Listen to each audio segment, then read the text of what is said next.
Sup, my fellas, don't forget to leave feedback, and enjoy the story.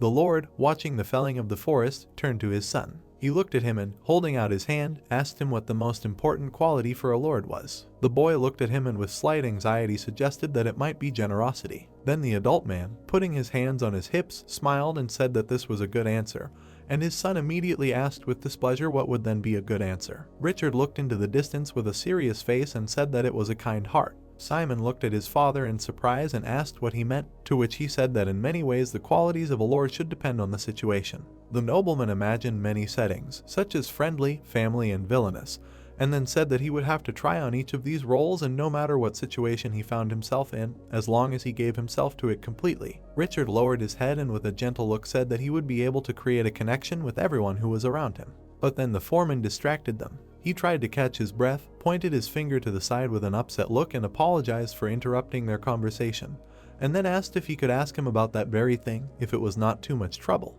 to which the Lord agreed. And when his son took Charles aside, the man waved his hand. He put his palm in front of him and, collecting mana, began to read the spell. Simon watched this with impatience and rejoiced. A magic circle formed from the Lord's hands, from which a stream of mana burst out. Clots of darkness began to concentrate. Bone hands began to burst out of the ground. Many skeletons rose from the ground right in front of them. The newly made beauties examined the Lord's son and his servant. Then Charles pointed at the logs with a smile. The skeletons looked at him with a stupid look, and then they dragged a huge log with a smile. The protagonist's father waved to them, and when the foreman thanked him, he told them to keep up the good work. Simon looked at him with a slight smile and thought that he had created an additional workforce using the undead, and thought that he was a great necromancer. The word necromancer evokes the darkest associations. Imagine a multitude of skeletal monsters, because these special magicians use black and forbidden magic. A long time ago, the king gave the order, sitting on the throne, to send 50,000 soldiers to get rid of the necromancers. But when we see the burning army fighting with many skeletons, we learn that the headquarters sent only 10 necromancers against them, and soon all 50,000 soldiers were turned into undead and they left no stone unturned in the empire. The result of this campaign of the so-called Rose Team was the surrender of the empire. Next we see the rotting corpse of the former emperor, who met his miserable end sitting on the throne of the fallen empire. And so began the era of necromancers, during which they captured half of the continent. Afterwards we see a blazing wing and learn that another force that threatened the rule of the necromancers and ruled the other half of the continent was. They turned out to be priests who were in luxurious robes and were the only rivals of the necromancers who used the divine power granted to them in service to the goddess Diva. The continent is in a state of shaky truce between two powerful forces opposing each other. But then Simon looked again at the deforestation and thought that all this has nothing to do with feudal law. Looking at the cheerful work of the undead and the foreman, he thought that this is their territory less hill. On the map somewhere on the outskirts of a small town was shown. The hero smiled tenderly and thought that not everyone even knew about this place, and he, the heir to the ruler of these lands. The protagonist returned to the house and informed everyone about this. His mother looked at him with a smile and greeted him, to which he mentioned that he helped with the report. Anna put a pot of fly agaric soup on the table and said that he must be hungry and asked him to wait a little, but when her son asked about it, she said that it was a broth infused with lahark mushrooms. When Simon looked into the pot and saw the vapors, he said that they were poisonous, but the silver-haired one asked him not to worry. The beauty put her hands in front of her using a magic circle and said with a smile that she made them edible. The hero, watching the effect of the blessing, thought about the fact that his mother was a priestess in the past. And then he thought about their wedding and thought that every time he sees her power in action, he becomes curious about how they met, because they are completely different.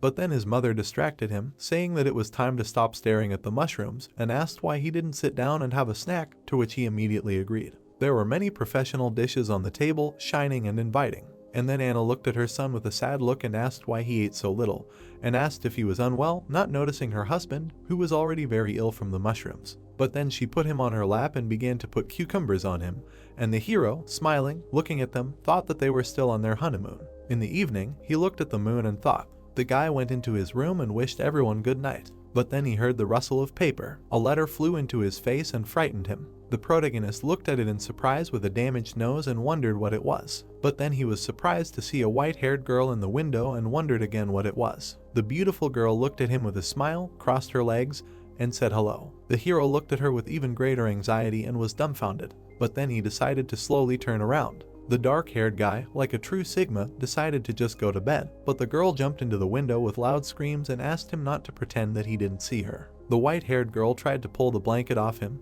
loudly screaming that she knew that he saw her and ordered him to get up right now. The guy scratched the back of his head and stood up, asking who she was and how she got here, and then asked if she was lost, to which she said with a displeased look that she wasn't lost. And then the girl pointed her finger at him with a smile and said that she was here to meet him. The hero looked at her with concern and asked how she knew his name, but the girl, who was about to answer, turned around abruptly. The parents ran into the house with a frying pan and a rolling pin and tried to understand what was happening and who had broken in.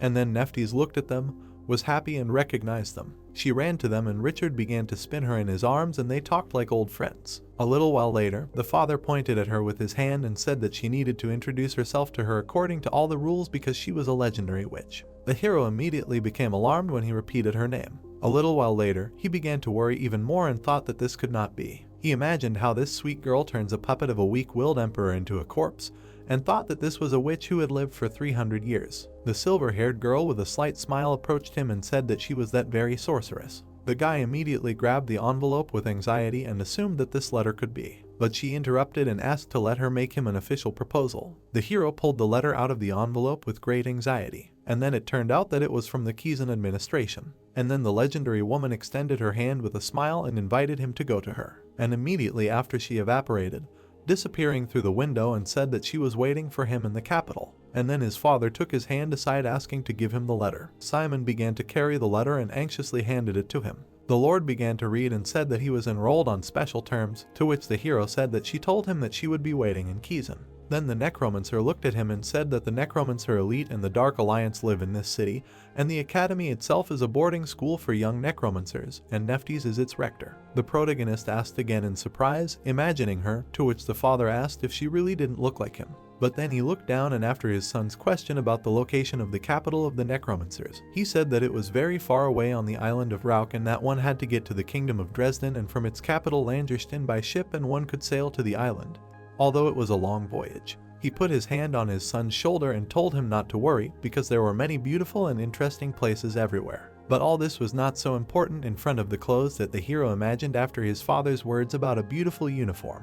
And then the mother decided to interrupt them and said that apparently he would have something to do before the entrance exam, and when the guy asked what they were talking about, the Lord said that in order to become a necromancer, he would need to prepare very carefully, and he would need to quickly master necromancy and maybe even open mana right now. And then the hero was completely dumbfounded after his mother's words to his father about teaching him black magic, and Richard, pleased with this, said that he would teach it, and also needed to learn breathing exercises and refrain from sleeping from tomorrow night.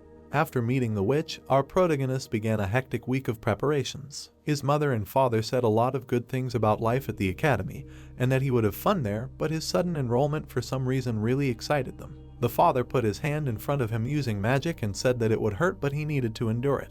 Magic that brought pain passed through the protagonist's body. While mana was being poured into him, he thought about how he hadn't slept for 3 days and that his father had helped him form his mana core every night. Simon exhaled after being asked to breathe slowly and thought about how he had learned breathing exercises the other days and that his father had also introduced him to black magic. A week later, the boy who had never left Leshill went on a carriage ride. Anna, holding back her tears, saw him off and asked him to be careful, and he finally went to Kizan. He lowered his head and listened to the Lord, who told him that he needed to draw all the magical energy around him onto himself and gradually begin to work with mana. The red-eyed man looked straight ahead, releasing sparks, and said that when you collect, you need to run your mana core like this, and then asked if he felt how the mana inside him was condensing. The hero began to swirl the mana inside himself, to which Richard said that it was necessary to conduct the mana streams to his hands. When the mana began to seep through Simon's fingers, the red-eyed man suggested releasing it through his fingers. The mana began to liquefy on the edges of his fingers and evaporate.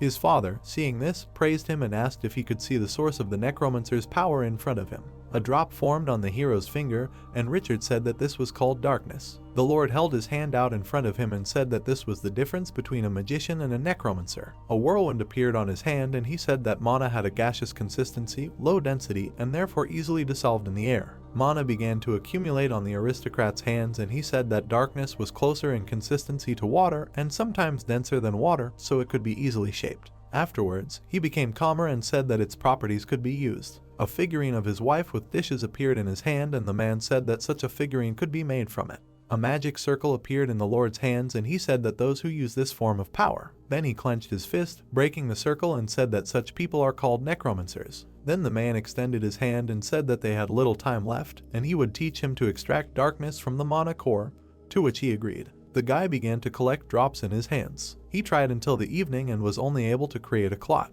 Already closer to night, something similar to a rabbit appeared in his hands. But then everything fell apart and nothing came of it, and Richard, looking at this, meaningfully remained silent. And then he frowned, still not saying a word, and thought that this was incredible. Looking at his son, who was already holding beautiful flowers in his hands, he thought that usually a student needs from 6 months to 2 to learn how to create figures from darkness. But he managed to do it in just 3 days. The man imagined many shadows in front of him and thought that he understood that he was gifted, but he postponed creating a mana core for him until better times and did not want him to repeat the mistakes of his youth. The red-eyed man looked at the funny figures with a smile and thought that now was the time to release his talent into the wild. But then Simon noticed something interesting. He lit a flame in his hand with a smile and offered his father to look at the midnight glow. Richard looked out the window with a slight smile and said that his darkness had a beautiful blue tint. The hero immediately became inspired and asked if this was good and if everyone had this, and then asked if this was some kind of special talent. But when his father said with a smile that this was not the case and that it was just a very beautiful color, the protagonist meaningfully remained silent, extinguishing the flame. But then the carriage stopped and the driver's words were heard that they had arrived because they were already in Kiezen. But then Richard started to rise from his chair and said that there was a little left to the border with the kingdom of Dresden, and he would have to say goodbye to him here, and then the hero became very excited. Red-eyed calmly looked at him and apologized for not telling him earlier, and he should not cross the border with the kingdom, and it would take a long time to explain. The protagonist stuck his head out a little, but was stopped by words that from now on he would be alone, and he needed to be responsible and reasonable. The father closed the door behind him and asked him not to be afraid and said that he was confident in him and also sure that he would cope better than anyone. And also, Simon looked ahead with regret, and Richard said that he was very proud. The carriage left without one passenger. Red-eyed looked after them and told his son to be careful. A week later, flags were hung in the kingdom of Dresden. The coachman stopped the carriage in a beautiful city and said that they had arrived. It was the capital of the kingdom, where the undead walked calmly along the streets. Lone horses walked slowly along the streets of hunger, clicking their hooves. The hero walked along the streets and was surprised by the surroundings in Langerstein. The protagonist turned around several times and thought that the city was very big and he needed to be careful. He looked at the note and thought that he needed to go to 239 Camel Road, Langerstein, and a guide would be waiting for him. Suddenly, something caught his attention. He tried to turn to the girl with white hair and asked if he could contact her. But then she lost one eye and asked if she could help with something. And then the very worried hero handed over the paper, saying that he needed to go to this address and thought that he should not show fear since it was impolite. The zombie pulled out her eye and asked to let her see it, and then found out where it was. She pointed to the side and said that they needed to pass by that building and turn right, and there would be a street paved with golden slabs. The protagonist nodded to her after she finished telling him that it was one of the city's landmarks. He bowed and thanked her for her help, and she noticed that he was very well-mannered. The blonde waved her hand and wished him luck in this place. Simon ran away after saying goodbye. The passerby adjusted his cap, pulling it down onto his forehead, and then he turned to the same girl. The bald man lifted his hat and also asked to tell him something. A girl with black hair sat on the edge of the fountain and wondered where that man was. Her earring jingled and she said that she hoped that he was not lost. The hero, standing in front of the robbers, mentally apologized to his father while they were threatening and robbing him. He looked around and worried while they wanted to rob him. The guy frowned and thought that he might be late. An hour earlier, he was trying to get his bearings and repeated the address over and over again, and then someone called out to him. The bald man approached him, raising his hat, and asked if he was the one looking for Camel, to which the protagonist asked him if this man was the guide that Hall had sent him, to which he said that he was. The obvious-looking Gopnik became worried and said that he was asked to meet the guy, and considering that he was late, he went to look for him, thinking that they had missed each other. The hero shook his hand and introduced himself, as did his interlocutor. The man with the scarf moved his hand to the side and offered to walk to the place of residence. After walking a little further, he said that he was glad that he found him, because it was not safe here, and this city was full of thieves hunting for unlucky foreigners. They slowly entered the gateway and the bald man continued the story, saying that there were pickpockets, robbers, swindlers here. And then the hero surprised him greatly by saying that these were people like that. The bald man moved his hand to the side and anxiously asked about what he didn't understand, but the protagonist immediately clarified that he wasn't looking into his eyes. And then he said with a gentle look that he had recently felt his pocket, checking if he had a weapon with him. Imagining what might be in the pocket, Simon assumed that it might be a knife. The man with the scarf began to worry even more and said that it was only for self-defense and is for Hall. But then he was stunned by the fact that that was the name of a goat in the village. The bandit immediately began to shake, lowering his head and asking why he went with him if he knew about it.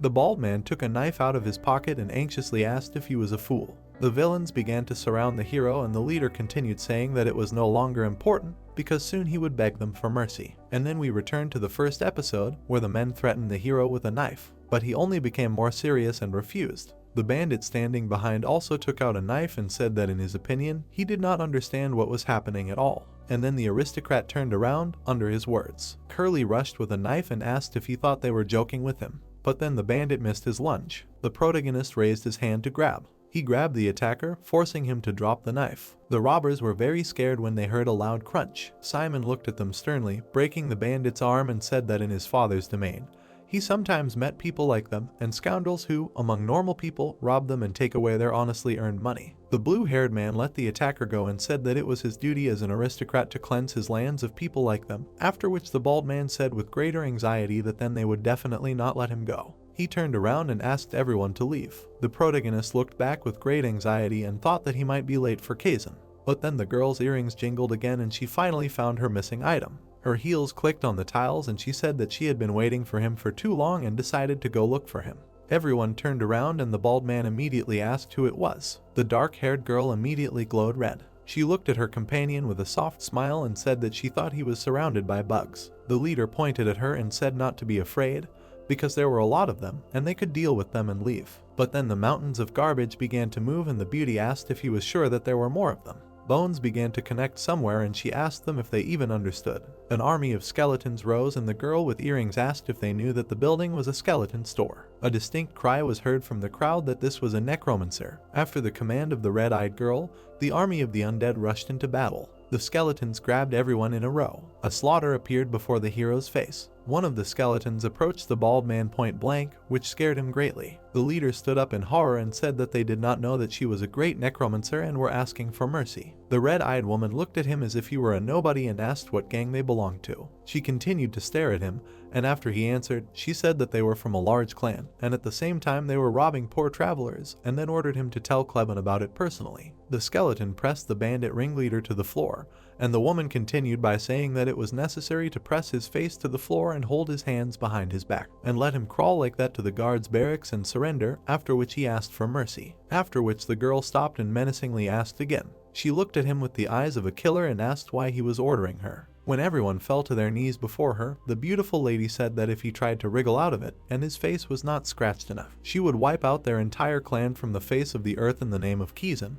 and they immediately began to apologize to her. The hero watched her from the side. Afterwards, the red-eyed girl turned to look at him and called him by name, to which he thanked her for her help and asked who she was. The girl, a little embarrassed, put her hand to her chest and asked him what he thought, and said that she was a real guide. Afterwards, the necromancer grabbed his hand and dragged him along. The dark-haired girl was a little embarrassed and said with a smile that their mother was waiting for them. Simon was very surprised to hear this. The dark-haired girl began to look around and wondered where she had gone and said that she had told her to wait here. But then a blonde appeared near the ice cream stand, screaming with joy. But then, while she was trying to take the ice cream, the hero's guide called out to her. And then the terrible woman approached the witch with a terrible look and said that she had told her not to run away, to which she said that she had actually been waiting.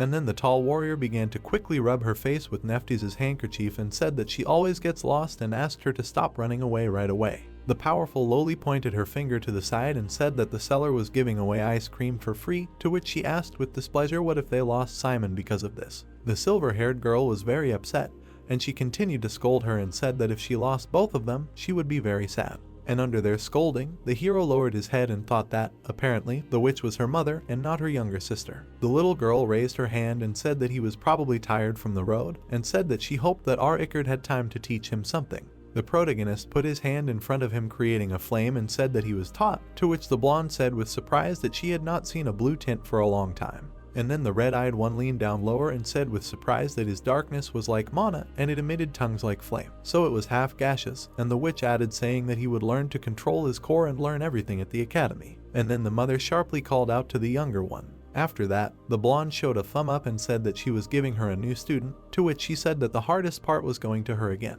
Happy Nefties ran with ice cream, and at that moment the dark-haired one decided to introduce herself. She put her hand on her chest and with a smile said her name and called herself a student of the academy like him. Lorraine immediately took his hand and offered to go. The girl pulled him closer and said that it was time to go shopping for the beginning of the school year. When they got to their destination, she asked him if he knew what the most important event of the school year was, to which he asked what it was. The dark-haired girl approached the shop and happily said that it was shopping, and to be ready, you need a uniform, textbooks, and much more. The red-eyed girl winked and said that you need to enjoy the moment because it will be remembered for a long time. They went into the shop, and the Necromancer girl said that they need to start with textbooks because the list is long and it is better to follow her. She handed him a book and said that it is necessary, and when he decided to catch the goods. The textbook turned out to be incredibly heavy and the aristocrat immediately slouched. On the cover it was written that this is an introduction to summoning magic. And then the conductor threw him a few more books, because of which the guy sat even lower. And then a large number of books flew at him at once, covering him with them. Simon climbed out from under the rubble and asked if it was true that he would have to read all of this in his first year of school. But then the red-eyed girl winked and said that of course it wasn't true, and that all of this needed to be learned not in a year, but in a semester. And then the girl threw another book at him, telling him not to whine, but to catch toxicology. The hero held his face, and she waved her hand left and said that the last one on the list was the dynamics of darkness, and asked him to wait. Many guys were actively looking around the library. The protagonist put the books on the table and was a little indignant. Afterwards, he looked ahead with a smile while the young lady flashed behind him, and thought that he realized that he had never seen so many peers before, and it seemed to him that life at the academy would be interesting. The pink-haired girl ran right in front of him, talking about what she would bring now. But then they suddenly saw each other and for some reason were surprised. The girl was staring and hit her head on the cabinet. The books began to roll out slowly, while a complaint was heard on the nose. The hero immediately ran to her to close it and shouted that she should be careful. The green-eyed girl slowly opened her eyes while he asked how she felt. She looked at the savior and said that she was guilty, but he said with a smile that there was nothing to worry about and that he was the one who was distracted. The guy picked up the book and asked if she would mind helping him put the books back in place because they could get scolded, but then she immediately asked if he was also a new student. Simon looked at the worried bungler and said that he was, to which she introduced herself and asked his name. The hero handed her the book and, having said his name, said with a smile that he was pleased to meet her. Cindy picked up the book and with slight anxiety said that she was from the north and had no friends at all yet. But then the pink-haired girl was very happy when the protagonist said that they had a lot in common because he also had no friends. Then she extended the book a little forward and asked if he was against it. The cute girl covered herself with the book and asked if she could greet him when they started going to the academy. Simon looked at her with a smile and said that he wanted to ask the same thing. The green-eyed girl moved her finger to the side and said that she had already found all the books, so it was time for her because her father was waiting for her outside. The guy nodded and said that they would see each other later at school. But then he made her turn around by calling out. The hero extended his hand a little forward and asked with a smile if she would take his wallet with her. And then the girl was instantly taken aback and thought that she would not be caught because she had pulled it with the help of spirit magic, and asked how he had understood. And then the protagonist, remembering the moment with the falling books, said that he simply saw his wallet flying through the air when it crashed into him. Cindy pointed her finger at him and asked how he could have noticed, and then said that he was lying and suggested that he was also going to specialize in spirit magic, to which he anxiously said that he had not thought about it yet. The pink-haired girl lowered her head and said that she knew it. She looked up with great joy and said that this academy was a place of miracles, and she couldn't believe that there were so many geniuses like him here and couldn't wait for the first lesson. But the hero became worried and thought that not only was she a thief, but she was also shameless. The girl began to jump for joy and said that if they both chose the faculty of spiritualism, they would see each other every day for another 3 years, so they needed to compete when the time came. Simon threw a wallet and said that it was his thing. She waved her hand, putting her hand in space, and said that she couldn't wait for the school year to start, and asked not to lose her and not to pretend that she didn't know her when they met.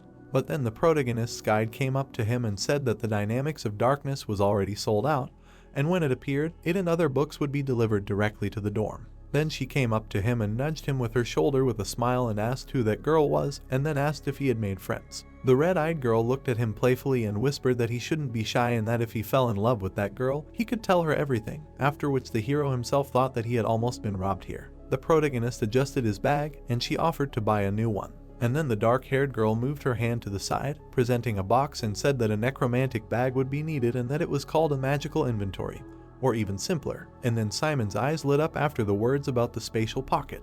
They approached the sweet old lady who greeted them. She moved her hand aside and said that they had recently bought from them, and suggested that they had come for a bag for the young man, to which Lorraine replied that this was true and that it was his first time using a bag, so they needed an easier to use model. The lady in purple reached into the counter, and when the conductor said that he did not need a model with walls and floors since they necromancers often fought in open spaces, the merchant mentioned that she was very perceptive. The grandmother handed the ring to the hero and said that it was an experimental model that was not yet in mass production. He put it on, and she continued by saying that he needed to direct the flow of mana to it, and he would be able to feel something like a lever. A rod of darkness appeared under his hand, which he was told to pull. After that, wind started to burst out of the floor, and the woman said that this spatial pocket is the latest development of the Advanced Master, and the volume of the pocket is 4,000, and the spatial pocket opens on the ground, regardless of the landscape. Gates began to open on the floor, and she continued by saying that it has functional spells such as temperature control and storage mode. An abyss appeared on the floor, and she continued by saying that when he is wearing this ring, he is also protected from detection by enemies. And when the dark-haired woman asked about the possibility of throwing out the contents, she immediately said that it is. Simon looked at it with delight. The red-eyed woman leaned towards him and asked if he liked it, to which he said that it would most likely cost a lot of money. And then the grandmother really scared the guy, saying that the price was 5,000 gold and he thought that this was a bunch of years of the annual budget of his homeland. But then the dark-haired girl came up and said that it suited them and she took it, and the frightened protagonist thought about what she was giving him. But then they both remembered the witch, and the red-eyed one asked them not to be afraid because it was not her money, but Neftis's. Then the girl looked down with a smile and said that she did not know all the details, but her mother apparently owed a huge debt to his parents, and it seemed like this was a return of the debt, so he could not refuse, and then the hero anxiously asked how he could repay such an expensive gift. Simon nodded seriously when they told him that it could only be repaid with better education, and he said that he would definitely do it. The door closed behind them after they said goodbye. Evening came and the red-eyed one raised her hand and said that now he had everything and could have fun, and when the hero asked if it was possible, she said that this was part of their plan for today. They came to the shooting range and she said to hit the toy with a crossbow. Lorraine pointed her finger at the sky and said that it was the highest point in the city. A match lit up in front of the wick. They sent the lantern into the sky and the girl said that he simply had to see it if he was in this city, and this spectacle is called 1,000 lights, and then asked how he liked it. The hero looked up with anxiety and said that he thought that there really were 1,000 fools in the city willing to spend 200 silver on a paper lantern.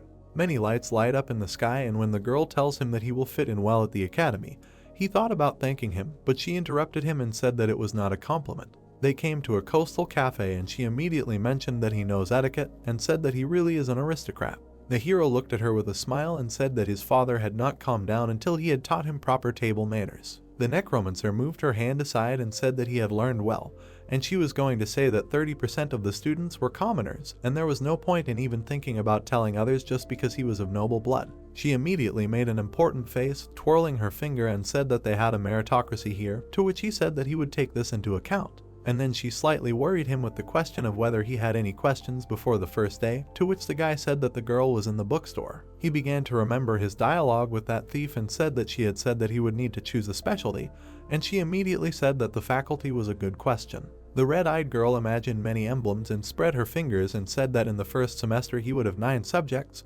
and from the second semester he would be able to choose the ones he liked and refuse the ones he was not interested in. She imagined the green-eyed girl who held the emblem on the board and said that in the second year he would have to choose a specialty like that girl. After that, the necromancer imagined a heptagon with characteristics, and he said that this meant that he would have to figure out which subject he had the greatest abilities for. To which the beauty said that this was absolutely true, and she recommended finding several favorite subjects and focusing on studying them in the future, and in homework groups, the most popular students were those who had a clear specialization. In Simon's imagination, many students came up to him with sheets of paper and asked to write them down in a group, and then he said that he would definitely remember them. He sat with a serene look after the question of whether he thought about the specialty and said that he seemed to like the theory of summoning, and what she demonstrated to him during the day was impressive. The red-eyed one folded her hands and said that the theory of summoning is a very good subject, and it is classical magic. And then she spread her hands with a smile and said that among the teaching staff there is Professor Hengpeng. Simon watched with interest while she said that she herself could not believe it,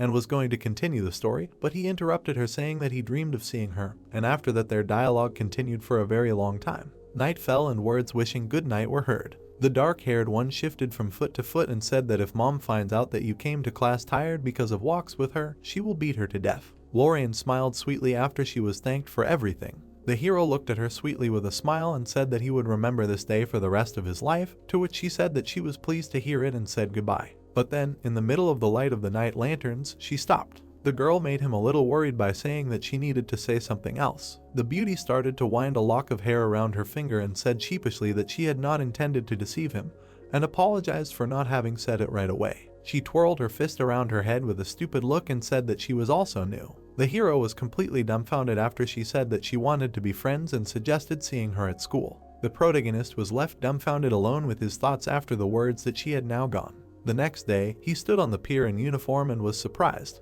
There, the guy saw many people who looked like adventurers and thought that everyone was very strong, and it seemed that he was the only one here who looked normal. Simon reached into his bag, and after hearing that all passengers were asked to board, he thought that Lorien said that she would arrive there by a different route, so now they would only see each other at the academy. The hero handed over the ticket and was surprised at something. After examining the ship's position, he wondered why they had docked so strangely, and then he was told that everything was in order with the documents. But then someone swore loudly, attracting attention and saying that it was a mistake. The purple-haired guy grabbed the workers by the collar and said that he was first on the waiting list, and they wanted to tell him that there was not a single student who had refused to study, and then aggressively asked if this was how things were done there. The scoundrel clenched his fist and said to contact the administration immediately, because this was definitely a mistake. Simon watched this and heard a conversation about how such people are found every year, and the others also said that it was understandable because he was first on the list. The bad nobleman hit himself in the chest and introduced himself as the Count's heir and said to contact the administration by order, but the worker only asked him to leave. The aggressor gritted his teeth. Then he grabbed the blonde by the hair and insulted him, asking how he dared. But then he was grabbed by the arm. The hero looked at him with a gentle look and asked him to stop. The nobleman immediately became much more aggressive and asked who he was and ordered him to let go. But our genius only cast a silent look and did not utter a word. The attacker's arm was squeezed hard and broken. The scoundrel screamed in pain. They looked into each other's eyes, and the guy with purple hair said that he probably wanted to kick the bucket early, and shouts were heard behind them. An old man in a top hat was walking. It turned out that it was a professor. The protagonist was just a little worried, and the scoundrel froze in alarm. The pompous old man in a top hat frowned and asked if there would be any last words. The nobleman bowed and asked not to laugh, because he was simply asking to contact Neftis and he was first on the waiting list, and this result was a pure misunderstanding. Sillage put his fingers in a clicking position and meaningfully remained silent. A man was torn apart in front of the hero, who before dying asked if they thought it was okay to treat him like that. Blood was dripping on the floor, and the workers said that they didn't have time for this and everyone needed to go load. The old man turned around, looked at the protagonist and told him that he needed it too. The assembled crowded together, discussing the fact that it was black blood magic. Simon wanted to object, but he felt like he had a lump in his throat. The gentleman adjusted his top hat and asked him not to be afraid, because the guy was still breathing. The guy calmed down and the bridge was raised behind him. While the hero was walking to his place, an appeal to the students was heard. The professor raised his hand, filling it with mana, and an appeal was heard asking everyone to take their places. The protagonist and his neighbor carefully watched the flow of energy, and the notification said that the ship could go through turbulence, so until they were told, they should not get up from their seats. Simon looked up with interest and wondered how this ship would sail. The ship was surrounded by a sphere, and he continued to fixate on the fact that it was moored stern first. The professor looked ahead carefully, and he was notified of the imminent arrival, to which he asked to stick to the route. The ship began to rise up and everyone immediately became alarmed. A huge wave emanated from the transport, and everyone immediately wondered if it was too noisy for ordinary waves. And then a huge whale appeared above them. The hero, like his new comrades, was scared. The animal opened its mouth. The ship was swallowed and dragged to the bottom. The huge beast swam down, and as it turned out, the necromancers of the academy have an underwater servant. The mammal lit up and it was an undead whale. The wreckage floated on the water. The ship was in a light belly and everyone wondered if they were in the belly of a whale. And as it turned out, this monster wanders in the waters of the ocean and swallows any ship that necromancers point to. There were many buildings near the ship, and as few people know, once a year. The whale's tail flashed, and as it turned out, it delivered new students to the port. A huge animal shone in the darkness, and this is the high-speed ship of the academy. People began to descend from the gangway and thought that it was quite pleasant here, if you do not think about the fact that they are in the stomach of a whale, and it seems that people live here. The guy in glasses pointed his fingers at the protagonist and said that he is no slouch. Then he punched the air and said that despite the conflict situation, he tried to calm him down with words, and then hit him, to which Simon calmly said that there is nothing special in it, to which he said that the guy is also modest. They shook hands and the blonde guy said with a smile that he had also entered the academy and introduced himself, just like the hero. But when the protagonist was asked about how his entrance exam went, he didn't understand. And then he was completely taken aback when the newly minted comrade said that they had to give shape to the darkness, and our genius thought that he hadn't had any exam and Neftis had simply come and handed him a letter of enrollment. And then he was asked again about the spell he had used for the exam. Then Simon had an idea. He first thought with anxiety that it would be unpleasant for him to say that it was through connections, and said that he had also passed the same exam with the darkness, and then the guy in glasses was surprised by this coincidence. But then they were distracted by the announcement that the students needed to board and take their seats, because boarding was coming soon, which they were very surprised about. But then something caught the protagonist's attention. A vortex of water swirled behind them, indicating that the waters were becoming more restless. The professor stood at the stern of the ship. He raised his hand up, creating a barrier. The boys sat down in their seats and became very worried after the announcement that they were entering a zone of turbulence and that they should remain seated. The ship began to capsize, and an announcement was made that no one should stand up. Things and people flew up, and the voice continued, saying that for safety purposes they should hold on to the railing. The protagonist narrowed one eye in alarm, looking to the side. But then a bright flash occurred near him. The ship was high in the sky, and in front of it was an island with a mountain. The hero watched this with a soft smile and suggested that the others do the same. The professor squeezed his fingers again to snap and meaningfully remained silent. A stream of mana burst out of his fingers. It swirled above the ship, and then there was an explosion like fireworks. The ramp started to descend and they announced that they had arrived on the island. The guards with spears said that the new students needed to line up in 4 rows and they would hand out uniforms. Everyone took the uniform in the roulette and they were told that the men's locker room was on the right, the women's on the left. The hero looked at the new clothes with a smile and they were told that they had 5 minutes to change and they needed to go out right away. There was an emblem on the chest of the jacket. The protagonist smiled as he straightened his tie and thought that his father was right and that this was a very stylish uniform and it would not be embarrassing to show up to a ball in it. The guys nearby huddled together a little and discussed that their uniform was enchanted and that the academy uniform was good for magical combat and stronger than armor, but then they began to rush everyone. Everyone lined up in rows and Simon looked ahead with a downcast look. The guys had a view of their beautiful girls. They thought that the uniform looked much better on the girls. The hero laughed with an anxious smile when they were offered to go to another room, and then the guy in glasses told him that it suited him. Rowan raised his hands up and began to rejoice and turning to the hero asked if this was a dream, to which he said that it was not a dream. He looked around and mentioned that there were a lot of new students. They began to sit down in their seats and Simon was surprised to learn that 1,000 students had arrived for the first year alone. He continued to listen with a dumbfounded look, and the guy in glasses continued and said that there would be about 300 in the second year, and at least 150 by the third year. The 2 rows of stands were filled and he continued, saying that among the 1,000 enrolled, only 30% would continue to study in the second year, and this was a brutal selection. But then suddenly Rowan leaned over, continuing to scare his new friend by saying that there were students that you had to know about in advance. First, he pointed to the white-haired beauty who was the heir to the ivory tower. The blonde continued pointing his finger and said that there were also rising stars and others. But then the protagonist noticed the huge man and asked who it was. Looking at the big guy, the bespectacled man said that he was half a giant who would most likely go into combat magic. And then Rowan pointed his finger with particular interest and said that on the other side was a girl who was the best in their stream. And it turned out that they were talking about his guide, after which the guy said that everyone thought that she would be enrolled on special terms, since she was the only daughter of a witch, but he heard that she had taken the entrance exams and passed with the highest score. He immediately adjusted his glasses and said that she did not take either first or second place among those tested, but everyone knew that she was the best. Then a man came out to the podium and addressed the students, saying that it was time to begin the enrollment ceremony. The dark-haired man stood behind the podium and said that he congratulated all the new students on the fact that they would be the pride of the academy. He moved his hand to the side after a long speech and said that in conclusion, one could take away that they expected the best results from them, and it was also strictly forbidden to go into the forest, and it was time to introduce the teachers. Seeing the people on stage, Rowan was delighted, saying that they were all top-class necromancers, and he had only seen them all in the newspapers before. Bahel greeted everyone waving his hand under the ovation, and his colleague was too tired for this. And then the protagonist decided to ask while clapping about why Neftis was not there. But then he remembered his noisy friend, and the bespectacled man began to talk about how their rector does not come to the ceremonies of some first-year students, and if you see her in the third year, you will be lucky. And then they all stood up after the team and the hero asked if the end of the ceremony had come. Roll with a soft smile said that it was so, and the 2 best representatives from the girls and boys come out and say the oath,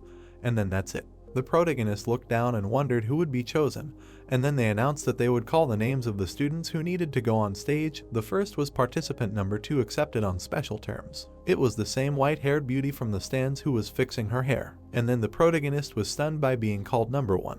The whole hall immediately fell silent and they asked if he was there. The hero was extremely dumbfounded by such an incident, like his comrade, and could not believe it. Simon began to leave little by little and no one could understand who he was because no one had heard of him. The protagonist stood next to the girl and while shaking, he kept silent meaningfully. He closed his eyes and thought that he should not worry and just read it out loud. They raised their hands and began to read the oath. They approached the sign with the emblem and he thought that this was really not a joke academy, and he did not expect that they would start classes on the same day and 14 lessons for 1,000 students, and each audience would be packed. Our genius sat in the front rows with wild anxiety and, listening to dubious speeches, thought that he was being discussed. He slowly opened the book and thought about how it was only the first lesson, but he was already on edge and wondered how many lessons they had today. But then his eyes fell on the theory of summoning.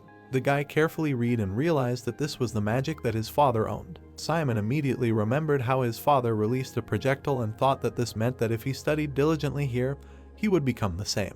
He was immediately filled with happiness. A teacher was standing in front of the stands. Clicking of heels was heard, and a hand was visible in a pocket, and for some people necromancers are associated with figures in dark cloaks who open graves under cover of night, but all this is in the past. Behind the teacher's desk stood a handsome man, and as it turned out, modern necromancers have become smart, stylish, pragmatic, and keep up with the times. Seeing the red-eyed handsome man, he thought that this was a necromancer of the new generation.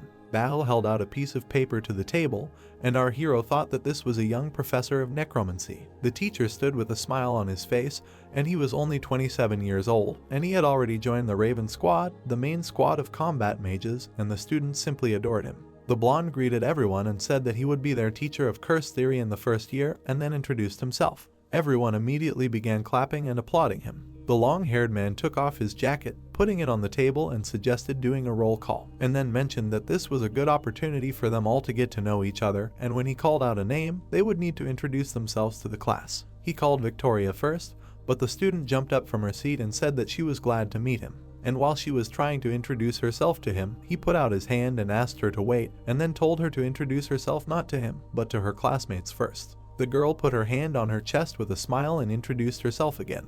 Then the protagonist stood up and introduced himself, but everyone looked at him with displeasure and condemned him. Next, Hector stood up and introduced himself simply. The red-eyed man looked at them with a smile and said that they were all charming and suggested starting the lesson. He took a piece of chalk in his hands and said that first you need to ask yourself a fundamental question. Namely, the man sharply scribbled on the board and asked with a serious look why they needed the theory of curses. He moved his hand away, asking who could tell him what a curse was, and the green-haired girl volunteered again. She happily introduced herself and said that a curse is a type of dark magic that allows you to feed on the enemy's power while weakening him, to which she was told that this was a great answer. But then the handsome man pointed his finger up and said that he did not think that all the students were able to imagine this, especially as it related to weakening the enemy. He calmly began writing on the board and said that he would give an example. He drew two knights fighting and said that they had the same skills and level. They crossed swords, and Bahal continued by saying that they were starting a fierce battle and were wearing each other down, and one was waiting for the moment when the other would make a mistake. The hero watched this with little concern, and the teacher continued by saying that about 20 blows had already been dealt from both sides, but no one wanted to give in. And then one of the knights became much more furious, and the blonde said that he was looking at the enemy with bloodshot eyes and shouting a curse. The second fell in confusion and turned pale, and then the one who had cursed struck with his sword, piercing the body. The story continued, and the first blood began to flow in the drawing, and the enemy's movements became less and less precise. The red-eyed man quickly drew on the board and said that the knight seizes the chance to win. One of the knights advances until the enemy is cornered and strikes him in the leg. Bahal continued to draw and showed how one of them had sand thrown into his eyes, and then he was hit with a flat blow on the helmet to stun him. The handsome man drew another line and said that the battle was becoming desperate, and finally, the helmet fell to the floor, and he said that the knight cuts off the enemy's head and it falls to the ground. The teacher himself stood near the written board and drew. The red-eyed man turned with a smile and asked if they now understood that even a barbaric sword fight.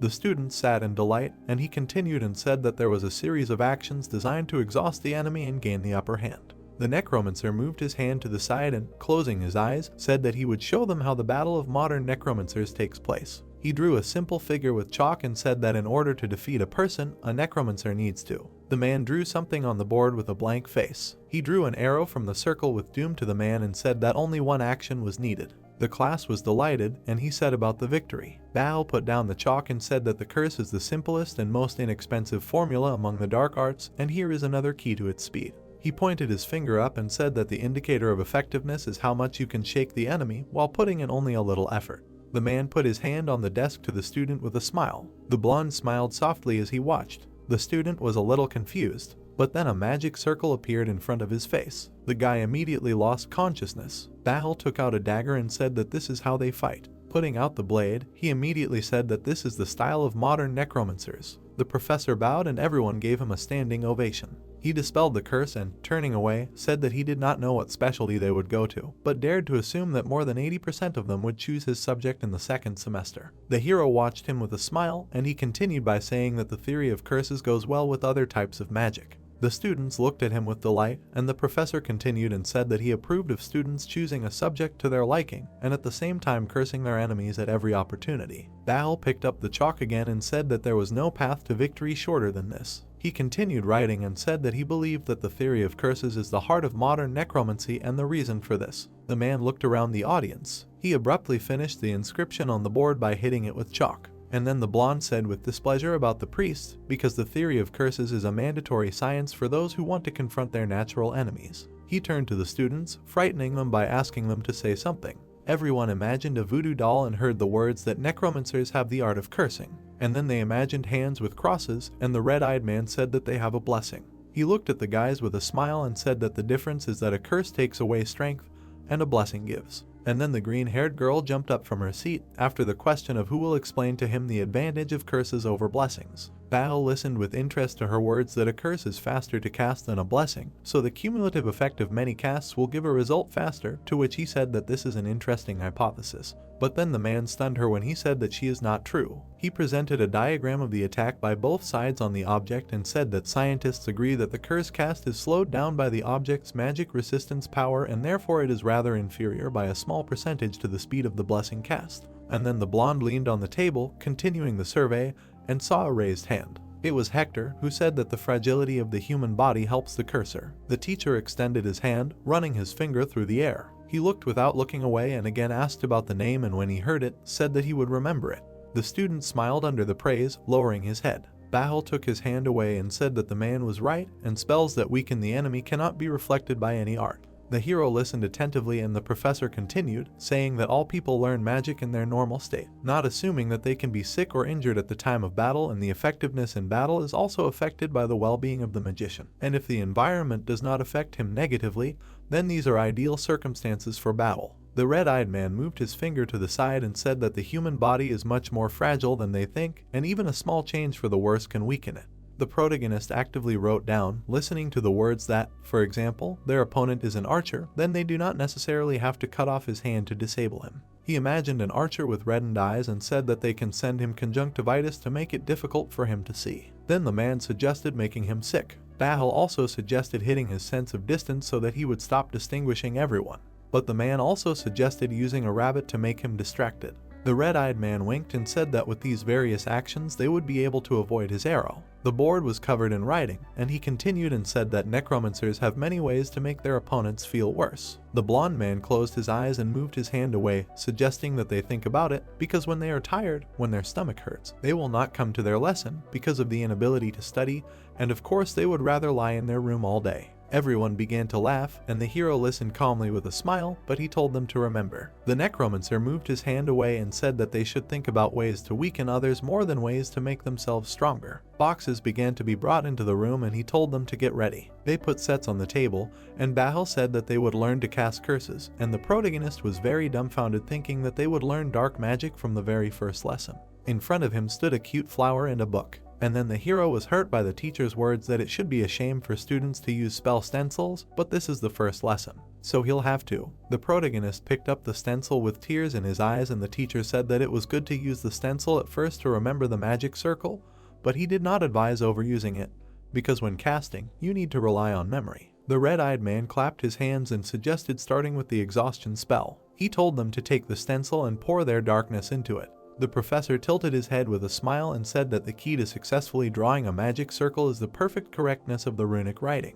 He imagined a circle and said that runes are an alphabet with magical properties. The man created one and said that drawing runes with your own darkness leads to the manifestation of their magical effects. The protagonist frowned from diligence and was told to raise the magic circle into the air. The circle of their darkness slowly separated. The hero raised it into the air and said what happened. But his circle turned out disgusting compared to the others, and he realized with alarm that many had succeeded. Suddenly his circle fell, and the professor said that some had failed. He wounded Simon again by saying that this happens when they have not purified the composition of their darkness, or the binding force has weakened and they need to try again. The teacher walked around the office and said that those who managed to keep the circle in the air are asked to try the spell. The hero tried to use the stencil until the last, and he continued and said that they were given a houseplant each. The circle of darkness flew near Hector and he continued asking to look at it.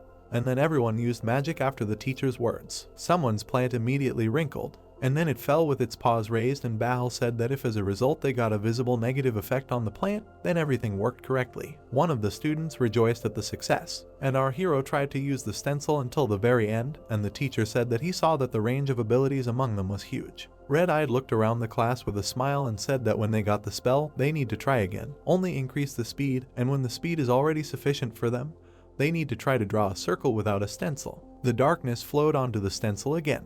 The protagonist was very afraid and wondered what was wrong with him. Looking at the other students, he wondered why he was the only one so slow. Looking at another, he wondered what he was doing wrong. And then he opened his eyes, remembering that his darkness was like mana. Lorraine and Neftis then looked at his flames and said that the tongues looked like flames, and apparently it was half gaseous. The hero took his hands off the stencil and thought that he had not yet learned how to control mana and darkness. Simon sat down, closed his eyes, and thought that he should start from the basics. He began to collect blue streams in his chest and thought that the professor said that the problem was either in the purity of the darkness or in the binding power, so he needed to first concentrate as much mana as possible from the environment. And then he directed the streams and thought that he would direct everything at once to the core. The guy immediately grabbed the stencil and thought that now the darkness was much more stable and all that was left was. He directed the circle at the plant and thought that he needed to cast a spell before the magic circle fell apart. He said the phrase to exhaust using the circle, and the plant was immediately enveloped in darkness. It began to shake, and then it fell back, and the protagonist was happy about it. The guy clenched his fist and thought that he finally succeeded. Hector was looking at him from behind. He looked with extreme displeasure, and then the professor clapped his hands and said that it was time to finish. The protagonist exhaled with relief and he continued saying that if someone did not succeed, then they need to practice as homework. And then the hero was surprised again by being told that they would devote the remaining time to using the spell on living people. The red-eyed man looked at the book and said that he saw that in their class there was a student number 1 enrolled on special terms. Simon was embarrassed again when he was asked to go to the board and was discussed behind his back again. The teacher ran his finger over the notes and said that it was interesting, and wondered who could be a worthy opponent for such a brilliant student, and decided to find the student with the highest score on the exam. And of course, Hector was called. They stood opposite each other and the teacher said that the rules were as follows. He spread his hands and said that he allowed the use of only one exhaustion spell, and you need to create a circle for this spell and cast it on the opponent, and the first one whose knees or fifth point touch the floor is considered the loser. And then the diligent student raised his hand and said that he would do the inscription without a stencil, to which the professor said with a smile that this was a great mood. Looking at him, he thought that this big guy looked pretty smart despite his bearish appearance. Red-Eyed remembered his words about stencils with a slight smile and thought about how he had pointed out that using a stencil was shameful, and he immediately wanted to show that he was better than others. Simon was worried, and when asked about his methods, he said that he would use a stencil. The teacher looked at him with slight disdain and said that he could do as he wanted. Bahal raised his hand and offered to start at his sign and wished good luck to both. The guys were ready for battle and they were ordered to get ready. Handsome waved his hand sharply and ordered to start. The protagonist began to slowly pour darkness into the stencil and thought that he should not be nervous and do what he did a few minutes ago and hope that everything would work out. But then a haze flew at him. Hector was already standing with a circle aimed at him. The big guy looked at him smugly and was praised. The hero stood on his feet and thought that he was already feeling very tired from just casting a spell. He tried to lift the circle again and thought that he was almost ready and he just needed to lift the circle into the air. But then the inscription started to flow. Simon gritted his teeth and thought that he needed to try again. But then the exhaustion spell flew at him again and he almost fell to the ground. Hector sent one curse for another from his hands. His circle was perfectly written. The students watched this with alarm and thought that he was finished, because this was already the 5th spell. Looking at the almost fallen hero, everyone thought about how he could become number one because he couldn't even cast a spell. The protagonist tried to stand on his feet and was told to give up because of his pitiful appearance. The big guy directed the spell at him again and asked if he wanted him to finish the job. Simon was again used exhaustion, which almost knocked him to the ground. The teacher watched this and meaningfully remained silent. Looking at Hector, who was holding the circle in his hands, he thought that he was definitely a nugget and not only talented, but also behaved like a real adept of necromancy and would definitely become an excellent student and last until the 3rd year. Looking at the suffering protagonist, the professor thought that this guy, accepted on special conditions, who had neither theoretical training in the dark arts, nor any experience in resisting magic. The red-eyed frowned and wondered why the witch chose him. He imagined 4 people and thought that this year only 4 were accepted without a difficult entrance exam, and only the talents of the century were accepted under such conditions. The man also imagined the crowning Neftis and said that this especially applies to those who are called number 1, and usually it was a personal choice of Neftis, and such a student subsequently grew into a great man. After that, the professor looked at the guy again and thought that he did not see potential in him, and perhaps resistance to magic. The teacher watched the duel carefully and thought that at his age, students kneel from the 4th exhaustion spell, but this was already the 9th. Watching the shaking hands that hold the stencil, he thought that he was still trying to make the inscription correctly, although it cost him an effort just to stay on his feet, and one must pay tribute to his spirituality. The red-eyed man did not move and thought that most likely this would impress the professor of combat magic, for whom stability and endurance are important in a person, but his abilities have nothing to do with his subject. But then Bahal noticed a rising even circle. The protagonist lifted the smooth outline and the professor immediately appreciated it. The hero used exhaustion with all his might. Hector covered himself with his hand from the strong flow, and then the teacher melted from what he saw, and his heart was touched. Simon rejoiced at his small success, and the big guy rested his hand on the floor and wondered how it happened. He tried to hold on and thought that exhaustion could not be so overwhelming, and he never felt this way during training. The big guy tried to lift the circle again and wondered if he was joking, because he could not lose from just one cast, and the advantage was on his side, and then insulted his opponent. Hector put his hand out again using exhaustion, and then the stencil fell to the floor. The hero fell to his knees, while his opponent barely stood on his feet, and then the stop signal sounded. The duel was over and the teacher with a smile moved his hand to the side and declared the winner. The professor snapped his fingers to dispel the chaos and said that they had done a great job and that it was a great demonstration. He clapped his hands and said with a smile that that was all for today. Then the green-haired girl approached the teacher again and said that she had questions about today's topic, but he asked her to wait. The man made her very happy by telling her to come to his office after class and he would answer all her questions, and she immediately thanked him. Bahal's face became unperturbed and he said that he couldn't waste time on empty-headed fangirls. He held onto the counter and called out the hero's name by snapping his fingers on the table. His hand paused as he reminisced about the duel, and the man thought that this single spell was worth more than all of Hector's casts combined. A blush appeared on his face and he thought that this was an incredible power. The protagonist held the flower in his hands, which he had exhausted, and it continued and said that such a genius as that man. Simon lowered his head, and at that moment the teacher said that this man simply had to be a cursor by profession, and the hero himself said that he was tired, like his flower. The hero lay face down on the table on the summer veranda and sighed heavily. The blonde noticed him, and when he asked why all the lessons were so exhausting, he said that it was because he was number 1 of those accepted on special terms. And then the blonde turned to him after the question about what this had to do with it, and said that in the academy there was great competition not only among students, but also among teachers. He immediately imagined how Nephris offended the teachers and said that professors with bad results could be fired in the middle of the semester, and some even had their salaries cut. The bespectacled man moved his hand away and said that those who have good results gain great influence. And then the blonde continued to burden his interlocutor and said that all teachers want only the best students for the best monthly results, and he should imagine what it is like for them to have number 1 in their class. And the hero, covering his head with his hands, said that if in short, then this is the reason why each of the teachers called him to the board and tested his abilities. And then he was made even more disappointed after being reminded of how the girl was called to the board with him. He imagined a beautiful blue-haired girl and tried to remember her name, to which he said that she is the best student of Class A. So it is understandable how highly he is rated if such a student is put against him. But then the hero said that he could not win even once, and he was able to cast only 1 spell on Hector. The blonde reminded the protagonist of his failure and said that this had puzzled the professors, because they thought that he had come as a ready-made genius and did not understand that he was still just learning.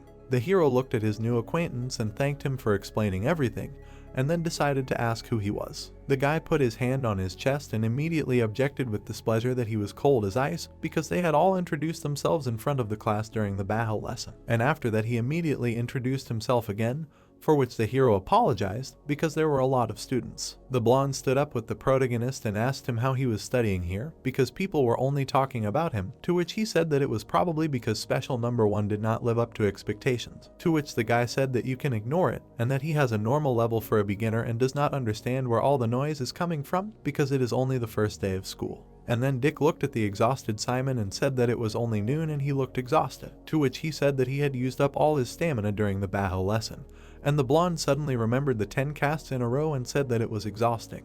But then he opened his eyes wide and said that it was interesting and was surprised. The hero suddenly came to his senses and said that the lessons were difficult, but interesting, and all of them. But then Dick pointed at him and frowned, saying that it was strange, and then said that there was one conversation. And he began to quietly put his hands together and say that Hector was recruiting a gang, and the protagonist was a little surprised. They looked at the big guy and his new acquaintance, and the bespectacled one said that it was so, and he impressed many people in class, and that's why people who wanted to be friends with him immediately started to gather around him. And he was also the eldest son of a famous noble family, so it was not surprising that he would be popular among the nobles. The hero propped his head up with his hand and said that he somehow didn't care. The blonde immediately jumped up and screamed so loudly that his hair stood on end and said to pull himself together because politics also plays a role in the academy. And then Simon was surprised by the words about what would happen if the entire class ended up under his influence. Any student he didn't like would end up isolated and would be haunted by failures in his studies. For example, he wouldn't be able to assemble a team for a joint homework assignment. And then the protagonist took his hand away, saying that apparently he was well versed in social life, asked why he approached him and not Hector, to which he scratched the back of his head and said that he himself was not of noble blood, but the son of a shopkeeper. He scratched his cheek with a smile and to the question of everyone being equal here, said that yes, that's true, but there were aristocrats standing nearby, and he continued and said that noble children still do not miss the opportunity to flaunt their superiority, to which the hero said that he does not do so, and then he said that he had one suggestion. He pointed his finger at himself with pride and offered to join his group. And then the guy calmly continued saying that even if he doesn't know much and people hate him, he is still number 1 on special terms. The blonde lowered his head with a smile and said that the guys who boasted about how skilled they were in the preparatory courses were happy in vain. And over time the difference between them and the other students would level out, and Nefties could not have chosen him without a reason. The bespectacled man jumped up from his seat, pointing his finger and said that he was convinced that there were talents hidden in him that the protagonist himself did not suspect. But Simon only kept silent meaningfully, looking without emotion. And then he laughed softly, and starting to get up, he said that he did not know about joining a gang. The genius extended his hand and suggested that they just be friends. Dick was surprised and stopped, raising his hand. He immediately put his hands in front of him and anxiously said that it was better not to say such words here, and he was very ashamed. But then the newly made acquaintance scratched the back of his head, having made up his mind. They shook hands and decided that it was nice to have a friend. The blonde put the textbook in the uniform and said that they need to hurry to the lesson, and the guy got into the schedule. Simon was glad when he heard that the next lesson would be the theory of summoning and asked if it was true. He immediately remembered his father and thought that he could learn to summon the undead like his father. The hero clenched his fist with a slight smile. They began to climb the stairs and the others again continued to discuss the protagonist behind his back and call him a disappointment. One of Hector's new acquaintances said with a smile that it was impossible to put him above the other accepted ones and that this was complete nonsense. To which the big guy glanced and meaningfully remained silent. Dick put his hand on the table and asked not to pay attention to them, because they simply did not understand anything, but Simon himself said that he was in anticipation. He beamed with joy and said that he was waiting for the first lesson of the theory of summoning, to which he was called Strange. While the guys were chatting among themselves, a man in shorts walked down the corridor. He walked in and the hero and his new friend were discussing something strange. A yawning man walked into the classroom and everyone wondered who he was and thought he was a lost man. The teacher walked in with his hands on the table and everyone was saying that he looked like an ordinary man. The tired one looked up and said his name, saying that he would be the first-year summoning teacher and that summoning theory had historically been the fundamental science in necromancy. The protagonist and his friend were shocked, and he continued and said that most scientists didn't want to admit it, but they, necromancers, first came from the ranks of undertakers, grave robbers, and necrophiliacs. The professor pointed to the board and calmly said that if they weren't deaf, they'd probably heard something about summoning the undead, that it was outdated and had a bad reputation, difficult to understand, or that it had many shortcomings. But then the dark-haired man looked down and said that all these prejudices are basically true. Dick and the hero were simply shocked by what they heard and wondered what this man was talking about. Everyone looked at him without stopping and thought that he was not a professor summoner at all. But the tired man only said that they probably liked all the other subjects before, and they were presented attractively, and many of you thought about what specialty to go to. Aaron crossed his arms and said that he was against such methods, and for each teacher to talk about the pros and cons of his subject right away so as not to mislead. He looked deep into the audience and said that the first drawback of summoning, and everyone thought that for some reason he started talking about the disadvantages. He imagined scales with skulls and ingredients and said that the price of the issue, no matter how they imagined the amounts that would have to be spent. In reality, it would be much more expensive and they would have to spend more on studying summoning magic than on all other subjects. He imagined a murder scene with an emblem and a coffin and said that it was necessary to have training subjects, and they could not kill people or animals only because they could not afford to buy the necessary substitutes, and in their days skeleton kits and processed corpses were available, and each of them was enough only for one time. All the students were horrified, and he continued the story and said that this business was expensive, and they would have neither a reward nor satisfaction from this magic, so whoever went into the specialty could forget about wealth. The professor imagined a necromancer with skeletons and said that the second drawback was that effectiveness in battle depended on the quality of the summoned creature, and they would fight instead of them, and naturally, the outcome of the battle depended on their strength. But then he imagined the guard pointing at the necromancer and saying that when their summoned creatures were destroyed, they would suffer 80% mana damage. The teacher moved his hand away and said that this was also related to the first drawback. For example, in their time, relatively long-lasting undead models were available, and one could imagine what would happen if they raised such an undead and killed it. The man imagined a battle with a monster and said that not only would they be permanently disabled, but they would also lose a lot of money, and the battle continued and they could only helplessly watch as their partners dealt with the task. The tired man held up 3 fingers and said that the third drawback was the most important. The students quietly looked at each other and whispered, and the professor said that the priests were much stronger than them in any scenario, and one could even say otherwise. He frowned and looked ahead and said that in modern realities, necromancer summoners cannot stand the competition at all. The man imagined past battles and said that the only opportunity for a summoner to prove himself is war, and at the front, summoning has no shortage of objects to summon because there are always many dead on the field. Aaron imagined a handshake between 2 countries and said that after the non-aggression pact, military actions took on the character of local conflicts. And then battle came to mind after he said that spiritualists and spellcasters are perfect for small military skirmishes, and necromancer summoners are definitely weaker than priests. He imagined the undead attacked by light and said that one sacred spell from a priest, and their entire regiment of undead is defeated, and then asked how they think it will take to assemble a new one, and there are also many more disadvantages, and the choice is theirs. Victoria raised her hand trying to ask something. The professor looked at her while she tried to ask about the advantages and meaningfully remained silent, and then he decided to shut her up by saying that it seemed he did not allow her to ask questions, and she apologized by lowering her hand. The tired man exhaled and, looking away, said that the advantages included a huge number of tactical options and the ability to carry out various operations using summoned creatures, and the hero and his friend thought with great indignation that he had gone over the advantages too briefly. The man put his hands in his pockets and, looking ahead, said that they should decide for themselves whether they wanted to stay in the second semester to study the theory of summoning, but he wanted them to keep this in mind. Aaron became much more menacing and said that if they had no guts, they shouldn't even think about touching this discipline.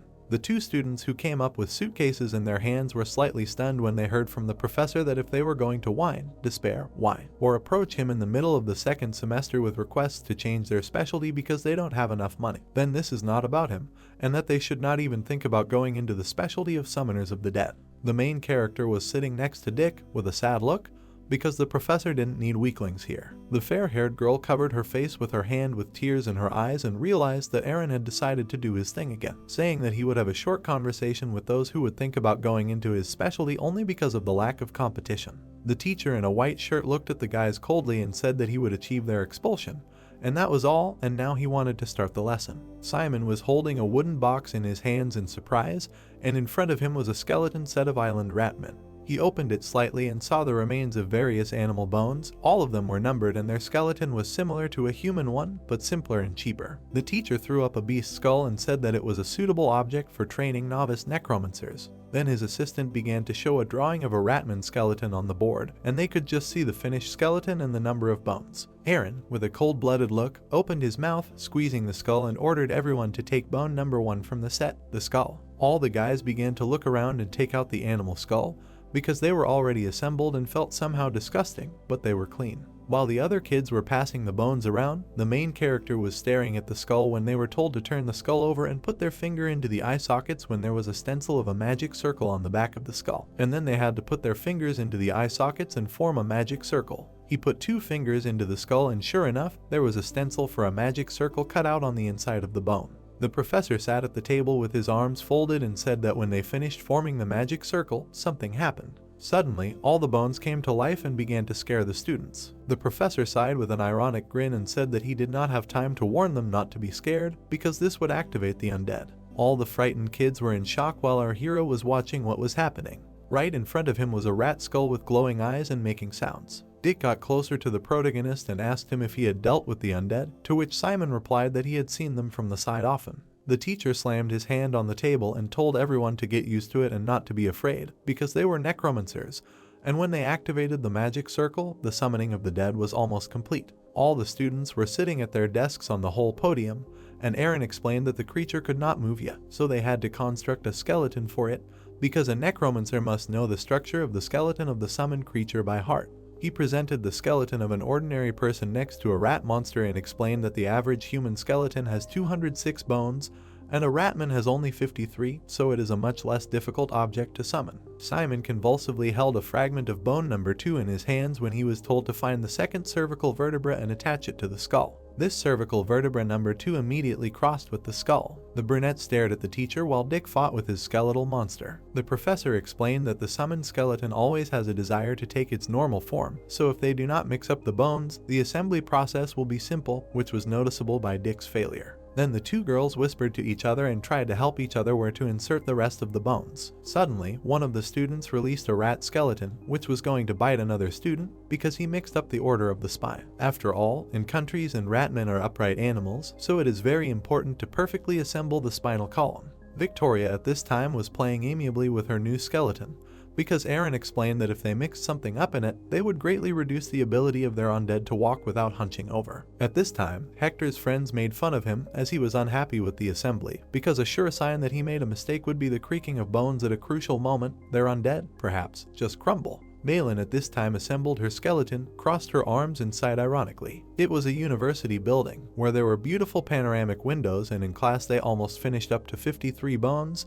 If someone did not succeed, they could raise their hand for help. Aaron began to go deeper to help the unsuccessful experiments of students. The white skeleton looked at its owner with a smile, because Simon created it with the help of his darkness. The brunette looked at his creation with trepidation when they tried to call him. At this time, Dick convulsively pointed at his monster and did not understand why he himself swapped the bones of his legs and arms, like a hybrid. He grabbed his finger for his bone and explained that he mixed up these bones and the hybrid himself tried to fix it.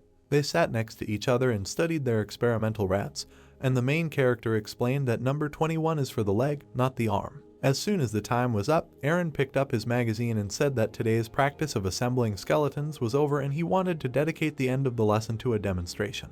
The blonde began to stroke his friend's back, as if calming him down for going to the board to show his creation. All the other students were sitting in anticipation with their skeletons when Aaron had not yet finished speaking. Suddenly, Hector jumped up from the table when the professor addressed him. The protagonist stood in front of his friend when their hybrids were on the table, and he said that they had about 10 minutes left. On the table was the skeleton of a rat, in which a necklace with a red emerald was imprisoned. He said that they must assemble the skeleton and use it to get this necklace, and the one who can get the necklace before the bell will win.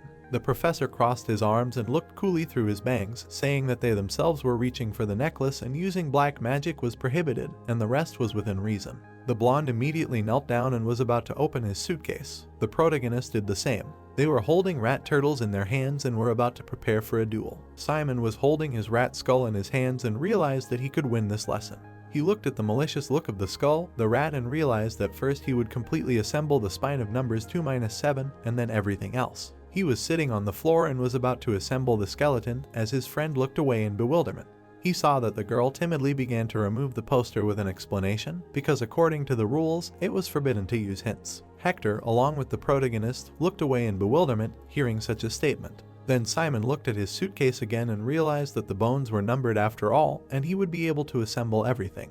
The brunette grabbed a piece of bone with sweat and told the teacher that there were no numbers on the bones. At this time, the girl with purple hair was pitifully clutching the poster when Aaron explained that the sets they were working with were educational, and now his assistants took the trouble to number the bones in order of assembly, and the skeleton sets were sold without numbers. He crossed his arms and looked arrogantly at the protagonist, saying that he should understand everything. Simon sadly held the rat's rib under the dark light, and the teacher added that the necromancer must know the structure of the skeleton of the summoned creature by heart.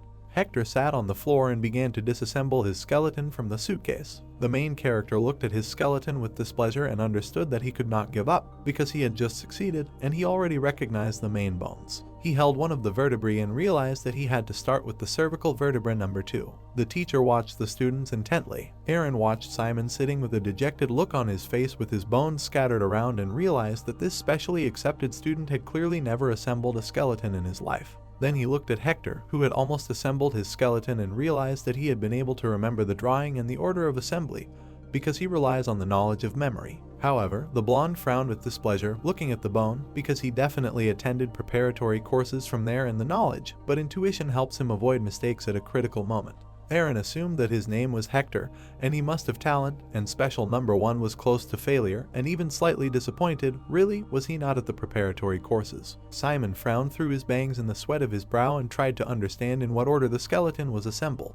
The professor stood at the pedestal, looking at the entire stands of students, and realized that it looked like from this class, only Hector gave some hope. The leg of the ratman skeleton stood on the floor. Hector wiped his hands and looked at his creation of a rat, which was already standing on its own. This rat with red eyes began to smile maliciously, because Hector realized that at the same time he had to destroy him morally so that he would no longer even think of going against him and had to make a laughing stock of him. The main character found himself in an empty space with his broken skeleton, and Misha wanted to break his will so that he would no longer boast that he was accepted on special terms and even under number 1. Mikhail bared his teeth and frowned furiously because he wanted Simon to lie in the dust right in front of him. This rat began to swing his thin hand as a crack occurred. This rat began to walk alternately. Then the professor saw how this rat was able to jump onto the table. Then this collected monster began to walk further as his tail began to fall off behind him. This rat with red eyes began to smile maliciously, grabbing a necklace with a red emerald stone. The main character was surprised in the sweat of his brow and realized that there were 5 minutes left until the end of the lesson.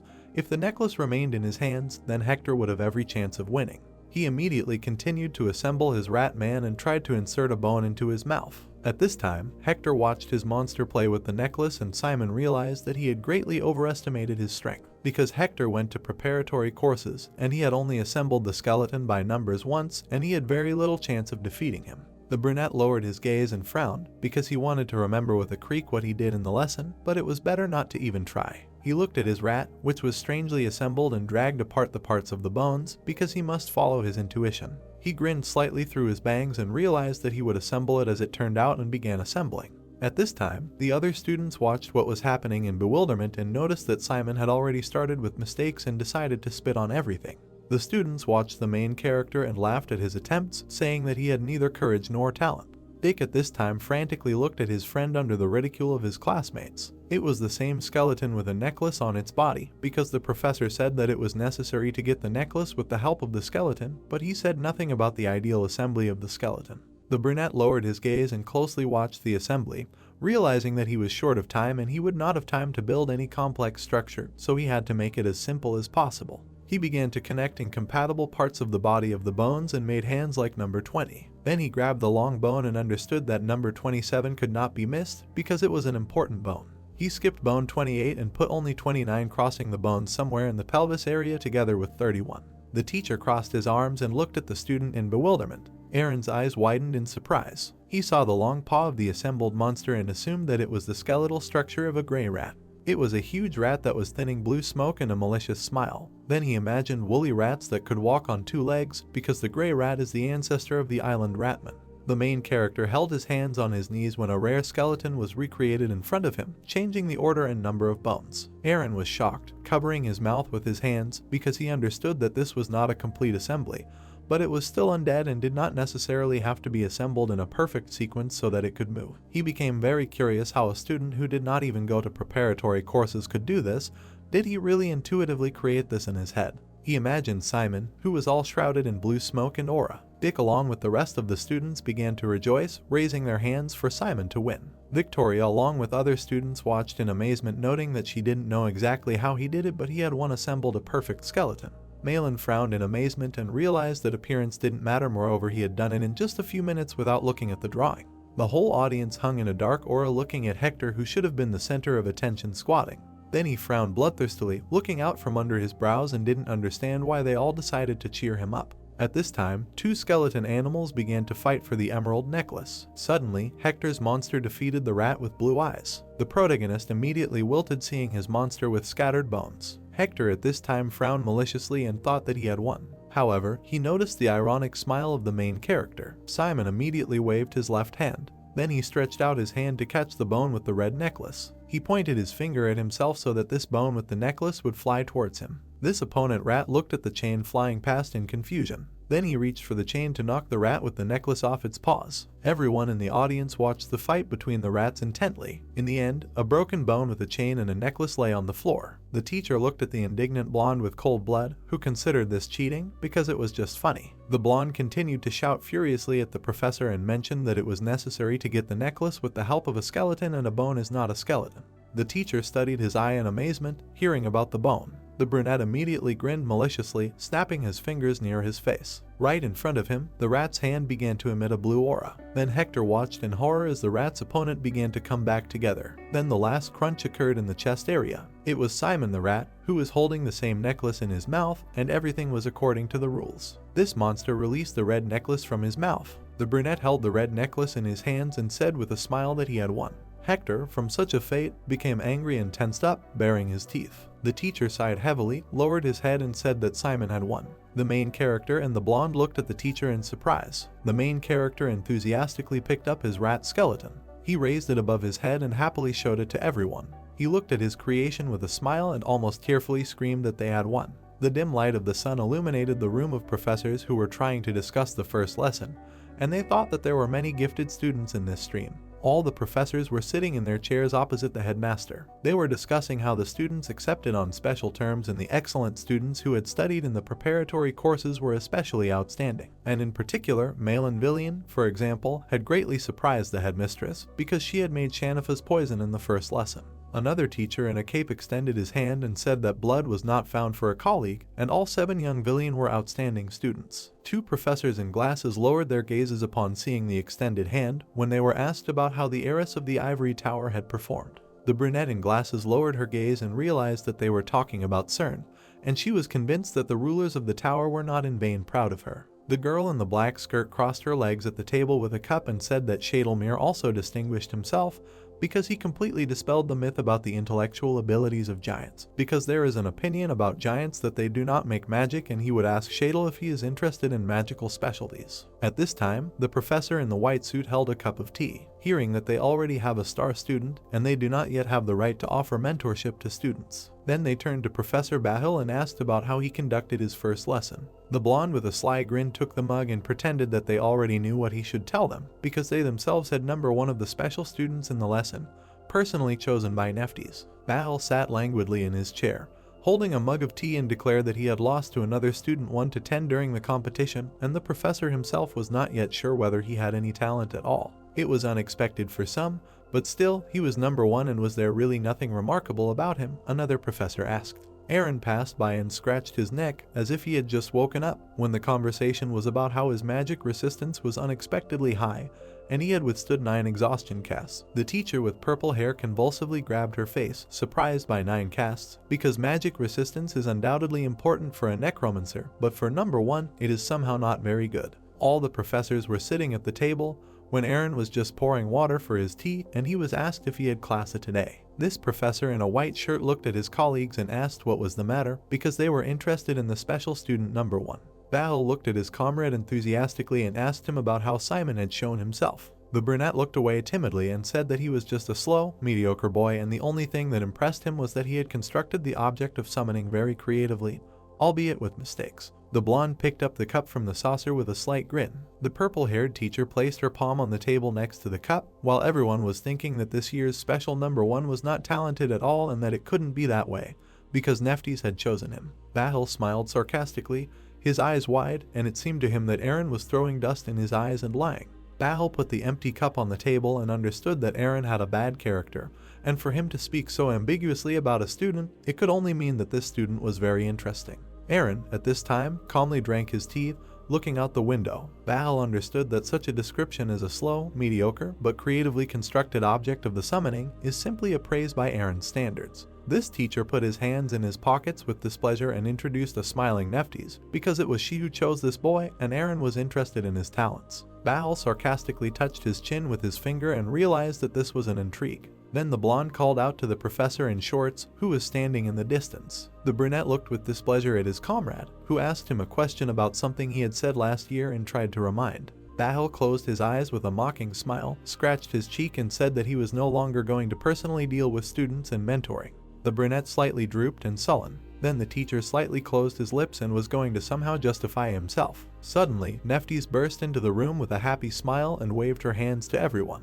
Everyone, comrades, immediately bowed to her and greeted her. Bahil took a chocolate ice cream out of his pocket, surprising another teacher. Nephtes shyly stretched out her hands to take the chocolate ice cream and said that she asked to stop treating her like a girl. The blonde still tried to fawn over her with compliments. While Nephtes looked shyly at her ice cream, Bahil stood behind her. Then the girl looked back at the man in the black cape, who politely asked her to sit down. Nephtes immediately plopped down on a huge chair with ice cream and asked to tell how they liked the new students. All the teachers immediately looked at the lady with admiration and began to tell that some of the students were talented and could do a lot. The brunette stood by the door with displeasure, watching what was happening after hearing that there were a lot of young talents this year, and I wish the period when it was still impossible to take students under your wing would end sooner. Nephtes raised her hand with her index finger in admiration and said that if they had any problems, then they should not be shy about saying them, and now they were free and could go home and have a good rest. At this time, the brunette looked at Nephtes and wanted to talk to her alone. The girl looked at Aaron with a smile, while the others were shocked and perplexed, raising their eyebrows. At that moment, Bahil watched the talking couple from afar by the window, because Aaron was going to tell her something very secret. The professor in a white suit leaned his hand on the nightstand and realized that his comrade was, as always, straightforward. The blonde immediately bowed his head and smirked, telling Aaron not to think that Nephtes would answer his question directly, if at all. Simon and his friend looked down in surprise and discussed what to do, since there was only one free spot left in each of the 4 bedrooms. All the students were chatting with each other throughout the room. Simon stood with his friend next to the girl who was being assigned to the rooms together, and Simon said that they were late and there were still many people looking for a place from their year. His friend noted that the summoning theory lesson lasted 3 hours, so apparently all the other classes had already found dorm rooms. The purple-haired student looked sadly at the folder and apologized that there were no rooms with 2 free spots on the 2nd floor either. The 2 friends immediately smirked and ironically stated that there was nothing to worry about since it was not their fault. They immediately sat down on the floor and started looking for free rooms on the plans. Then they thought that they should just walk around the rooms and ask who would like to change places. Simon, in surprise, raised his gaze and said that in general it was not badly thought out to go to another floor, and he would not mind walking around and seeing what was on the other floors. The girl with long hair stood sideways, getting ready to go with the main character, when 3 guys with suitcases and smirks approached from afar. The brunette immediately hit the girl with his elbow when he was carrying suitcases and told her to get out of the way. This impudent student with his fair-haired comrade looked down on the fallen girl, who apologized to them. These guys were carrying suitcases and personal belongings, looking at the girl, asking her about why the maid stood in the middle of the road, and now because of her the suitcase was crumpled on the corner, and now she has to do something. The girl lowered her head in embarrassment, almost with tears in her eyes, when the guys mocked her and told her to carry the suitcases herself. Suddenly, the main character put his hand in front of the embarrassed girl. Simon covered the girl with his body and said that they should have noticed that they were talking to her. Dick crawled out from behind and said that they were first in line, and the guys almost ran over the girl with their cart on purpose. The protagonist steadfastly covered the girl with his body, while these guys were indignant and outraged that they, commoners, had become impudent and completely forgot their place. Suddenly, one of the hooligans drew the attention of his leader to the protagonist and said that this was the very number one. He was the one who took the oath at the ceremony. The brunette looked at the indignant guys with displeasure. They immediately began to take their suitcases away and shout after them that they would see the guys again, and they themselves were going to leave. Dick at this time smiled mockingly and pointed a finger at the scoundrels, while the girl thanked Simon for helping, although he simply considered it his duty. The fair-haired girl looked at the brunette with trepidation and waved her hand was going to lead them to the next floor. She began to leaf through her notes and said that in fact on the 4th floor there is one room in which 2 free places.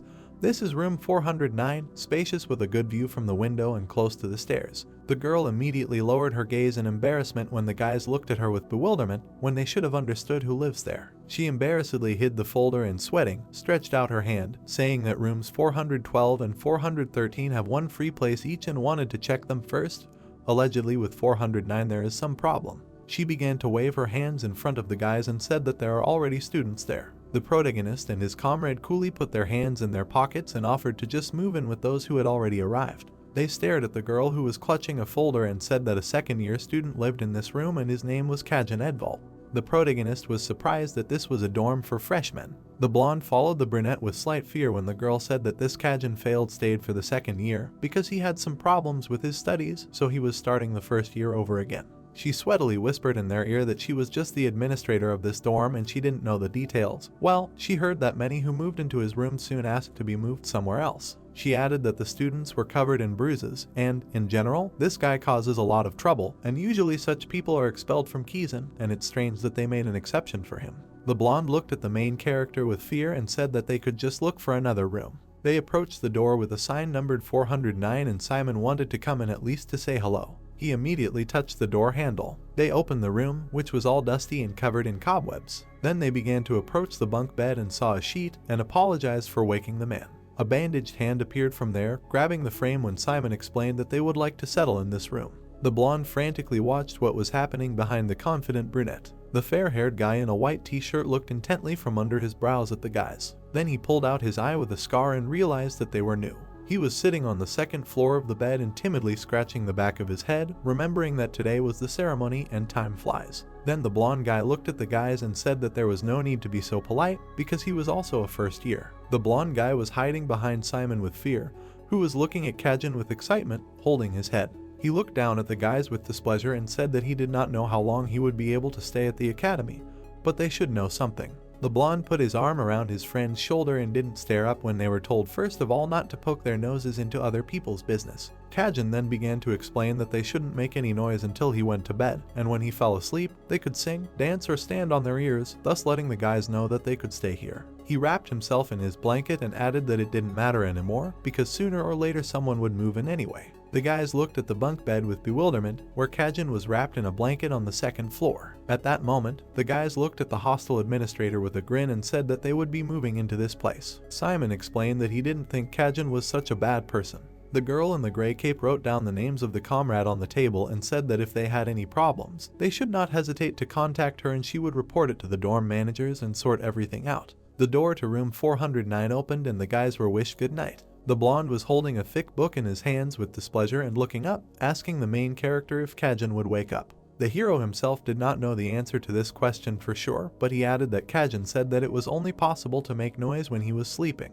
Dick looked carefully through his blonde bangs. The brunette immediately cringed when he heard a stack of books fall to the floor. The two of them were standing in an empty room next to a fallen stack of books, and Kajin was sleeping at that time. Kajin at that time wrapped himself in his blanket and heard that the guys did not think that he was such a bad person, at least as long as they did not break the established rules. Dick immediately started smiling and realized that they finally got a room and decided to leave his things here and take a shower, because he had already noticed it.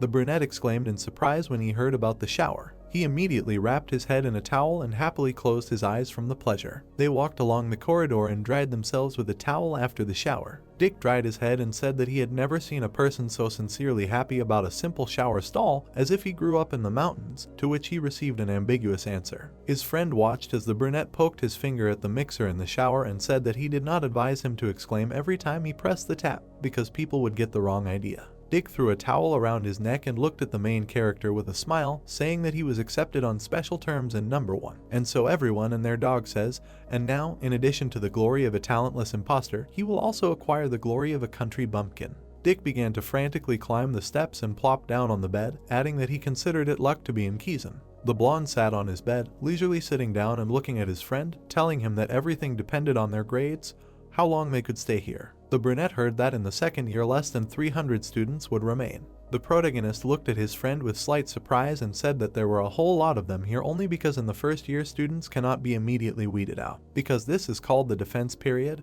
but very soon half of those who entered will soon be gone. Dick bewilderedly extended his index finger and explained that during this period it is impossible to grade students and openly express their approval, because teachers do not have the right to a private conversation with a student, as well as the right to expel students from the academy. Simon remembered with horror the moment when the evil teacher fought with him, and remembered that there was also a ban on causing harm to students because there were so many bans in this defense period that he could not remember. He thought ironically to himself that today he had only experienced light attractions. The blonde threw his head back, closed his eyes and said that at the end of the defense period, the teachers would expel everyone left and right for poor academic performance, mediocre studies, breaking the rules, for careless attitude to homework and whatever. Simon folded his towel when the blonde raised his index finger and explained that if he just held out until at least the end of the first semester, then he would be in demand everywhere and would easily find a job, adding that if he could withstand the competition and graduate from the academy, then he would become the master of destinies and the destinies of entire countries would depend on him.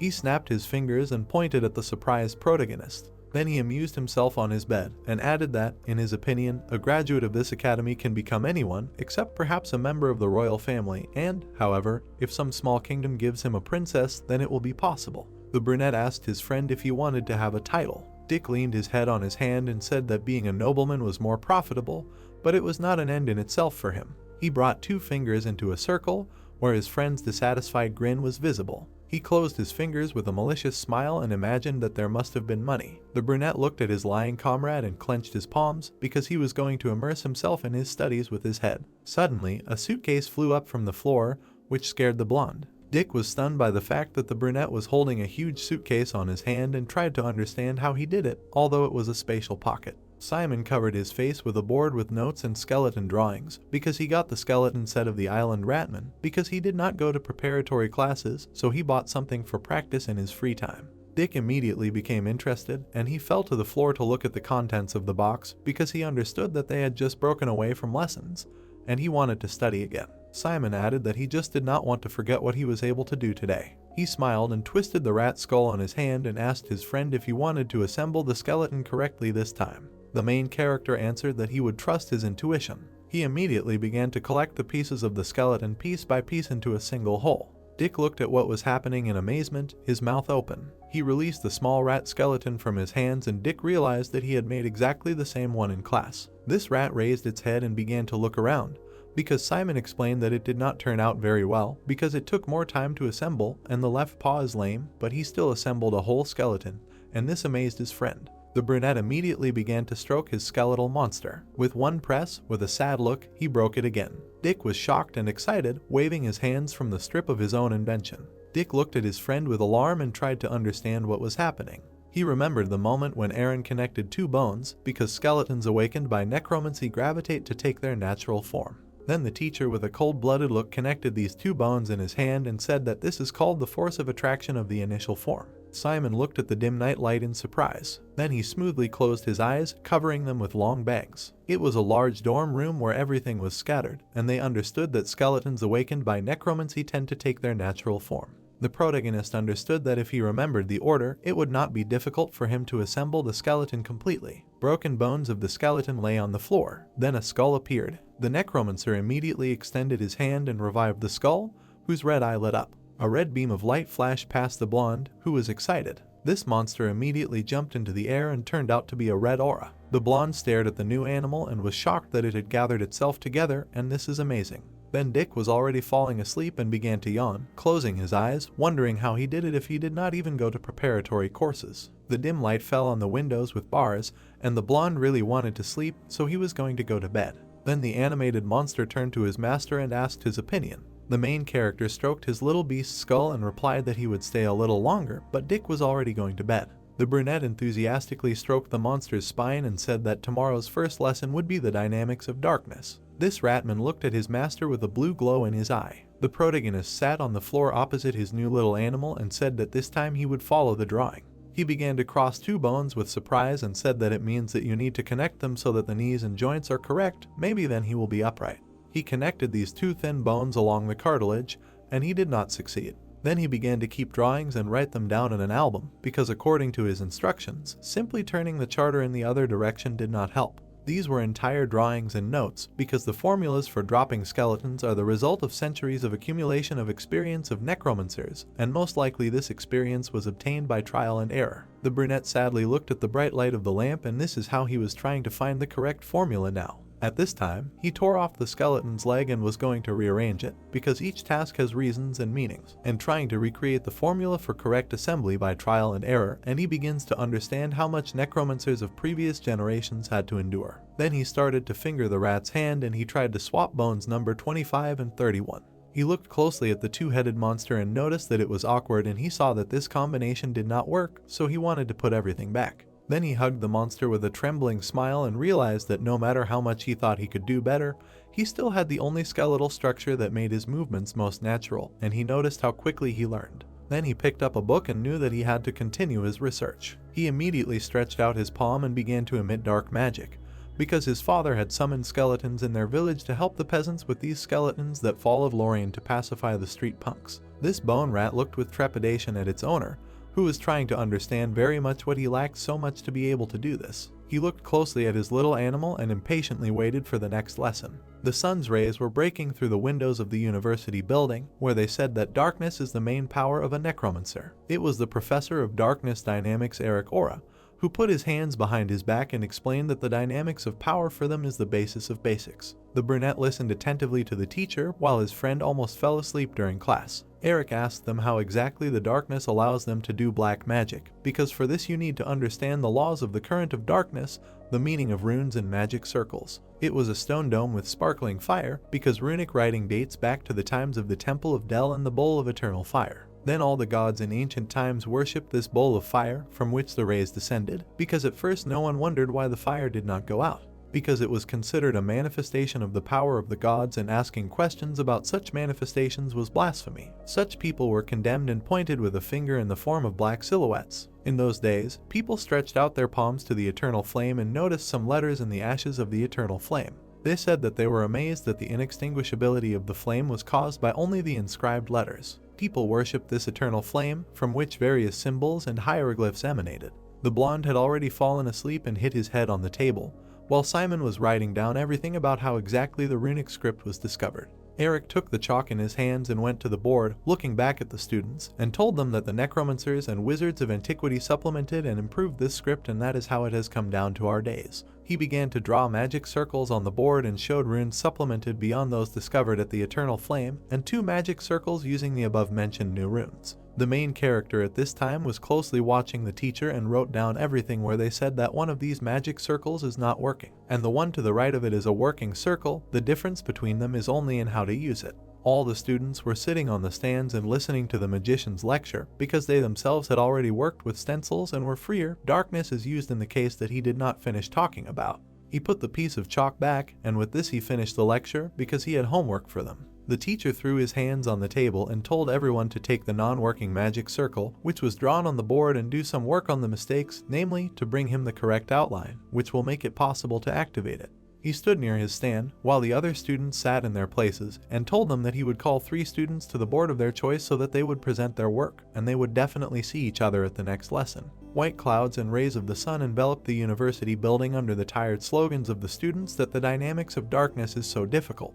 The protagonist walked with his friend under the breaking rays of the sun, when Dick remembered the arithmetic lessons with his father and why it was impossible to just give them the correct formula, because they still had to derive it themselves, but our guy liked everything. He looked up with a trembling grin at the closing shadow and said that he did not understand more than half of the lecture, but he liked the way Eric explains everything from the very beginning. However, the blonde added that he just liked everything here. The brunette lightly hit his friend on the back so that he did not finish eating, because in the morning he had already been buzzing all his ears about how much he liked the shower and scented soap. Suddenly, a huge cloud of smoke rose above the university. At that moment, the student was standing in a clearing with dandelions, and everyone tried to turn to the protagonist, asking him about the schedule, which said about combat magic. All the students stood in the clearing, looking around, noticing the strange origin of the smoke. They saw a whole cloud of dust and smoke coming towards them from the empty clearing, as if someone was running towards them, and the ground was shaking.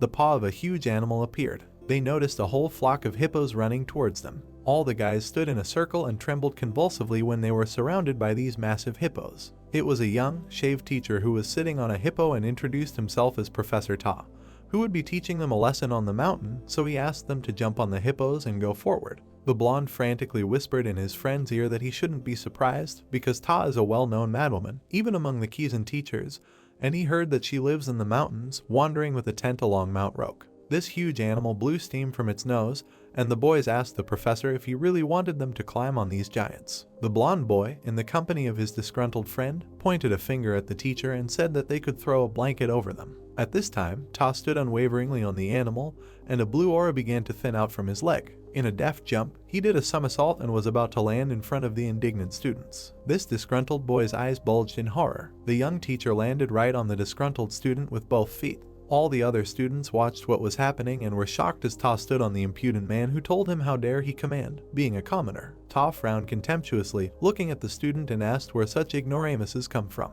At this time, two friends and a girl were watching closely what was happening, standing near the hippopotamuses. The teacher continued to sit on the tired boy, who threw his head back from such pressure. Dick threw his arm over his comrade with a smile, who noted that these upstarts were stepping on the same rake, and the blonde noticed that Simon was very different from most nobles. The shaved teacher looked at the other guys and said that they were late, and therefore they should climb onto riding animals. The main character and his friend barely managed to climb onto a huge hippopotamus. Simon sat in front, when an excited friend sat behind him, but the last girl was still crawling towards them. The two of them sat on the huge monster, but the pink-haired girl was going to climb to them three and asked her to wait. The main character extended his hand to the timid girl and offered to help. She put her thin palm on his hand. He quickly placed her right in front of him. Tavo looked back at the students excitedly and told everyone to hold on tight. The huge animal opened its mouth and they were about to go. A whole herd of hippos, they rushed forward across the field. The girl with pink hair was crying and was about to thank her savior, her long locks getting in his way. The teacher watched from the side as the students barely held onto the hippos and screamed in fear, trying to figure out what they were holding onto. Hector and his friend were crawling behind, while in front, Malin was holding onto the hippopotamus's small ears in fear as the teacher told them to overcome themselves and train their will, because that was part of today's lesson. He gave a thumbs up with a smile and said that if they fell, they would die under the feet of other hippos, and the prospect was not bright. All the students were out of breath and sweating from their own sweat. These hippos ran further away from the field and cries for help from the students were heard, but they were told to hold on as tightly as possible because this university does not need students who cannot even survive a ride on a hippo. At that moment, all the students were lying on the clearing looking tired after such an ordeal. The students were sitting on the clearing and trying to take bottled water from the dispenser. The main characters, along with their new friend, were sitting on the clearing and greedily drinking water after such an ordeal. The pink-haired girl widened her eyes in surprise, looking at the shadow. The protagonist, along with his friend and the new girl, immediately exclaimed when birds began to fly over them and they were greeted at a new lesson. A plump white bird sat on the shoulder of its owner. It was a brown-haired girl with a skirt with ornaments, introducing herself as Hengpeng Tun Silkum Marlat, stretching out her hands to the boys. This girl looked at the boys with two birds on her collarbones with enthusiasm and said that she was a teacher of combat magic. In the old days, these were the fiery heads of angry dragons, a giant undead hydra that burned 4 parishes. Hydra Kundar. Hengpeng stood on a stone ledge under the rays of the sun in a fighting pose, because she was a legendary necromancer who fought against this titanic monster for 5 days, and achieved a glorious victory by breaking all 100 Hydra necks with her own hands, because she was a professor of combat magic. This teacher animatedly opened her eyes and asked the boys to stand up. The tired students barely started to get up with a slight fright when they were asked to stand in 4 rows. Ta at this time watched what was happening as Hengpeng conducted her lesson and repeated her command. Simon stood behind the rest of the frightened guys, who did not understand where they were now supposed to go. The brunette immediately ran down the field when the guys followed her. The blonde, along with his friend and other tired students, ran after her when they recalled the old phrase that in a healthy body a healthy mind, and the basis of combat magic is good physical shape. Hengpeng continued to run without looking back with her bare back, and everyone was surprised at this woman and her fast run. The blonde tried to catch his breath, barely keeping up with the brunette, because they understood that she was also a person, but on a completely different level. Hengpeng ran with a lively smile and said that today they would learn to increase their physical strength with the help of darkness and learn the simplest combat tactics. Ta at this time with another student ran with a fighting spirit, because they were necromancers who focused on combat magic. She imagined how these hands began to wind black bandages on their wrists, explained that if they became even a little similar to them, then the darkness would stand out from their body without difficulty, like a silk ribbon. From this ribbon of darkness they could make clothes, which were called the robe of darkness. And Peng ran into the forest and, looking back, said that only combat necromancers had this feature, and asked everyone to be careful because there were trees ahead. Dick at this time lagged far behind Simon, who ran forward in a hurry, and added that he was very envious of the guys who had talent for martial arts. The brunette saw how the other guys deftly jumped on the tree branch and realized that they were really having fun. Then Simon looked back at his lagging blonde friend and saw how hard it was for him to run. The main character, sweating and smiling enthusiastically, looked back and said that he simply grew up at the foot of the mountains, and so for him it was all normal and nice to run, like at home. The brunette ran ahead of everyone and looked back at the students, listening to the tired exclamations of the blonde. They ran up to the ledge and saw a seething river. A task appeared in front of them that they needed to jump over this cliff to the other side. The light blue river enveloped 2 earthen banks, on one of which were students. And Peng with a lively smile extended her finger and imagined how dark magic appeared not only from their hands, but also from their heels, and said that there was a trick, that they usually secrete darkness through their hands, and now they should try to secrete it through their feet.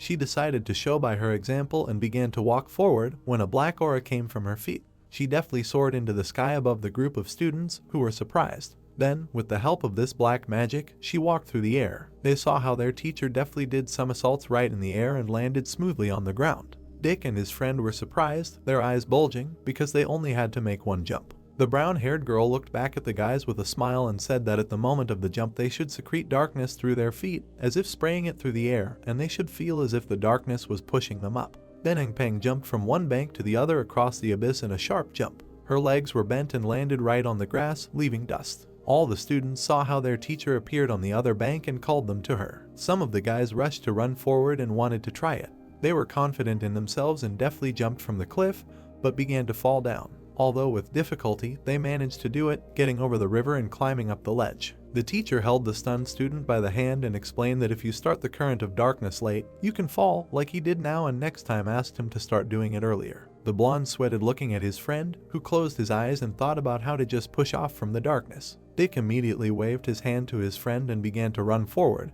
because he said that if he thought so much, he would not get anywhere, so he decided to go first. The protagonist saw his comrade bounce off the grass. Dick flew over the water with slight bewilderment. Flying over the abyss with water, he saw Hector, who proudly jumped in front of him. Hector was able to land on the ground when Dick fell next to him and lay on the ground. This blonde looked at his friends, who praised him, and laughed at the others. Dick sat on the grass and tried to shake himself off, because he did not like this impudent guy at all. Simon was the last one left and looked at his comrades on the other bank, who were trying to encourage him to jump. He immediately closed his eyes and tried to calm down, wanting to perform a push from the darkness. He quickly ran forward. As soon as his foot left the ground, a black aura appeared on his foot. At this time, Hector was closely watching what was happening next to him with an ironic grin from his comrade. All the students watched as Simon, with the help of magic, jumped almost the entire cliff. Dick was the first to happily raise his hands after his friend landed and appreciated this highest jump. The main character immediately opened his mouth animatedly. He smiled tremulously,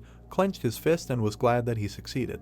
And Peng and the other students were shocked, their eyes bulging. The professor stretched his arms out to the sides and praised the student for his wonderful jump, but he timidly scratched the back of his head. The teacher watched as the brunette, along with his friend, clapped his hands in joy. Hector at this time grinned discontentedly and frowned. Then Peng put her hands on her hips and looked back at the other students, telling them that most likely everyone had crossed over and they should wait for those who fell into the water. Our hero raised his eyebrows with a smile, looking back at the professor, and agreed with her that they would move to another place of study when the rest of the guys got out of the water. Dick raised his hand with the notebook, asking his friend if he wanted to take a look while they were walking. Simon asked what it was. The brunette looked at his friend's notebook. The blonde noted that it was a list of students to invite to their homework group, adding that the group homework would start in a week and they needed to start recruiting already, and that he had made a list with names, talents, and a short description. The notebook had some written notes in black ink. The protagonist said that it was impressive, asking how he had collected so much information. The student stated that it was a company secret.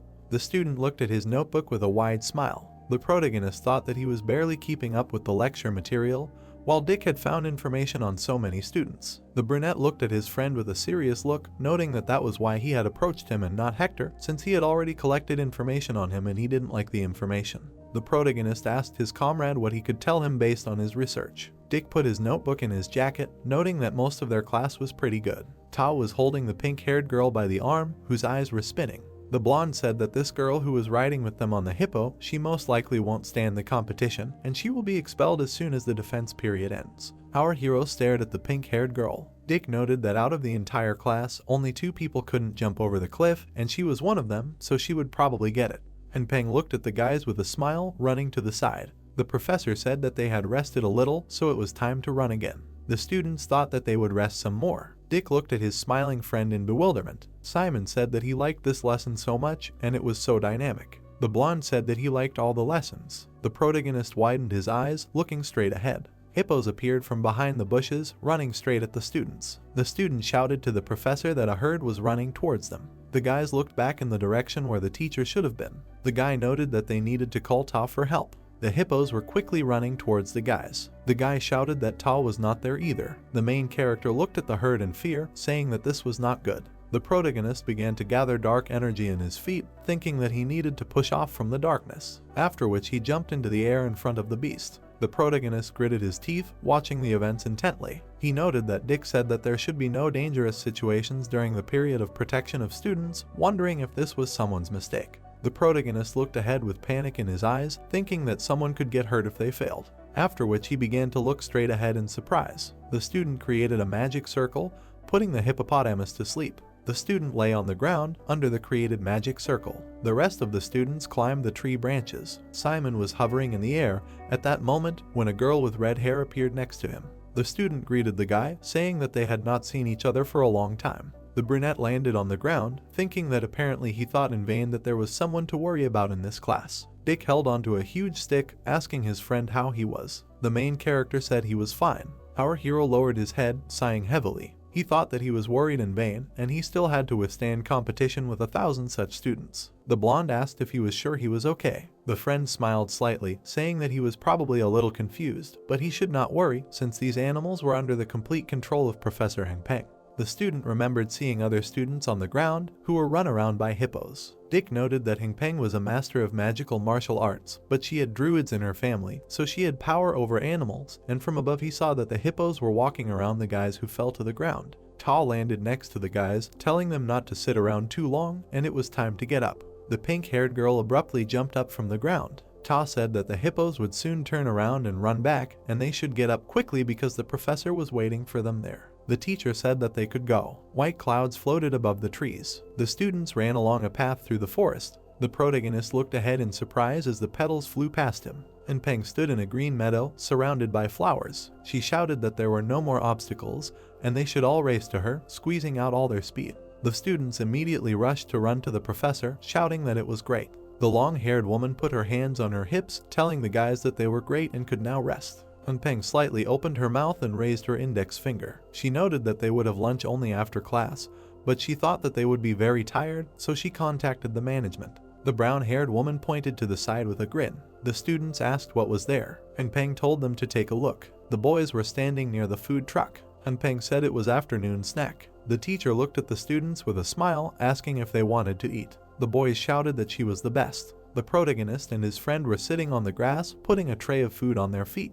Dick noted that there was no one better than her. The protagonist looked at his friend in surprise. The blonde noted that she fed the students at the expense of class time, and he would not see this from other teachers. The brunette said that if we talk about it, he heard about another before he came to Kizan. The shaved-headed man approached the brown-haired girl. Dick asked his friend about what. Our hero looked away, saying that he was told that Heng Peng was a typical Kizan teacher. The student looked at his friend in confusion when he imagined the image of the girl, asking that Heng Peng, a nature lover, was a typical Kizan teacher and who had given him such bullshit. The main character thought that it was Lorraine, the daughter of Nephtes, who had given him such bullshit. Heng Peng smiled widely, raising her hand. She told the boys that they were wrapping up and would be heading back in 10 minutes. The main character stood near the students, holding a tray. The student said that he thought they would rest and ride back on hippos. The young man looked away warily, thinking that he had a feeling that this was just the beginning. The student stood in front of the professor. Heng Peng asked if everyone had the wristbands she had given them. The students shouted that they did. The students began to release dark energy when the professor told them to fill them with their darkness, after which the students immediately began to fall to the ground, not understanding what was happening to them. The teacher with a wide smile pointed her finger behind her back. She asked that everyone knew what the exhaustion spell was, noting that they should look at the flag.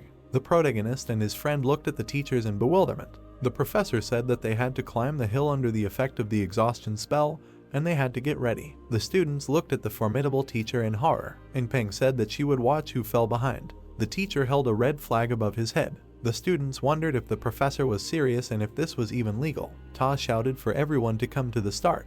The students looked at the professor with an exhausted look, leaning on their knees. The teacher told them to get ready, after which the students ran towards the professor, who shouted at them that they could act. The guys began to climb the mountain. The blue-haired boy grabbed the grass with his hands, continuing to crawl. The boy grabbed a rock with his hand. The protagonist looked ahead with a tired look, after which he closed his eyes and sighed heavily. Simon noted that each step was taken with great effort, and it made him dizzy. The protagonist lowered his head, thinking that preparatory courses would not help anyone now, and this test would show who had what kind of endurance and willpower. The young guy looked ahead with a stubborn look, radiating a dark aura. He noted that if he stayed now, all subsequent training would be a burden for him. The brunette gritted his teeth, thinking that he would do it no matter what it cost him. Hector looked back at the protagonist, thinking that it was him again.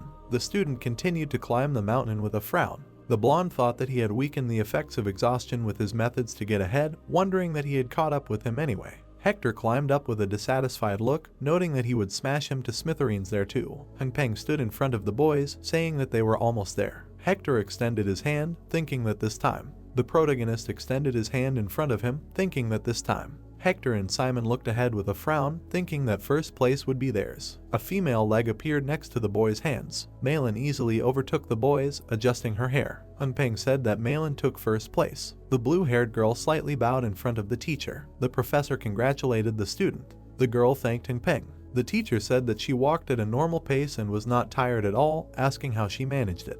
The student stared at the thoughtful teacher, noting that she had used a formula to resist the exhaustion spell. Unpeng said that she was doing well and could rest. The boys watched in shock. The student noted that he did not know that it was possible to simply defend against the spell. The man pointed to the side, calling out to Unpeng, adding that they had an injured man and apparently he had sprained his ankle. Unpeng said that she would take a look, after which she ran to the side, waving her hand at the boys. The professor told the boys that they were almost there, and she believed in them. Hector slightly opened his mouth and sighed heavily. He rose to his feet emitting a purple aura, saying that this was just mockery. The blonde walked up to Ta. The teacher said that Hector got second place. The protagonist looked at what was happening, confused. Hector approached the student who was sitting near the tree. He looked at the girl with displeasure, asking what she was doing and that she was removing a curse from herself during a combat magic lesson, and thought that he was crawling in the sweat of his brow only because he did not know how to remove exhaustion. Malin told him to leave her alone, after which she looked at the guy with a menacing look. The blonde asked what she could know about the world if she had lived her whole life in an ivory tower as a princess. Malin asked that he wanted to fight her. The guy pointed his finger at the student with displeasure. He noted that he was telling it like it was and that the teachers would not give them grades during the defense period. And during this period it was important to show your diligence and discipline in order to earn a good reputation with the teachers. And this stupidity that she had just done for sure showed Professor Unpeng that she could not be trusted. The guys looked at each other angrily. Malin said that he was a bore, asking that he was really so upset that she had beaten him. Why was he accusing her of this? The blonde noted that he was asking her not to cheat in class anymore, that's all. After which Hector began to turn away from the girl, saying that he had no interest in her. The man handed a bottle of water to the main character, saying that Simon took third place. The protagonist thanked the teacher. The young man sat down next to the tree, sighing heavily. Malin and Hector turned their gaze to the protagonist. After that, the guys began to watch the other students. Dick lay next to the main character, said that he was going to die now. Simon said that he had coped, and he himself was already tired. Dick looked ahead with a dejected look, asking how he thought they would return, noting that if he was told that they had to climb the hippopotamus again, he would simply bite his tongue and die on the spot. The teacher looked at the guys with a wide smile, telling them to all gather. In front of the professor lay a canvas with a magic circle. Unpeng said that since they were not so tired, she asked the administration for a favor and she was given permission to teleport, so they should get in line.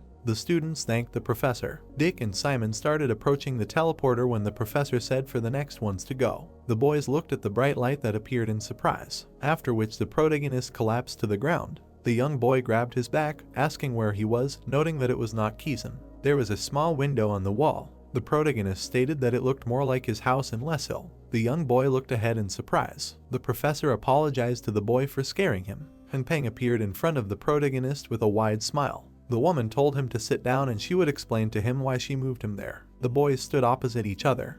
Peng noted that she secretly adjusted the teleporter magic circle, noting that Ta helped her, and they made it so that the magic circle would react differently to one of the students. Simon asked what she meant by him. The young boy sat down at the table when the teacher placed a glass in front of him. The professor noted that he was right and that it was a reaction to his darkness, and the idea was to move him to another place. The teacher began pouring water into a glass, asking if he knew why she did that. The protagonist looked at the teacher in confusion, saying that he had no idea.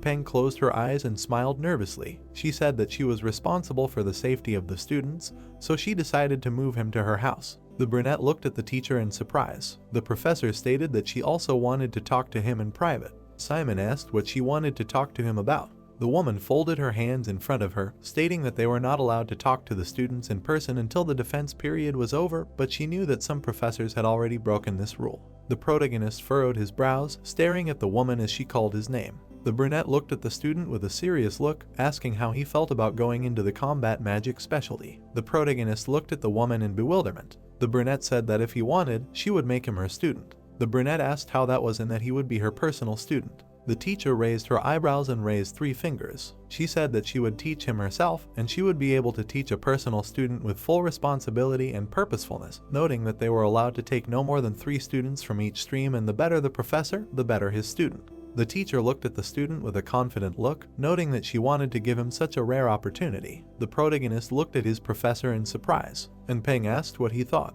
The brunette lowered his gaze, saying that he did not understand her because he did not show himself in any way in the lesson. The professor looked at the student intently, her eyes wide. Simon noted that he, unlike the others, barely coped and took only 3rd place. The protagonist looked down with a sad look, saying that today was only the 2nd day of classes, so he sincerely did not understand why she was offering him mentorship. The woman smiled widely, looking at her student. She noted that for students, taking some place may be important, but the teacher looks first of all at talent. The professor recalled how darkness emanated from the main character's leg. She said that he used the darkness so well when crossing the cliff, asking that this was the first time for him. Simon said that she was right. The woman with a slight grin recalled how the young guy jumped over the cliff. She noted that despite this, he jumped higher than everyone in the class, and this cannot be a coincidence and is definitely talent. Peng recalled how the main character sat on the grass radiating powerful energy. She noted that when he climbed the hill under the influence of the curse, he withstood the race relying only on his strength and endurance, unlike the first 2 students. The brunette looked at the professor in surprise. The brown-haired woman said that for him it did not seem surprising, but for her it says a lot. Peng smiled sarcastically, asking if he needed more compliments. The young guy clenched his hand into a fist. The woman said that his endurance, willpower, and outstanding talent for controlling darkness and all this will manifest itself best in combat magic, and she thinks that in a couple of years he will be even stronger than her. The brown-haired woman frowned, looking at the guy with a serious look. She stated that she was even more determined to make him the strongest battle mage in the world. The protagonist sat with his back to the teacher. The professor looked up when Simon called out to her. The protagonist thanked her for such a generous offer. He stood up from his chair, bowing to the professor. He stated that to be honest, he had to refuse. The woman asked why he decided so. The young man looked down with a confused look, stating that at the moment he was more drawn to another subject.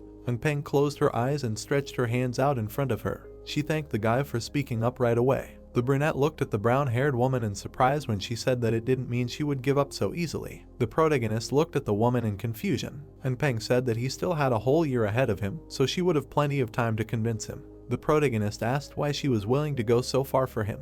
The brunette said it was curiosity, after which she approached the protagonist, who looked up at her. She said how much stronger he could become, and she wanted to know the answer to that question. The professor waved her hand, saying that even if it wasn't about that, he could contact her with any questions. The protagonist covered his face with his hand from the bright light, thanking the teacher. A magical blue circle appeared next to the guys. Peng asked the protagonist to keep this meeting a secret. The protagonist closed his eyes and smiled awkwardly. The teacher said that this time the teleport really did lead to Kizan. Simon said that it was good. Peng waved goodbye to the young guy, telling him to join and not to see him in the next lesson.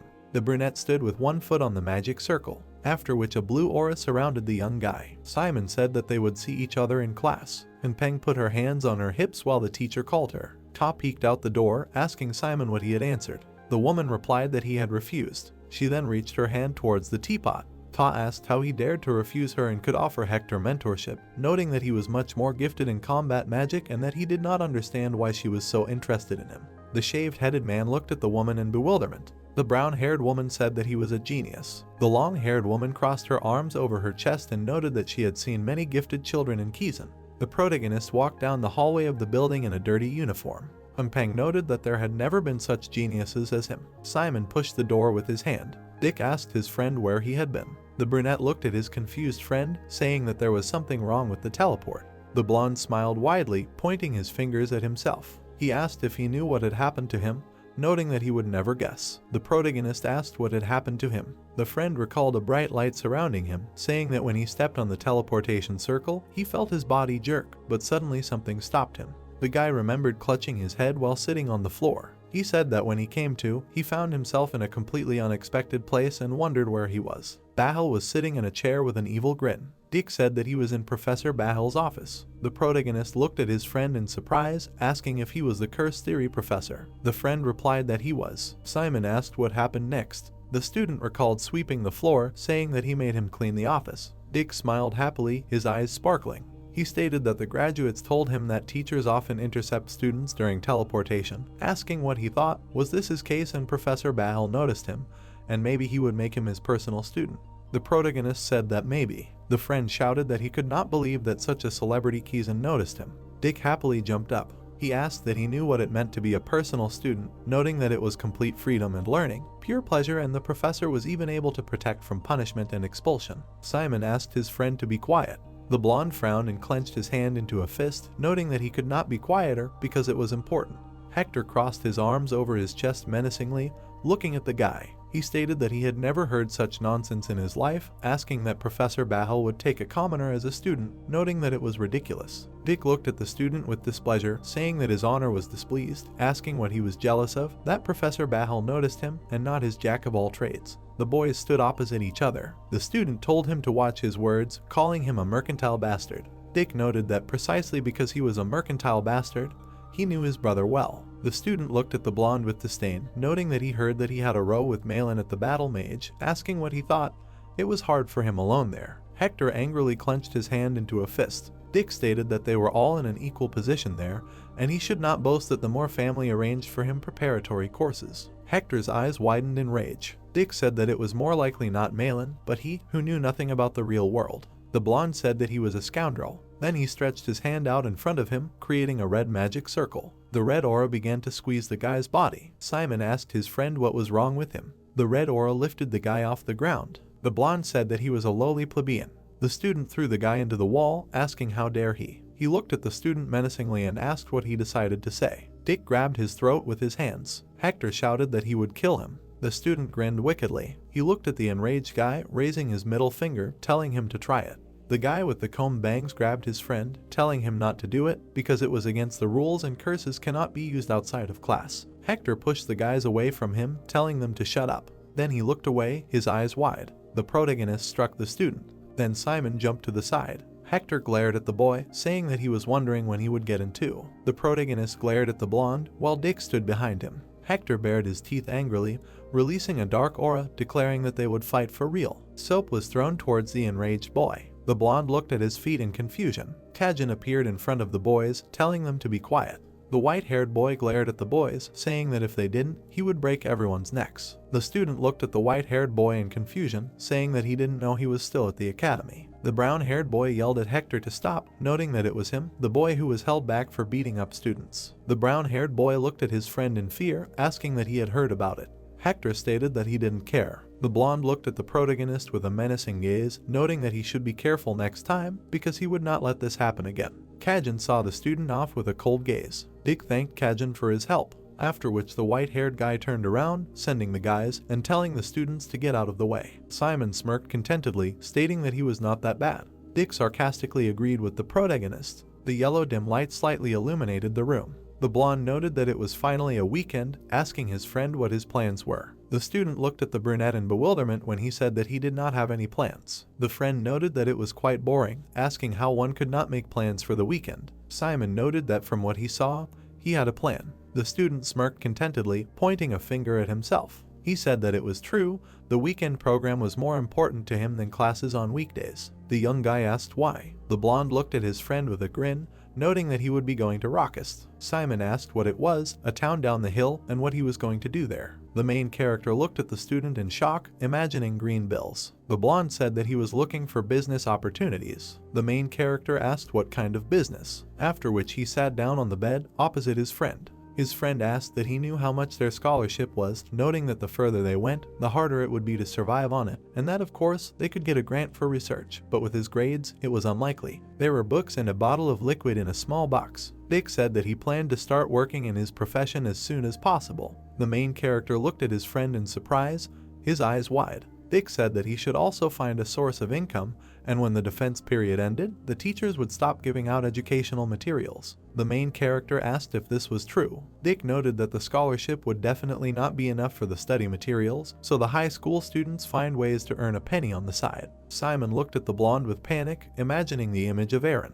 The blonde noted that he wanted to go into the specialty of a summoning necromancer, so for him this problem would be even more acute. Aaron said in his memories that the theory of summoning would cost them a fortune. The young guy looked away in horror when his friend smiled. The brunette noted that he did not know that they also had to provide themselves with materials, adding that survival in Kizan is a difficult thing.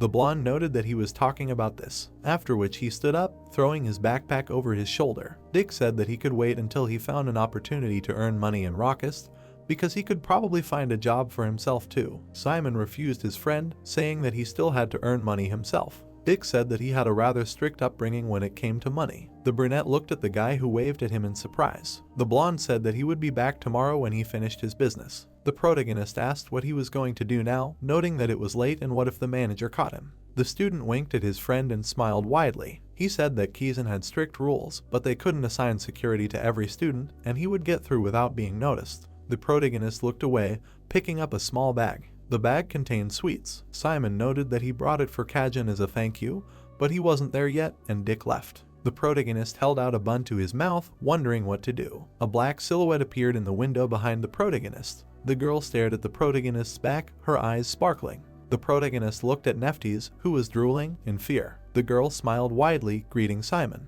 The protagonist asked what Neftis was, after which he opened the window, asking how she got in. The student said that she was just passing by, after which she began to get into the room through the window. The main character noted that they were on the 4th floor. The student began to move around the room, saying how delicious it was. The white-haired girl smiled happily, holding a cake in her hands. The main character said that she could take as much as she wanted.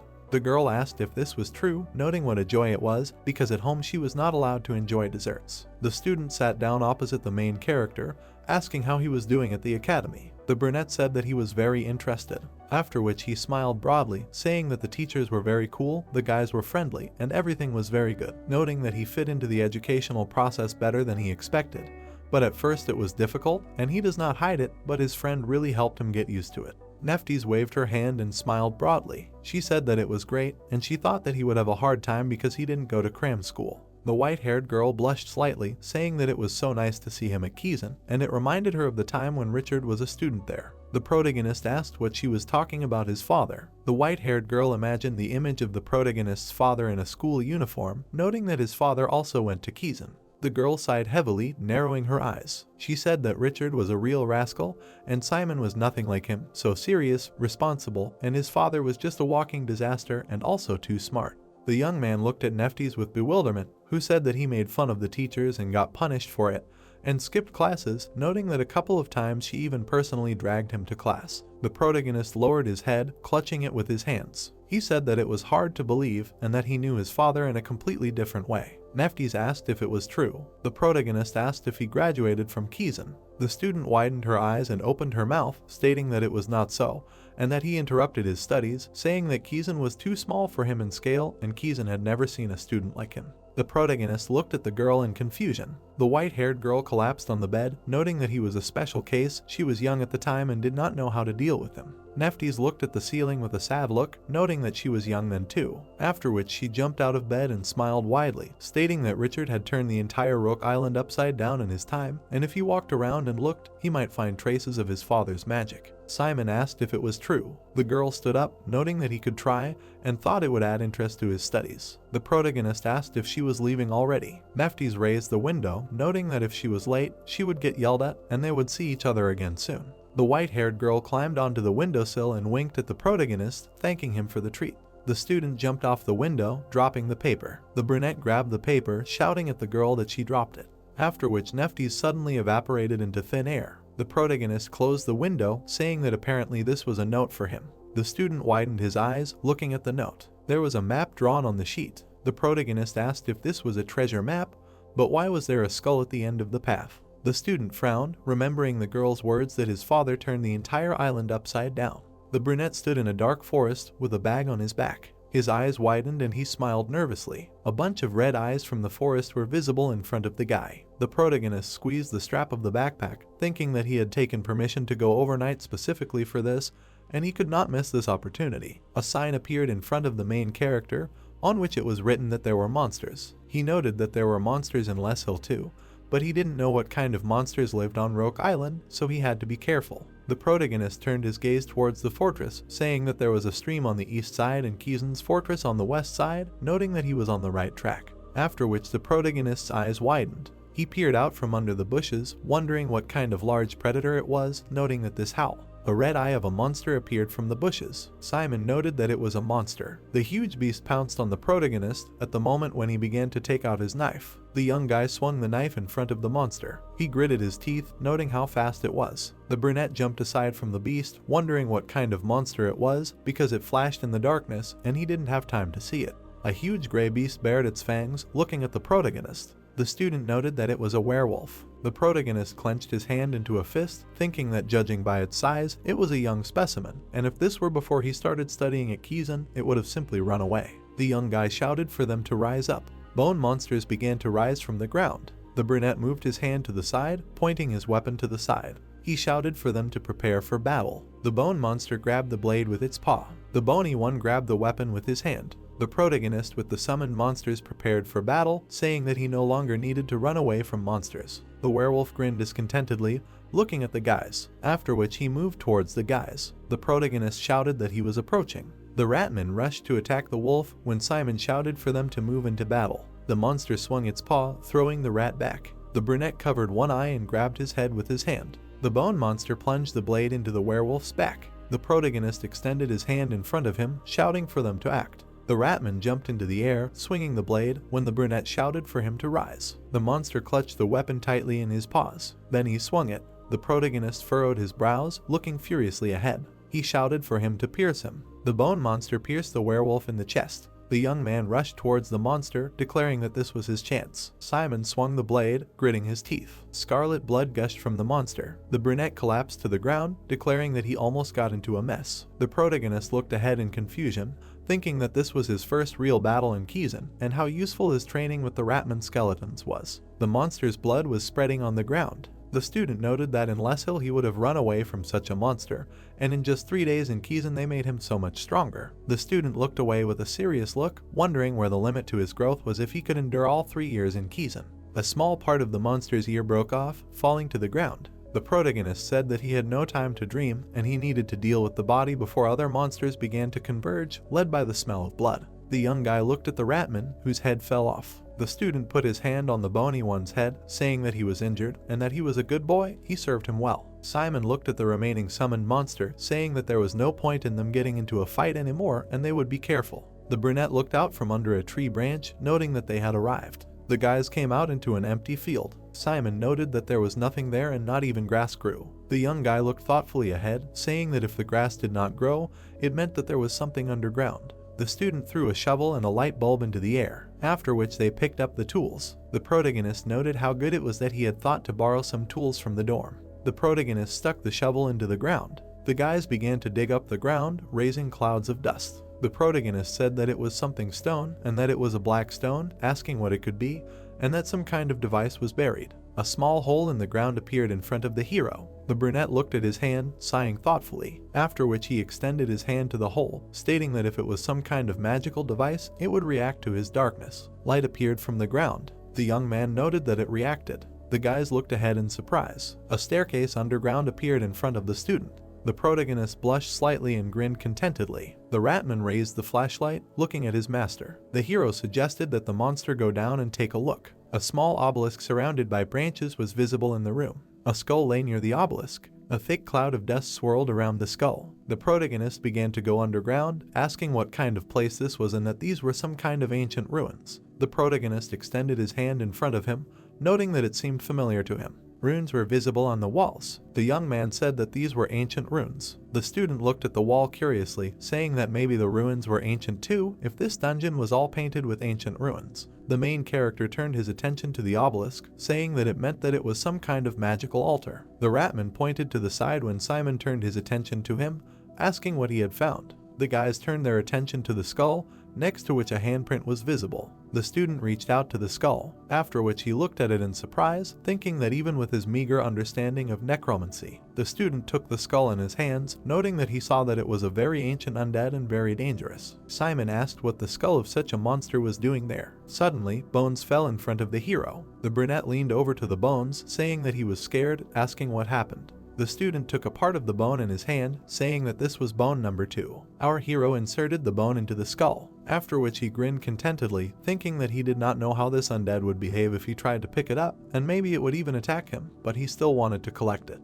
The student placed the skull on the altar, saying that now was the time. Simon waved his hand, collecting a cloud of darkness, after which he placed it on the altar, radiating dark energy, shouting that it was time to dare. A dark aura began to emanate from the altar. A dark aura began to surround the skull. The skull's eyes began to glow blue. The young man noted that it had worked. Our hero smiled contentedly, saying that he had awakened the skeleton. Now all that was left was to assemble its body. The monster's bones lay on the ground. The protagonist began to assemble the bones near the wall. The hero said that he thanked himself again and again for having toiled over assembling the skeletons for several days, and if he had not practiced, he would not have managed it all night. The protagonist looked at the skeleton in confusion, saying that he was not entirely sure that everything was in its place, but it was still a human skeleton, and he thought that he had assembled it more or less correctly. A ratman stood in front of the huge skeleton. Simon stated that one thing was unclear, why it was so huge. The skeleton's eyes began to emit light. The protagonist asked why he had to stand up immediately after receiving his legs, adding that if he had known in advance, he would have assembled his arms first. The young man stood next to the dead man and leaned to the side. He noted that it looked good assembled and was clearly over 2 meters tall. A bright star appeared above the dead man's head. Simon asked what now. The monster's body began to rise in front of the guy. The monster began to move its head, laughing evilly. The walls of the room began to move apart. The brunette looked at his feet when the floor began to rise. He did not understand what was happening. White runes appeared in the air. The runes began to surround the body of the dead man, who said that finally, a dark aura began to emanate from the monster. The skeleton said that he had returned. A dark haze appeared from his eyes. The monster spread its arms to the sides, dressing in darkness. He asked who dared to disturb his sleep. The monster looked at the guy with a serious expression, asking that it was he who woke him up, asking him to identify himself. The protagonist looked at the skeleton in shock, saying that he was Simon Valentia. The dead man asked that he was Valentia, after which he crossed his arms over his chest, noting that everything was clear, and therefore he was a descendant of Richard.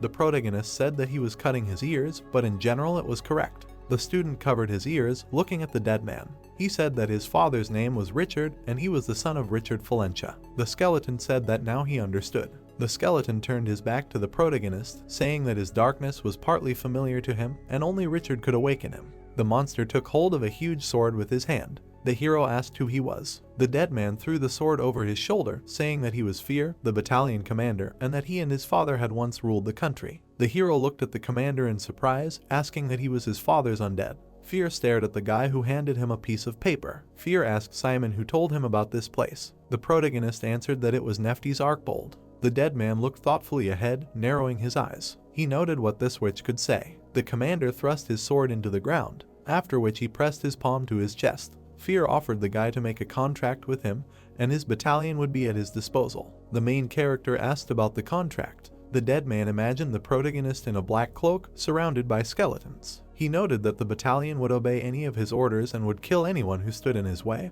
All living things on this planet would beg for mercy at your feet. The commander looked intently at the student. The student looked at the skeleton in confusion. Fear stated that he would be obliged to shed blood and bring destruction for the rest of his life, and this would become an integral part of his destiny. The commander spread his arms out to the sides, turning to his son Richard. He flashed his gaze, asking if he was ready to lead the battalion. The main character looked at the skeleton with a serious look, noting that first he had to ask something with his permission. The hero furrowed his brows, noting that he didn't know what kind of undead he was or what he was good for, but he'd never heard of any battalion in his life. The commander looked at the boy carefully, listening to him. The protagonist asked if his battalion was really that strong. Fear noted that he wasn't flustered and even dared to ask questions about the battalion, and that it was an excellent question. Simon clenched his fists, looking at the dead man. The skeleton said that he would answer, and their battalion was strong enough to raise all of Kizan right now. The commander remembered Richard standing near the altar. He said that, however, his father, the former battalion commander, had dissolved the battalion and sealed them there, and that he, the battalion commander's son, had awakened them. The dead man looked at Richard's son with a serious expression, saying that for the first time in many years, he had given them the air of life. The commander extended his hand, imagining the images of his comrades. He said that if he were to gather the disorganized battalion and restore it to its former glory, there would be no one equal to him on this earth. The protagonist pursed his lips. Then he looked at the dead man with a confident look, declaring that he would sign the contract. The commander grabbed the boy by the shirt and lifted him up, declaring that this was an excellent choice. The skeleton placed the boy in front of him, after which an energy sphere appeared in his chest. The commander told him to place his hand in its core. The student placed his palm on the sphere. Fear said that his life would change radically when he signed the contract, and there was still a chance to refuse if it scared him. Simon noted that he had nothing to fear if he and this battalion belonged to his father. The young man looked at the commander with a confident look, declaring that it was his duty to rule over them. Fear looked at the student with bewilderment, thinking that at first glance it seemed as if he was a quiet and polite boy,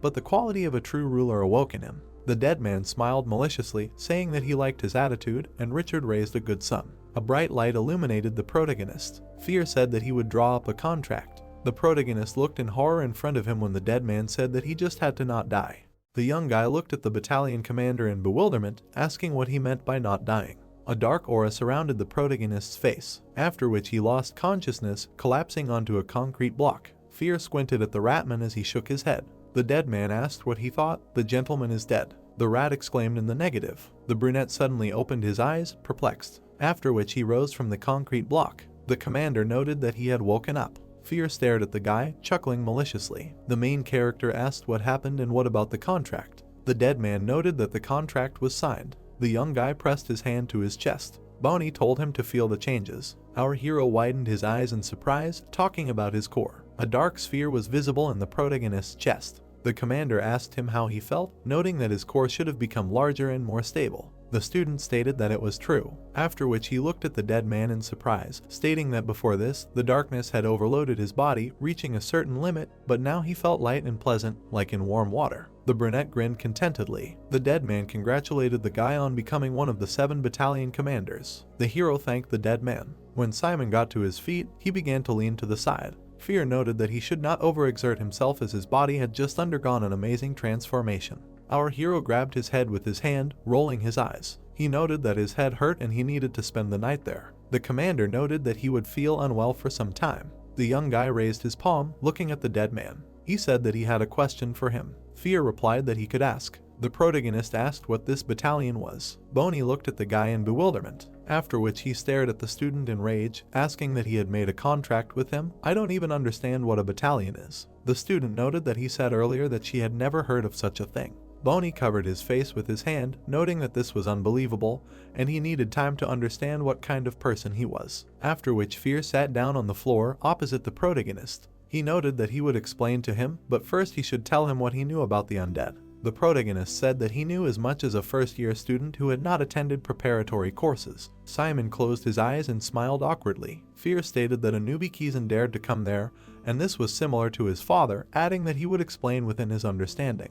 The dead man raised 3 fingers on his hand. He noted that there are 3 types of undead in this world: summoned, natural, and battalion undead. The dead man presented an image of Lorraine surrounded by skeletons. He said that summoned undead are those that they necromancers summon. The commander presented an image of the protagonist, in front of whom stood a ratman. He said that she is artificially supported by black magic and follows orders exactly. The rat raised his gaze upward. Fear noted that the undead cease to exist when the power of magic is exhausted or after a period of time. The dead man presented images of terrifying monsters. He said that the natural does not act without the participation of necromancers or black magic, and this is the same stereotypical undead zombies and so on. The protagonist stared at the dead man. Bonnie said that she has an implacable hatred for all living things, which is why people also call her monsters. The young guy said that he understood everything. Bonnie clenched his hand into a fist, hitting his chest. He said that the last one, the battalion's undead, and they are something in between the first two types. The dead man pointed to his chest. He said that what they have in common with natural undead is that they exist without the support of magic and have their own core, and with summoned undead, they obey necromancers or senior undead. Bonnie looked at the guy with a serious look, noting that there are only 7 battalions in the world and 7 necromancers capable of controlling them. Fear pointed his finger at the brunette, noting that he is one of them. The commander waved his finger, imagining the army of the dead. He said that the average necromancer usually leads a platoon of undead into battle as his level increases.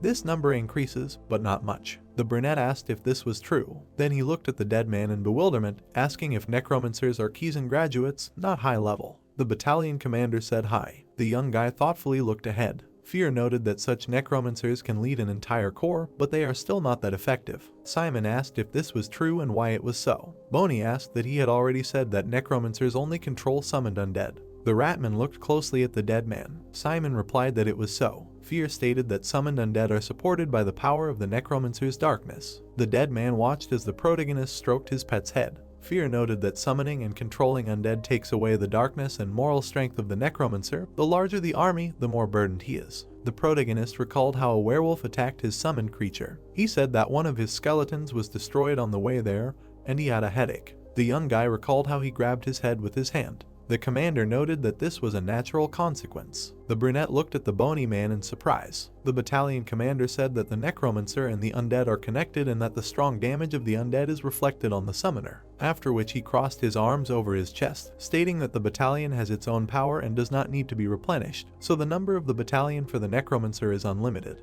A small orange flame illuminated the wall of the building. The commander noted that he can command thousands, millions of undead, asking if he heard the story of the necromancer who had the largest army of undead in history. Simon replied that he had heard. The corpse stared at the young guy, saying that this is about one of the commanders of the 7 battalions. The protagonist looked at his palms in surprise, asking what it means. According to him, he just became one of the necromancers with an unlimited number of summons. The corpse replied that it was. The protagonist clenched his hand into a fist. Fear asked what these were all questions. Simon replied that it was, and then thanked him. Fear looked at the student thoughtfully. He noted that the contract was concluded, and now they were in one bundle whether he liked it or not, asking if they would talk about plans. The student agreed with the commander. Fear slightly approached the young guy, saying that they had special circumstances with him, and he said that he was new to Kizan. The brunette confirmed the bony one's words. The dead man asked if he was thinking about leaving there. The protagonist's pet opened his mouth wide, yawning.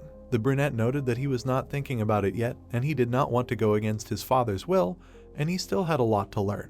Fear noted that this was great, and Kizan really did have some value. The battalion commander scratched the back of his head. The student asked what his circumstances were. Fear said that he and his battalion were special, thanks to some circumstances. The dead man looked down in confusion. The protagonist asked that it was because they were disbanded. Boney noted that it was for that reason too, but there was something more serious. Our hero asked what exactly. The commander looked at the guy awkwardly, noting that his battalion was the enemy of all necromancers. The protagonist looked at the commander in shock. The dead man noted that this was how they were being hunted. Boney imagined Richard, saying that it was all because of what his father had done while he was a commander. The brunette asked what he had done and what he had done. The young guy recalled the image of his father, who had apologized to him for not telling him earlier, noting that he should not cross the border of the kingdom of Dresden and that it would take a long time to explain. The brunette said that when his father was seeing him off, he had mentioned that he was not allowed to go to Dresden, asking if it was because of what he had done. Boney said that he thought it was the consequences of what he had done, after which he lowered his gaze when the brunette asked what he had done. The protagonist looked at the dead man in bewilderment. Fear said that in the world of black magic such things are not forgiven and his battalion is his accomplice. The protagonist's eyes bulged in horror. The commander said that Richard had committed treason. He remembered how his father hugged a girl in a burning forest. Fear said that he fell in love with a priestess, and then the war between priests and necromancers was in full swing. Richard pressed his forehead to Anna's head. Fear said that at the most crucial moment, Richard ordered the battalion to protect his beloved, that is, to kill him and gather the necromancers who had come to kill her. The commander recalled how he and his comrades killed necromancers, noting that his battalion had killed many necromancers, so he shouldn't be surprised that they wanted to destroy them. The dead man crossed his arms over his chest, noting that this order to destroy their battalion was still in effect, so they couldn't act openly. The protagonist asked what he was upset about with his father. Fear looked at the guy in bewilderment, asking what he was upset about, noting that such weak emotions didn't exist for the undead battalion. After which he looked menacingly at the student, saying that however, if his son tried to behave in the same vile manner, he might get angry. The dead man waved his hand in front of the protagonist, telling him not to be afraid, because it wasn't his fault and that was his father's order. The protagonist looked at the disgruntled bony one in bewilderment. The commander said that was the order of this scoundrel. The protagonist looked in horror ahead, imagining Natasha. The commander asked what sin he had, noting that he was the biggest scoundrel in the world, a complete scumbag, adding that he made girls cry, enraged teachers,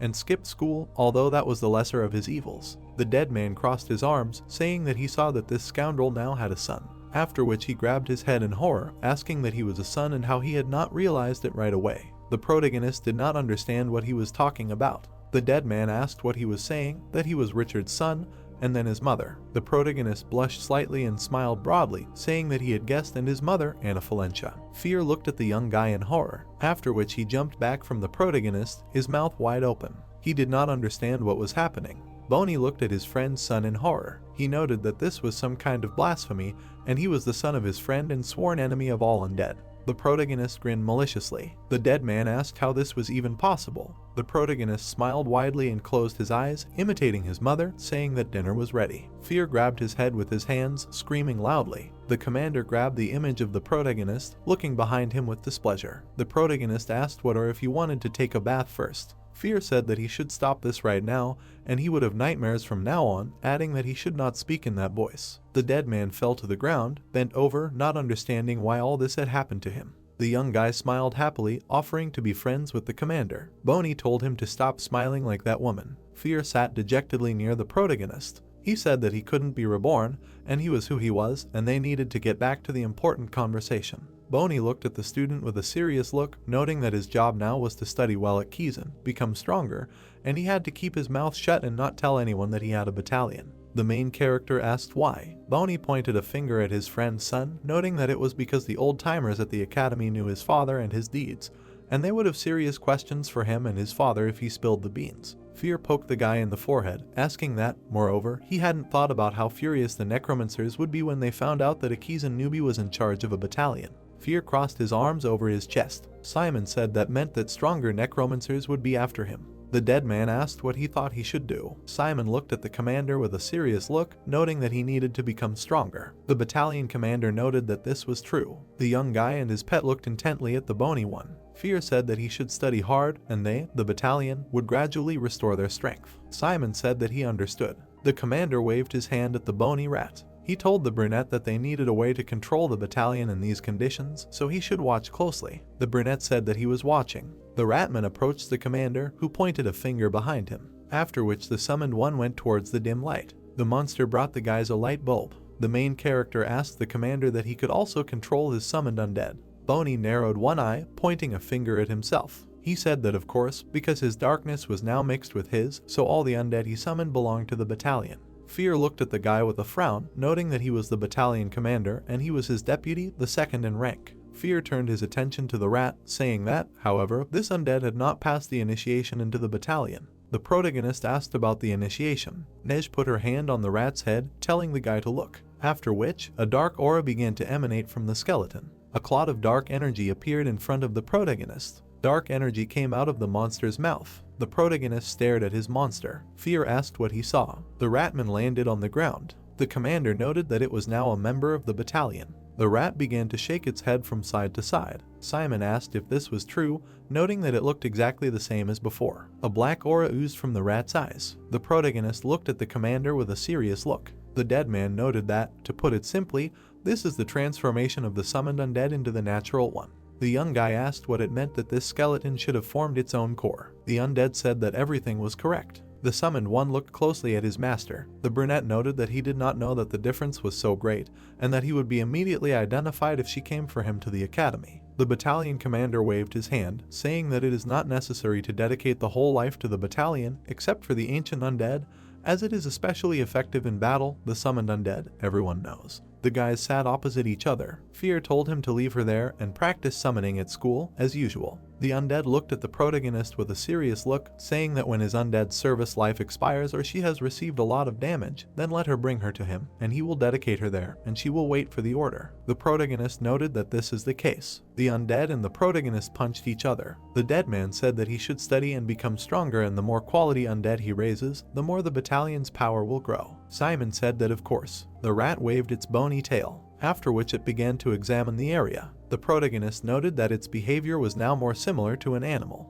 The commander noted that it had become closer to the natural undead. Fear looked at the guy with curiosity, saying that the power was in his hands, and if he called her, she would go to him, asking how long he had been in Kizan. The student replied that he had been there for 3 days. The undead noted that everything was clear and therefore soon. The protagonist looked at the dead man with admiration. The bony man said that in a couple of days they would start giving them tasks, and he would be able to teleport to Roke Island or anywhere in the world to complete the task. The battalion commander looked at the student with a serious look, imagining the images of his comrades. He said that when that moment came, he would go with him, and he would be able to gather the irritated soldiers into battalions all over the world. The protagonist looked at the undead in surprise, saying that he knew a lot about Kizan. Boney noted that of course he knew, because he had watched his father all the time, his stay there, and also watched how he commanded the battalion. The protagonist looked at his deputy with a joyful expression. Boney asked if he wanted him to tell him. Simon replied that of course he wanted to. A small flame illuminated the wall with runes. The protagonist asked why the summoned undead could manifest their wills.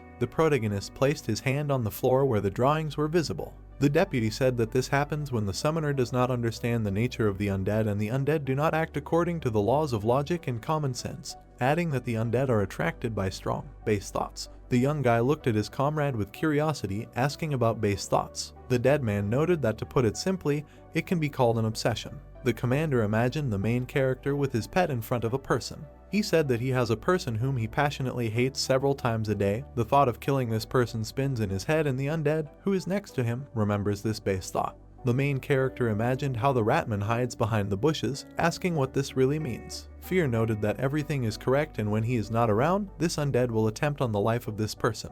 The dead man imagined how the main character stopped the pet. He said that even if he was no longer at odds with him or had completely forgotten his grudge, his undead would haunt that person until his last breath. The main character looked at the rat in confusion. Fear noted that he would explain everything to him, so he should not worry, and he would learn to understand the world from the point of view of the undead. The protagonist thanked the deputy, noting that this was very useful knowledge. The undead said that since they had started on this topic, he would teach him how to give the undead an order to destroy an enemy. The commander stood up, putting his hands on his hips. He noted that no matter what the object was, it was important to gather your will into a fist. The main character asked about will. The deputy said that he should imagine that the wall behind him was his enemy. The guys turned to face the wall. The undead said that he should try to direct such hatred at this wall as if it were his most sworn enemy. The fire from the torch crackled slightly on the wall. Boney said that this wall killed his parents and his beloved. The rat stared at the wall. The bony one said to crush and break, and this is his enemy, and this wall is the devil. The ratman opened his mouth. The commander said to wash himself in her blood.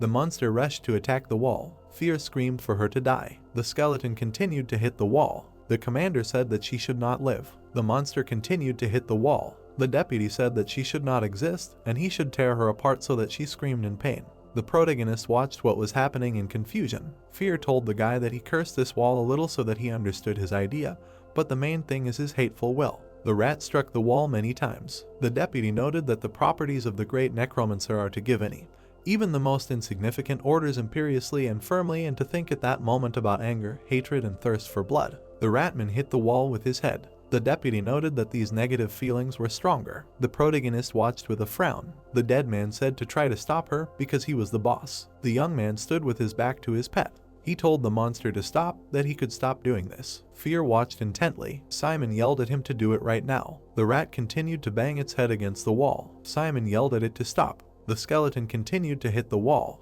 The protagonist asked why he couldn't hear him. Then he frowned in displeasure. The young man gritted his teeth in anger. He clenched his hands into a fist, yelling at him to stop. The monster turned his attention to his master. The protagonist glared at the summoned one, saying that if he listened to him even once more, he wouldn't let him get away with it. Fear looked at the guy curiously, thinking that one could only look at this guy, and that he had already learned to use the absolute order himself. The commander looked at the guy in bewilderment, thinking that he was not just a village boy, wondering what kind of monster he sent there. The protagonist looked down sadly, asking which of him was a necromancer. Opposite the protagonist stood a cracked skeleton of a monster. Our hero said that he could not even make his undead obey him, after which Simon widened his eyes when Fear said that he managed. The dead man looked at the guy with a serious look, noting that in the conditions of battle there would be no time for delay, so that he should train to command the undead so that they obey him from the first time. The brunette agreed with the deputy. Boney caught the main character by the arm, saying that he was tired, and he understands that seeing such a thing is stressful for a person.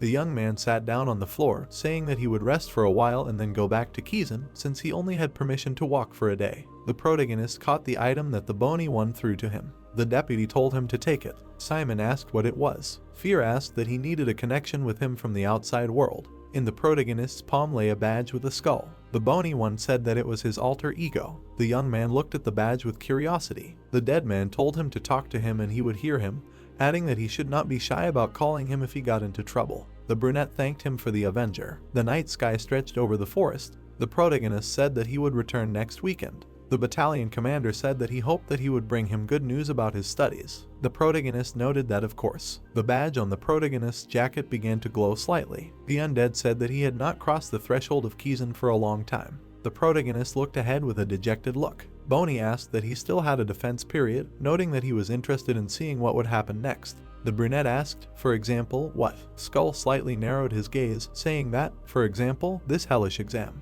The main character sat at the table with a tense look. Last night, Kajin was fast asleep in his bed. Dick adjusted his glasses, saying that it was time to start the briefing. The protagonist looked at his friend with a confident look, saying that he was listening to him. The blonde began to point with a pen at the schedule, saying that tomorrow evening and morning they had elemental black magic, and in this lesson, as is known. The blonde looked at his friend with a serious look, noting that they would give group homework. The main character looked at the student with a serious look. The student said that the group is recruited once before the end of the semester, so it is a matter of survival for them. The guy presented 4 chess pieces. He said that firstly, there should be 4 in a group and it is best to select excellent students in different subjects. The blonde crossed his arms on his chest, saying that he himself has an average performance in all subjects, but a little better in the dynamics of darkness, asking what he, therefore, is more in the part of the theory of summoning. The protagonist answered that this is exactly so, after which he looked closely at his friend. Dick noted that their balance with him is already good. Dick drew various objects and figures in his notebook. He said that they have a total of 9 subjects: the theory of curses, the dynamics of darkness, the theory of summoning, spiritualism, hematology, toxicology, combat magic, and also anti-priest protection and elemental black magic. The guy pointed at the skeleton, saying that among these subjects, summoning theory, curse theory, and darkness dynamics matter the most in the final grade, so they are called the 3 major sciences of necromancy. Dick presented pawns with the faces of his friend and himself. Simon said that meant that he were strong in 2 of these 3 sciences. The blonde noted that this was true, and that meant they needed someone strong in curse theory. The brunette asked what the 4th one should be strong in. Dick circled the drawn subjects, saying that he should be strong in spiritualism, hematology, toxicology, and combat magic, while anti-priest defense and elemental black magic were electives that could not be taken as a specialty, so they did not count. The blonde added that most guys who are good at combat magic are usually good at that alone, and they can have terrible grades in all other subjects, so they won't take these guys. The protagonist looked at his friend in horror. Dick said that guys who are aiming for the curse theory specialty are usually also good at anti-priest defense, and they know exactly who their enemy is, and hematology is similar to toxicology in many ways, so these 2 subjects are usually studied together. The brunette asked what they needed to know about all this. The blonde noted that of course. The student grinned maliciously, saying that they would use these criteria to make their selection. The protagonist looked at his friend with a confident look. Dick noted that if the best student does not agree, they continue the search in descending order, and it is necessary to emphasize that in their homework group, the number 1 student was accepted on special terms, asking if everything was clear to him. The brunette noted that everything was clear. The boys raised their fists up. Dick shouted that they were going to win. Simon repeated his words after his friend. The young man sat at his desk, clutching his head, talking about winning. The blonde looked ahead in bewilderment, asking why she was here in the freshman class. The main character asked who he was talking about. A teacher with a magazine was standing in front of the students. Dick said that it was Jane Olivia, the vice principal, and she was a walking horror, expelling people left and right even in the 3rd year. Jane Olivia, the vice principal of Kizan Academy. Dick nervously pressed his lips together when Jane called out to him. The vice principal glared at the boy, saying that life was full of surprises, and if he continued to blab, she would consider it an attempt to cheat and give him a 0. The student apologized to the professor. The girls nervously looked away. Jane nervously adjusted her glasses. The substitute said that she saw that it was not only Mr. Dick who was confused by her appearance at the exam. The teacher put her hand on the table, saying that they knew that she had only been a teacher since the 3rd year, so they could assume that she was a substitute teacher today, but that she would be teaching the first class this term. Jane looked at the students with a serious look, noting that she hoped for their academic performance and she needed high scores. Sunlight illuminated the windows of the building. Jane said that now she asks to focus on the exam. In front of the protagonist lay a form with tests. Simon said that he did not know a single answer. The students thoughtfully looked at the test forms. The protagonist thought that this was reality and that some things had been successful up to this point, and he had even intercepted control of his father's battalion. The brunette looked at the test with a tense look, thinking that this would not give him anything in terms of academic performance at Kiezen. The young guy closed his eyes, thinking that he would not give up. The protagonist turned over the form, thinking that he would work hard. Sunlight illuminated the walls of the building. The professor said that she hoped the exam was not too difficult for them. The students began to leave the classroom. On the table in front of the teacher lay forms with tests. She looked at the forms with a serious look, taking a red pencil in her hand. Jane said that it was time to start the inspection. Meftis watched the inspectors with a wide smile. Then she went to the deputy's desk. The white-haired girl widened her eyes when the professor asked her what brought her there at such an hour. The girl smiled happily, raising her hand, saying that she came to hang out. The brunette looked at the smiling girl with a serious look. Then she hit her on the head, saying that she was distracting her. Meftis grabbed her head. Jane told the inspectors to go to the empty auditorium and finish the inspection. The white-haired girl looked at the deputy with displeasure, saying that when she pulled her out of the slums, she was such a sweet and trusting girl. The brunette noted that the sweet and trusting girl grew into what she sees in front of her, and all thanks to constant overtime and stress at work. The brunette sighed heavily, asking that maybe she could at least help with the test since she came. Meftis gritted her teeth in displeasure. Jane was leafing through the test forms, after which she widened her eyes in surprise. In front of her lay a test form with red marks. The deputy thought that this student had answered all the most basic questions incorrectly, but had solved one of the most difficult problems. Meftis looked at the test form with curiosity. The brunette said that she wanted to ask her something, after which she began to tear off the blue tape from the paper, asking why she had given her this class from the first semester. The deputy looked at the girl with a serious look, showing her the form. She noted that this was not an ordinary class either. The name of the main character was visible on the form. Meftis narrowed her eyes and grinned maliciously. Jane said that it was the one with this boy. Meftis placed her hand on the form, asking why all the names were covered. Jane pointed out that it was called a blind test, and if she knew the student's name, it could have an unnecessary impact on the grade. The brunette scribbled on the form with a quick movement of her hand. The white-haired girl said that it was a rather rigorous test for the first test of the semester, and it scared her. Meftis scribbled on the paper with a red pencil with interest.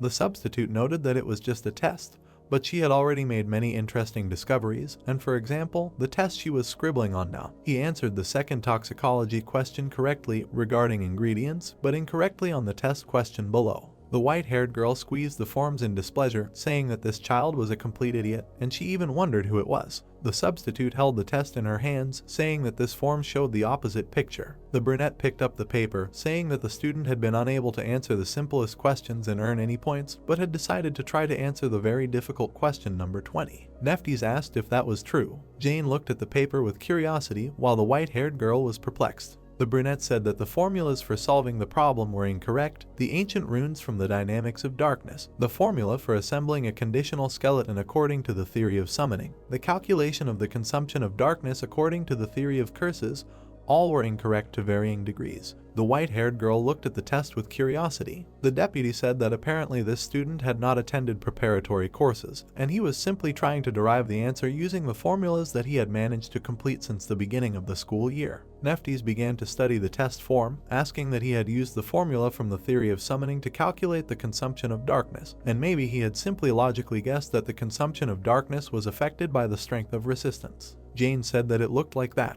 Meftis asked what the correct answer was. The brunette pointed at the test, saying that using the Taron theorem it was easy to calculate that the flow rate was 1,200,000, but this student wrote 1,200,146. The test form had an answer with numbers on it. Jane said that it was the wrong answer, but it was very close to the truth. The assistant snatched the paper from Meftis's hands, saying that she had a question for her. Then she began to rip off the tape, asking why she had given her this class from the first semester. The brunette looked at the girl with a serious look, showing the form with the name, saying that it was not an ordinary class either. The protagonist's name was visible on the test. Neftis grinned maliciously, looking away. The assistant noted that it was the one with this boy. The white-haired girl covered one eye and stuck out her tongue, noting that she did not understand what she was talking about. The professor frowned with displeasure. Neftis smiled sarcastically, looking at the professor. The teacher thought, what else could one expect from this 300-year-old sly fox? The students crowded around the announcements with grades. The student said that she had 85 points in curse theory. The student noted that hematology had ruined his overall grade. Dick and Simon looked at the announcement nervously. The blonde noted that they had given the grades so quickly. The student shouted that his overall grade was above 80. The students looked closely at their grades. The student asked that maybe he should go to another specialty. The guy asked why he had been given 5 points in all the questions of combat magic, adding that they should not have been changed. The announcement showed the grades for the protagonist's subjects. The protagonist closed his eyes dejectedly, saying that he thought he would be prepared for this, but still, seeing the results was very depressing. Dick noted that, by the way, he got a very high score in summoning theory, and quite good for someone who didn't go to preparatory classes. The blonde slapped his friend on the back, saying that he told him yesterday that it was better to be an excellent student in at least one subject than a C student in all subjects. Simon asked if that was true. The young guy patted himself on the back, asking his friend what he had and how his grades were. The student said that he got a 74 for darkness dynamics, and the other subjects were 6-70, so the average grade was somewhere around 70. The main character looked menacingly at his friend, saying that it turns out that he studies well. The blonde noted that actually he doesn't, and he studies just enough so that he doesn't get kicked out of the academy. The student looked up with displeasure, saying that they had a problem because of this exam. Simon asked what the problem was. The blonde noted that the class grades were now in full view. The announcement showed the grades of student Lurica S. The student said that this would now interfere with their plan to form a group, and now, due to the presence of grades, the students know who is worth what. The main character turned his attention to the side. Dick said that they would be very lucky if at least one of the guys agreed to join their group. Jane called out to the guys. She looked at the students with a serious look, saying that they had 30 minutes. The students looked at the professor in bewilderment. The teacher said that they should look at their grades and quickly divide themselves into groups of 4 people, and the group does not change throughout the semester unless, of course, there are completely hopeless situations. Jane looked ahead in bewilderment. Jane said that when they decided on groups, group lectures on elemental black magic will begin, and during these lectures they will be given group homework, which can only be done together. The blonde began to twist his head from side to side. The deputy said that the grades for group assignments were kept separately from the overall grades, and if they did poorly on the group homework, those points would be deducted from their grades, so it would be impossible to be an excellent student on your own. The brunette looked at the students with a menacing look, noting that, therefore, the group should be chosen wisely, asking if everything was clear. The students began to look for people in the group in a panic. A student shouted that he was looking for 3 participants with good grades in the 3 main necromantic sciences. A student shouted that he was an excellent student in spiritualism, asking if anyone wanted to join his team. The guy shouted to be taken into the group since he had about 60 in all subjects. The main character frantically looked at his letter while all the other guys were fussing around, and he realized that he was an excellent student in combat magic and hardly anyone needed him, also realizing that his friend mentioned other students. The girls immediately surrounded the brunette Claudia. She was already taken. Then the brunette Catherine stood next to a girl named Rosenthal, who was 3rd on the list, and they decided to work together. The students began to gather in small groups, and Simon wanted to calm down, because no one had yet managed to gather a group of 4 people, but such a panic only because they were given only 30 minutes. The main character began to walk past the students and looked around, because he understood that they most needed an excellent student in curse theory now, because most of the students who had already gathered in 3s were of average performance, and the best students were still watching from the sidelines. The brunette carefully looked around and understood that he had to make a choice. His gaze caught on Malin, who was sitting with a puzzled look with her arms crossed. The guy walked up to her proudly and directly invited her to join his group. The other students were shocked and dumbfounded, because he approached the only student with an average grade of 90 points. The girl looked at him with a smirk through her bangs, crossing her arms, and said that it was a good joke, because he probably thought that his status as special number 1 opened all the doors for him, and this only meant that he had connections. Dick stood behind and was shocked, holding his head, because Malin said that she looked at the numbers and saw that he had an average grade of 30 points and he seriously invited her to join. The group of students frantically talked about this among themselves, and Simon said that the girl was slightly lacking in summoning theory because she only had 80 points in it, and Malin smirked at this joke. She looked at him with displeasure and said that her grades were not like his. The brunette immediately replied that he knew everything, but he promised her that in just 1 month, he would overtake her in summoning theory, and if not, he would leave Kizan. The protagonist looked at the girl carefully. Malin was shocked and her eyes widened convulsively from such a statement. She immediately angrily jumped up from the table and waved her hand, saying that the guy had gone crazy, so he should take his words back and not disgrace himself, but the guy replied that he did not promise for nothing. The girl immediately fell silent and closed her lips, sighing slightly. She sat at the desk and looked at the proud look of the guy in general silence. Then she sadly lowered her gaze and realized that she should somehow be the best in grades this semester. She felt that Hector and his company looked at her with disdain, and this was a hindrance to her, because in the written exams, she would beat him, but he was stronger than her in practice and combat magic.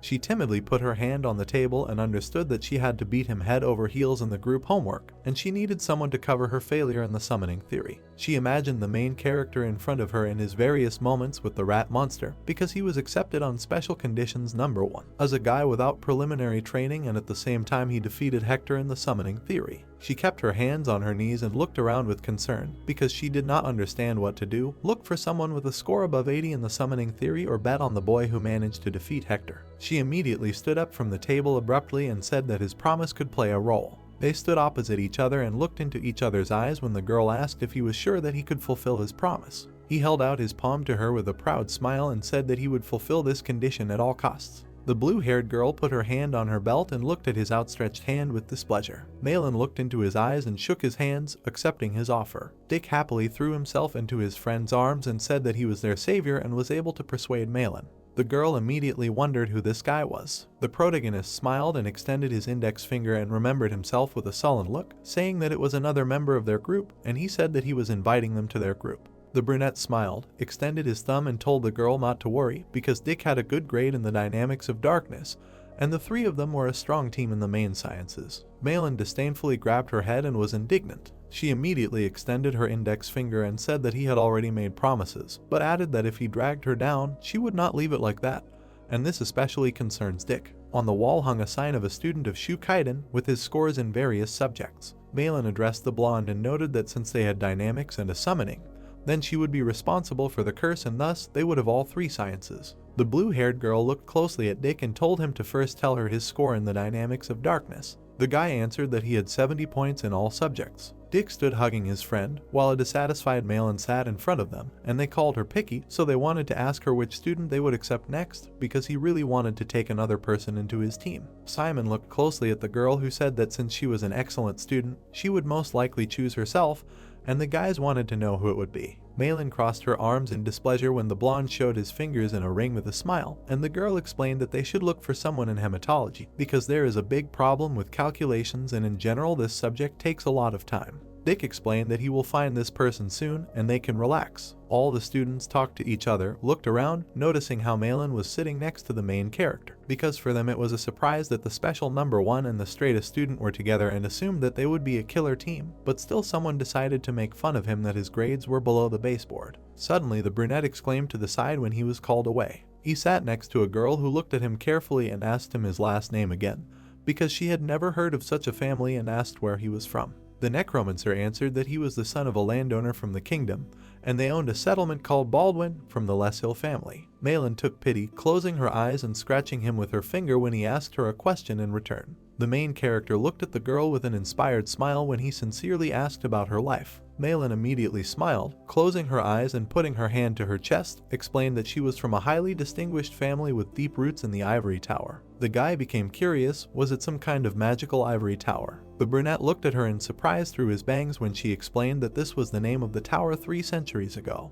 Malin remembered the white-haired girl who walked through the empty auditorium and explained that CERN, number 2 of the specials, lived there. The blue-haired girl smiled tremulously, folding her palms, and suggested that they close the topic. They sat next to each other in the empty classroom with sullen looks, and he realized that he shouldn't have mentioned the girl's name. Then he sighed in relief, closing his eyes, and realized that nobles were difficult to understand. Then Malin looked to the side and saw that Dick had brought a girl as an expert in hematology. It was the same pink-haired girl with a dragon wing on her back, because she was a rising star in hematology with an incredible 87 points. He pointed at her with his hand, and the girl's eyes widened timidly, because her name was Kamibra's Ursula, and she thanked him for letting her into their group. Kami immediately bowed to the guys and introduced herself by her name, adding that she would do everything for the group's academic success. Simon said with a smile that there was no need to be so nice to them, because they were classmates. Kami was all worried and looked at the guys with anxiety because she was only 16. The blonde immediately looked at the girl sarcastically and said that age was not a hindrance because there were 20-year-olds among them. All the guys looked closely at the trembling girl, and Malin asked about her pedigree. She introduced a vampire and realized that she was from that very great family of vampires. Kami was in shock, her eyes bulging, while Malin tried to tell the frightened Dick not to blab about this girl from this family studying at this university, but he had not heard of her. Simon stood next to Malin, and they stared at Kami while the blonde was behind, and she explained that her mother was an ordinary person. While the main character closed his eyes at this time, the blonde behind was completely stunned and apologized. The protagonist understood that she was an illegitimate daughter of the vampire family, and it was not surprising that no one spoke about her because she had the same unsightly background from the point of view of society as he did. Dick smiled and leaned his head on his hand and thought it would be appropriate to tell him who he was, because he was from the common people and his father was the owner of the White Heifer Merchant Union. But Kami was shocked because she knew that this merchant union was one of the largest unions. This little girl timidly took pity, bulging her eyes when Dick continued that he was the third son out of 9, and the only heir was the eldest, who would get everything, so he seemed to be powerless in himself and they wanted to use him somewhere. The fair-haired guy timidly scratched his cheek and was ashamed to admit it. But his family sent him to the university because they thought that he was slightly gifted in black magic, and while he was in Kizum, he was given to do consumer market research for the family's merchant union. They remembered the moment when he was in a white shirt and smilingly told them at that moment that a visit to Rockist was more important than studying, but that did not mean that he did only what his father said. Dick immediately raised his hand with a joyful look and presented whole mountains of gold coins, because he would graduate from this university and create his own merchant union in Rockist, and become an influential person so that his father would see that he was not useless. Simon looked at the dissatisfied grin of his friend, who coolly wished him luck and considered it all nonsense. At that moment, an assistant approached them with a piece of paper and realized that they had already formed a friendly group. He handed them a piece of paper with a group number where they should indicate the leader, the name, and list the items in the list. The protagonist looked away with a smile when the girl snatched the piece of paper from his hands with displeasure when they were told that they first needed to come up with a name for the group, but that was not as important as choosing a leader. Dick sat behind everyone while Malin filled out the piece of paper for everyone, since she was a key player in the group and was offered to be the leader. She held a pencil in her hands and had already written herself down as the leader, but it remained to come up with a name for the group. Moments later, their piece of paper with the group name, the designation of the leader, and all the members and their special skills was hung on the wall. Dick was having fun on his desk with a tired look while he and Kami were discussing other options for the name of the group. The protagonist looked away with bewilderment and heard someone discussing that with such a bad specialization, no one would need other guys. It was a gang of guys from the Hector groups who were making fun of Victoria and her friend. Although there were 2 of them too, the girl explained that these guys were toxicologists, and they did not need a couple of ballasts. While the guy was sorting out a conflict with someone, several girls were making fun of them from afar, as if these 3 were crazy about the dynamics of darkness, since they wanted to make a group out of it. Group 7, led by Marina, watched as the other guys sorted things out among themselves, because someone was going to take this specialization, but his grades in all subjects were normal, and they were trying to figure out who needed whom more. Dick leaned on the table with a grin and realized that passions were heating up. But nothing surprising, because classes in elemental black magic require knowledge of all subjects, so there should be variety in the group. A blonde with curly locks laughed from the side, watching her friend's conversation with the guys, where they said that if she becomes very friendly with guys who are excellent students in one subject, then problems will arise later. The blonde stuck out her index finger arrogantly and said that she would only buy one of them, but the guys were indignant that this blonde had already stolen a significant person from them, because they would have already had a large group. The 2 brunettes indignantly twisted their faces when the girl left them for another in the team. These guys watched as a group of 4 girls gathered in front of them, who were joyfully jubilant that a hematology specialist had joined them, and she hoped that she would be useful to them. They also wanted to find an assistant to register. Simon, sweating and slightly sad, watched what was happening, realized that it was cruel, but he was advised not to worry about others. His comrade continued to look away, leaning on his hand, and noted that such a feeling was happening during the period of protecting students, and if they did not compete, they would inevitably lag behind the others. Kami sat at her desk, embarrassed, listening to the conversation that those guys who would lag behind would have to say goodbye to them, and there was hardly anything cruel about it. Malin looked indifferently through her bangs and explained that this was natural laziness, mediocrity, lack of ingenuity, and they had more than a week since the beginning of the school year, and they were most likely doing nonsense. Our hero looked ahead with slight pity when he heard from Malin that if the grades were low, then it was necessary to look for a group based on other criteria. Jane stood at her desk, putting her hand on her belt, explaining that 30 minutes had passed, and those left without a group had to go to the board. The girls exchanged embarrassed glances and realized that they would most likely not see these faces again next week because there were 3 left in the dynamics, and one assignment on the theory of curses would bring them to an end. A girl with gray hair and her friend stood in front of all the students in the audience and they were asked if they were angry. Jane looked down on the guys and explained that a difficult beginning does not always foreshadow a bad end, because it is necessary to hold on to this anger and apply it to the cause. If they correctly distribute the subjects among themselves and pull themselves up, then you can hope for at least an average grade. The teacher approached the remaining guys and asked them to sit in the audience. Team 7, led by Malin and her guys, sat nearby and listened to the fact that the groups were sorted out and now they must listen to an important announcement that next week the student protection period ends. And then group assignments will begin in the first lesson of elemental black magic. While Jane stood in front of the class behind her, the assistant stood at the board and changed something when she explained that they must fight a monster and this monster will be Cyclops. Malin, along with the main character, widened their eyes in surprise and the sweat of their brows. Jane introduced this huge Cyclops monster. The students sat at their desks and looked at each other with displeasure, trying to figure out how they could deal with a Cyclops with their abilities. Malin and Simon listened attentively to the teacher,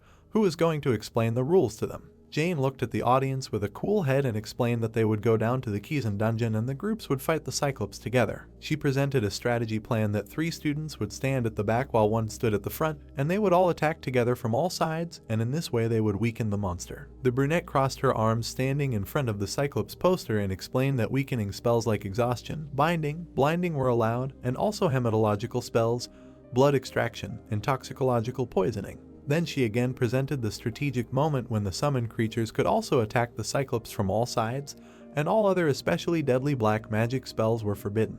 The blonde touched his chin in confusion when he heard that they would read the detailed rules and the instructions that would be handed out to them now. Kami continued to look at the events with her eyes wide open in excitement when she heard that the attacking Necromancer would be given protective gear with a protective enchantment.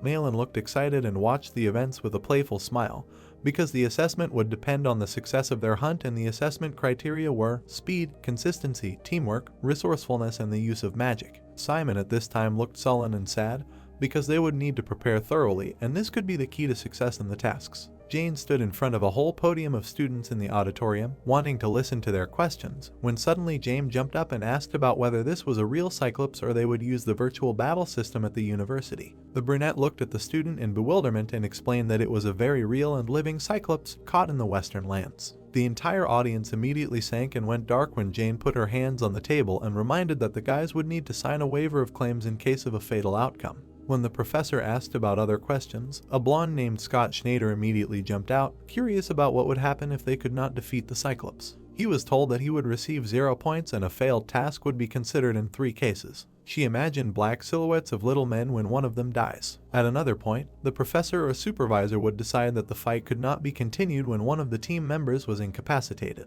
She also imagined 4 black little men, who were unhappy and explained that when 1 or more members of the group refuse to complete the task, the conditions are the same. Malin crossed her arms in displeasure, sitting in the middle of her comrades, and said that since the Cyclops is real, then we will have to develop a strategy, and Simon was delighted with this, that his heart was pounding, and Kami was a little scared. The blonde at this time seemed bored when he looked up indifferently and tried to figure out which of them would be the attacker. The team leader sat next to the main character, his fists clenched animatedly, because she was the strongest and wanted to be the attacker, and everyone agreed with this. Then Kami and Simon looked at the records of their leader in surprise, and Simon noted that if there is only one attacker, then this can play the task in favor of the strong in combat magic, and Kami also thought about it. Malin looked at the frightened girl, scratching her neck, and Kami said that the Cyclops' blows were very strong and black magic could not protect against them, and defensive spells ate up a lot of darkness, so she thought that they should just dodge. The team leader replied that they should not do that. Dick, however, seemed bored since he leaned his elbows on the table and looked tired when he heard that the combat magic lovers would mainly hit with physical blows, but they should think about whether it could really damage the Cyclops' stone body. Dick understood that Cyclops' skin was oak and thick. The little pink-haired girl looked away in surprise when she heard that even if they strengthened themselves with darkness, They would not have enough stamina to fight, so she became curious if their leader had a strategy for fighting the Cyclops. Malin immediately winked at her with a smile, stretched out her finger and said that she did. Jane stood at the table in front of a whole audience of students and saw that there were no more questions, so she said that before the group assignment there would be 3 more lessons of elemental black magic this week, and in the next lesson each group would give a presentation of their battle strategy against the Cyclops, because in the lesson after that they would be able to test themselves in a virtual battle simulation. The professor looked at them indifferently and said that the 3rd lesson next week would be dedicated to the assignment itself. The Cyclops poster was still hanging on the board, and she explained that she had left the rest of the lesson for them to discuss the strategy with their classmates and they could come to her with questions later. The group leader exchanged glances with the main character, while the blonde sat on top with a tired look and tried to find out their battle strategy. She showed a yellow magic circle on her palm. Black discharges began to sparkle from behind this magic circle, and she explained that this was an elemental darkness spell. Then Malin enthusiastically released black aura and fire from this magic circle under the skill black flashes. Dick was shocked along with the main characters. They opened their mouths as they were surprised by such a spell from their leader. She immediately proudly clenched her fist, evaporating the magic, and said that she would explain everything like this. She began to draw a strategy with a pen on paper and explained that first she would burn the Cyclops with a black flash, and the 3 of them would support her with curse spells. In her drawing, you could see where she was the only one rejoicing that the Cyclops burned and died. She told them to cast exhaustion in the strategy with all their might so that the Cyclops could not even move from the spot, and then she would eventually burn him to ashes. Suddenly, she looked up at the blonde with displeasure, who had a question about how she forgot that teamwork was also included in the assessment because she was stronger than all of them. But according to this strategy, their contribution would be minimal and no points would be given for teamwork in the OS, so she asked about his personal idea. At that moment, the protagonist timidly entered into a dialogue with his leader and asked if she could cast a black flash and dodge the Cyclops' attacks. But for her, this was not a question at all. Dick looked down at her with disdain and said that they were afraid that she would not be able to do this, because she fell behind in combat magic when they ran and jumped over the cliff. Simon immediately began to laugh when Malin became embittered at such a moment. The girl explained that if their curse worked normally, she would not need to dodge. Kami watched in horror as Dick began to argue furiously with Malin, and he told her that they were not experts in curses, and that was her role anyway. Kami was peeking out from behind Malin when she saw a red flash. The protagonist glared at his team and said that they would do the following. Since summons were allowed, he would distract the Cyclops with them, and Kami and Dick would use the magic they were good at, so they would provide the best possible support. The little girl raised her hand with a smile when asked about her hematology. She replied that hematology was more suited for variable attacks, so she would use curses instead. Dick was almost asleep on his desk when he was asked about the possibility, and he replied that he would not be of much use either, and that he would rather practice exhaustion all week to prepare. Jane stood at her desk while her assistant was removing the poster, and she explained that for the next lesson they needed to prepare a presentation and a description of the role of each participant. And the list of spells was mandatory, and with that the lesson was over. The brunette looked back at his smiling friend, who put his hands behind his head and understood that Simon was sometimes very smart and resolved disputes, and he had a management talent, and even he did not deny himself a reward. The main character looked ahead with a wide smile, and Dick wanted to admit that even he was envious.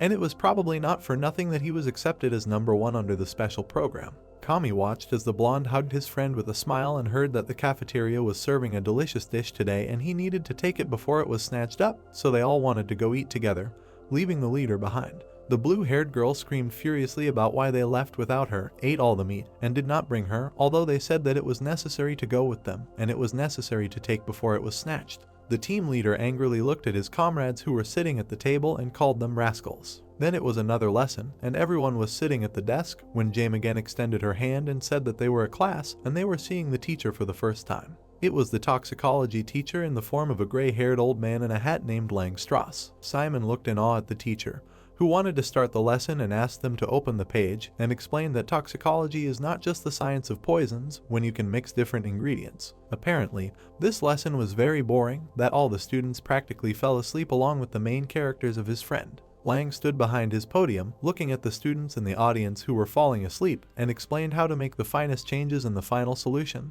This is a characteristic feature of toxicology. All the students grimaced and looked dejected when they heard that they had to move on to making low-toxicity solutions, that is, in the lab work. Suddenly, the professor began to cough up blood when he managed to finish saying that in order to make a solution, you need to measure out the ingredients in exact proportions. Dick looked up in displeasure when the brunette looked at the teacher with concern, and all the guys realized that Lang was tired and they themselves could bring the lab, and he was told to go and rest. The teacher still had to finish the lecture, but the guys asked him not to worry and would take care of everything themselves. Francesca stood behind the podium when the sick old man began to leave with the audience. The girl in glasses immediately opened the green book, sighing heavily. She saw that one of the students was almost asleep. She looked at him carefully, frowning. She immediately threw the green book right in the student's face. The girl angrily put her hands on her hips and started yelling at the audience to wake up. All the students started looking around in bewilderment. Francesca looked at the students furiously and said that it was unacceptable to behave like that in front of the professor. All the students immediately raised their eyes and looked closely at Francesca, who was telling them why they allowed themselves to create a sleepy kingdom here and how they could be called Kizan students if their discipline was rotten to the core. The out-of-breath girl in glasses looked at the students with displeasure and asked them not to forget at least about basic politeness in front of the professor. The girl stood behind the podium frowning and said that she was Professor Lang's assistant, and her name was Francesca Belmond, and she would be replacing him for today. The students were given trays with lab tasks and objects to start making the low-toxicity solution and were asked to put their textbooks aside. Simon and his friend were carefully examining the objects in their hands when it was explained to them that the essence of the low-toxicity solution is not in the exact dosage or the order of adding the ingredients, but in their intuition. Kami, with surprised eyes, began to light a match to light the burner and then boil the water in the pot and then add the salamander and wheat powders from the ingredient kit. The student raised her hand in front of the assistant and asked her about the dosage, but Francesca replied that it did not matter and it was up to them. They began to pour the green powder into the boiling water. The guys leaned over the pot and green smoke came out of it, which made Simon grimace from the disgusting stench. Then they continued to look into the pot when they saw blue steam, and the blonde raised his hand at Francesca's request because they were going to make a poison with a nerve paralytic effect. All the guys raised their hands when the assistant asked who had green steam coming out of their pots. The brunette raised his hand over the green steam when Francesca said that they would make a poison that would cause migraines and hallucinations, because this poison would be very helpful to them against other mages and necromancers. It was a bubbling green liquid in a cauldron, and the guys understood that it was not written in the textbook, and in the preparatory courses they were not taught this intuitive method of creating substances. The main character began to take off his jacket when the assistant asked who had a green substance. Then they needed to take off their jackets and hang them on the back of the bench, and the assistants would hand out additional ingredients to them. The assistant stood over the table of one student who was brewing a green potion and decided to tell everyone that they would see a thin layer of fat in their substances, and they should remove it with a ladle because fatty plant acids reduce the effectiveness of poisons, so they always need to be removed. The girl stood between the desks and held her hand out to the side, explaining to all the students that after skimming off the fat, they continued to stir until the substance became viscous because it could burn or curdle, so they had to make sure that the fire in the burner was not too strong. The blonde girl, worriedly, raised her hand, turning to Fiona and asked her if it was normal that her substance had turned yellow. Francesca explained that everything was fine, because yellow meant the highest degree of purification of the poison, and she would be able to sell this potion in Raucous. Her friends immediately began to praise and encourage her, sitting nearby. Then the assistant saw a student who held out her hand and said that her potion was blue, and now it is green. Francesca explained that most likely the ingredients rose from the bottom and changed the effect of the substance, so she asked for additional ingredients to be given to this student.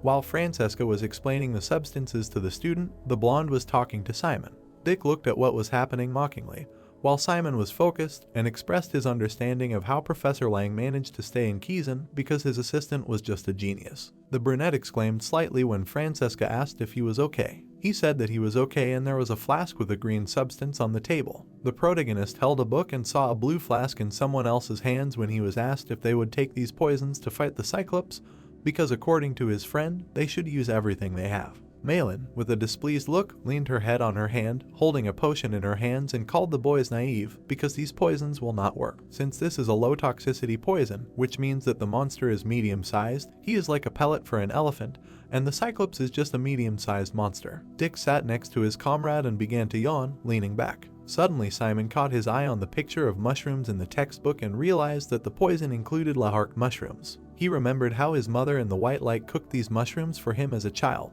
Team 7 sat at the same desk and discussed the potion from the textbook. Naelin's eyes widened in surprise when she opened the textbook with the green eye. She immediately opened the textbook with a smile, and all the guys watched in surprise as she wanted to find a certain page, namely 254. Kami and the team leader looked at the book with a joyful look. The blonde, along with the main character, also looked at it all with a smile and heard that if they managed to create such a substance, it could work. Malin pointed her finger at the book with hieroglyphs and asked to see that the substance temporarily paralyzes veins and cramps muscles, and this potion is called Nervi. It was a flask with a dark red liquid. Kami looked at the textbook with excitement, along with the leader's happy smile, who said that it was a muscle-damaging nerve poison, and for small to medium-sized monsters, and level 3 and above, and at least they would be able to slow down the Cyclops. Simon studied the book carefully, while Dick was at the side and said that then it would increase the effect of their exhaustion, and the guy wanted to see about its application. All the guys immediately stood back to back in a group and began to study the book with excitement, finding out that the application inside or on an open wound must inflict a wound on the Cyclops and somehow throw the poison at him. They realized that one of them could summon a skeleton to inflict a wound, and they would throw the poison, and this was a great plan. This pot and the rest of the things on the tray were emptied. Because the guys wanted to try this theory and could ask to use the lab, it only remained to find the ingredients. Kami scratched her cheek with a timid look, and the guys realized that they would be able to find the basic things in the lab, but the lehark mushrooms, blood slime, and silk ivy, which would be hard to find. Dick coolly rested his chin on his hand and extended 2 fingers, saying that he would have found them today if he went to Rockest, which surprised the protagonist. The blonde pointed his finger behind him with a malicious smile and said that they need to deal with this poison right today, and he would go get the substance after school. Simon smiled enthusiastically and said that he could get this ingredient himself. He pointed his finger at the lehark mushrooms and said that they grow in his hometown and in Kizan too. All the guys were shocked and opened their mouths when they found out that these mushrooms grow in the Forbidden Forest. The blonde man began to frantically wave his arms in front of the protagonist and tried to understand how he knew this, and was he really going to the Forbidden Forest? The brunette decided to calm him down and said that he would not be long, because these mushrooms grow right on the edge of the forest, and besides, he would risk getting a fine if he went to Rockest on weekdays, so he would do everything he could for the group. The blonde man, looking downcast and sad, went forward. Simon said that he would get them as quickly as possible and said goodbye to the guys. 2 girls remained at the table and Malin put her hand on the table with displeasure, saying that there could be monsters there. It was too dangerous, because the guy could get injured and in this case they would hardly be able to do anything later on the mission. Kami immediately closed her eyes and enthusiastically raised her hand, saying that she would go with the guys together. The blue-haired girl looked at Kami with displeasure and said that it was too dangerous there. The little girl added that this was why they couldn't let her go alone and it was better for 2 than alone. The brunette bowed his head with trepidation, looking at the girls, and suggested that they go, but added that if it was too dangerous there, they would run away, which Malin agreed with, albeit with displeasure. Dick at this time was carefully watching what was happening, because he was left with the search for blood mucus substances and silk ivy. Malin closed her lips and put her hand to her cheek, because she had to reserve a lab for them and get simple ingredients. The main character, in the company of a tense girl with pink hair, said that they would get lehark mushrooms. The group of guys looked at each other, and Simon said that they should gather in the lab in the evening with ingredients in their hands. Then all the students sat in groups at their desks and began to look at each other. The hooded student touched his chin with a grin. He saw all the students start to leave the classroom. The guy in the cape came up to Hector from behind and greeted him. The blonde looked back intently, puzzled. The guy looked up through the cape and said that he had some interesting information for him and asked if he wanted to listen to it. It was already deep night and a big moon was illuminating the forest in that very place. The main character stood with a lamp and Kami, because they had to quickly collect mushrooms in this forest and return back. The main character and the girl were watching in the stable as Dick made his way into the cellar and said that you can go out through it, and not many people know about this secret passage. Dick looked intently to the side and said that the guards of the Forbidden Forest had just finished their rounds and would not return for a long time, so he asked the guys not to relax and that everyone should be on their guard. Kami and Simon looked at their comrade and bid him farewell to be careful on the mission. It was deep night and a big moon over the forest when the protagonist noticed that Kami was too happy. The brunette looked at the happy girl, who awkwardly clenched her fists, and said that she liked night walks, and he realized that she was half a vampire, and most likely this was her peculiarity. The 2 of them walked through the night forest under the light of the lamp, when the guy asked the girl if she really liked it at night, to which she replied that the night was pleasant and cozy for her. Kami looked at Simon with wide eyes and a smile and apologized for coming to her senses so late, but thanked him for helping her during the previous combat magic lesson. She remembered that very lesson where they jumped on hippos, because she could not climb a hippopotamus herself then, and looked around, looking for help, but everyone turned away, and she told herself that this is normal for Kizan because there is a lot of competition here. At that moment, she awkwardly looked at the outstretched hand and realized that he was the only one who offered to help her then.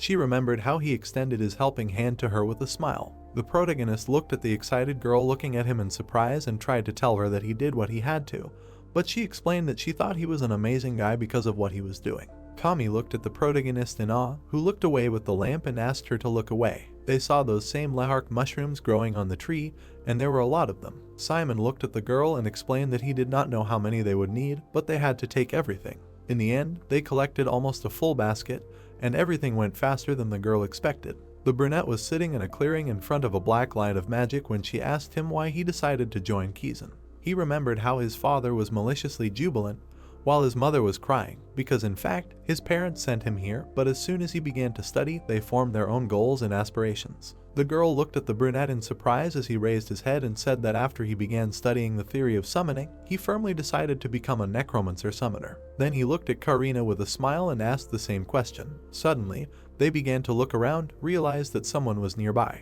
He immediately grabbed her hand and was going to hide with her. They quietly hid behind a stone when the forest guardians in cloaks passed by, and noticed that they were picking mushrooms here and were going to continue searching for the thieves. Guards in masks with dogs and lamps passed by. The pink-haired girl reached for her face with trembling hands and explained that these guards guard the area around Kizan, and they usually patrol the forest or catch predators, and if they were caught now, even the protection period would not save them. The brunette looked at her carefully and understood that Dick had told him that the guards had only made their rounds, but they were here, which meant that something had made them come here and maybe something had happened in the forest. Kami began to have tears in her eyes and she was scared because she didn't understand what to do. Simon slightly hugged the scared girl and told her to look at him and listen, that they would definitely get out of here. Simon slightly frowned and touched his collar, saying that he had a plan, so he asked her to trust him when he ran, and she followed him. The battalion commander was sitting and meditating in his room when the boy turned to him and said that he was in a difficult situation and was very afraid. They were sitting in a clearing, and near them were rats in a whole pit of stones that Kami had collected. The vampire looked angrily forward when Simon asked her if she was ready to use everything at hand. He stared wide-eyed in shock, and one skeleton rat immediately ran out. The guards noticed this along with the dogs, so they gave the order to split in half and for the rest to continue searching. They looked around and saw the rats running past and were about to catch them. The brunette immediately grabbed the girl, and they were about to quickly run away. The two Dobermans raised their heads and noticed the boys running away. They immediately rushed after them to catch up. Kami stretched out her hand in amazement and was about to use hematology in the form of a magic circle. While running, she turned around and released a red aura. These red streams of mana were about to stop the dogs. Drops of red aura crashed into the dogs' heads, and they became embarrassed and confused. The guards with dogs saw black silhouettes in the distance and were about to run in pursuit. One of the guards with red hair aimed an arrow with his eyes. A barrage of arrows flew past Kami, who frantically ran and hid. Simon pulled her by the hand, and she shouted that they were being shot at and tried to find out what to do. The protagonist asked her not to be afraid because they saw their school uniform. The guys continued to run away from the arrows flying at them, when the guy explained that they were Kizan guards so they would not kill them. The protagonist angrily clenched his fist and shouted after them that they would not stop. Suddenly, the guards found themselves in the shackles of blue magic. The guy and the girl ran to the edge of the ledge and they still continued to search for them. It was a huge slope to the passing river, and Simon reminded her of the technique of jumping on combat magic and asked if she could do it. He put his arm around her shoulders and tried to cheer her up. She touched his hand with a relaxed smile and said that she could handle it herself, and even if she was caught, she would not say anything. The brunette opened his mouth and said the girl's name. He took her hands and apologized to her with an angry look. He started running forward to jump over the cliff. His foot was about to leave the ground with the help of dark magic. In a deft jump, he jumped over this long cliff. Holding her in his arms, he flew past the river. Then he landed smoothly on the ground. The girl narrowed her eyes with a slight fright, opening her eyes. He crouched down and was about to let her go smoothly. Kami was surprised and widened her eyes, being in shock. Suddenly, she was completely stunned and her eyes went empty. The brunette sweated, looking at the excited girl and trying to understand why she was sick. She replied that she really thought she would be caught. Kami grabbed her head and began to cry tearfully, because Simon understood that she wanted to give up in such a state, but she decided to thank him again. The main character explained that he did what he had to. The brunette looked at the girl with a smile and said that they had lost the guards, so he suggested going back to the dorm because they would have to make a big detour, and asked if she could walk. She wiped her tears with a smile on her face and thanked her friend again. The two of them walked along a moonlit forest path. Kami looked away with caution and asked if they were lost. Simon walked ahead and said that they should be on the right path. Kami suddenly widened her eyes and pricked up her ears from extraneous sounds. The brunette looked at the girl with an exclamation when she said that she heard something, but he thought it was owls. They both peered forward, and the girl said that it was definitely a human voice. Simon approached the bushes and moved them aside, realizing that a human voice was indeed coming from there. Simon leaned towards the bushes and tried to peer and listen to what was happening. Kami pulled Simon by the jacket and said that they had to run. They both clasped hands. The main character immediately hugged the girl to calm her down. He hugged the frightened girl and was angry, trying to understand how all this ended up here, because they were on Roke Island, next to Kizan, and how it could be here. They saw a man's leg tied to a pole with vines and heard some prayers. So they saw a pierced skull, a red cross, similar to an altar. They saw a priest in a white cape, who was sitting at the altar and making a sacrifice to the goddess. The man in the cape opened his mouth and said words about glory. With a bloodthirsty look, he looked back and saw the main character. The brunette immediately screamed and told Kami to run. The brunette managed to hug the girl after a powerful stone explosion. They looked at the smoke rising and realized that it was a priest who uses darkness. A black cross with a dark aura appeared from the ground. Simon looked back angrily and realized that it was not just a priest who had snuck onto the island. He looked at the guy in the cloak, from whom a blue aura and chains emanated, because it was a dissident necromancer. Kami convulsively held the guy's hand and said that this priest uses both darkness and priesthood. The protagonist replied that the priest is most likely a traitor, because these two forces cannot exist, as she herself knows. He held her hand and replied that he did not know exactly what was happening, but one thing was clear. They immediately began to quickly run away from the priest, who was pulling blue auras towards them, and he could kill them if they did not run away. Kami ran without looking back when a hammer flew past her. They held hands and ran as black spikes flew at them. Simon's face twisted in anger as black streams, auras, stretched along his body. He saw blue chains begin to shackle the girl's legs. He looked back angrily at what was happening and realized that things were bad. Kami was lying on the ground in the shackles of chains and reaching out for help. This priest immediately extended his hand and pulled the girl's body into the air. He immediately pinned her to the tree with the help of chains. Then this Mac extended his hand and the chains stretched along upwards. Mac extended his hand and tried to catch the running guy with the rest of the chains. Simon looked around and saw shadows. Blue beams of light flew past him when he tried to use the ejection of an object while running. A sword suddenly appeared in his hands. He managed to wave away the black cross with this light sword. Unfortunately for him, he swung the sword and the blade broke in half. He bared his teeth in anger when these chains reached for him. Simon managed to sit down on the ground from the flying chain. He was going to clench his fist with dark magic. Swinging his hand, he released a bunch of matter towards the priest. This cloud of black energy flew straight into the priest's face and was supposed to open his face. The guy in the cape tilted his head in surprise and the clot flew past. The priest with chains stood in front of the main character in the distance, radiating an aura. This poppy immediately began to put huge black crosses into space. Simon watched as a bunch of magical crosses filled the entire sky with them. The protagonist looked up with a smirk and touched his collar, realizing that he could not cope here. He grinned mockingly when fear appeared behind the priest. The battalion commander immediately released powerful streams of wind. This black demon pulled his blade forward and laughed. A skull with a blue glow named Fear looked forward and asked the guy's condition. This priest immediately tensed up and put up his huge shield when Fear told Simon that he could not cope here and he should run away from here further. The battalion commander furiously looked with his blue eye and laughed. He immediately entered into a bloodthirsty fight with his blade against the priest and was glad that he finally found himself in a battle. Simon ran up to Kami, who was unconscious. The pink-haired girl was lying on the ground with her eyes closed, and the guy was glad that she was not injured. He immediately threw her on his back and began to run away, asking his battalion commander if he could handle it. Fear replied that it would not be an easy fight, because this man was incredibly strong, but he was equal in strength to the Kizan teachers. The priest pulled his chains towards the black demon with a sword, who was slightly sad that his strength was sealed, otherwise they would be equal. Simon managed to look back with a grin and turned to his commander, saying that he had a plan. The demonic skull looked to the side. Fear then raised his blade above his head and said that he was the son of a great man and should be smart. Fear bloodthirstily swung his glowing blade. Simon held Kami on his back and looked back into the forest, seeing a powerful explosion. Simon carried an unconscious girl on his back and noted with a smile that it worked, so he asked Fear not to pursue the priest, but rather to go to them. The battalion commander immediately flew up from behind and said that Simon had thought of using the guards against the priest and praised him.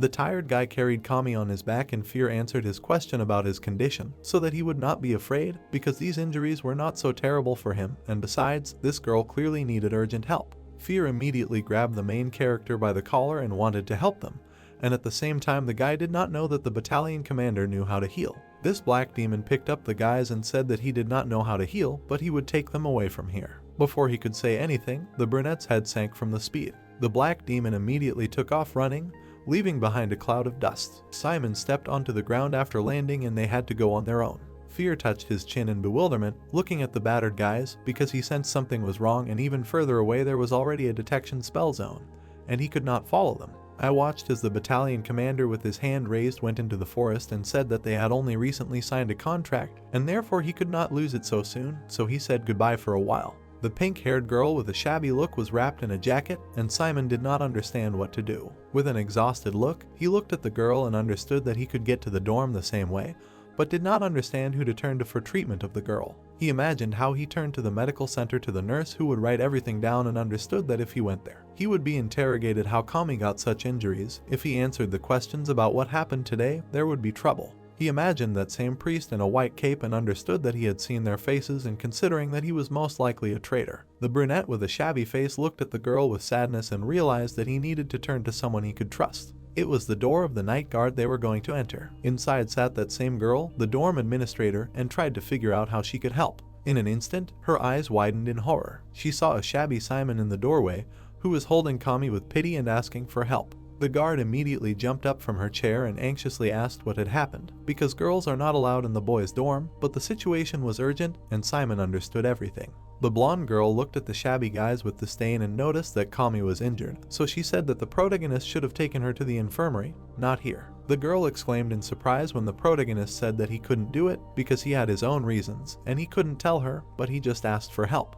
He stood in front of the guard and bowed down to her so that she could give first aid to the girl. The guard closed her lips in displeasure. She went to the bed and pulled back the curtain, telling him to put her on the couch because it looked like she would have to give her first aid. Simon sat with his arms folded, looking shabby, while the girl asked from behind the curtain what had happened. The guard began to treat the cut wound on Kami's leg and explained that there were many scratches and bruises on it, and above her knee she had a deep wound from a sharp object. The blonde girl sadly raised her eyebrows, treating the wound, and explained that if they fought with other students, it would be better to resolve everything peacefully while the protection period was not over. Because after working here for so many years, she realized that students do everything to survive, no matter how mean and inhumane it was, no matter what harm they caused to themselves or others. Simon clenched his fist and said that they did not fight. The dorm chairman stood behind the curtain, while the black silhouette of the protagonist apologized for not being able to tell her the true reason for what was happening. Then the girl sadly opened the curtain and said that she would no longer interrogate him, and offered him to watch himself and asked him to roll up his sleeves. It was a whole suitcase with a set of pills and medical instruments. The guard replied that she did not know what happened to them, but asked them to remember that being healthy was the most important thing, and they must be healthy in order to survive in Kizan. She bandaged his arm and hinted that he should understand why. Simon looked at the girl who was sitting on the floor and treating the wound and said that there were no serious wounds on the arm and would ask her friend from the girls' dorm to take Kami. Simon sat on a chair with his legs bandaged and bowed in gratitude for the help of the guard, who replied that there was no need for gratitude since he should return to his room. He stood by the door in shabby clothes with his head down, saying that he had to go, and apologized again for disturbing at this hour. The blonde girl put her hands on her hips and sighed heavily, because she wondered how long he would last here, since people like him were rare in Kizan. It was a dorm room, and Simon said that he returned to Dick. The blonde immediately hugged his battered friend tearfully and was glad that he was alive, and began to question him, to which he received the answer that they were both fine. Dick sat on the floor with a tearful look and listened to how they were being chased by guards. They got lost, and he asked Dick and Marin what was going on. The blonde replied that he, too, was almost caught by guards, and he barely managed to get back to the dorm because they usually don't patrol at this hour, but this time they went out. The brunette, with a sad look, looked at his comrade below, who was talking to Marin, and told her about the guards, and she suggested postponing the poison making until tomorrow. Simon replied that she probably wasn't sleeping now because of them. No. The blonde remembered the conversation with the team leader, who was puzzled at that moment, because at first it was obvious that she was disappointed by this news, but after hearing about the guards, she understood his situation. The protagonist hung his dirty suit on the hanger and noted that since Kami had also returned to the dorm, it was time to go to bed. The brunette was sitting on the bed when his companion was about to turn off the light. Simon was lying on the pillow and thinking about how his mother was a priestess, so he was used to hearing prayers, but Kami must have been shocked. He lay on the bed and folded his arms, closed his eyes, because he understood that now he had to talk to her alone. Already in the morning, Kami greeted Simon with a joyful look. They stood opposite each other and asked about their condition. The pink-haired girl touched her fingers with a lively look and asked about how yesterday could have been just like a dream. She animatedly imagined ghosts, the moon, and mushrooms with a smile, explaining that they walked under the moon, picked mushrooms, and then ran away from pursuit and many terrible things happened. The brunette opened his eyes in surprise, looking at the girl when she said that at first the dream was good, and then turned into a nightmare, and maybe that's why last night seemed like a dream. He realized that she thought it was all a dream because it was too incredible, and maybe this was her way to survive stress. He put his hand on the girl's shoulder and asked her to listen. He immediately hugged her worriedly and said that the priest ran away when the guards showed up and he saw his face, but he couldn't see her, so he asked her not to tell anyone and to act like nothing happened. He continued to hold the girl by the shoulders and said that he would find out who the priest was. Kami stood up in front of Simon furiously and said that she wanted to help too, because they had been through this together. She, with her eyes full of motivation, said that he shouldn't investigate the case without her. The guy answered that he agreed with her, but right now there was nothing much to investigate, and he would call her when he had leads. He scratched his head as the girl was about to leave. Closing his eyes, he lowered his head in front of the pot and realized that in the previous lesson, he noticed that many of them relied too much on stencils, so this time they should learn an easier curse. Bahal stood at the board with his finger outstretched and said that it was a spell, a transfer, and the formula of this spell allows you to transfer their darkness to an object. And in this spell they must also learn to hold a magic circle in the air without the help of a stencil. Simon held the pot and stared at it, hearing from the professor that the plants they were given bloom when they are filled with darkness, and they must use a transfer spell to transfer their darkness to them and make them bloom. Suddenly, the magic stencil hit him in the head. He was angry and raging and distorting this magic circle. This stencil exploded right in front of the guy. Dick sat next to him and looked at his indignant comrade, because he understood that he had to fight a Cyclops next week and he could not even do this. The teacher put his hand on the main character's shoulder and asked how he was doing. The student looked at Bahal in surprise, who asked him if everything was working out for him. The protagonist looked at the professor with an awkward grin, saying that he had just tried. Bahal looked at his student, telling him to use the core. The blonde smiled slightly, putting his hand to his chin.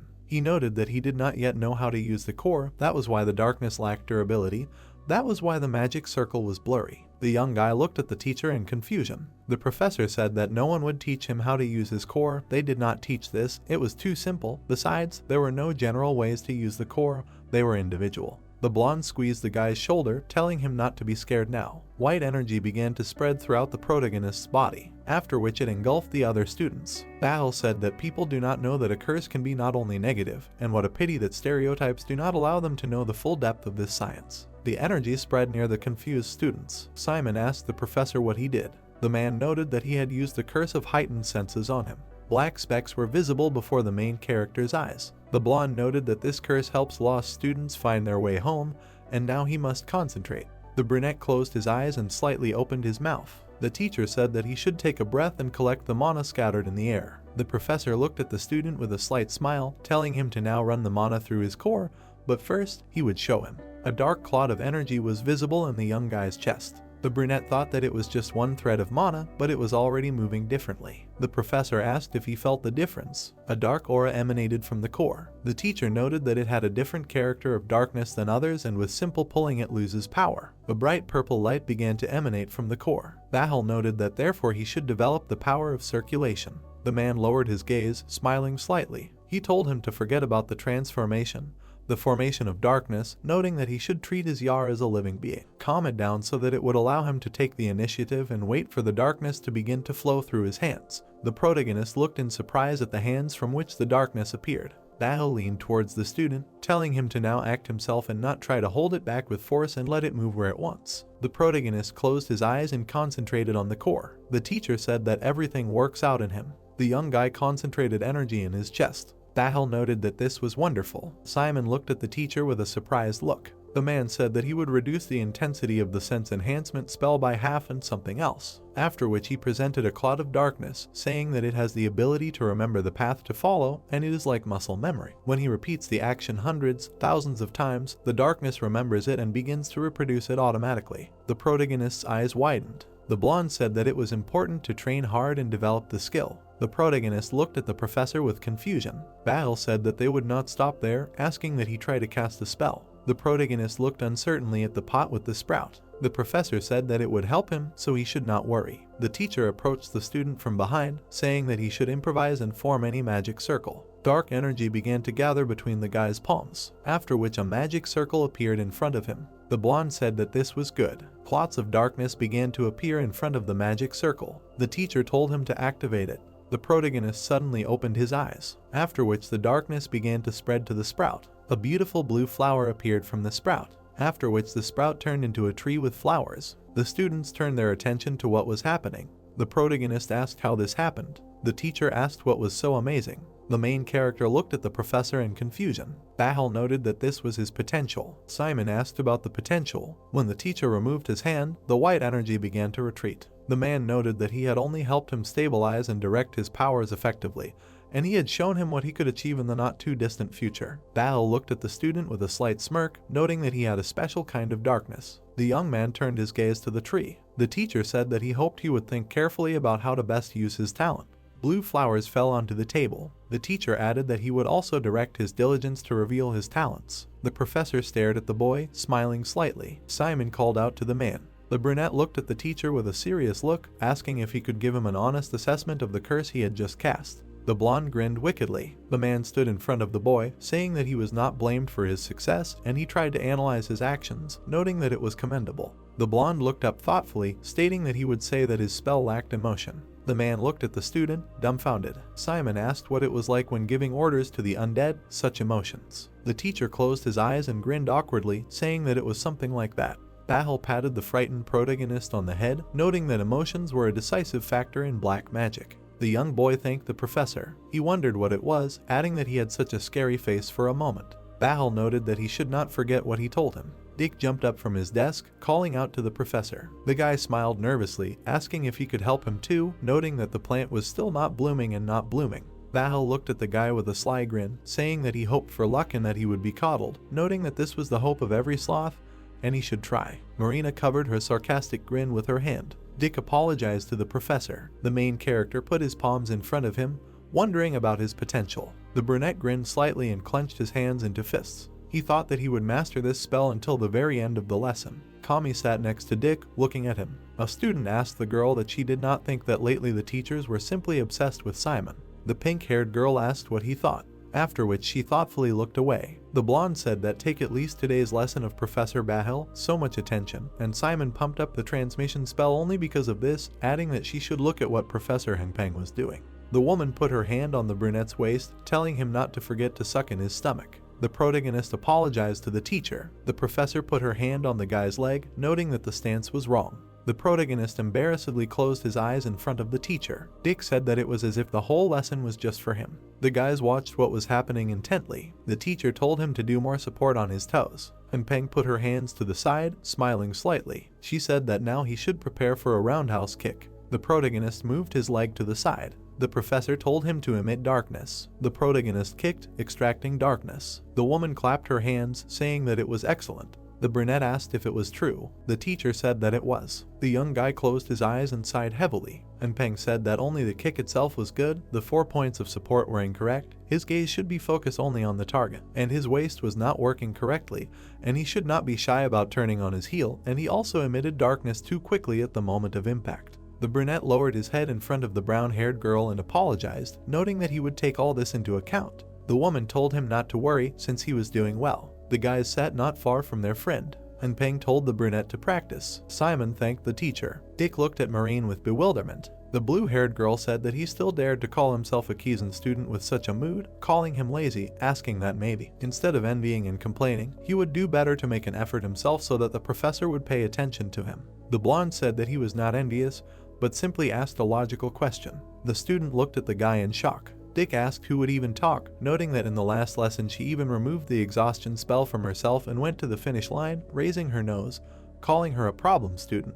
The blue-haired girl said that she was not problematic. Kami closed her eyes, grinning nervously. Dick asked that the professor at least said a word to her today, at least looked, noting that he was telling her she already considers her problematic. Kami asked the guys to stop arguing. Marina said that it was not true, and if he said she was a problem student again, she would give him such a hard time that he would howl. The student turned her attention to the protagonist, calling out to him. The protagonist looked at the girl in surprise, pointing his finger at himself. The student told him to teach her. The student blushed slightly, fiddling with her hair. She said that he was good at combat magic, and the professor would not explain it to her, so she asked him to teach her. The protagonist said that he understood. The blue-haired girl looked away in confusion, saying that she would be the attacker during the Cyclops mission, and she needed his help to develop speed and agility, and it would also have a positive effect on their grades. Simon said that he did not need to explain, and he would help her, adding that she should get into a stance. The student clenched her hands into fists, thanking the guy, after which she got into a fighting stance. Marina closed her eyes and blushed slightly. The young man said that everything was wrong. Marina said that she knew. Kami looked at the main character with admiration. Our hero said that, first of all, she should relax her body. Her stance was radiating nervousness, and she should try to relax and take the stance as naturally as possible. The girl moved her leg to the side and stretched out her arm. The main character said that she should move her left leg slightly back and not too far, lightly clench her fist and put it forward, but at the same time she should not move all at once, noting that this was again the wrong position. The guys watched the student with bewilderment. The hero told her to gather the darkness around her waist and hold it like that. Dick asked how she could be so clumsy. Marina swung her leg. The protagonist told her to then shift the force to the joints of her leg and spin. The student looked at the main character with a confident look, asking what she did right. The brunette noted that she did not, and she should spin her whole body, and at the moment of spinning, she should strengthen the back of her thigh with darkness. The guys watched what was happening dejectedly. Marina asked what was here. Simon said that it needed to be higher. The girl asked what was there. The protagonist noted that it was too high, and it needed to be a little lower. The blue-haired girl clarified that it was here. Our hero said that it was a knee, not a thigh, after which Marina looked furiously at the main character, asking why she was standing naked in front of him, noting that she was wearing tights, and let him show her where to use the darkness by touching her, after which the guys froze in one position. The blue-haired girl was embarrassed when the students paid attention to them. The protagonist put his hand on the girl's thigh, saying that she concentrates the darkness here and moves it there when she turns. Marina said that he was at the wrong time, asking that he had not heard what they were talking about. The student looked at the brunette in confusion. The young man said that it was better to remain calm than to run to prove to everyone that she was not guilty. The young man looked at the student with a serious look, telling her to concentrate the darkness in the indicated place on the thigh and try it right now. Marina concentrated the darkness in her leg and swung it, after which she fell to the ground. The blue-haired girl looked at the protagonist with an embarrassed look. The protagonist asked that she was not hurt, noting that she was already doing better despite the fall and she still had a lot to learn. The student noted that he was just teaching Marina how to hit, after which the girls surrounded the protagonist, saying that he was doing well and asking him for help. The blue-haired girl watched sadly, wondering what kind of person he was. The sign showed the class name. The professor said that the topic of today's lecture was a spell to restore shape. The protagonist sat at his desk, looking back at the bones. The teacher said that any skeleton has a force of attraction that attracts its bones to restore their original shape. Aaron looked ahead with a serious look, waving his finger at himself. The students raised their heads, looking at the flying bones. Next to the professor, a monster had gathered from the bones. The brown-haired man said that the principle of restoring shapes is simple. Aaron took a piece of the bone, saying that even when a skeleton is broken into pieces by a strong blow, there are still residual particles of darkness in its bones. The man waved the bone in front of himself, noting that they only need to activate these remnants of darkness and increase the force of attraction of the bones to each other. This will allow the skeleton to assemble correctly. The professor said that they can begin. The students looked at the ratman in fear. The student looked at the skeleton in front of him with bewilderment. The protagonist hid his face behind a book, looking at the bones. Marina called out to the protagonist. She looked at the brunette with displeasure, asking why he was slacking off. The protagonist waved his hand, collecting the bones together. The monster approached the girl, raising 2 fingers. The blue-haired girl noted that he, it turns out, can do it. After which she looked at the guy with bewilderment, saying that she did not advise him to rest on his laurels because he had mastered the restoration of form, asked that he did not forget what he promised her. Simon told her not to worry, and he would overtake her in summoning, no matter what it cost him. Marina said that it was good that he remembered. After which she put her head in her hands, saying that she would have gotten all 90 points in the summoning theory if she could solve problem number 20. Simon looked at the girl in surprise, asking what she meant about their test with Professor Jane, noting that it seemed easy on the last page. The student looked straight ahead with a serious look, noting that, of course, it was easy and as if he had solved it without having preschool preparation, asking what the answer was. The student looked at the guy in shock. The brunette asked what 1,200,146 was. The girl asked how that was possible. She widened her eyes, asking how he had solved this problem. The professor called out to the brunette. He looked angrily at the guys, asking what they were doing. The guys thought that they had been caught. The main character looked at the teacher in confusion, saying that he had already assembled the skeleton spell, so he had read about the next topic in the textbook. The brown-haired man narrowed his gaze. The boys looked at the professor in fear. Aaron said that he would stay after class. The girl apologized to the teacher. The protagonist sat in an empty office opposite the professor. Aaron slammed the book in front of him, telling him to follow him. A beautiful sunset was visible in the sky. The man said that there was something he couldn't stand. The protagonist stood opposite the professor. The man said that, first of all, students who slack off in class even though they want to study his subject. The protagonist didn't understand what he was talking about. The young guy clenched his hand into a fist. The teacher told him to pull out his skeleton. The protagonist snapped his fingers. The ratman's skeleton fell apart. The brunette stretched his hand out in front of him, clutching his head. The teacher told him to restore it, after which the skeleton came back together. Aaron narrowed his eyes, looking at the protagonist with displeasure. He noted that he saw that he was doing an excellent job of restoring the shape. Simon's eyes widened in surprise. The professor said that he would then teach him a higher level spell. The young man spread his arms wide, asking if he hadn't called him to reprimand him for not paying attention during the lecture. The man said that was nonsense. The brown-haired man put his hand in his pocket, looking at the boy with a serious look.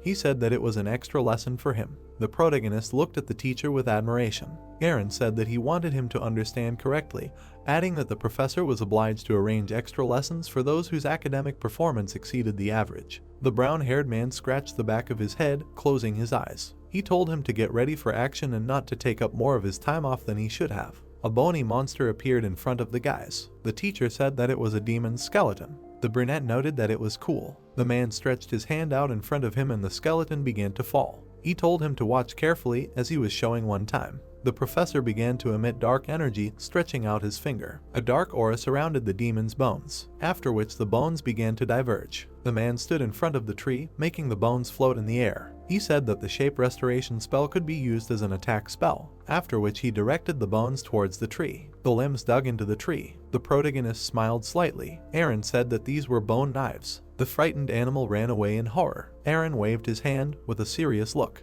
The bones blocked the path of the frightened animal. The professor said that it could also be used as a restraining spell. The animal shook with horror, clutching the bones. The man said that this was a bone cage. The brown-haired man slightly tilted his head forward, after which he turned his hand in front of him. The bones began to move towards the teacher. A glove appeared on the man's hand. Aaron said that a protective spell, shape restoration. The man's body was covered in demon clothes, after which a helmet appeared on his head. The man stood in the guise of a bone demon, saying that it was bone armor. The brunette's eyes sparkled with admiration, saying that it was cool. Aaron waved his hand and the armor began to dissolve. He said that for a high-level necromancer, a skeleton can become a weapon, a cage, and armor, after which the bone armor turned into a demon again. Aaron said that all the black magic he demonstrated to him was all the same spell, shape restoration, asking if he understood. Simon replied that he understood. The professor crossed his arms over his chest, noting that this was from the second-year curriculum and he was showing it to him as he had already surpassed the entire class in this spell. The young guy smiled happily. The teacher said that he would therefore slightly adjust these spells to his level and teach him this. The young man thanked the professor. Aaron noted that they would start with bone knives. The main character looked at the man in surprise. Aaron said that he needed to pay attention to one habit first. Simon asked what habit it was. The man imagined a chess piece in the form of a skeleton. He said that the essence of the shape restoration spell was to move the bones of the skeleton in the direction he needed. Aaron imagined a divided skeleton with arrows coming off of it. He said that he applied shape restoration focusing on the skull. The teacher imagined a chessboard with pieces in the form of Simon and bones. He said that instead of first assembling the skeleton and then sending its bones in some direction, he should apply willpower from the very beginning so that the entire skeleton would fly where he needed. The main character looked at his hand, from which a dark aura emanated. He thought that Fear had also talked about this, and maybe he should try applying willpower like with the mouse skeleton. The young man enveloped the skeleton in darkness, thinking that it would gather in front of him. The rat stared ahead, after which the skeleton gathered next to the protagonist. The ratman began to rise to his feet. The teacher said that it was quite fast, and they moved on. The protagonist took the skeleton apart again. The man said that the result of shape restoration spells and bone knives are different. The latter is essentially a modified application of the force of attraction of bones, and he should keep in mind how different these spells are. The protagonist pointed to the bone towards the tree. Aaron said that he should collect the bones immediately at such an angle so that later they could launch their tip into the flesh of the enemy. Aaron held a bone in his hands, smearing it in dark liquid. He said that he should concentrate and pull the darkness inside the bones in the direction of the enemy so it will form a tip. The rat's tail wrapped around the protagonist's hands. The professor said that small bones that could not be made into weapons also have a use, and he could use them to tie up an opponent, adding that they were good at restricting movement. The skeleton's bones surrounded the tree trunk. The main character clenched his fist, telling it to recover. A blue aura appeared around the bones, after which the tree trunk broke into pieces. The main character smiled happily, saying that it worked. The man noted that this was excellent. Simon looked at the teacher with a smile. The professor noted that he used a chokehold with bones, and he should remember that a broken and disabled skeleton can still serve him in this form, and he should continue to train so that he can use this trump card in battle. The brunette thanked the professor. The young guy looked at the brown-haired man with a wide smile. The teacher said that he heard that Professor Jane assigned a Cyclops hunt as a group task, asking that he be the attacker. The protagonist said that Marina was the attacker in their group. The man looked away, said that it was smart and he should focus on his support role since he had a lot to learn and he should do his best. The protagonist followed the teacher. Aaron said that he should remember that it was an extra lesson and nothing more. The man headed towards the forest. The protagonist thanked the teacher. Our hero opened the door to the room and smiled awkwardly, apologizing for being late. The guys asked what happened and that he beat him. The students looked at the protagonist in fear. Kami said that their period of protecting the student was not over yet, asking how dare he punish him physically. Dick said that he heard that the least physical punishment is a rod. The protagonist asked his friends to be calm. Marina apologized to Simon for blurting out about question 20, after which the guys looked at the protagonist in surprise. The brunette said that he did not punish him, but simply held an extra lesson. The guys gathered around a small cauldron. The student said that he just had a shop, and he mixed everything up in his head so much that he took the punishment for an extra lesson. Marina said that since he came unbeaten, he should look at the potion. A yellow liquid was visible in the cauldron. Simon said that it was a great color. The blue-haired girl said that it was natural, because she did it and everything was perfect, the amount of water, the cooking time, the cleaning of sediment and fats. Marina smiled contentedly and raised 2 fingers. She said that 20 minutes on low heat and it was ready. The student said that he knew that they could rely on her. The guys looked at the cauldron with admiration. The guy said that this poison cost them a lot of effort and hoped that the risk would be worth it. The blue-haired girl said that it was true and they would have something to show during the presentation of their strategy on elementary black magic. Dick suggested discussing the presentation since they had gathered. The full moon was visible in the night sky. The guy asked that they had discussed all possible questions. The student said that all 300 and answered them all. The students sat at the table, their heads down. Marina said that they had the presentation in their pocket. The guys shouted that forward to victory. Jane closed her journal, saying that 1 attacker, 1 necromancer summoner and 2 mages casters, adding that they have strong points and subjects, but they decided to go the most primitive way and the spells used were poorly chosen. The woman with a serious look looked ahead. She said that finally the icing on the cake was the decision to put the strongest necromancer in the support position, asking Group 7 what they thought. The guys looked at the professor in horror, thinking that they discussed 300 questions, but not a single one of them was asked. The woman, looking at them, said that firstly, she is waiting for an explanation of why they distributed the roles in this way. The blue-haired girl put her hand on her chest and said that of course, it would be ideal if they could strategically distribute their roles, but they thought that inflicting quick and effective defeats on the Cyclops was much more important. The brunette noted that it turns out that in their opinion this is the best distribution of roles. The guy triumphantly clenched his fist behind his back. He pursed his lips when the teacher asked him what he thought about it. Looking at her, the brunette mentally noted that she probably expected a different answer from him, but nevertheless, now is the defense period. Opening his mouth, he said that he understood that the distribution of spells in the group is not particularly difficult. Before that, he thought about the fact that this presentation is intended for the students to hear feedback on their strategy, so there is no need to be nervous, because his task is to show their strategy in all its glory. The protagonist waved his hand and said that however, safety is more important to them than creativity, and he is sure that they will be more effective than other groups. He said that they may not get a high score for creativity, but in the subjects of applied magic, for sure. Jane nodded and said that since they are so confident, it is time to move on to the next question. Kami jumped when her name was called. The woman's expression darkened and she said that she had a high grade in hematology and she should have used it in the attack, but she gave way to a student of curse theory as an attacker, and she herself, moreover, was going to provide support not with hematology, but with curses. The vampire trembled in fear when she was asked what she could say to this. She lowered her head, and all her friends thought that this was a very difficult question. Standing next to her, Malin mentally asked her not to worry and answer more confidently. Looking at her sideways, Simon quietly whispered about the Cyclops. The girl raised her head.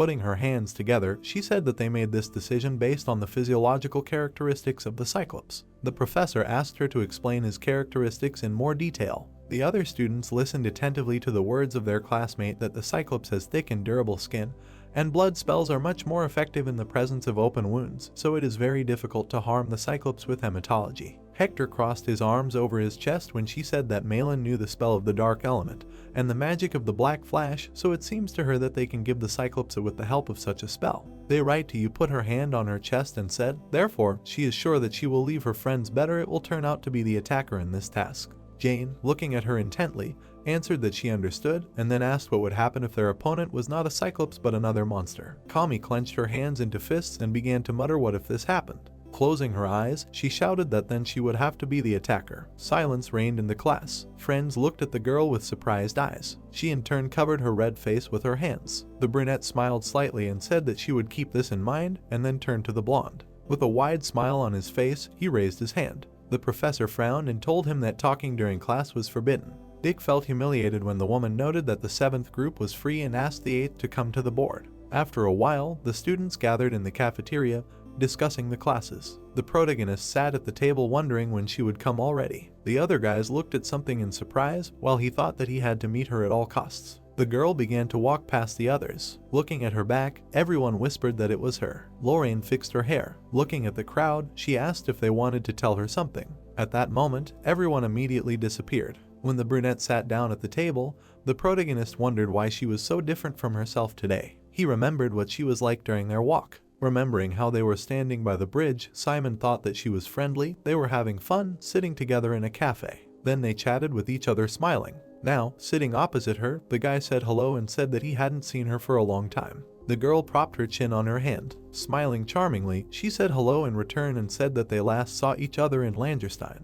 The brunette smiled in confusion when she asked how he was doing and mumbled that he was fine. Lorraine ate the letter and asked what he told the girl who gave it to her, since she made such a fuss. The protagonist answered that he just asked her to pass it on and that's all. The girl's eyes widened when he said that the school uniform suited her very well, and he didn't think it would look so good on her. She came closer to his face and asked how he originally thought it would look and did he think it was old. Simon muttered that he didn't mean he lived. He started gesturing wildly, muttering that last time she looked like a professional necromancer and now he sees her in a school uniform. The brunette said she was just joking. The protagonist froze when she spoke. She folded her hands and asked what he wanted to talk to her about. Putting his hands on the table, Simon answered that there was a traitor in Kiezen. While the bright sun was shining outside, he asked if she remembered, since Professor Jane assigned them all to fight Cyclops. He said that he went to the Forbidden Forest to get ingredients for food that they needed for the task. The girl thoughtfully touched her chin. The guy frowned and said that he understood. It was hard to believe, but Lorraine said that she believed him. The brunette opened his mouth in shock when she asked what exactly that altar looked like. He answered that he remembered a few. In the middle he gave a large idol. Putting his finger on his chin, he said that it seemed to be in the form of a woman entwined with thorns. The girl frowned and said that everything was obvious. This was an idol of the goddess Diva, the goddess of the priests of Ethnal. Introducing a bright castle, she began to tell that in this city there is a priestly college, the rector of which is the pontiff himself, just as Kiezen trains necromancers, Ethnal trains priests. Introducing a woman in a white robe, the girl said that the Pythia are especially powerful among the priests. Then, she imagined someone putting a cape on the girl and said that they were chosen from the girls living there, and they will subsequently get all the power among the priesthood. Lorraine squeezed the glass until it cracked. Having broken it, she indignantly asked how some priest dared to trample the land of Kiezen. Frowning, she asked who barely knows about this incident. The guy replied that Kami was with him then, so she knew too. The girl thanked him for the information and noted that she would tell her mother. The brunette, looking at her, thanked him in return. His girlfriend began to rise, noting that he had acted wisely, telling only her about it. She noted that from his story she could assume that this priest was of a very high level, approximately like their professors, so the entire teaching staff could be under suspicion. Lorraine smiled widely and said that if he had turned to any of them, they could have destroyed the evidence or hindered the investigation. The protagonist began to laugh when she said that now her mother would know and this investigation would be thorough. He said that he was glad that he was useful. Pointing her hand to the side, the girl exclaimed that it was time for them to go. Simon indignantly asked where she was going. The brunette pointed her finger, saying that they were going to the Forbidden Forest. Coming closer to the student, she noted that it was necessary to examine the place where he had seen the priest. The guy agreed. Finding himself in the forest, she asked how this happened. Looking at a small vacant lot, he asked why there was nothing else here. Opening his mouth in bewilderment, the brunette began to swear that he was here. Looking at the ownerless land, he thought that the altar was definitely here, but not even traces of the battle between Fear and the priestess remained in this place. Meanwhile, the girl came forward. She touched the ground and said that the fact that there were no traces was even more suspicious, and it seemed that this priest was really powerful. Stroking the ground, Lorraine said that she had not seen a battle with me, but I understand how strong he is by how wide an area he was able to bring to appearance. She began to rise to her feet, saying that she was also amazed by the fact that despite serving the goddess, he had bred a magical core in himself to infiltrate Kizan, because the priests considered the development of the core to be an act of defiance. The brunette turned around when the guy said that he had one question. He approached her and began to ask if it was true that if a priest had developed a core in himself, he would not be able to use the power of the goddess. The girl answered in the affirmative and noted that she did not know exactly how everything was arranged for them, but they themselves claimed so. The protagonist nodded and asked again. Introducing an image of the goddess, Lorraine began to tell that light magic comes from faith in the goddess. On the other side, she imagined the devil and said that darkness comes from him. The girl touched her chin and said that the only thing clear is that these two forces are incomparable with each other. She put her hand on the student's shoulder and thanked them for helping the academy. But now his life was in danger because this priest was very strong. They could not predict when he would come for him. She suggested that he take a day off and rest. The brunette, patting her hand, said that everything was fine and he would just continue living as he had lived before. And he did not know if the priest remembered his face, but it would be difficult for him to pursue him because then they would be able to attack his trail. The girl's eyes widened. She frowned and indignantly told him and said nonsense because they did not want to get the opportunity to attack his trail at the cost of his life. The protagonist put his hand on her shoulder and asked her to calm down and listen. He said that if he did not behave as usual, if he took a day off, the tenant would suspect him. Lorraine, standing in front of him, tried to object, saying that they should assign a guard, but Simon said that it would only ruin everything. He imagined how the priest would watch him and said that he would be an even more noticeable target if he was accompanied by a guard everywhere. The guy said that for the stallion this would be irrefutable proof that he told the academy everything and now feared for his life. The girl pursed her lips when he added that this priest had infiltrated the academy teacher. For this he even developed his core, which a priest has no right to do. The brunette removed his hands and said that she herself should understand that such a fanatic is absolutely unpredictable. Lorraine gave in. She pointed her finger discontentedly, saying that if she learned of the slightest threat to his life, she would take measures to protect him, even at the cost of her own freedom. The protagonist agreed with her words. He began to laugh when your girlfriend told him to keep in mind that they do not need his self-sacrifice for the common good. She said that they had seen the scene of the events, so they could go back. Night had fallen. The girl waved to her friend and said goodbye, while he himself was thinking that he could not interrupt his studies for such a trifle. He waved back, thinking that he would hopelessly fall behind the other students. Then the guy shook his head when thoughts came to him that he could be expelled for poor academic performance. He looked up at the academy building, thinking that he could not afford it, and since both options implied risk, he would prefer not to risk his studies because fear said that he had a lot to learn. Finding himself in a round elevator with the others, the blonde said that Professor Jane really lived up to his reputation. Looking to the side, he said that he heard that this type of class only happens from the second year, and it became available to us before the end of the defense period. Kami muttered that she did not sleep all night because she was nervous. The students covered their eyes from the bright light, and a loud voice told them that they were in the Kizan battle simulation system. They found themselves in another room, and the professor said that the system was called Avalon. While someone looked around excitedly, she said that only their academy had such a system, and it could recreate any creatures for virtual battles. Jay put her hand on the drink and said that this system was created using the ancient Fortress of Illusion Hallucinus, which was transferred to Kizan and improved. Looking at the students, she noted that she would now explain to them the essence of today's lesson. With their arms crossed, the students listened to her words about the rules, the same as in the upcoming task. They will have access to no more than 3 simulations of the battle with the Cyclops. The woman said that the virtual Cyclops pays attention only to the attacker in the group. He does not consider the rest as enemies. She showed a black vest. Note that for the fight they will be given a vest with a protective spell, and when they use up the durability of the vest, the battle simulation will immediately end. They will need to proceed to the waiting room and wait their turn. Jane, looking at the guys, said that this simulation should show them how effective their battle strategy is and give them a limited idea of what a real battle will be like. The brunette crossed her arms and said that this is all, and now they need to proceed to the waiting rooms. The protagonist looked at the monitor, hearing how they comment on the support of the fifth group. Seeing Cindy on the screen, he said that they have a good balance. From before, Alok will be the attacker. The fifth group moved to the simulation. Suddenly, a Cyclops leg appeared. Then he appeared in full growth in front of the students. The girl suddenly began to twist her braid. Pointing at the enemy, she exclaimed that it's time to start. After a while, she was seen lying on the ground on the screen, and the text next to her said that the simulation had been lost. The blonde in front of the monitor touched his chin and said that with one blow, the Cyclops took out half of the vest's durability, which meant that the curses should be casting faster than they expected. He said that even though it was just a simulation, all the students were tense. Dick looked at Malin and asked if she was sure that she could do it. The girl answered in the affirmative. Hector and the protagonist stood up when the third and seventh groups were called.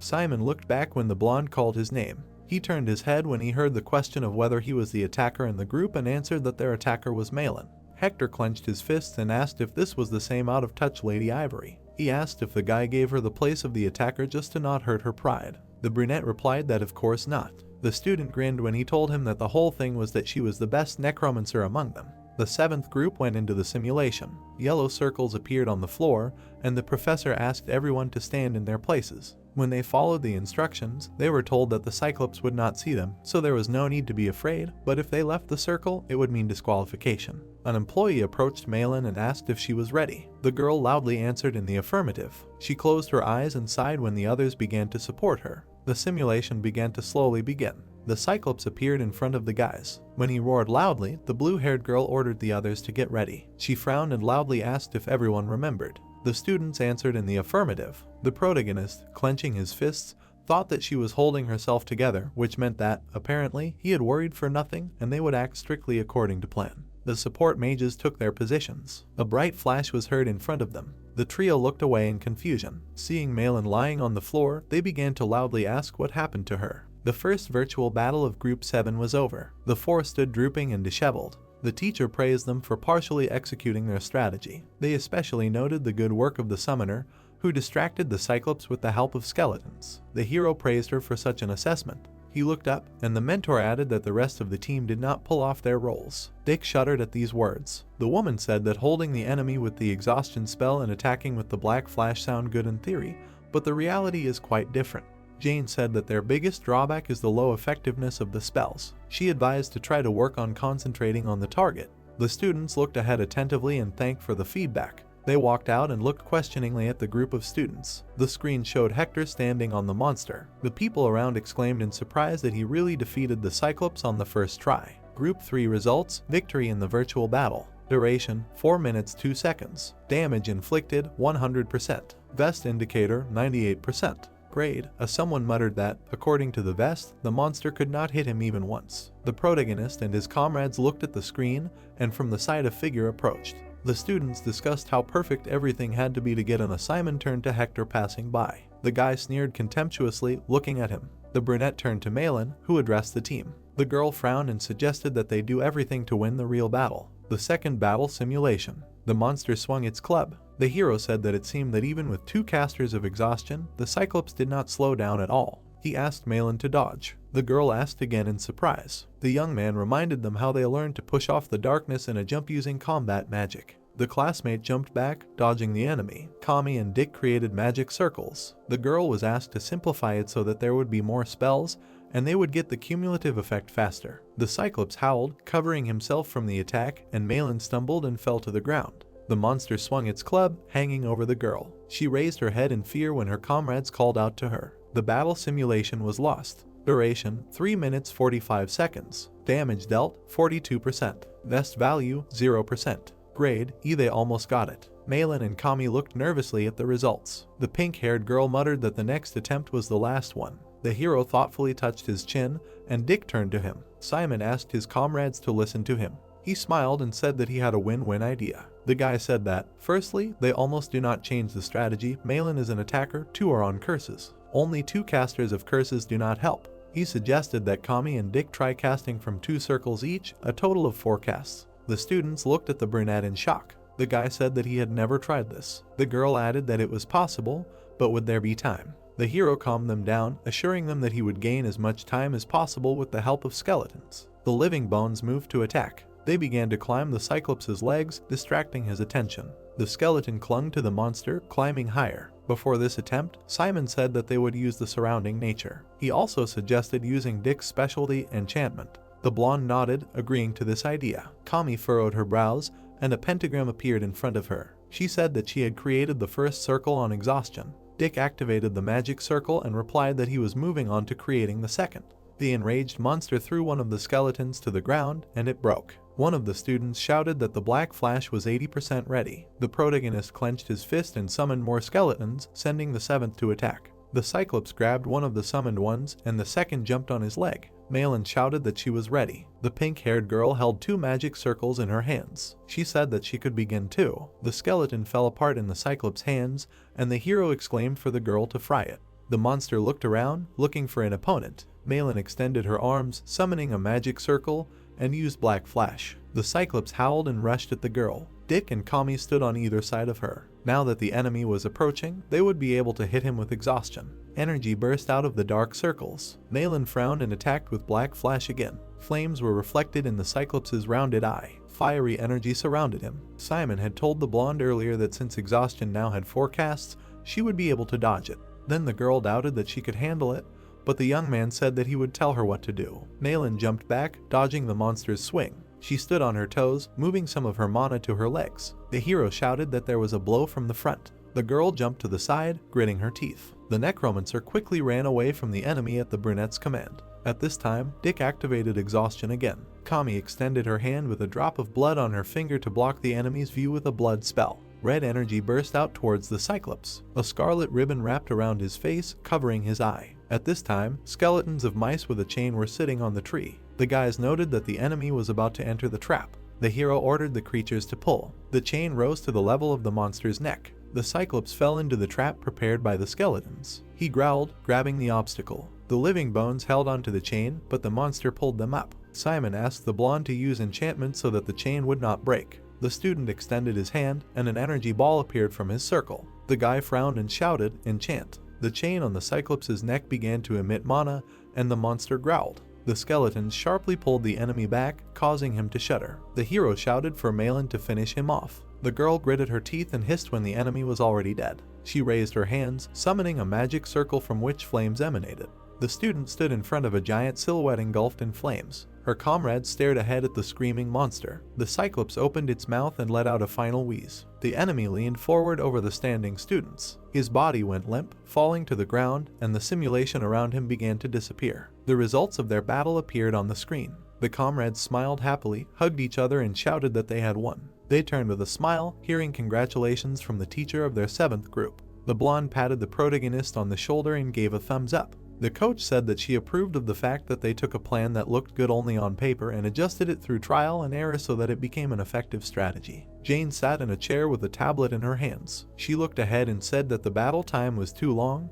They need to work on it. They also relied too much on the summoner's abilities. Kami smiled happily when she heard the teacher praise her for her resourcefulness with double casts. The woman added that there were still many mistakes and advised to focus on black magic. That was the end of her comments. Simon and Malin smiled and thanked the professor. The guys returned to the waiting room, where they were surrounded by other students. They clapped and admired how the group did. Cindy ran up and gave the main character 5. The girl said that it was a great job, and their group simply crushed this Cyclops. The young man thanked her. The interlocutor asked if it was difficult to double cast. The man looked at his comrades from the side. Dick said that it was difficult for them. Hector frowned angrily and clenched his teeth. The audience of the dynamics of darkness. The professor announced that that was all for today and wished everyone a pleasant weekend. The students thanked him. Malin asked if they would train over the weekend. The pink-haired girl and the boys turned around. The girl agreed and said that she realized that she was missing a lot. The blonde asked if Kami hadn't been asked out on a date. Malin looked at her friend in surprise and asked again. She smiled sheepishly and said that she had refused. She glanced sideways at the protagonist and added that she wanted to train with everyone. The brunette smiled. Dick raised his hand and said that he was passing because he had to go to Rochester for business. Malin puffed out her cheeks and asked what about Simon. The hero replied that he couldn't tomorrow, but he would join on Sunday. The interlocutor looked at him menacingly and said that Dick wanted to become a merchant, and that was understandable, but what kind of excuse could the brunette have? The guy mumbled that he just wanted to train alone because he hadn't attended any preparatory courses. The young man said that he had a friend in Rochester who was teaching him the theory of summoning. A torch was burning in the dungeon. The protagonist greeted Fear. The spirit looked at the approaching guy and greeted him. The brunette apologized for asking right from the doorway and asked if the interlocutor could look at his skeletons. Fear looked into the spatial bag filled with boxes and blades and asked if he had come to study or was going to set up a warehouse. The student replied that he had brought several skeletons that he wanted to initiate into the battalion. He needed a lot of weapons to equip them. The interlocutor touched one of the skulls and asked where he had managed to break them like that.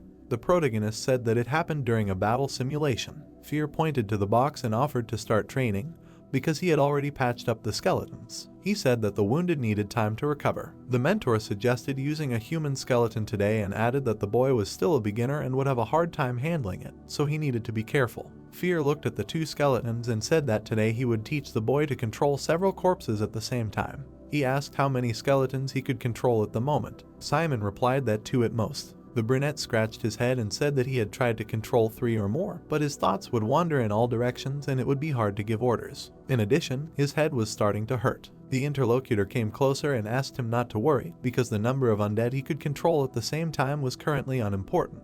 What was important was the quality of his control, even if it was only 1 or 2 undead. The mentor stood in front of the hero and suggested starting with a fight using skeletons, taking 2 each. Fear and the boy exchanged glances, and the teacher asked him to begin. Simon waved his hand and sent the armed undead into an attack. The skeletons crossed swords. The enemy crouched down and swung his spear. The hero shouted at his skeleton to dodge, and the tip only grazed his skull. The enemies exchanged blows. The boy's skeleton flinched and staggered from the sudden attack. He fell on his back, and the enemy struck. Simon turned to his mentor and exclaimed that this was unfair because he said that he would only have 2 skeletons. The interlocutor replied that he meant 2 at a time, not the number. The brunette frowned in displeasure. He frowned and thought that the teacher first walked as a skeleton swordsman, then as a spearman, then as a swordsman again, and so on in a circle. Fear looked at the undead and said that the burden must have already understood. This is called alternate command. The summoner gives orders to each skeleton in sequence in order to most effectively use the limited range of his control.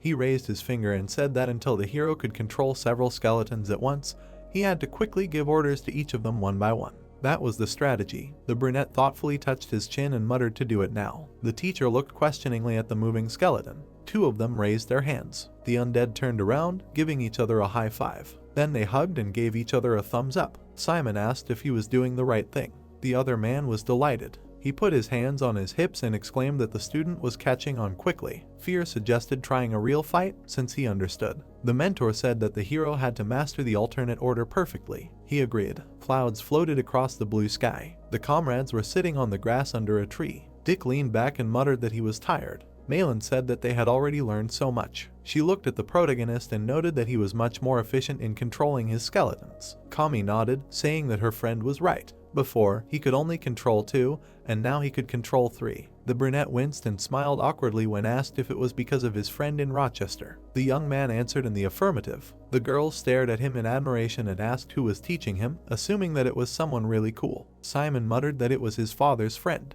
The interlocutors said that they would also like to learn from him, because the guy had advanced so much in just a day of training. This meant that his teacher was a great master of black magic. The spirit laughed. The protagonist frowned, listening to Fear remark that he was in demand among the youth. The young man mentally asked him to stop, because his head hurt as it was. Fear grinned and asked to tell the students that he would be very happy to teach them, if, of course, they were ready to die and become part of the battalion. The brunette thought that this was forbidden in Kizan. Simon apologized out loud and said that his teacher was not ready to communicate with anyone else because he barely had time for him. The interlocutors looked at him with disappointment and puffed out their cheeks. Balin muttered that he was a loner. Dick looked at the girls and asked them not to be angry with the brunette, because the guy had every right not to talk. He added that the hero needed to have the highest grades of all to stay afloat. It was clear that the young man would not share with them. Malin jumped up and exclaimed that she would learn the theory of summoning without his extracurricular activities. She suggested that everyone get up and train, because next week was the battle. The next day arrived, and this ended the period of protecting the students. Simon and Dick looked ahead,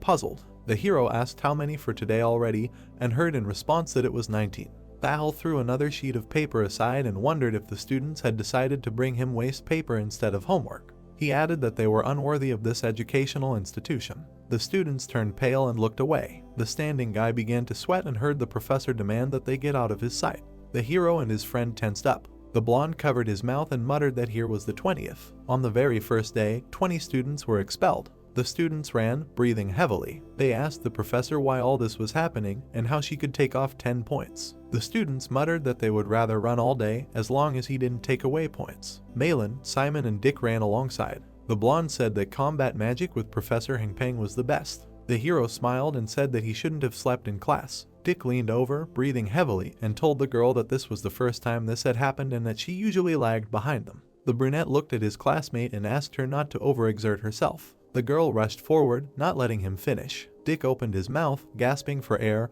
and muttered that this was too much, even if there was a group assignment tomorrow. The hero looked ahead worriedly and replied that he knew. He frowned and remembered his conversation with Kami. The guy asked if the girls had trained together on Seri. She answered in the affirmative. The pink-haired girl looked at the young man and said that she had been practicing the exhaustion curse, and Malin had been doing physical exercises all day. The man looked at her in surprise and asked again. Kami said that her friend said that she could do the Black Flash without any problems, but she was worried that she had been unable to follow the protagonist's commands when he tried to help her dodge the Cyclops' attack. In the evening, the girls had some more training in the dorm. Simon was amazed that his classmate had not only physically but also mentally taxed herself. The interlocutor said that his friend had studied all night, not even getting up from her desk once. The girl had been diligently writing notes. The brunette asked if she had not slept. Kami replied that she had not. Malin demonstrated a sleepless potion to her when the pink-haired girl asked if her friend was tired. Now the girl was running ahead. The hero thought that studying was a natural state for her, and he admired this about her. He looked at her with concern and wondered why she studied so hard.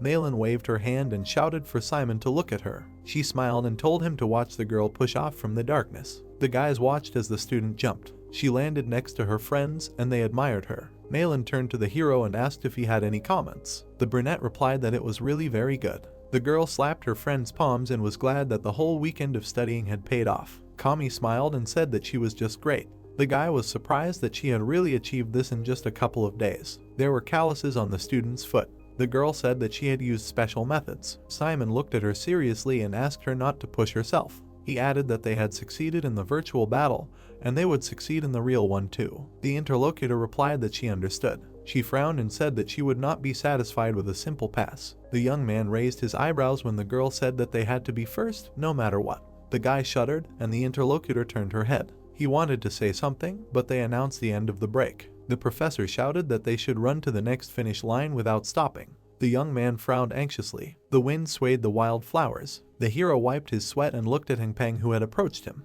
The woman smiled and asked if he had practiced the techniques with darkness that she had taught him. The interlocutor answered in the affirmative and added that he was doing much better. The professor came closer, examining the young man, and noted that his current of darkness had become faster and stronger in general. The guy asked again. The trainer reminded him that she had told him that the hero was simply born for combat magic. Simon scratched the back of his head and laughed awkwardly. At that moment, someone came up and called out to the professor. Ta looked at her worriedly and said that they had an injury. The student had a torn ligament in her ankle. Hengpeng turned around before leaving to the hero and asked him not to forget about persistent training, and she herself went to see the injured woman. The hero thanked her. He approached Dick and Kami and asked where Malin was. The girl said she didn't know. She shook her head and said she had been trailing behind the pack the whole time. The blonde sat down and said that the pink-haired girl came up to him to ask where his friend was and that they were looking for her. He asked if Simon had seen her. The brunette turned around and said no. There was a noise. Professor Hengpeng was standing nearby and looked worried.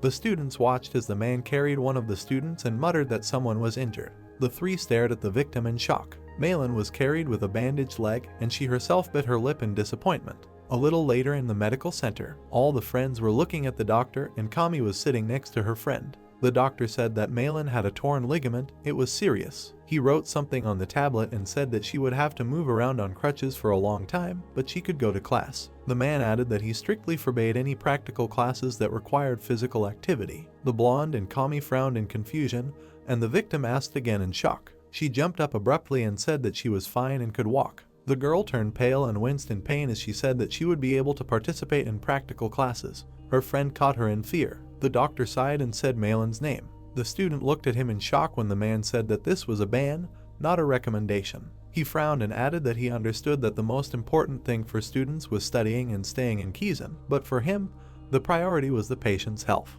The student clenched her fists, listening to the medic remove her from any classes that required walking or other activity. Kami looked at her friend in alarm. She apologized to her comrades. Malin turned away and asked to be left alone. The girl's bare feet touched the floor. The protagonist approached her and called. He looked at her resolutely and said that she would not help if she stayed here despondent and felt sorry for herself. The interlocutor lowered her head and asked what she should do now because tomorrow was the fight with the Cyclops. The young man answered that they would think of something. Dick and Kami looked at her worriedly. Malin exclaimed that they would think of something when they had been working on the only strategy all week. She shouted that they had worked on their roles only in this form and nothing else, and tomorrow they would fight a real Cyclops. The brunette stood silently while the interlocutor exclaimed that it was her fault and he could be sarcastic as much as he wanted. She frowned and shouted that it was her fault, that the guy would get the lowest grade on the group assignment, that he would not stay in the academy because of this, and he would be expelled, that she had lost her head from her successes. The guy closed his eyes and demanded that she stop. The other two members of the group looked at him carefully as the hero muttered that if they all didn't mind, then there was an idea. Simon looked at them decisively and declared that he would be the attacker in tomorrow's battle. The students walked down the hallway and admired how Nephtes and the others had collected such a huge number of dungeons and ruins. Dick and Kami walked next to him. The girl joined hands and muttered that Roke Island was small. The blonde added that since Nephtes was a collector, she most likely transferred them to this island whenever she found ruins like this. The interlocutor looked at him and asked in surprise if it was really all of them. The guy answered in the affirmative and said that her entire collection was here. The protagonist and Malin with a crutch walked silently. The blonde and the girl turned to look at them worriedly. The other students whispered that they felt sorry for them, but it was in the interests of the others. Malin lowered her head as she heard someone say that if a team member was injured, then all team members suffered. Kami looked ahead worriedly, and the guy frowned. She asked if everything would be okay. The interlocutor firmly stated that they could handle it and suggested trusting Simon. The brunette thoughtfully touched his chin. The voice said that the evaluation of Team 6 was complete and asked Team number 7 to come forward. The guys were standing on the court. The students were discussing that Malin was injured, but for some reason she was still fighting. Hector stood in the crowd. Around him, they were whispering about Simon being on the front line now. They probably just wanted to show that they were trying their best until the end. Hector silently frowned, and in the background, someone said that this way the team would at least earn points. The protagonist looked at his comrades and said that everything was fine. The blonde and pink-haired looked at him attentively as the young man said that the situation had changed a little, but that did not mean that all their efforts had been in vain. Malin looked at her interlocutor decisively, and the hero suggested that they give it their all until the end. The Cyclops were announced. The one-eyed monster was puffing loudly. The team stood in front of the large monster. The voice announced that they could begin the evaluation performance of the 7th team. He added that they did not have to strain themselves too much. The shackles were unfastened on the monster's hands and feet. The professor reminded that they could request a stop to the exam if they felt that they were not coping. The voice began to cleanse the curse. The magic circle above the Cyclops' head dissolved. The monster swung with a roar. The exam was beginning. Several skeletons ran to attack. The hero thought that he should do everything as in practice. The team's formation had changed, but the plan remained the same, so first they needed to attract the enemy's attention. The monster stepped on one of the skeletons. The brunette looked in surprise as the enemy swung his club. The guy jumped back, dodging the attack, and the guys shouted his name. The monster growled in displeasure, and Dick and Malin created magic circles. The blonde asked what was going on, because the enemy had to attack the skeletons first. The interlocutor answered that the simulation was different from reality. Here the monster attacks what it sees. The protagonist looked back and frowned. An enraged Cyclops was running after him. Dick exclaimed that it looked like the enemy was aiming for Simon from the very beginning. The brunette dodged, and the blow hit the floor. He used return, and the skeleton with the sword swung from the monster's back. The undead struck, but the blade simply broke. The guy gritted his teeth and thought that everything was much more complicated here than in the simulation. Kami and Dick stretched out their hands and used exhaustion. A dark haze enveloped the monster, and it growled in displeasure. The hero frowned and decided that now was the right moment. He jumped up sharply, pushing off from the darkness. The young man gripped the handle in his hand and swung the spear. The weapon flew past the Cyclops' head. The monster turned to the boy, noticing a cut on his cheek. The boy landed on the ground and exclaimed that the enemy was so close. Simon jumped back from the blow. He continued to dodge, realizing that if he had not learned to control the darkness, he would have stopped the exam long ago. The boy looked at the enemy and mentally thanked Master Heng Peng. The brunette's eyes widened, looking ahead. One of the guys shouted that the danger was right above him. The Cyclops swung and struck down. The vest's defense indicators dropped to 72%. The guys were outraged that it was just from a regular scratch. The hero sat next to the hole in the floor from the blow. Simon held his wounded arm. A man ran into the observation room and shouted that there was some problem with the Cyclops. He approached the professor and reported that the monster in this team was much stronger than the others. He did not curse even despite his symptoms of rage. Jane sat in a chair with a tablet. The man asked her to immediately stop the testing and replace the Cyclops with others. The professor suggested just observing. The interlocutor objected that this was unfair. The woman narrowed her eyes and replied that honesty was not a decisive factor in Kizan. She wrote something down on paper. Jane asked if they should only choose weak opponents when training assistants. She wondered if the man would abandon the mission if his opponent exceeded his expectations or if a series of unforeseen circumstances occurred. The interlocutor shuddered and hesitated. He looked at the seated teacher and argued that this was not a real fight, but a simple simulation, and these students were too young. The professor said that age did not matter. She leaned on her hand and said that quantitative measures such as tests and grades were not as important as the experience you get from them. Jane closed her eyes and said that, in other words, the most important thing was that they were from Kizan. The man looked worriedly at the woman, who suggested that they trust the students and observe. She calmly closed her eyes and said that the students obviously already realized that they needed to change. The protagonist sat behind a rock and hid from the Cyclops. He glanced back and thought that something was wrong. Dick stared at the enemy in shock and asked why there was not a scratch on him after they used exhaustion 3 times. The Cyclops growled and searched for the enemy. The boys wondered how many hits it would take to stop him. The brunette looked at his comrades and suggested forgetting about curses, which didn't seem to work. Malin exclaimed that there was no other way out since all the other teams had successfully passed the exhaustion test. The girl raised her eyebrows in confusion when the hero said he didn't know the reason, but she already understood that something was wrong. Simon leaned on his knee and suggested attacking from different sides. The interlocutor asked how to do it. The hero stood up and suggested that they just do what they want. The eye of the Cyclops found the student. He turned and walked towards the guy. The young man shouted at them to forget all the tactics they came here with. The brunette ran while his comrades asked again in surprise. Simon frowned and asked them to help him in any way they could. The giant was torn in half. The girl said that she understood. Extending her hand, the girl clarified that she could help Simon as she wanted. Charles threw the weapon, telling Simon to use it. A couple of skeletons appeared. The swing of the blades left bright marks. He told Richard that this was an excellent enhancement. The eye of the troll was closed. The hero thought that he needed to concentrate, just like the professor showed. The hero told himself to remember this feeling. Gritting his teeth, he was surrounded by light. Red lines moved behind the monster. Looking at this, he mentally thanked the professor. The skeletons rushed to attack when Simon said for them to come out. They ran towards the monster, hearing the order to attack. Their weapons pierced the troll's body. A bright mark was left from the swing of the blade. The monster tried to cover himself with his hand, but from the pain, he opened his mouth wide and screamed. Many observers gathered in the room. Someone asked if they had come up with a new plan. Another answered that the formation had definitely changed, of course, and the plan had changed too. The blonde frowned. Someone noted that this was probably an improved strategy. Simon was visible on the screen. He gritted his teeth, thinking that something was missing. He felt that he could do better. The eyes in the skull glowed brightly. The dark figure said that high-class necromancers must be able to act in any situation and use emotions like anger and hatred with the same zeal. Then the hero put out his hand. The more negative the emotion, the stronger the effect.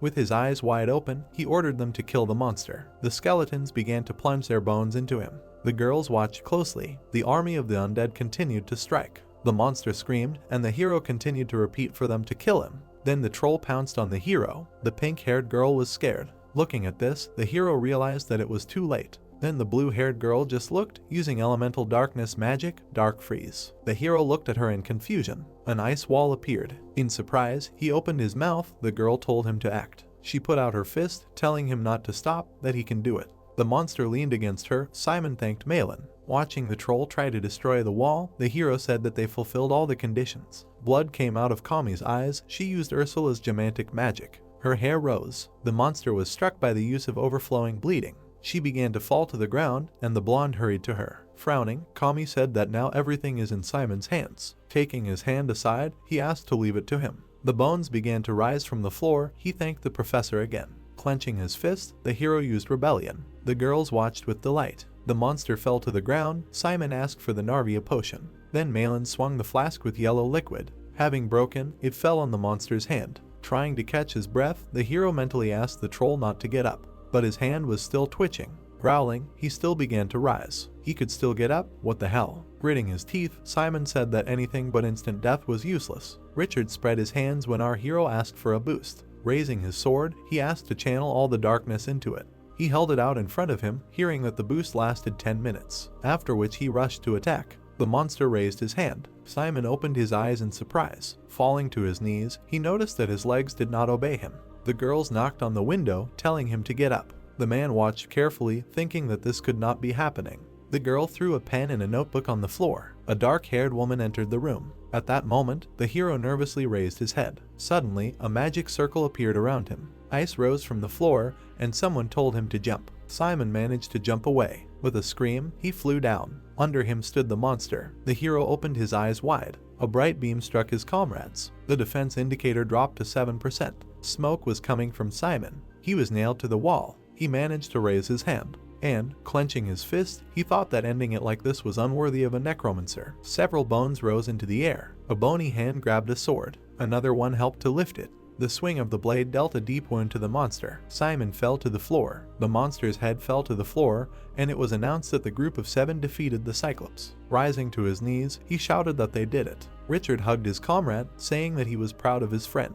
The girls came up to him. Kami was glad that he managed. Malin said that he could consider her his debtor, but she raised her eyebrows, hearing that she tried hard too. Richard helped the hero to get up. Afterwards, he and Kami hugged her, saying compliments. She asked to let them talk normally for once. Simon just laughed. The monitors in the observation room turned off. Someone said that there was a great job today. The team stood in a row. They were told that first of all, regardless of the results and grades, as a professor, I am glad that no one in this class was seriously injured in the practical task. Showing a folder, the professor said that the results are extremely important to Kaizen. Malin exhaled when they said that they would start with the first group. The girl with red hair put her hand on her throat, listening to how her skills were quite good, but the strategy only depends on one person. The other girl lowered her head, also hearing that you also made a lot of mistakes, for which I am deducting points. 2 girls with dark and green hair looked at her in confusion when she said that they should shake hands. Tapping the register, the woman said that if there are any grudges between you, it is better to resolve them as soon as possible. Today, you did not work as a team as partners, so victory next time is not guaranteed.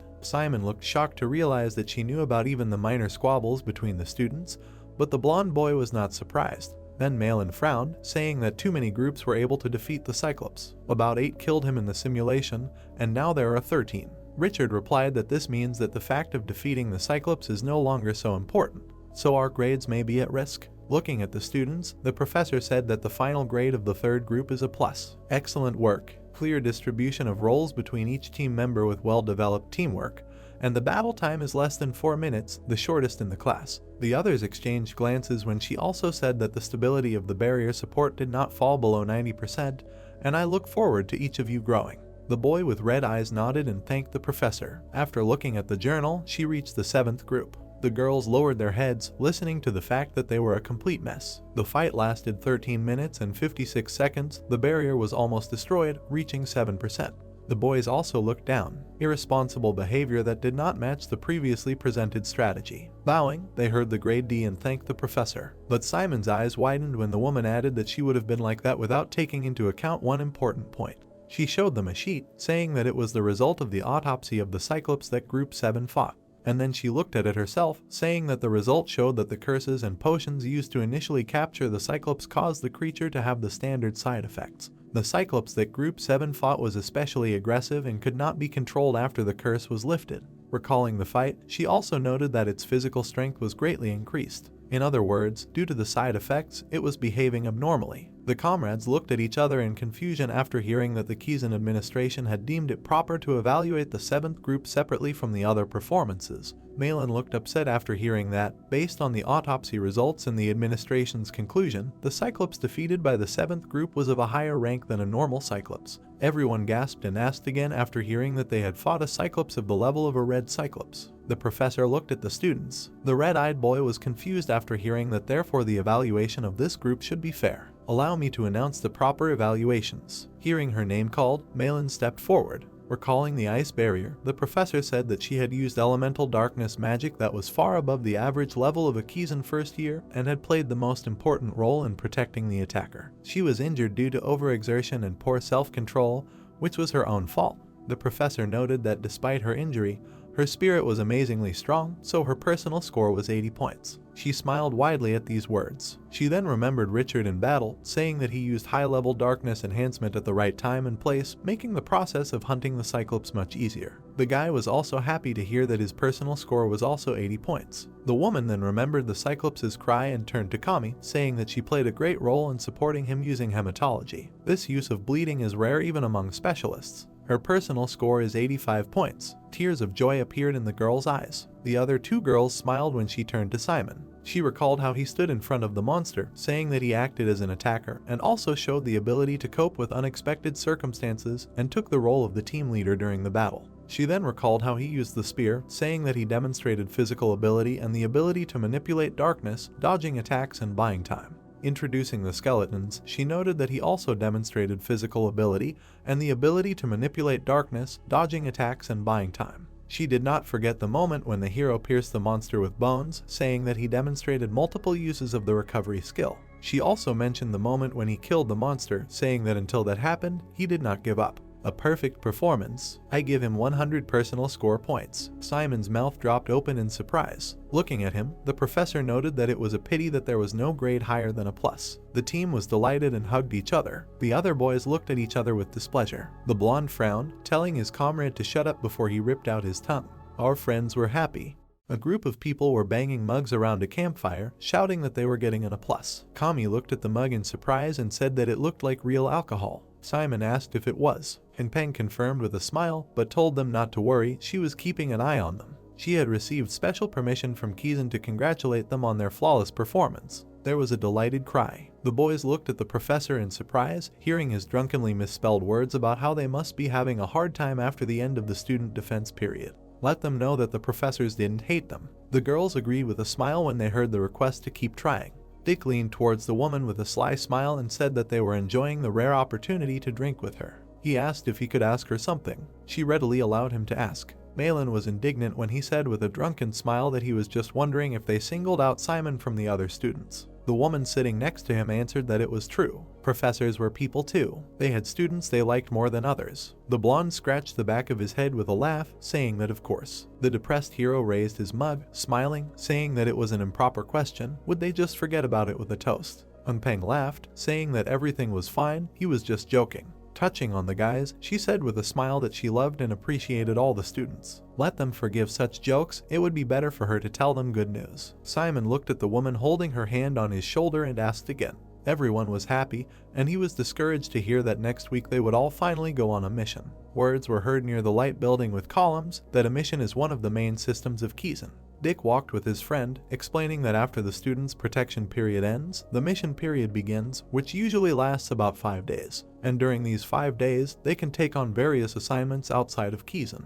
He introduced a girl in a waitress uniform with trays and a necromancer with a seal and said that they are so different that they can be presented as part-time jobs, as well as tasks for the extermination of monsters, personal protection, assassinations, and trial battles. You can't list everything. The guy asked again, trial battles? And heard that yes, students can receive an assignment for an experienced necromancer. Simon looked at his friend and asked, surely many of the assignments are dangerous, is there any compensation? Dick presented a diagram where arrows went to a person from a person with a high rating and a person with a bag of money and said that depending on the difficulty and percentage of completion of the assignment in Kizan, you will be assessed and the client will pay for the completion. Confidently snapping his fingers, the blonde explained that assignments are the best way to cover the costs of Kizan. Since he is going to choose the profile of summonology, this will be a great chance to earn some good money. And there are also a few things that should never be forgotten during this period. The guy made a move, saying that first, they must complete at least one assignment. The hero asked, and what will happen if they fail all the assignments they take in 5 days? He heard that then they will fail the mission.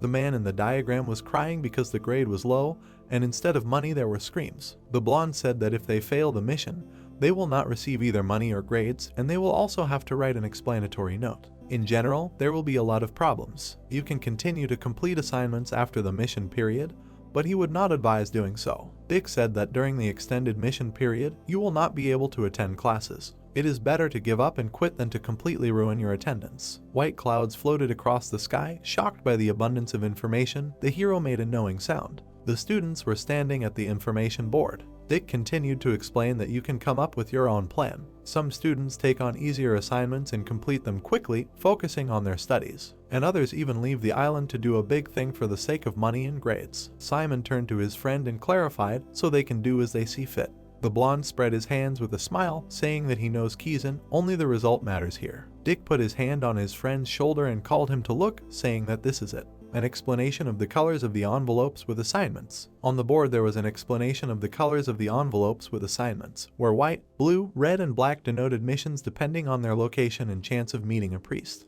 The blonde suggested looking at this and choosing a suitable assignment for themselves. They stood at the board among the other students. The guy remembered that you can't take on too easy an assignment, after all, your grades depend on it. It's not that easy to choose a suitable mission in Kizan, and if you fail a mission, you can end up with dangerous missions, for example, an assassination mission. And putting it off for too long won't work, even if the assignment has time. He imagined a scared student under a pointing finger, begging not to expel him for failing grades. Simon said he understood, in general, it was better not to put it off. Dick waved his hand to his friend, telling him to just look through everything carefully and decide. They will meet when he has already chosen. The brunette agreed and thanked him for the information. He looked around at the students, one of whom held out a sheet of paper offering to destroy werewolves on the island in a mission for 3, and wondered what to choose. Fear's voice in his head told him not to even think about it.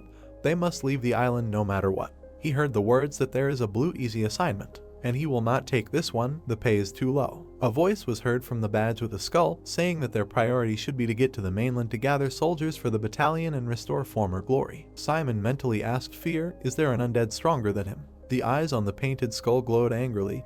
He exclaimed that in fact, the head of the battalion, no one will surpass him in strength. Simon looked at him, hearing that some battalion generals are real monsters. The guy mentally asked, battalion generals, do they have any ranks? Fear imagined a diagram with himself at the head and explained that the battalion consists of several squads of undead, and an ancient representative of the undead with intelligence controls them. Simon was happy, thinking that this means that their goal is to find an ancient representative of the undead who can become a battalion general. The leader confirmed, saying that everything is correct. The guy confusedly asked where they should look for him. He was discouraged to hear that he cannot worry. They are all crazy, so I am sure they are causing chaos on the continent. Fear remembers all their characteristics, so he needs to carefully study the assignments. Simon looked at the notices, thinking that if there was one of his father's undead on Roke Island, Fear would have told him, so the island assignments were out of the question. He mentally asked, how did they, Fear, eat anything interesting? He replied that he didn't and called to the Reds. While he was thinking, the boy bumped into someone and apologized. Hector looked down at him darkly, recognizing him. Simon, tense, heard him say that the neutral zone was lawless and Kizan's influence did not work there. No one here would know if he got into trouble there. Looking darkly at the boy, the rival said that he hoped they would meet during the mission.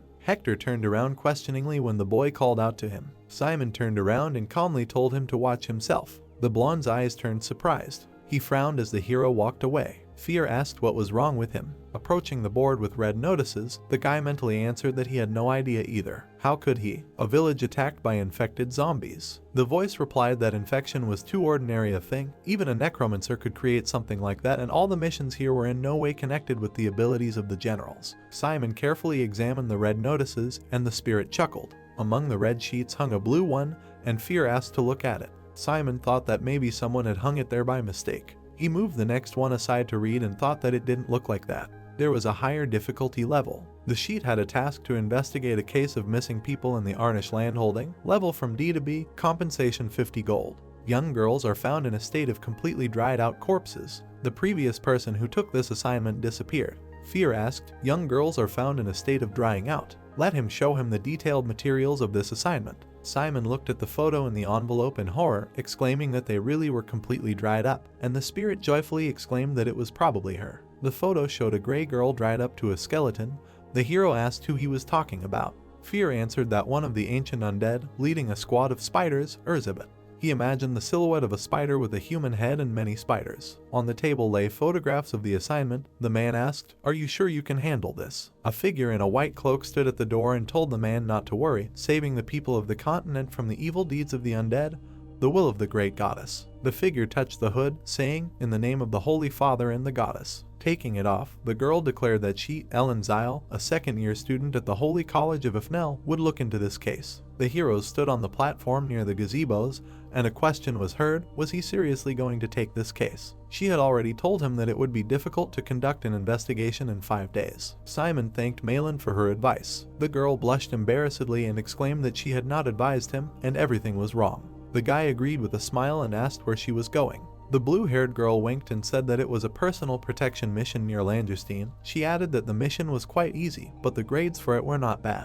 The boy asked what would happen if she encountered any thieves. Malin decisively pulled her robe aside and showed him the badge and said that she would show them this then. If they had any sense, they would not touch a Kiesan student. Simon remarked that this sounded a bit cowardly. He was disconcerted to hear that it was not at all, and that was why everyone sent errands to Kiesan. As she left, the girl waved goodbye and said that they would see each other next week. The boy wished her luck in return. As he approached the gazebo, he saw a blonde figure. The blonde was sitting on a bench and greeted him, saying that they had not seen each other since the entrance ceremony. Touching her chest with a smile, she asked to be allowed to formally introduce herself. Her name was Sir Nindark, the official heir to Ivory Tower and a person with special clearance too. Sitting down opposite her, the boy timidly replied that he was Simon Valentia from Leshill. He tensed up when Cern said that she heard that he was looking after Malin. Cern closed her eyes and said with a smile that Malin could be harsh at times, but deep down she was very kind. She asked him not to give up on her. The girl's eyes widened in surprise when she asked why she was saying that, and she asked again, confused. Looking at her determinedly, Simon stated that Malin was also a Kiesan student like her. Crossing her legs, the blonde listened attentively. That someone like Malin should not be underestimated or protected. Malin was doing just fine on her own. Simon frowned. At that moment a notification was heard, saying that the teleportation device would soon be activated. Do not go outside the device during the teleportation. Cern smiled sweetly, touching her face, and said that it was clear. Well, they will see each other. The settlement's nameplate was overgrown with moss. The exhausted boy leaned over, thinking that he was so tired and that she had terrible pressure. He imagined the blonde girl smiling and squeezing the blue-haired girl in her fist and said that Malin was also from Ivory Tower. So he understood her worries, but the way she treated her was getting on his nerves, as if he was talking to a queen or a noblewoman. With a tired look, he said that he never thought he would get tired of some chatter. A disgruntled skeleton in knight's armor stood in a ridiculous pose and asked why he found him such a small armor. It was terribly cramped in here. Simon imagined the black skeleton behind him giggling, scaring the passers-by, and replied that there was nothing he could do. This was all that was left. He couldn't just show it to everyone, could he? Everyone would be scared. Taking out the documents from the blue envelope, he said that it didn't matter, they got there, what to do now. Fear said that the basis for completing the mission was gathering information, and the only way to gather information was to meet with the client. Unable to bend his arms and legs, the pseudo-knight creaked after the hero, saying that their client was the lord of the city, so he should just tell him that he was from Kiesan and gather all the information. Judging by the fact that the lord still did not figure it out, there was some special reason for that, so they would skip this step. The knight pointed his finger at the thoughtful guy, saying that the next method was to run, and added that he had done this a lot during missions with Richard. He raised his hand with a creaky voice, saying that from his own experience, he could say that this was the fastest method. The guy replied that it sounded cool, but they only had 5 days, and asked if they would have time. Fear replied that for the last method, they would buy information from the Thieves Guild, or in other words, the Information Guild. Behind the white buildings on the mountain stood a castle with flags on the towers. Simon said that was quite good. Walking along the crowded street, he said that then now they will find the Information Guild. The spirit said that they can ask the owner of the inn or pub about it. Simon smiled happily, saying that then they need to hurry. The man at the table greeted those who entered. Simon threw a coin, saying that they need a clean, spacious room and breakfast in the morning, and some bread. The innkeeper answered that he understood and asked if they would take change. He caught the coin in his palm, hearing that no, but in return they need to tell them where the Thieves Guild is. Crossing his arms, the hero heard the question, what brought them here, and wondered, is this how to talk to customers? He extended his palm and asked for 1 gold coin back for the information, please. Fear's blue eye glowed in the slit of his helmet, and he giggled and said that this boy was definitely wise beyond his years. The man hiccuped, repeating that they needed to be told where the Thieves Guild was. His hand clenched the hilt of his weapon behind his back. The boy slapped the table, saying that yes, and they also needed all the information about the missing persons incident. The knight pointed his sword at the man, and Simon, with a confident smile, handed over a coin and demanded to be told everything. The sky was painted in the colors of the sunset. The boy said that he was glad they were able to find out everything. The night Fear creaked as he walked behind him, saying that it was a great move, everything would be faster now. Simon looked at the recordings and said that most of the missing were men, but it was the girls who were found as if mummified, and there were no signs of sexual harassment on them either. Fear said that she kidnapped guys and had fun with them, and simply sucked the blood of the girls she was not interested in. On the wall was a sign with an octopus in a beer mug. Words were heard that it sounds exactly like Elizabeth. He is sure that she is in this city. The heroes entered the establishment and the man behind the counter greeted them. Hearing the question of what they wanted, Simon reached into his pocket and said that he heard about a special menu. He put a silver coin on the table and asked to bring it. The man pointed with his hand and offered to lead them. Legs went down the stairs. The guy tensely saw armed men. The man opened the door to the room and asked to go there. When the heroes entered, the woman greeted them. A blonde in a revealing red dress asked what brought foreigners to her guild. The guy stood with the knight and replied that he came to buy information. The woman asked what information they needed. Touching his face, the blonde was surprised to hear that he wanted to know about the missing people, the mummified corpses, and everything the guild knew about this case. Simon was shocked to hear that it would be expensive. The woman said that he wondered if he could afford it, a first-year Kizan. The woman laughed sweetly, telling him not to strain himself, it was just deduction. The lord of this land really wanted to resolve the situation. The blue-haired man listened attentively to the lord sending many orders to different places, so she was sure that Kizan had received them as well. On the way here, one could notice that the lands here were small. The blonde waved her hand, saying that their lord did not have enough money to hire a necromancer from the main headquarters, so all that was left was to look for students. She took a step forward, continuing that the students from Kizan who arrived at such a time. She approached, looking into the guy's eyes, and finished that they were first years. Simon placed his hand on hers and said that it was an interesting assumption. But couldn't they try their luck in that case? Squeezing the woman's wrist, he sternly said that dangerous events were happening in their area. As she said, the lord must have asked many people for help, and many of those people accepted the quest, came to their guild. The blonde chuckled nervously while he squeezed her hand, saying that no one had succeeded. He remembered how he found the blue sheet with the quest, and said that as a result, the quest came to him. Remembering how the man shook his head, he said that even the residents of the landholding were poorly informed. Then he looked at the young men talking to each other and said that the same thing had been happening for the past few years, but no one even had any thoughts, let alone a solution to the problem. Looking closely at the woman, the hero asked if she thought it was strange that there was so little information available. The blonde with violet eyes heard that he would even say that everyone was confused because of someone's smart, lying words. Simon continued to hold her hand, saying that otherwise it would make one think that the information from the Thieves Guild was incompetent, but he didn't think that was the case. He remembered how he had handed over the silver coin, how he had been met by the guards outside the room, and said that she didn't seem like an incompetent person. The woman glanced at the palm of her hand, hearing his question, was he right? Pressing his forehead against the blonde's, he demanded to know the truth before he turned the place upside down. He was surprised to hear her politely apologize and point to her hand with a sweet smile, asking him to let it go first. Rubbing her wrist, the woman said that she believed she had no choice since they wanted the truth so badly, but the risk of this information would fall only on their shoulders. Still wanted to know. The hero confidently answered that they did. Hiding behind the red curtain, the blonde asked to wait for them for a minute. The red-faced boy instantly lost all his bravado, sweating profusely, and said that it had taken a long time, but it seemed to have worked out. What if they found out where Elizabeth was? Fear laughed in response. Looking at the laughing knight, the boy asked what was wrong. The battalion captain replied that he was unsure at first, but now everything was obvious. Let the boy look wider. A twisted figure appeared behind him, while the hero asked what he was talking about. The man's body and face were coming apart like torn fabric, and insects were crawling out. The undead said that this woman was Elizabeth. Many spiders ran towards the heroes. The boy exclaimed in surprise, seeing large insects with red eyes. Fear explained that these were Elizabeth's children, corpse spiders. The blonde who appeared said that the strong will of the Kizan boy amazed her. The skin on her face was torn, revealing several more eyes. She smiled and said how sad it was that they would never see each other again. Simon looked away, calling out to the spirit. Fear reached for the sword on his back, telling him not to worry. He swung the sword, scattering the spiders to the sides, and called out to Elizabeth. The woman with spider legs on her back mockingly recognized him. The armored warrior asked what her plan was in this petty town. The blonde smiled, hearing that the battalion had returned. Enough of this nonsense, let them return.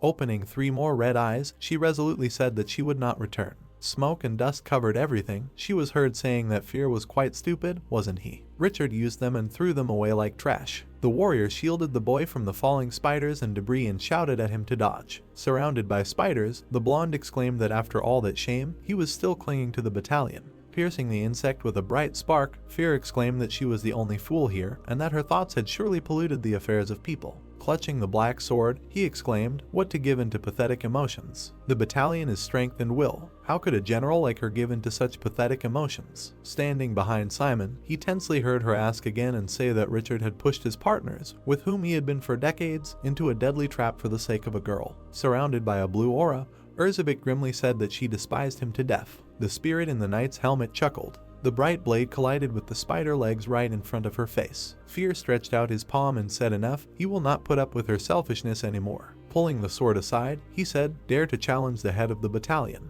He brought the sword back, surrounded by a glow, and asked if she had forgotten those days. Elizabeth extended her fingers, from which a web appeared. Sending out a bright glow of attack, Fear finished when she crawled after him like a dog. The woman screamed, sending out beams of web forward. Bright red beams cut through the space. Powerful energy shook the room, breaking the beams, and she said that Fear talked well, but was much weaker than her. She stood on the broken roof, looking at the heroes, and said that his seal was probably broken just recently. She turned away, getting ready to leave. The spirit asked, running away, and she said that she would see him later. The woman's lips stretched into a smile, and she said that with the boy from Kiezen. Simon looked ahead, saying that the entire Thieves Guild was Elizabeth's gang. The knight standing next to him answered that yes, so it was easy for her to control the information.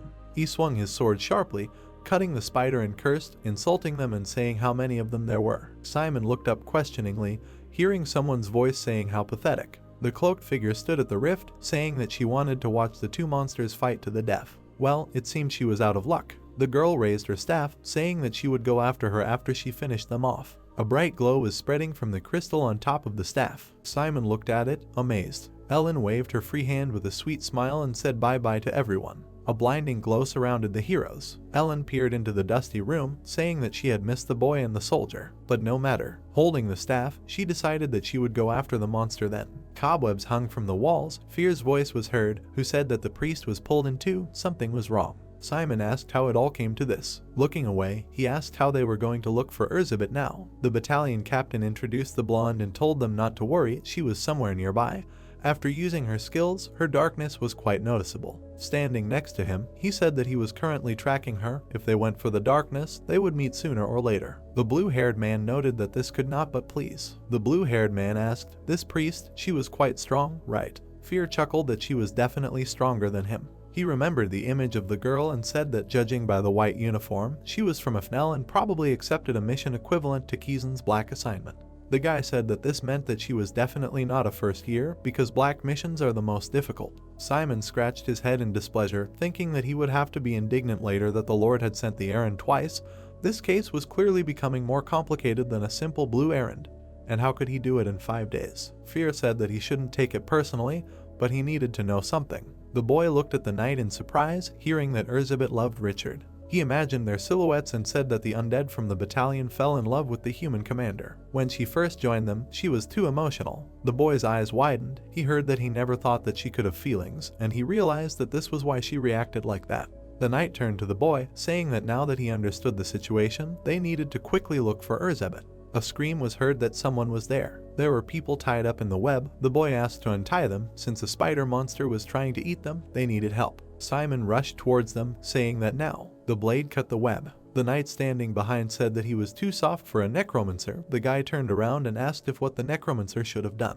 The blue-haired man asked again in confusion when he heard what sounded like his advice. Fear, who took off his helmet, replied that it was okay if that was what he, the head of the battalion, decided, then he would gladly support this decision. Elizabeth sat among the ruins on a chair and, hearing the words of the spirit that it seemed she had decided not to run away, answered that she had not. Looking at the heroes, she said that since he had sensed her darkness, he would have followed her anyway, so she decided to deal with them here. The blonde with several eyes heard the guy address her, the former general of the battalion. With a determined look, Simon said that he would like to make an official proposal for her to join his battalion. The woman stood up, saying that she would never return to the battalion that had betrayed her once, even if she had no choice. Besides, he was asking her to follow his orders, the orders of a new recruit with no favorable conditions, chosen only for stupid sentimental reasons. Looking at her, the hero clarified if he had said anything about his reasons. He confidently stated that his name was Simon Falentia, the son of Richard Falentia and Anna Falentia. The spider woman looked at him in surprise. She heard that she was under his father's command. Clenching her clawed fingers, she said enough. However, the guy continued, saying that it was therefore logical that he, his son, was the current commander of the battalion. Angrily, the woman shouted for him to stop. Frowning, he shouted that he wanted to take her with him. Elizabeth furiously shouted for him to shut up. She bent over, shouting Anna's name and insulting her and everyone else who had betrayed her. The body was torn apart by black spider legs. Instead of the legs of the pink-haired woman, a spider's body appeared. She wished them death. Looking with 6 red eyes, she repeated this furiously and quickly rushed to attack the guy. Simon looked at her resolutely. Fear swung his sword, telling him that it was not bad. Many eyes became surprised. The movement of the blade chopped the spider's body. Elizabeth screamed, losing several legs. Simon narrowed his eyes, realizing that this was a chance. The spear flew towards him. Grabbing it, the hero used the strengthening darkness. The tip pierced the spider's body. The hero pressed her to the ground with the spear. Stepping on her head, he said that this was the last chance. Looking down, the boy asked if she would join the battalion or prefer to die. Elizabeth frowned under the pressure of his foot. Suddenly, Simon noticed a shadow darting. She collided with a wide sword blade. Fear cursed sullenly. Grabbing the boy by the clothes, he pulled him away. They disappeared around the corner from the blinding radiance. Turning around, Simon asked in surprise, was it very close? The girl held a staff, saying that old evil spirits, a disgusting swarm of spiders. Throwing a blue stone, Ellen happily said that they would all be banished here and now. The stone flew along with a spark from the staff as she said goodbye sweetly. The blue stone knocked down the spiders. A question was heard, what should they do? Elizabeth hid behind a piece of debris and heard the hero's words asking if they could win. He remembered that she was strong. The spirit replied that the holiness would be a problem, but she herself was not that strong, he could defeat her. The guy looked back, hearing that the spirit would take the attack and he should distract her. Ellen exclaimed, putting her hand over her eyes. She noticed the severed limb of the spider and said that she seemed to be in trouble. Twisting the staff in her hand, she told her not to worry, she would send her to hell painlessly. A blue magic seal appeared above her, and the priestess continued that this was her mission. Elizabeth winced in fear, hearing that the mission would be completed. Pink eyes widened in shock. Simon closed it, taking the blow of the shining spear on himself. Debris flew towards the surprised pink-haired girl. She asked why. The undead asked why and what for. Simon fell, pressing his hand to the wound. He leaned his hand on the ground. His eyes began to close, and he fell to the ground under the alarmed cry of the spirit. The flames of the fire burned. The outline of a spider appeared. Finally, the guy saw the spider looking at him sweetly and screamed. Sitting next to him, Fear exclaimed that he finally woke up. Jumping up, Simon asked what happened to Elizabeth and the priestess. The spirit pointed and said that they were there. Elizabeth was sitting next to Ellen, hanging upside down, who was calling for the young master. She closed her eyes and screamed, begging him to let her live. Looking at him, the spirit explained that while he was lying unconscious, he and Elizabeth worked together a little and caught the girl. She was easy to deal with, considering that she was only from the upper classes of Ifnel. Pointing his finger at the swinging captive, Simon asked to put her down for now. Since the lord of these lands had contacted both Kizan and Ifnel, he should listen to her too. Sitting on her knees, the priestess shouted words of gratitude for her release. The guy replied that she should not rush with her thanks. Would she mind answering a few questions? Was she an Ifnel student? A cry was heard that no, not at all. Fear, putting her hands on her hips, said that she had already started lying. The blue-haired man said that she was in their uniform. The girl in the white suit said that it was a fake uniform. She fearfully explained that in fact, she was expelled from Ifnel 2 years ago. Or to be more precise, she could not even finish the first year. The heroes looked at her questioningly. Simon asked, then why did she pretend to be a student? Ellen replied that she did not want to accept that she was really expelled and needed to somehow earn money. She lowered her head and said that was why she pretended to be an Ifnel student and apologized. Elizabeth asked displeasedly, did she think she would believe it? She was just looking for an excuse in the current situation. The priestess screamed as her hand tore the fabric on her sleeve. The spider held the piece of cloth and said that it really was just ordinary cloth. She had heard that the Ifnel uniform was as durable as Kizan. The girl exclaimed that she said it was not real, she sewed it herself. Simon handed her his cloak and asked her to cover herself with this for now. While buttoning the cloak, the guy asked her what her name was, and Ellen introduced herself. The question was heard, how did she accept the assignment without being an Ifnel student? Clutching the cloth, the girl replied that she bought it from the border guards. They said that the case involved the undead, and also that it was located within the Dark Alliance, and they paid well for it. Like Kizan, Ifnel also offers more money for missions within the Dark Alliance. The blue-haired man nodded, saying that he understood, and asked if she had met with the local lord. The girl confirmed, saying that she had personally taken this mission from him. Elizabeth sat behind him, hearing him ask if she had any confirmation for insurance, maybe a document describing the details, anything would do. Will she show? Ellen exclaimed that of course, just a minute. The pink-haired girl's look became pitiful. She mentally asked why. The hero sat in front of her as if in petals. Their image changed to the image of Richard and Anna. The sad spider thought that she had long forgotten everything. She touched the stone with her hand, hearing the question, "Can he take this? If he hands them over, he will deal with the rest." Fear looked over his shoulder, asking why he needed all this. Holding the papers, Simon replied that he would meet the Lord, so he wanted to get everything he could from him.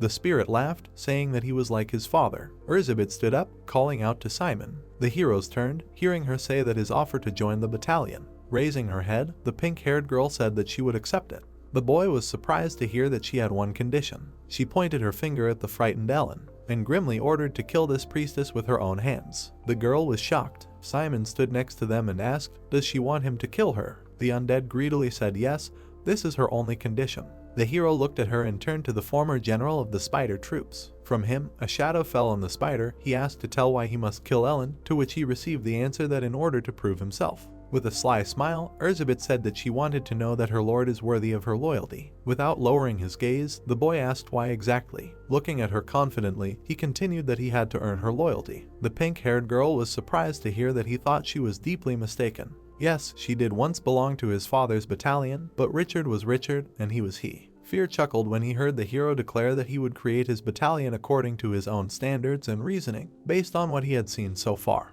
The spider was shocked to hear that she did not meet those standards. The spider approached her hand. She heard that as a representative of the undead, she was consumed by negative thoughts, too easily succumbed to emotions, and did not pay attention to important things. The priestess and the spirit heard him ask what he would prove by killing Ellen. Elizabeth lowered her head, hearing the demand to admit that she was doing what she wanted and only seeking to control him based on her own impulsive and vulgar desires. Simon looked at her sternly and said that he could not trust such a creature. He came closer, saying that his new battalion did not need such. As she was leaving, Ellen turned around when the guy called them. Looking back, the Necromancer said that they had just wasted their time here. The pink-haired girl remained sitting among the ruins. An owl was sitting on a branch. The spirit turned to the guy. Walking next to her, he asked if he would just let Elizabeth go. He answered that no, this was necessary in order to be the main one in their relationship. Closing his eyes, he explained that she was obsessive and tended to do everything her own way. He had to do this so that he could control her in the future. The spirit chuckled, saying that a holy spear was pierced into him. Was that also part of the plan?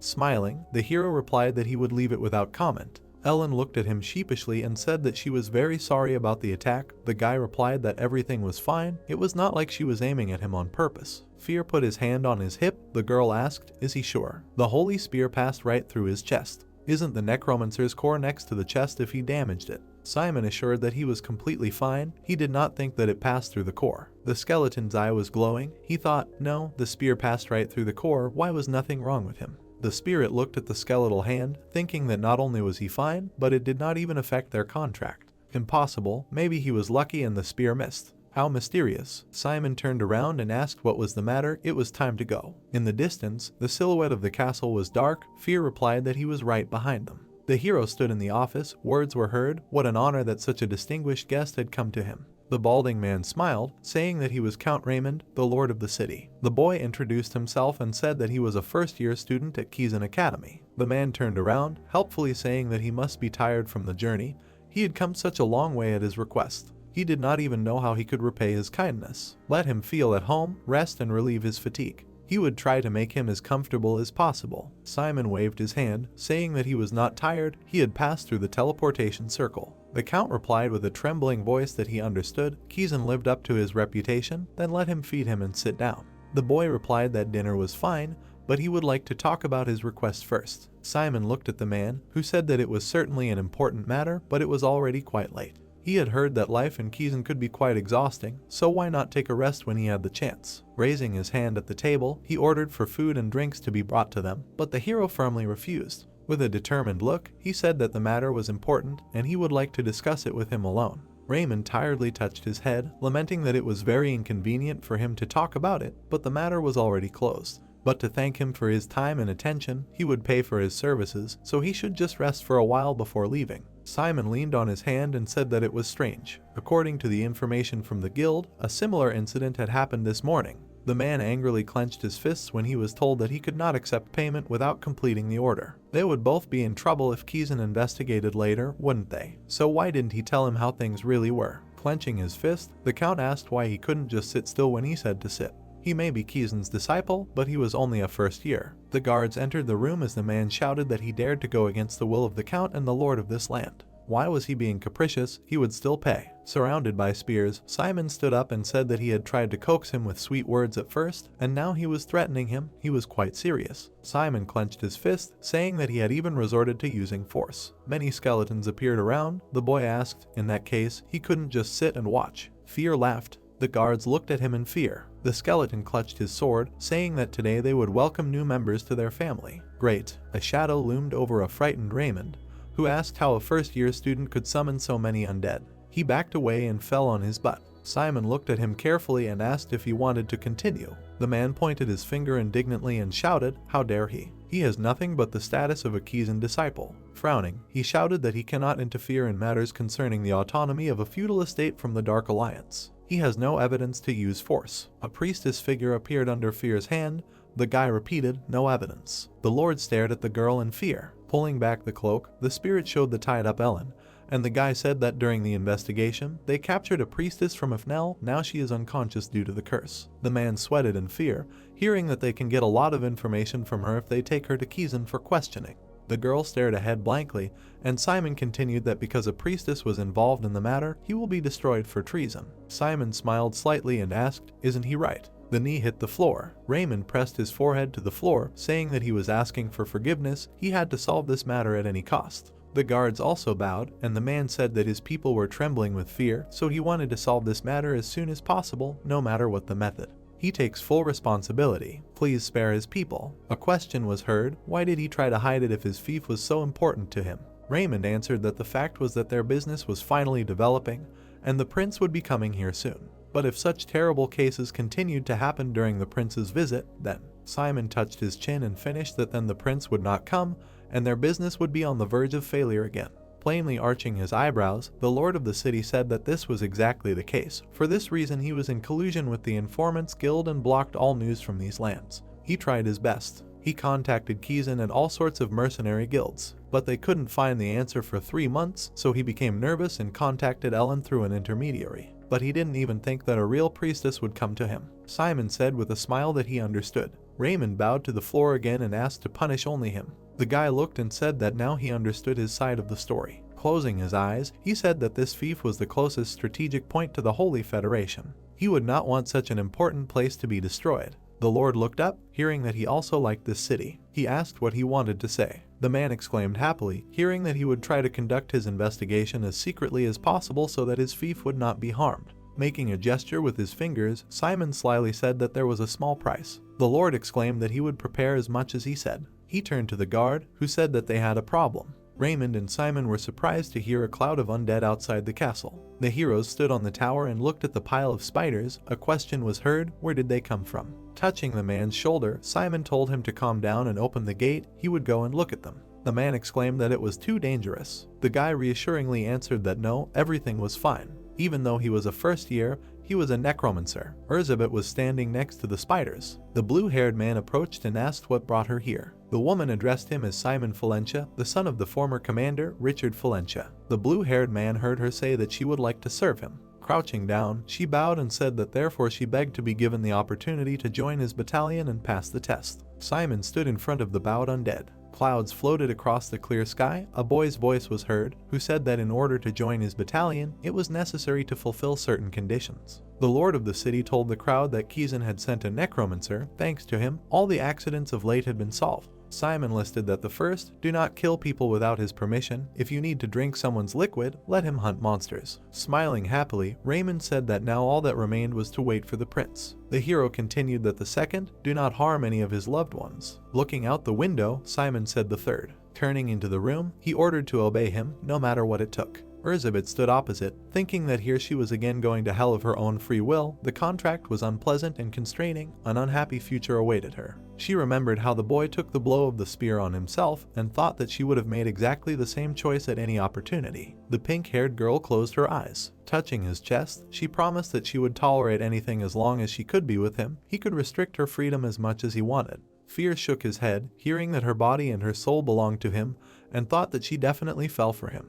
He heard that she wanted only one thing for her loyalty. The guy asked what she wanted. Blushing, the pink-haired girl ardently said that his love. She grabbed the guy's palms, saying that she would do whatever he wanted, but she would not impose herself on him. For now, it would be enough for him to simply cherish her. Simon awkwardly answered that he understood and thought to himself that it was good that she was obedient, but now he was uncomfortable. The girl pulled his hand so that she pressed it to her chest and asked why they didn't move on to concluding the contract. The guy embarrassedly said that she was too close. He pulled back and closed his eyes, touching her, and said that everything was ready. Black flashes flew around their figures. Pressing his hand to herself, Elizabeth thought how he could be so charming. Fear looked at her, welcoming her to the battalion. The spider said that she had not been bound by a contract for a long time. Simon was discouraged. This was what the girl meant when she said that he was incredibly weak now. Fear became weaker under the influence of the commander. Closing her eyes, Elizabeth said that the darkness warmed and calmed her mind. In the room with the black window frame, words were heard that they must go. Ellen was waiting for them. The voice of the pink-haired girl was heard, who asked if she had hurt the commander, then let her comfort his wounded heart, and the cry of the guy that he did not need it.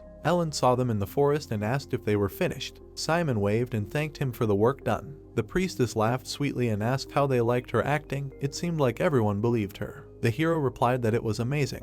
He opened a box full of stuffed bags. The girl exclaimed that they got a lot of money, and the skeleton objected that there was much less than he wanted. The blue-haired man replied that no, 500 gold was 10 times the original reward. Ellen pointed at herself in surprise when she heard that it was for her. Handing over the bag, Simon said that she needed to help the family, let her take good care of them. The touched priestess repeated words of gratitude, saying that she would never forget his kindness. The hero asked if she would now return to the Holy Federation, and heard agreement. Embarrassed, Ellen said that she would return to a place called Loharan. If they ever go to the Holy Federation, then they should find her. She will show them everything there. Simon smiled widely, saying that he hoped that the next time they met was not on a battlefield. The girl said that he was very cold. She waved goodbye, and Fear asked that not only was he letting the priestess go alive, but he was also giving her money to boot.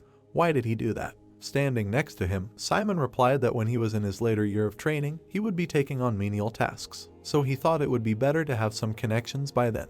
And if he gave her some money, she would be the perfect accomplice, right? Fear crossed his arms, saying that he had bought her trust. Turning around, the blue-haired man said that was right. He knew he would understand. Elizabeth lovingly said that the commander was the best. The spirit said that when she looked at his actions, she did not understand whether he was a good guy or a bad guy. Looking down, the hero said whether it was necessary to be either good or bad. Half of his blood came from the priestess, and he did not want to hate someone just because they were priests. His squad heard that there was no point in resorting to extreme measures.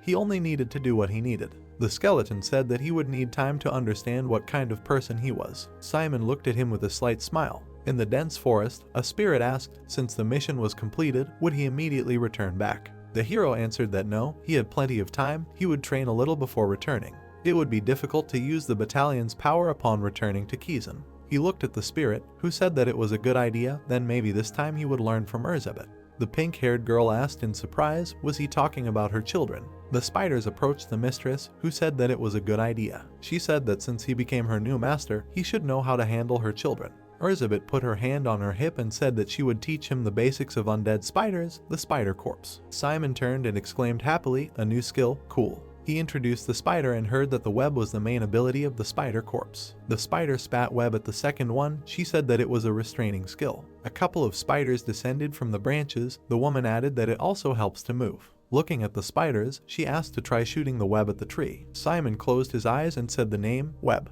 The spiders splashed out a white substance. The web fell on the tree. The words were heard, excellent. Turning to the guy, Elizabeth ordered to limit the opponent's ability to move, and then try to bite them with poisonous teeth due to the difference in speed. These are the most basic skills in controlling spiders. The hero stood among the bushes and trees. Several monsters appeared in the distance. The girl said that there were good targets over there. Would he like to try these skills on those orcs? The spiders were crawling along the branches. Hearing the order, they fired. The web flew past the growling orc. Simon decisively gave the command, jump. The spider immediately jumped. The orcs saw them flying at them. The spider released the web, hearing the order. The monsters tried to get out of this white web. The spiders pounced on them. Sharp fangs pierced the orc's body. A scream was heard. It worked. Elizabeth clapped her hands, saying that it was incredible. He controls them perfectly, despite the fact that this is his first time. Simon said that this is only the basics. Shifting her gaze, the blonde said that, judging by the sounds, there is an orc settlement nearby. She winked sweetly, saying that she thought this was a great place to demonstrate the strength of the spider battalion.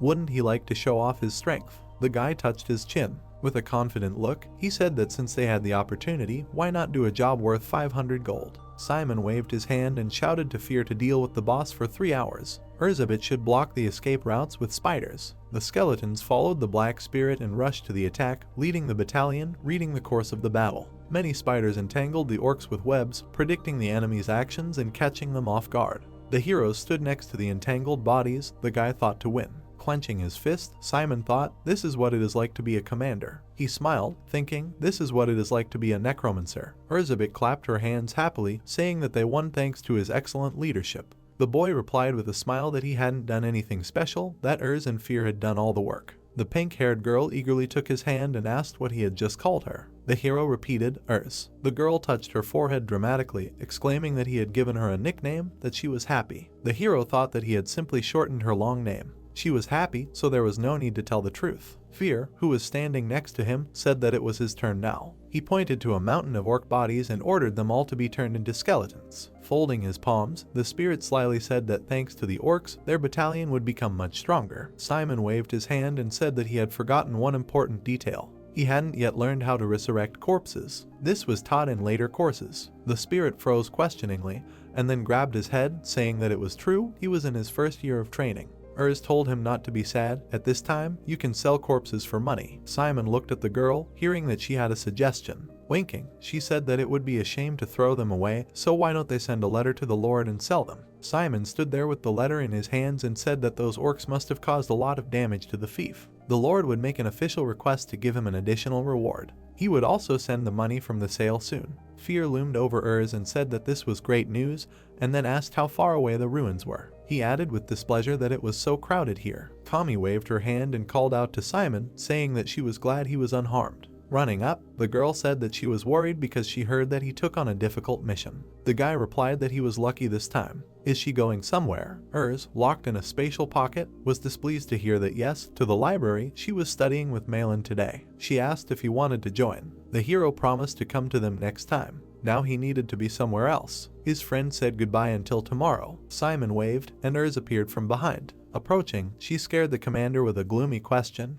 Who is this girl? The frightened guy answered that she is his classmate. The spider said irritably that for an ordinary classmate, she had too irritating a look when she looked at him. Of course, she remembered the oath, so she will not touch her. She will quietly wait for him near the ruins with Fear, but she cannot help herself, she is annoying her. Simon turned and said that it is good that she remembered the oath. The undead answered that she is just his servant, and he can order whatever he wants. The guy waved his hand discontentedly and asked her to return to the subspace again. He knew that this is a remote place, but people still passed here. Erz asked if that is the case, then why not do it like this? She changed her appearance, becoming a young girl in a school uniform. Spinning around in front of the guy, she asked what she looked like. Didn't she look exactly like a Kizan student? He asked in confusion, was she wearing a web all this time, not clothes? It was of the highest quality. The girl had an untied tie hanging around her neck. She said that if he had any errands inside or outside the academy, he should call her. He asked in surprise, was that possible? He had heard that there were surveillance spells all over Kizan.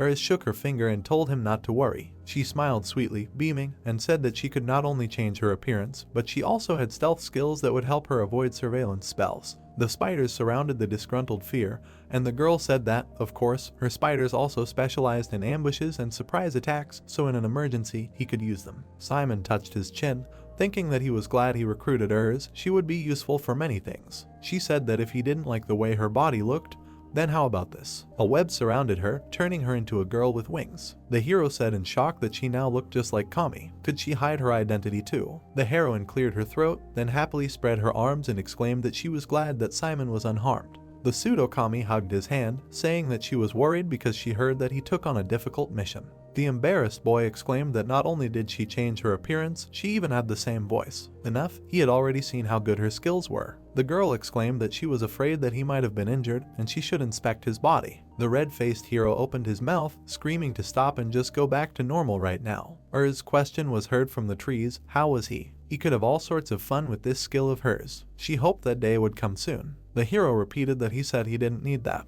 From the badge on his robe, Fear's angry voice was heard, shouting that he had enough of this chatter and had him take them to the ruins. Those spiders were sucking his soul out. Simon said, discouraged that he had almost forgotten about him. They had to hurry. Standing in the bright room of the ruins, Fear said that they were finally there. The hero asked, then maybe they should do some housework. He asked Urs, they have about 30 spiders, right? The skeleton high-fived one of the spiders, and the girl confirmed. The skeleton pointed at the guy and said that there were 2 ways to immediately replenish their army: increase the number of spiders or learn to revive corpses. Turning to the girl, the blue-haired man asked how they could replenish the ranks of spiders. Do they need to catch them from around the continent? She answered no, she is the queen of spiders, she just needs to lay eggs. Ignoring the shock of the guy who asked again, she repeated with a smile that she just needs to lay eggs. Embarrassed, Urs sweetly said that if he was interested, he could always come and see. The hero, who fell from embarrassment, screamed that he did not need to see this. The girl said that such an opportunity rarely arises. Simon shouted sternly, why even watch this? Fear asked the skeleton and the spider if Urs was acting too provocative for a boy his age. They nodded.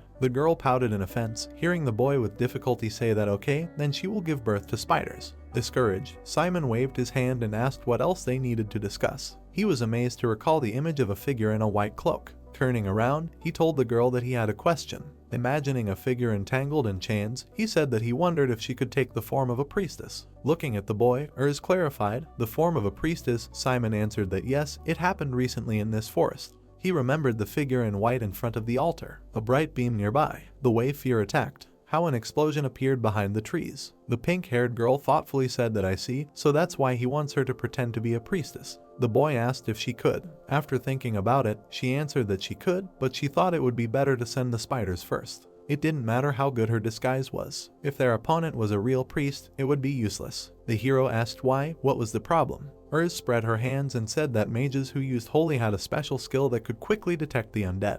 Even if she could somehow hide the fact that she couldn't use holy magic, she would still be exposed. Simon said that she didn't have to worry about it. The girl was surprised to hear that the priest had a core in his body. Looking at Fear, she said that she wasn't sure what their goal was, but I could tell that they were determined. The spirit noticed that that wasn't all. In addition to that, they could control darkness just as well as the professor. Touching her chin, the girl reasoned out loud that with a core in their body, they wouldn't be able to use holy. She would say that they would also lose the ability to detect the undead. If so, she thought he could try. She would send the spiders to watch the forest and at the same time study the appearance and behavior of a high-class priest. One of the spiders approached. Words were heard that if the spiders found him, they would immediately tell him about it. Simon smiled when the girl asked to leave it to her and said that he was counting on her. Entering a lively classroom, he thought that everyone looked more cheerful than before. Maybe it was because of the mission.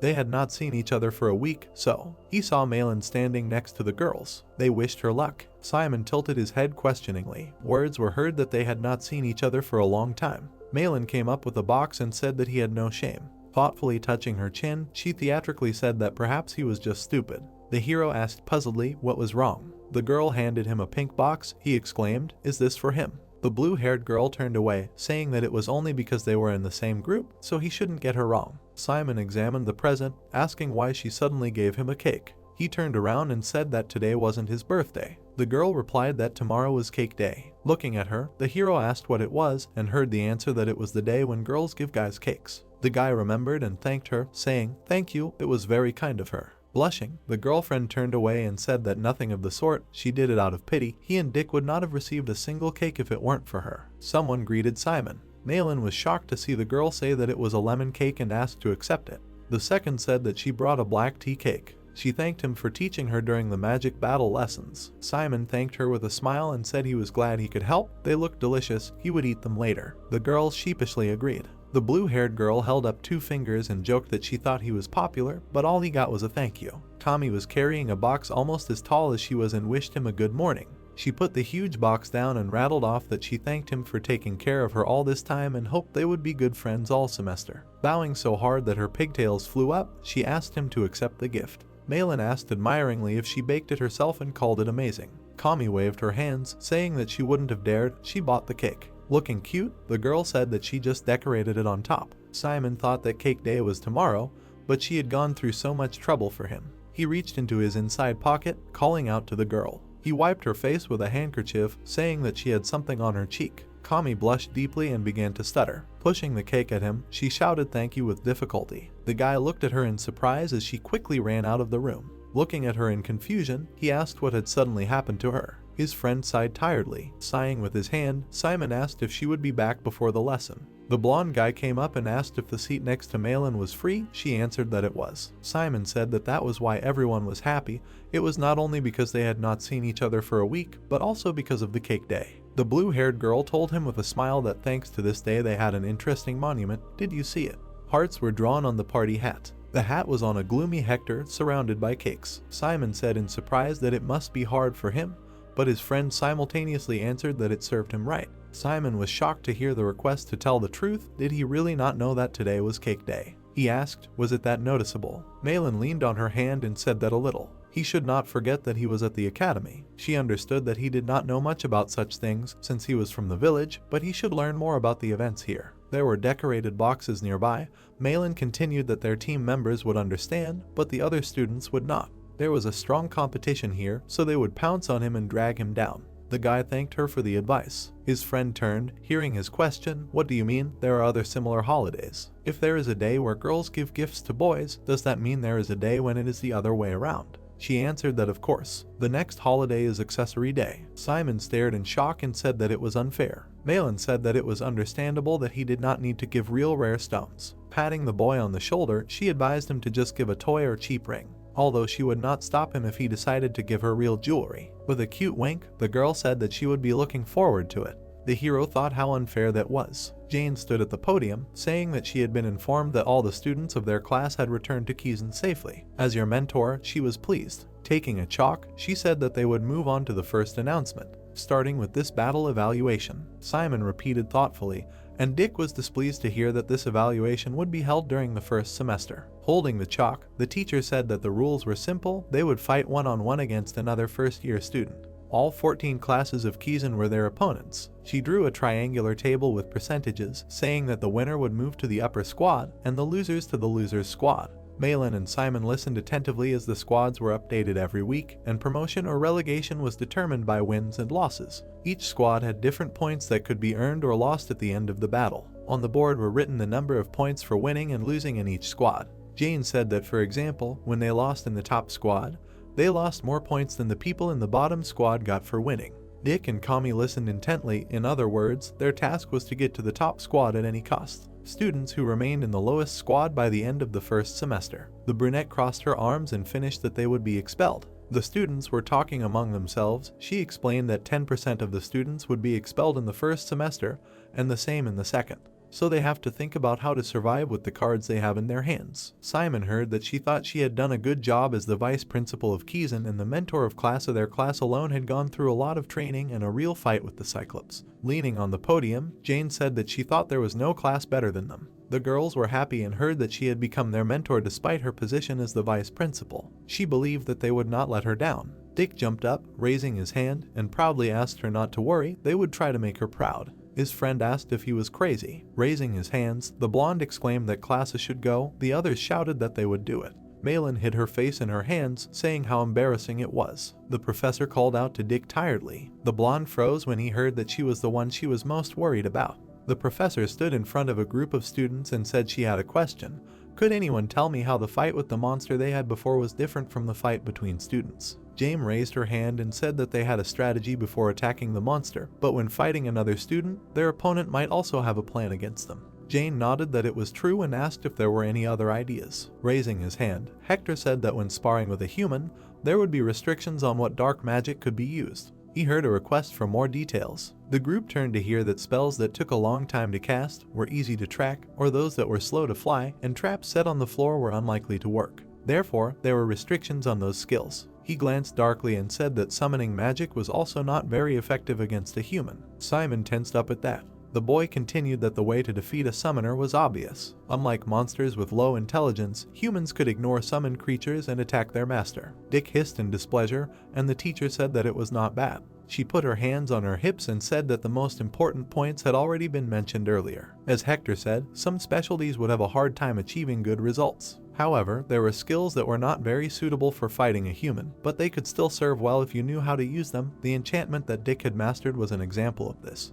Dick pointed at himself after hearing this. He imagined a battle scheme after hearing that an enchantment mage would have an easier time fighting a student of magical combat.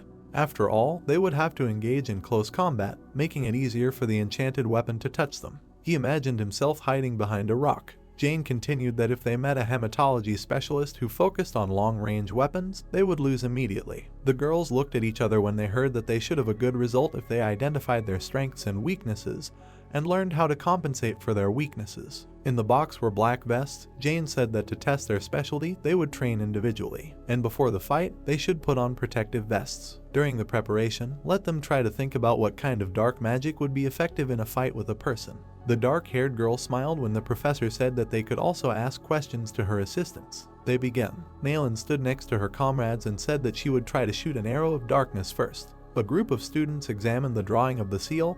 A suggestion was heard to change it here. Simon sat away from the others. Frustrated, he thought that Hector was right. A summoner is not so strong in a fight with people. Then how to get a good score. He imagined the evil spirits obeying him and thought that he could easily win if he used the battalion, but it was not allowed during class. He imagined the skeletons, thinking that then he could only summon 3 skeletons, but they were slow. It would be hard for them to catch up with a person. Leaning back, the guy thought that the more he thought about it, the more hopeless his situation seemed. He heard words that it seemed like he was brainstorming right now. The guy saw the teacher's assistant approaching, who said that if something was unclear, he should ask her. She had been in Kizan for almost 2 years, so she could give him advice. Simon stood up slightly and said that he was thinking about how he should fight in a duel. He specializes in summoning. Raising a finger, the girl said that from her experience she could say that in such cases it was better to try everything in practice than just sit and think. The guy caught the black vest, hearing the offer to try. Winking, the brunette said that she would play the role of his opponent. A question was heard.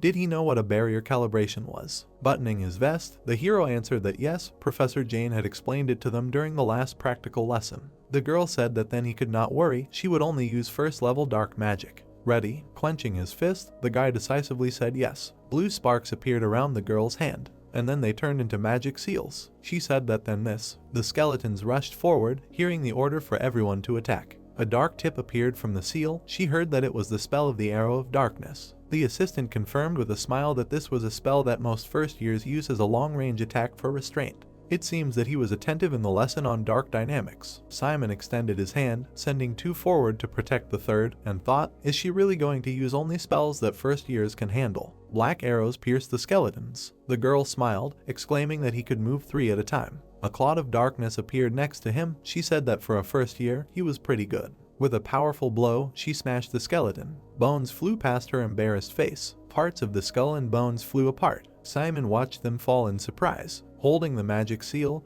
the opponent asked, does he have time to be surprised? Black rays surrounded the hero. Gritting his teeth, he realized that it was exhaustion. Mentally, he reassured himself, saying that she was the teacher's assistant. She only used basic techniques, but you could tell she was experienced. The girl approached the kneeling boy, saying that she got rid of the skeletons and cast exhaustion on the summoner. Clenching her fists surrounded by darkness, she happily said that she had a great opportunity to deal with the summoner himself. A bright flash appeared at his leg. Simon swung his leg at the girl. The boy's eyes widened. His smile froze when she realized that he was not defending himself in this position, but resisting. A blinding flash appeared behind the frightened students. Simon stood in the dust, surprised, thinking that he was sure he had hit, but he did not feel anything. The girl landed, apologizing. Scratching the back of her head, she said that she promised that she would only use basic dark magic, but she herself did not notice how she used spiritualization. Why don't they end it here? Simon agreed and thanked him. The teacher's assistant closed her eyes, imagining the disaster and thinking that she would have died if she had not taken the form of a spirit.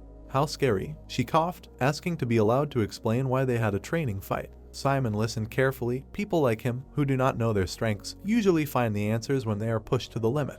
They find out what they are counting on at the most dangerous and important moments. The brunette explained with her arms crossed that in his case, he started with summoning, but then switched to magical combat without a second thought when he was cornered. Not only that, but he had been preparing his body for close combat while sending away the skeletons, hadn't he? Simon was shocked to realize that this was true when he heard that he had been preparing for it instinctively, without even knowing whether he would keep his distance or close the distance. The assistant patted him on the shoulder, smiling, saying that he didn't have to jump to conclusions right away. But he shouldn't give up when he had both the talent and the skills. He still had time to think. If it were him, she would have chosen magical combat without a second thought. The hero heard her wish him luck and thanked her. He remembered how his rival had said that summoning magic wasn't very effective against a human either, and he remembered how the assistant said that in his case, he started with a summoning, but then without a shadow of a doubt moved on to a magical battle. Looking down, Simon thought that fighting, counting on a summoning, would it really be hard? He heard his name being called.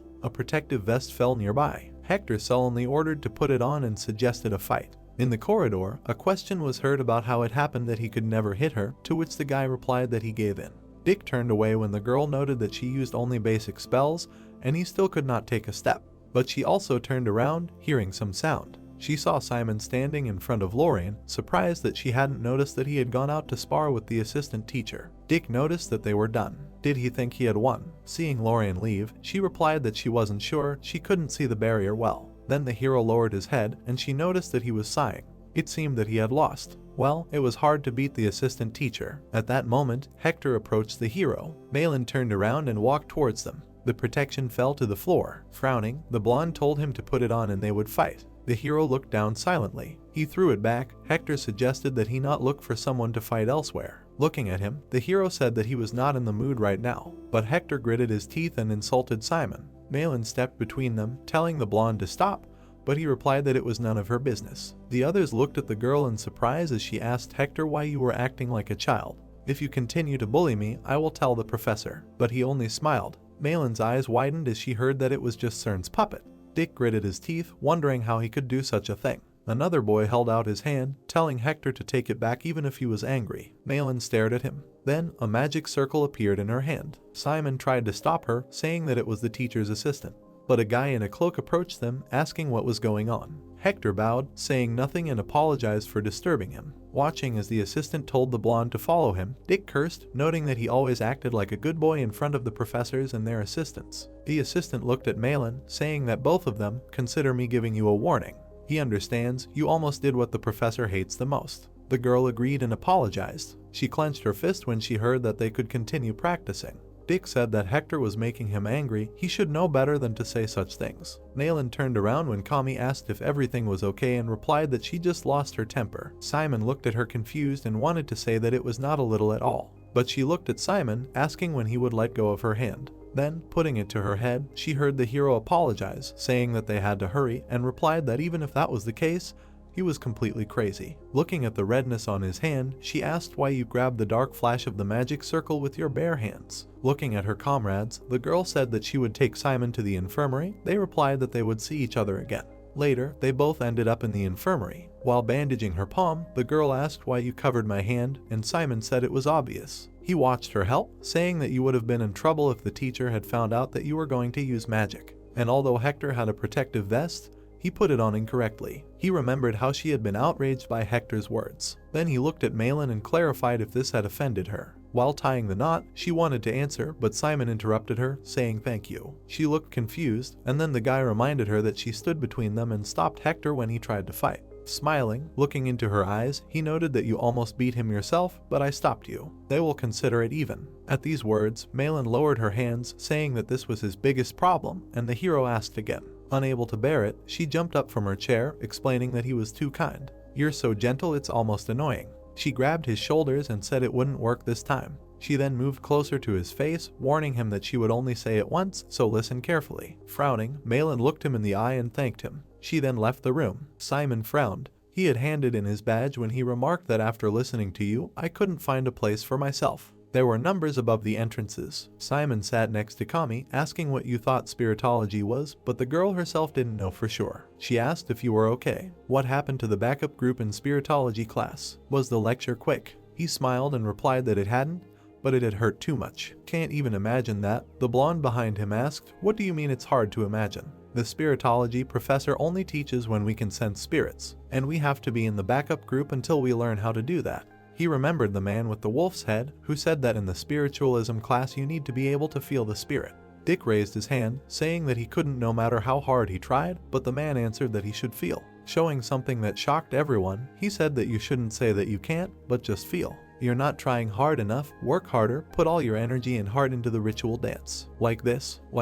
Simon said that was too much. Seriously, I don't want to see that dance again. Afterwards, he hugged the crying Kami, who said that she felt humiliated. He encouraged her, saying that she survived. Dick and Malin looked at them in confusion. Then, looking at his comrades, the blonde asked what you learned in the training team. Malin answered about attack spells. Basically, all the professors teach how to attack since the evaluation battles are coming up soon. At this point, the hero and the pink-haired girl folded their hands in prayer, while the girl also noted that hematology did not require any preparation like a spiritualism class. You will probably learn something useful there. The man in the hat entered the classroom and told everyone to take their seats. We will start the lesson soon. Leaning on his cane, the man apologized for our first class starting so late. I had personal matters to attend to. Since we are behind the program, let's quickly catch up. Kami listened in surprise to the fact that, firstly, hematology is a dark magic that uses blood as a medium. Many people think that we are studying the secret skills of vampires or werewolves, but in fact, hematology has a long history since blood is best suited for darkness. A syringe appeared on the student's hand and the man noted that before we begin, please know that it will be difficult for beginners to extract blood, so we will use auxiliary means. We will continue once you all have the device on. Two substances twirled in his hand and he continued, saying that the darkness and the caster's blood combine, as unlikely as it may seem. And necromancers can artificially mix darkness with blood to create various magical reactions. Kami frowned when she heard that, in other words, not using blood would be a great loss for a necromancer. Blood does not require stamina, but it can be the most powerful weapon in your arsenal. Today, we will determine the properties and characteristics of your blood. Afterwards, the girl was confused when the professor said that they would use blood bullets in real combat. Her wings rose when the man said that the second row would be next. Simon put his hand to his mouth and said that she could handle it. The girl only sighed. Then she walked up to the shooting range. Opposite there was a target. The professor told the sixth row to open fire. The bullet rushed forward. It hit the target. The man announced that the blood type was a P5, the penetration diameter was 45 millimeters. 3 targets were pierced. Then he added blood to the darkness, saying that the blood type a P5 compresses upon contact with darkness, and due to the dense compaction of darkness, a powerful penetrating force is obtained. In fact, it specializes more in construction than in emission. The ball of darkness compressed, and the professor said that therefore it is useful for supporting darkness, for example, for forming a magic circle. Then the man turned to the student, telling him to take the blue badge and heard that he must now wear this in my classes. Then he said the next group, stand forward. Standing at the position, Kami said that she was ready. She extended her hand. Looking at her, the professor ordered to open fire. A drop of blood rushed forward. The fire engulfed the entire shooting range. Dick and Malin were shocked. The man explained that it was the KP1 blood type.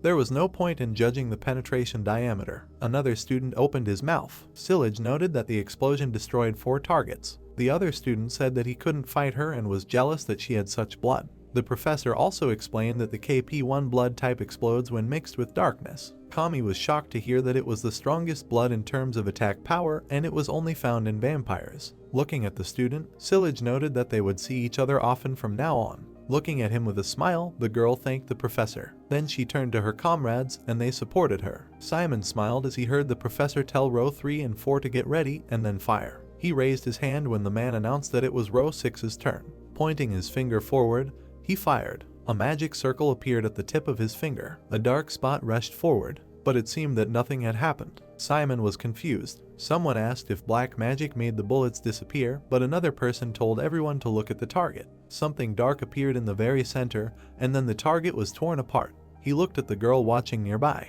He said that the blood type was unknown. Several targets were hit. The 2 left and right targets were pierced. The diameter of the piercing was immeasurable. Blood bullets that stretched into a strange shape. I have not seen such blood before either, so I cannot explain it properly. Our hero looked worriedly at the professor, who said that I will talk about your blood type in the next lesson. And now the 7th row should be getting ready. Approaching the girl, he heard that there was no sign for him now. She will prepare it for the next lesson. After that, he returned to Malin and Kami. They asked what it was, but the guy said that he himself did not know. He had never heard of it. Raising a finger, Dick noted that this was great. It makes you seem special, but it turns out that there are no recommendations for you. Malin rested her head on her hand, hearing that although all spells fall under hematology, they need to be trained differently, and noted that this was true. There was nothing similar among the 4 of us. The blonde also introduced the professor and the other young people, saying that in hematology, the professor shows the path of development and his assistants usually provide detailed advice for your blood type.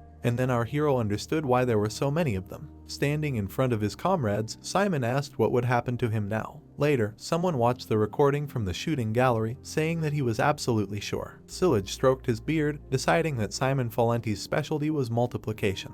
He imagined darkness and blood, thinking that when his blood comes into contact with darkness, the darkness absorbs the blood, causing the power and volume of the darkness to increase. He then recalled the shot, noting that when it seemed like the bullet had disappeared, the darkness had absorbed the blood, making it invisible. Then the darkness hitting the target, noting that after the hit, there was significant damage. Lowering his eyebrows, he found this interesting. He then introduced Kami and Simon, reasoning that a strong vampire blood type like Kamibra's absorbs darkness to increase its volume, but Simon Valenti has the opposite. Tapping his finger on the table, he first decided that it needed to be studied, then said again that he now understood. When a man entered the room, the professor finished his thought that he understood why you put so much effort into him. Sillage took a cup of tea, asking what brought the man here, and heard that he had a deal. Bahil smiled when the professor asked again, and answered yes. Shrugging, he said that there is a half-vampire in my class, but she is thinking of taking cataloging as her major. Looking at Simon sitting at the table, he said that she has a talent for this discipline, but her grades in hematology were higher both in the last test and in the entrance exam.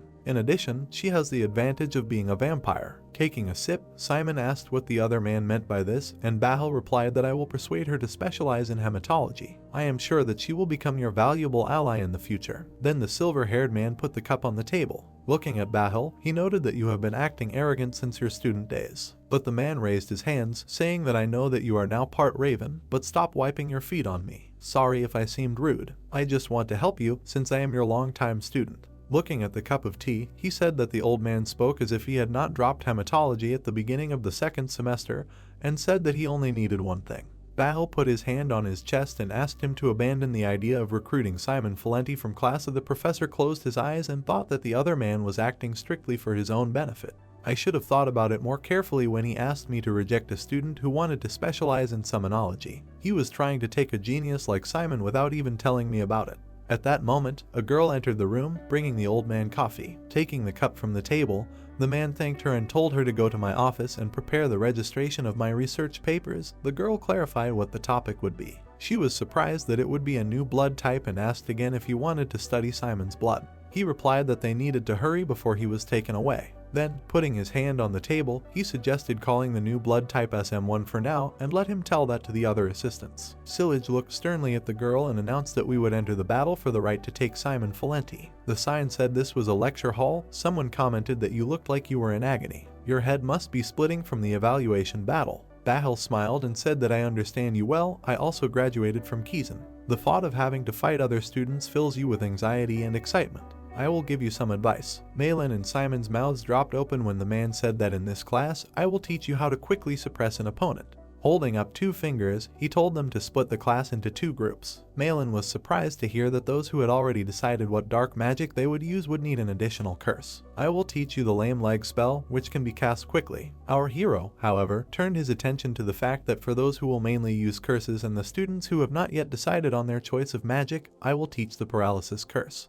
Dick and Kami looked down in surprise as the professor explained that he had created and modified these spells himself, so you wouldn't be able to learn them anywhere else. Several sketches appeared on the board, the professor explaining that a lame leg creates a narrow exhaustion that affects your legs as well, making it difficult to move. It's easier and faster to cast than a regular exhaustion. The reworked paralysis is less effective than the original, but I've improved it for use in combat, and it takes less time to activate. Now, why don't you choose a skill you'd like to learn? He later watched the hero and his comrades, thinking that a genius like you should wear clothes that suit you. Bahil had a crazy look at the thought of catalogology being the best way to make the most of your darkness. Malin smiled at something as the professor reasoned so that the hero would forget about the ridiculous idea of using summoning as his main skill in combat and choose catalogology. Simon looked at the man as he waited for him to do something, but Bahil looked confused, thinking it was the lame leg. He looked away, realizing that the guy had decided to make cataloging an auxiliary magic again. An assistant approached the man, saying that he had that face again. He looked at the girl, then he looked down, saying that he must have lost his temper. Covering his face, he thanked her. The girl noted that this is what it is for, and you need to teach a lesson. Chehekel was very surprised when the professor told her to send all the assistants to the remained paralysis. I will teach the lame leg myself. She replied that last week you said that you would teach paralysis. Then she frowned, hearing that he changed his mind and said that all the assistants did not sleep at night and prepared materials on the lame leg. but without looking at the girl, he only asked indifferently. Then Chehekal clenched her fist, realizing that he would not change his mind no matter what I told him. Turning to the others, she said to put aside the materials on the lame leg and get ready to teach paralysis. Looking at her, they objected that all last week we had only been preparing for the lame leg spell, but the girl replied that this was not the first time circumstances had changed. Get ready quickly. Closing her eyes, she explained that he would not listen to us even if we tried to convince him. I will teach the lesson myself, and you will help. The girl frowned and looked away. Seeing Simon, she decided that the professor had changed his mind because of him. Then she sighed, only saying that it would be harder for both of them. Standing in front of the students, Bahal clarified if everyone was present, after which he threw up his hands, saying that since you decided to make catalogology an auxiliary skill, it would be better for you to study it thoroughly. There is no dark magic better than a curse to buy time while you cast the main spell. Simon looked at one of the students, who asked what types of magic take a long time. Then the man clarified, trying to find out about both yourself and the enemy. He said that dark magic, which takes a long time to activate at first. The professor answered with a smile that he would call the spells of summoning. Later, our hero was sitting on a bench. Fear looked questioningly when the guy asked if the battalion commander is required to receive a specialty in summoning, and replied that it seemed that you were thinking hard about something. Now it is clear why. There is no such rule. He introduced Urs, saying that the hero can lead the battalion even if he chooses another magic as his base. It is up to you to decide how to lead the battalion. We will respect your choice. The boy put his hand to his forehead when the spirit asked if he really hoped that I would stop you, and answered yes. Afterwards, Simon folded his arms, saying that everyone says that summoning is weak and that it is a thing of the past. Even the professor of summoning said so. Fear loomed over the hero, asking if he would give up summoning. The hero looked down silently. Afterwards, clenching his fingers, he answered no. The spirit, standing tall, noted that the hero is now feeling what your heart wants, and you are worried about something else. Simon widened his eyes when he heard that it is not about giving up or insisting on summoning. You want to win the evaluation battle using only summoning. Isn't that what worries you? The sky was painted red. The boy replied that nothing could be hidden from fear. I am a fool to want to win this way. There is magic that is better suited for winning. And the spirit asked again, why did you decide that? Leaning back, the hero replied that it irritated him. All the professors say that summoning requires time, support, and that it is weak in itself. I am tired of listening to this. The spirit waved at Urza, when the hero also said that he has not yet made it his specialty, but I do not like that it is treated like this. But he raised his head, hearing from Fear that the hero always chooses efficiency. Do you have an internal conflict between this quality and your feelings? His skull glinted in the sun when he asked the boy, what will be your conclusion after so much reasoning? The wind blew Simon's hair. He said that this time I will follow the call of the heart. Closing his eyes, he suggested the spirit to imagine something. The hero imagined himself with the skeletons, remembering that everyone said I couldn't do it, but I would still win with summonology. Then he opened them wide, asking, don't you think there would be a wonderful feeling after that? Inspired, the hero stood up, and Fear said that he meant the same. Choose the path that others dare not take with joy. That decision alone is special and priceless. Remember that, boy. Looking at the castle, he heard the spirit say that he was the commander I had chosen. Ignore the restrictions that fools set. Do as you wish. Smiling, the hero said that in this evaluation battle, I will compete using only summonology. In the meantime, some sound was heard. A cup fell to the floor. Someone was indignant. Why don't you understand that I do everything for you? Why the hell would he let his talent float in summonology? Bahal gritted his teeth in anger. Chehekal, standing behind him, asked if you were done venting your anger. The man turned to look at her. Opening his mouth, he said that he didn't understand why Simon didn't realize that he would just become the next Aaron if he delved into an outdated subject like summonology. The professor tightened his fingers, noting that no matter how good you were at your subject, the best you could do was become like Aaron. He was the first student to be specially admitted, a promising student, and an outstanding talent.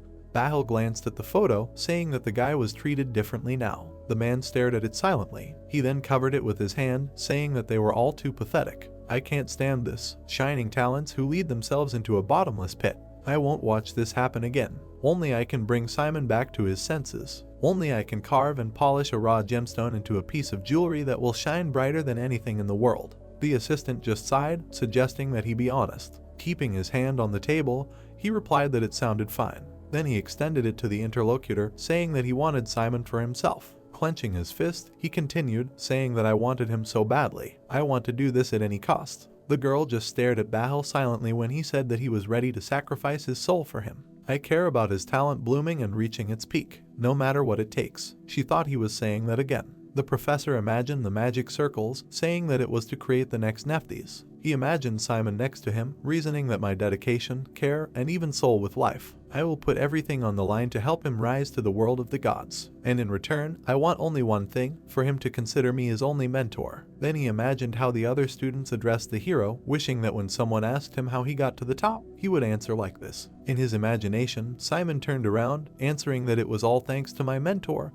Professor Bahel. The man hugged himself, saying that the thought alone gave him goosebumps. The assistant said she was leaving, but Bahel grabbed her arm. She frowned when he touched her face, saying that he was a man who needed to own everything he wanted. Looking deeply into her eyes, he said that he did the same as he owned her. But Chahakel stepped on his foot, saying that this was sexual harassment. Tucking her leg under himself, he replied that she had not had the most attractive character since her student days. I cannot allow my successor to be so harsh. But the girl replied that she thought you had decided that Simon Valencia would carry on your legacy. Then the man looked at her with a wild look and replied that no way. Simon is beyond that. He will surpass me, a talent that can rival Nephthys herself. Spreading his arms wide, he noted that I was expressing a legitimate desire as a teacher. It would be abnormal not to rejoice for such talent. Chahakel adjusted her glasses when the professor asked if you would still consider my passion vulgar, replying that I considered your desire to monopolize the right to teach to be a vulgar obsession. Raising a finger, Bahel said that you have an objection to everything I say and he has a great idea. Thinking, he put a finger to his face, saying that Simon Valencia is now more or less satisfied with his skills in summoning.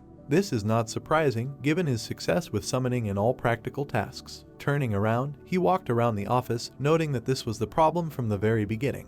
Now he needs to experience the most bitter defeat. Only then will he think, discover the problem, and improve. Adjusting her glasses, the girl said that this was the most reasonable thing you had said today. You want to deliberately make him feel the taste of defeat. Smiling ominously, the professor replied that it would be very easy for him. Later, Simon and Dick were walking down the street. The blonde said that he heard that Professor Aaron was currently away on business. Many of the professors at Kaizen are practicing necromancers, so sometimes the class schedule can be flexible. But the hero looked upset, saying that he hoped that I could learn at least something that would help me in the evaluation battle, to which the interlocutor remembered that he uses summonology. You must need Professor Aaron's classes the most. Noticing how a new announcement was posted on the board, the blonde said that they hung up a table with evaluation battles. They and several other students approached it.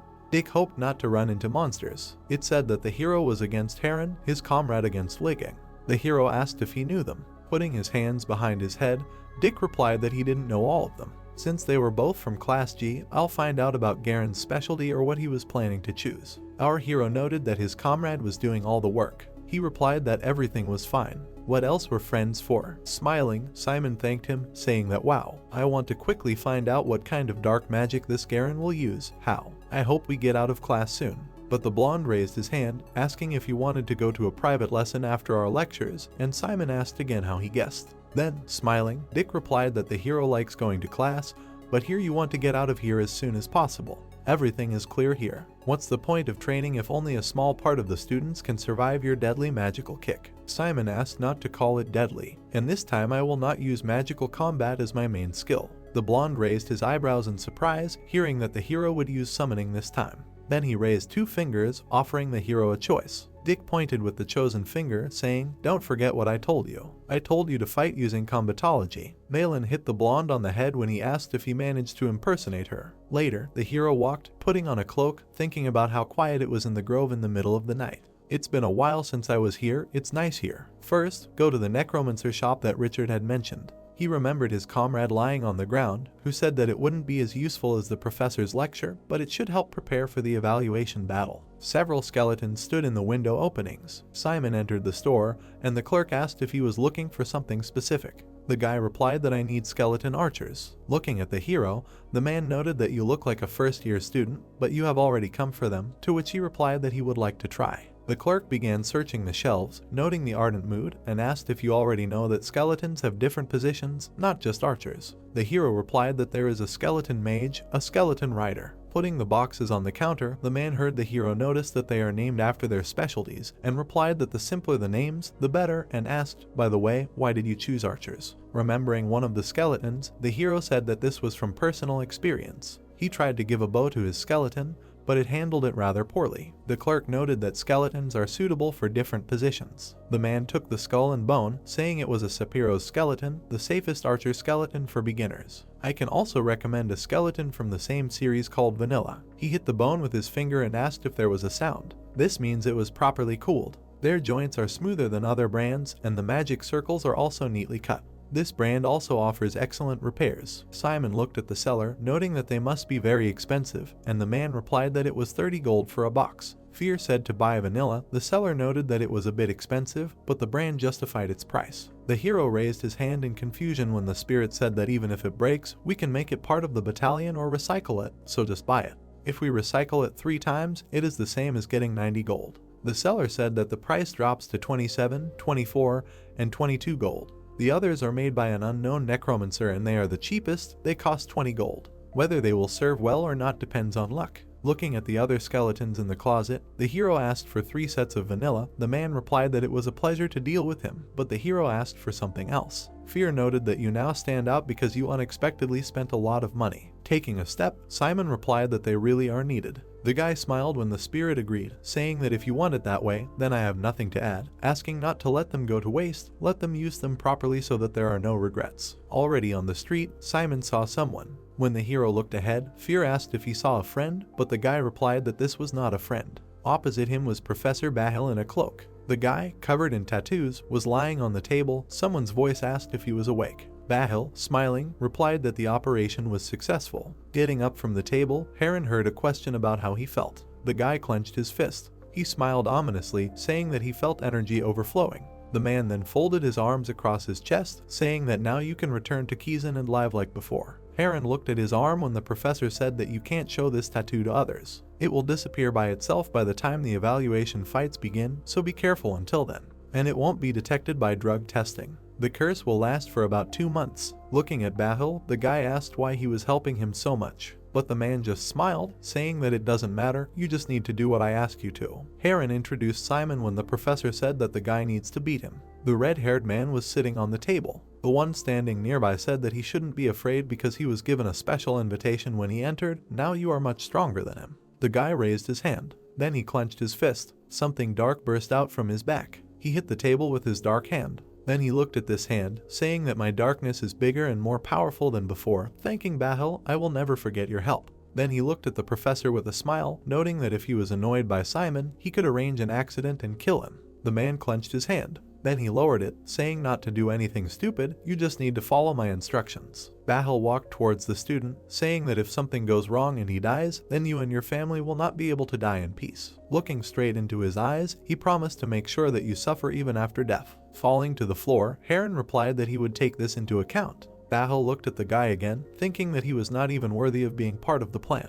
Light fell on his feet. He just thought that it was sad that he had to resort to such methods, but it couldn't be helped. He would apologize for this incident someday. The moon was shining brightly in the sky. The man spread his arms, saying that if you find out about this in the distant future, you will definitely thank him. Meanwhile, Dick entered the common room, seeing Simon, and asked if the guards had caught him. He replied that it was close. The blonde looked at the hero in surprise, asking why you were here and not in your room. I really thought you were caught this time, since you didn't come back after I left. The hero replied that he came to assemble a skeleton.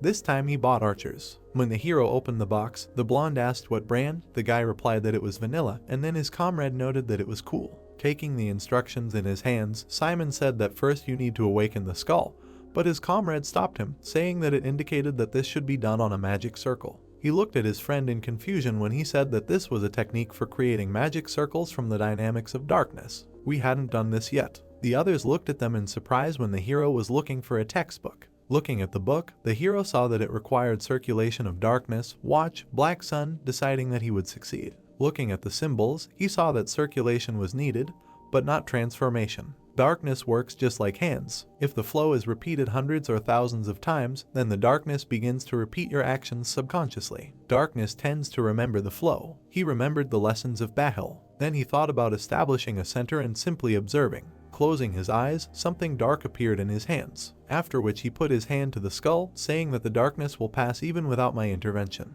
A magic circle appeared, the eyes began to glow. This is how magic circles work. Dick looked at the skull with confusion, asking how he could do it just by looking at the book, to which the hero replied that this technique is similar to the one I already know. He removed his hand from the skull, saying that it worked. Dick took the sheet in his hands, saying that it says here that it will take time to tame the skeleton.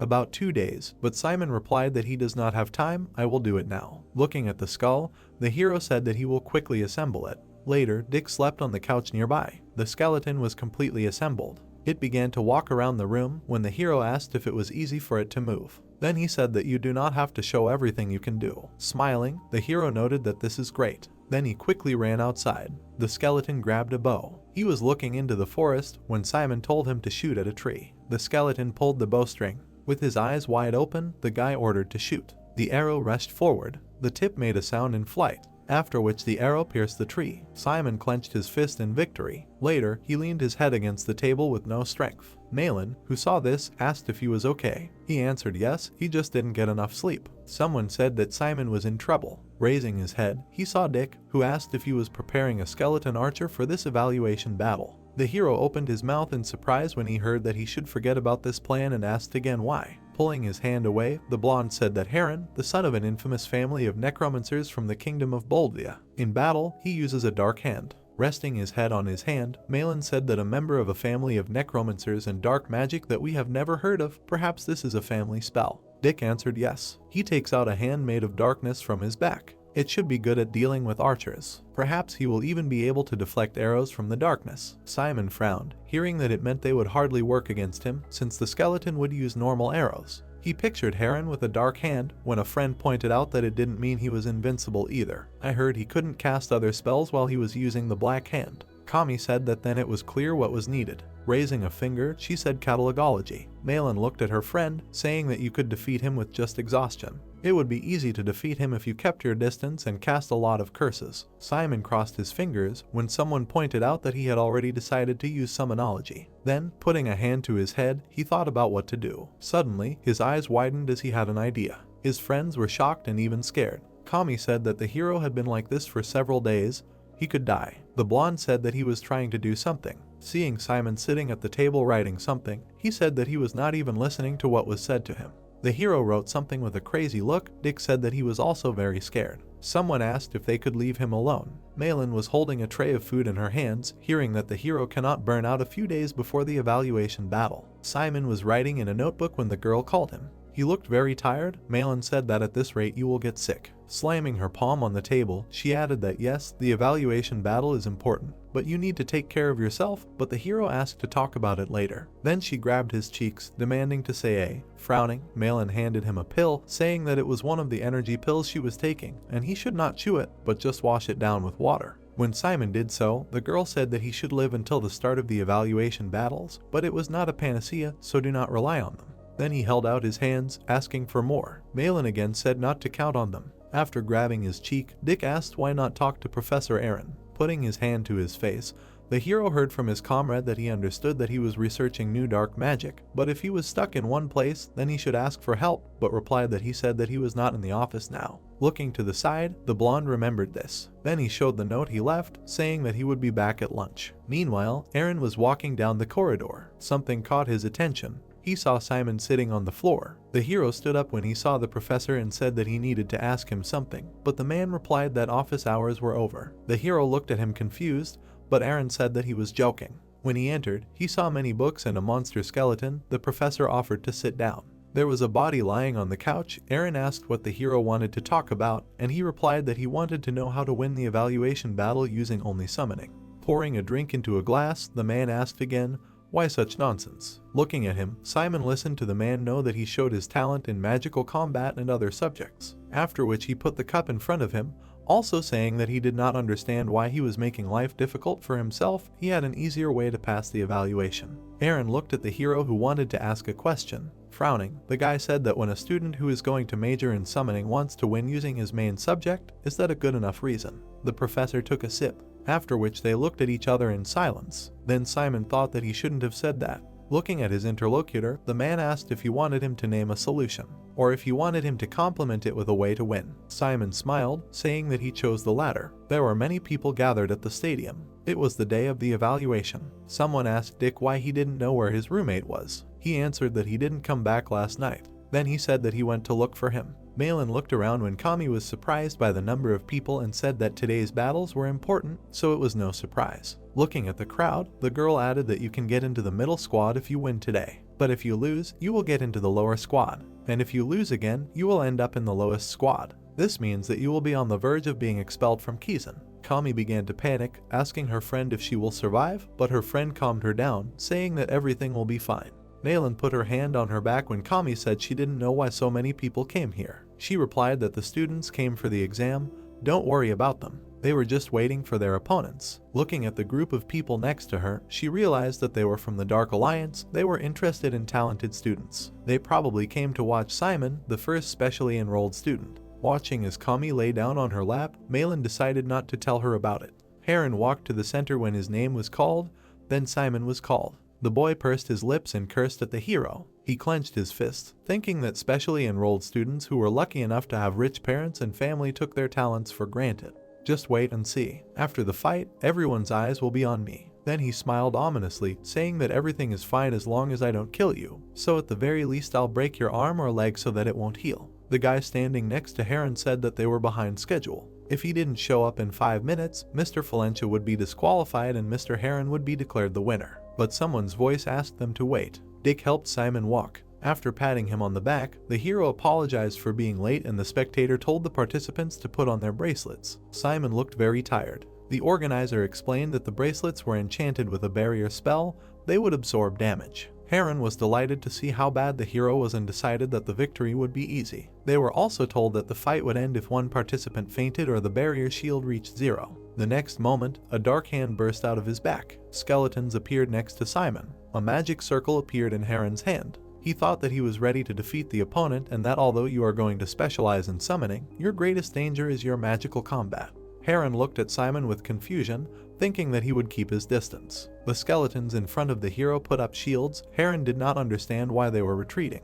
3 skeletons were protecting Simon. Heron did not understand his strategy. But why did you press yourself against the wall? The hero's hand darkened, and Heron thought that he was casting a spell. Releasing a dark beam, Heron said that he did not care. He would quickly deal with him. The skeleton reflected the attack. Creating another circle, Heron told the hero to attack. Simon was enveloped in darkness. He covered his mouth with his hand, realizing that this was the curse of nausea. Heron struck down the skeleton with a dark hand. Malin pointed at the hero, telling Dick that everything you said about him is wrong. You said that he can't use other dark magic while using the black hand. But the boy noted that he himself does not understand what is happening. Putting his hand on his head, he wondered if he was hiding his true strength. I do not know. One thing is for sure. Seeing how Heron attacked, he said that now he is much stronger than before. Bahil, who was watching what was happening, said that it is interesting. You never come to watch the evaluation battles of first-year students. Aaron was standing nearby. Looking at him intently, the blonde said that he thought that he could not stand the suffering of students because he himself understands what pain awaits those who chose summonology. The brunette looked at the professor, who also said that you refused to be a mentor because of guilt, but now succumbed to temptation and took one follower. Simon placed his hand on the ground.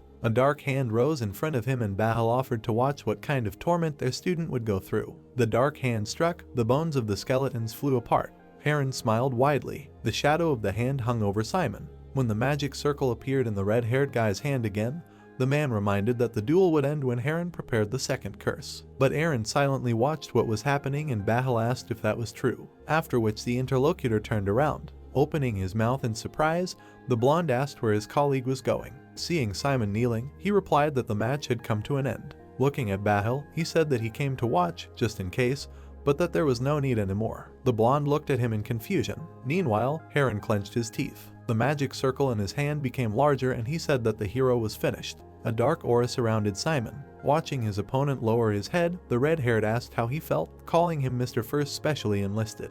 Gritting his teeth, the hero heard Heron say that he thought that the unknown boy from Class G was not his opponent. How did it feel to be defeated by such a kid? There was something dark around Simon's hand. After the aura disappeared, he said that in this world, nothing should be taken for granted. He still stood up and Heron asked him if he was giving up. Putting his hand on the back of his head, the hero answered no. Smiling, Simon said that he was done and now it was his turn to attack. Heron looked around. Looking at the empty arena, he did not understand what his opponent was preparing for because nothing had changed. He looked at Simon again. Even Battle's eyes widened when the hero remembered the rules of the evaluation battle. Point 3, paragraph 4. Students participating in the evaluation battle will be disqualified if they leave the arena during the test. His comrades looked at what was happening, surprised. Raising his fist, the hero said that no matter how closely he watched, there were no rules that prohibited bringing anything into the arena. At that moment, a huge monster broke through the wall of the stadium. Heron looked up, not understanding what was happening since this was the first year exam. Seeing the one-eyed monster standing behind the hero,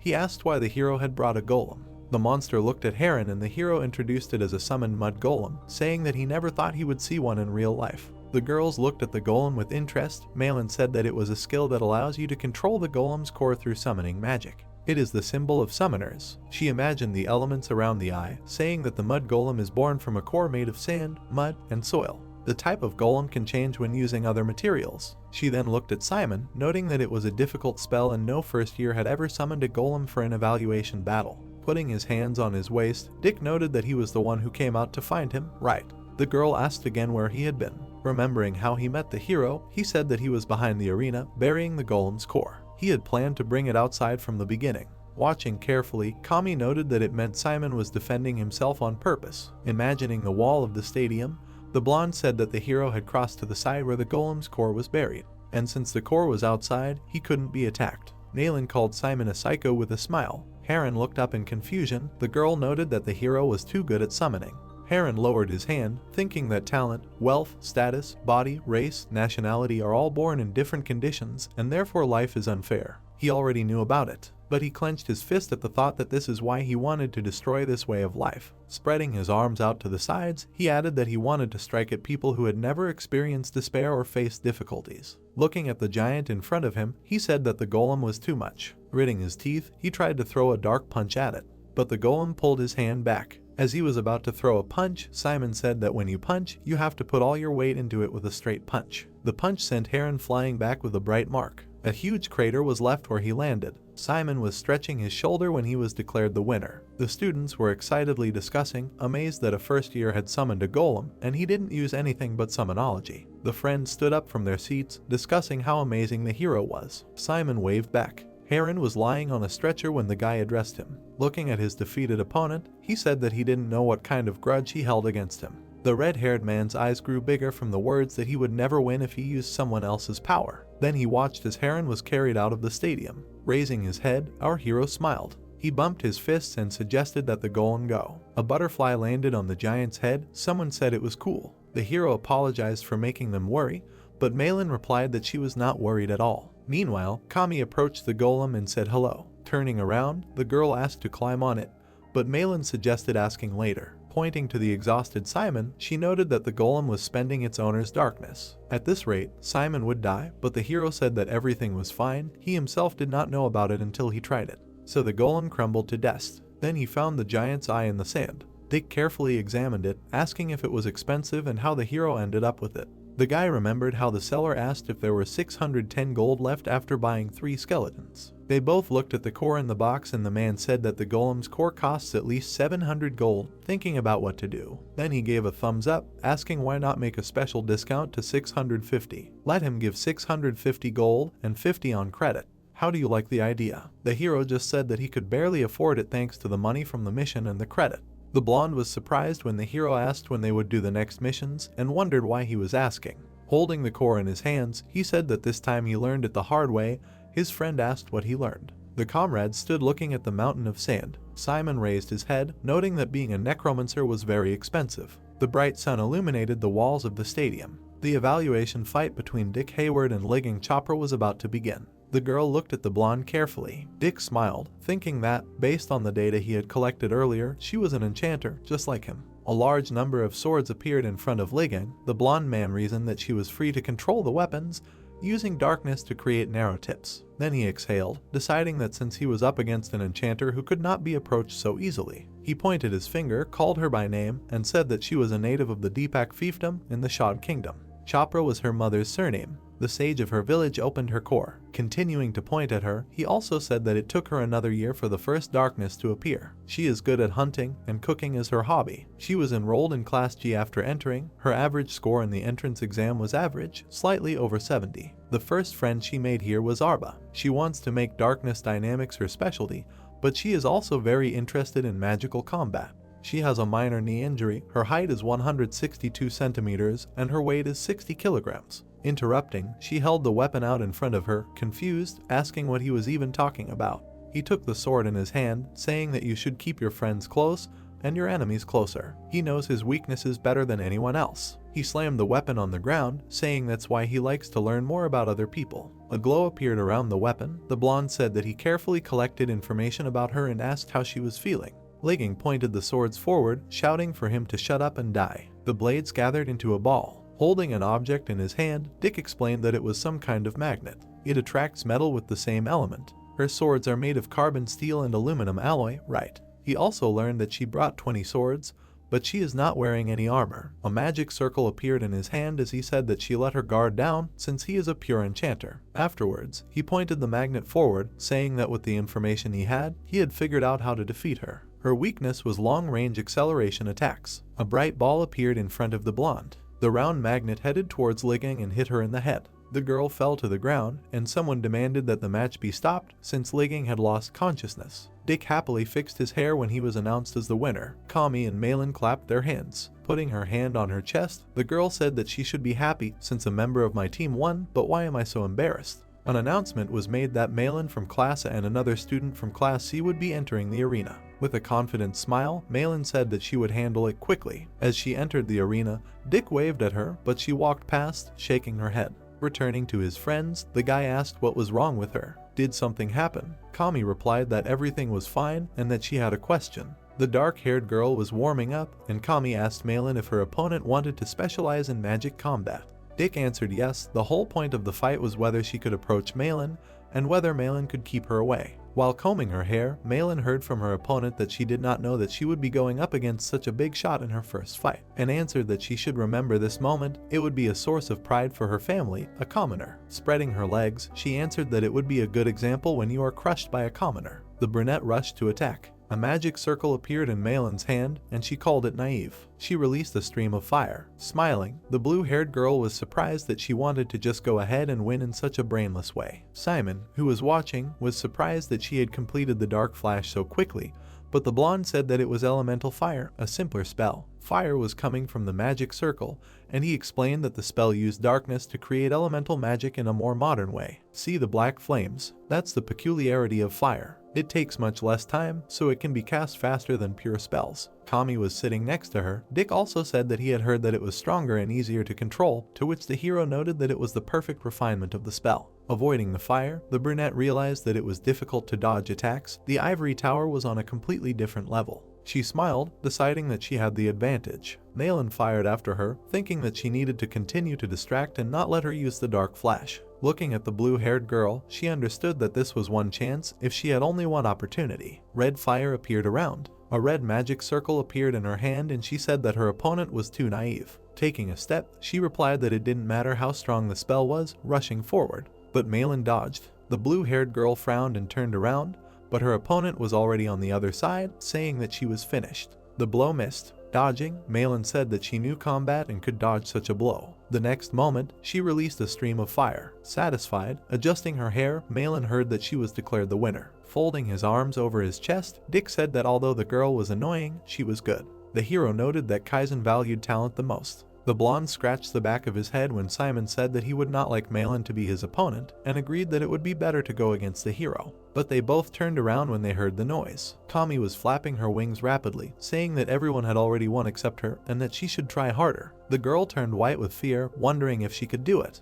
But her friends pointed to the arena, telling her to relax. On the other side of the stadium sat Sillage. The blonde said that he had come just in time for her fight. Kami looked at the professor with big eyes. Both froze when they heard that Kami would be competing against Egger. The brunette put on the bracelet, the hero asked who he was, and the blonde replied that the guy was the most ordinary. Folding his arms over his chest, Dick also said that he was not strong in any direction of magic, but he had strong basic skills. I think he will fight by combining these simple spells. Since Kami is very offensive, the only question is how she can get through his defense. Nalan returned to them, saying that Kami has a much stronger base, so there is no need to worry. The blonde agreed, saying that everything would be fine if she didn't panic. Meanwhile, Edgar stood in front of the girl, saying that it was nice to meet him. She reciprocated. Looking at the pink-haired girl, he wondered if she really was from the Ursula family. He thought they were cruel. A pair of skeletons with shields appeared in front of Edgar. The girl took her hand. Malin looked at him questioningly, clarifying that if she was a strong attack type, then wouldn't it be easy for her to break through the defense? No matter what his basic skills were, he would hardly be able to withstand Kami's hematic bullet. The red bullet rushed forward.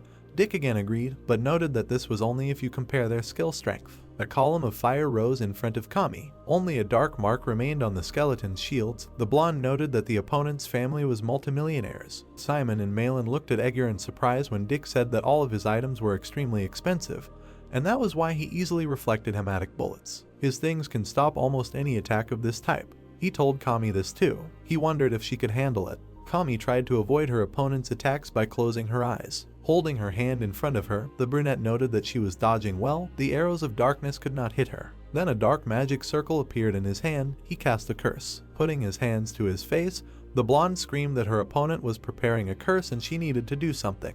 The girl pointed her finger again and fired. The bullet hit the skeleton's shield. Kami looked at it silently. There were 3 vials in her hands. She threw them forward, casting silk blood. Holding the magic circle, Edgar cast paralysis. The vials poured their contents onto the guy. A dark aura surrounded the girl. Looking at his hand, he realized that it was a paralyzing potion.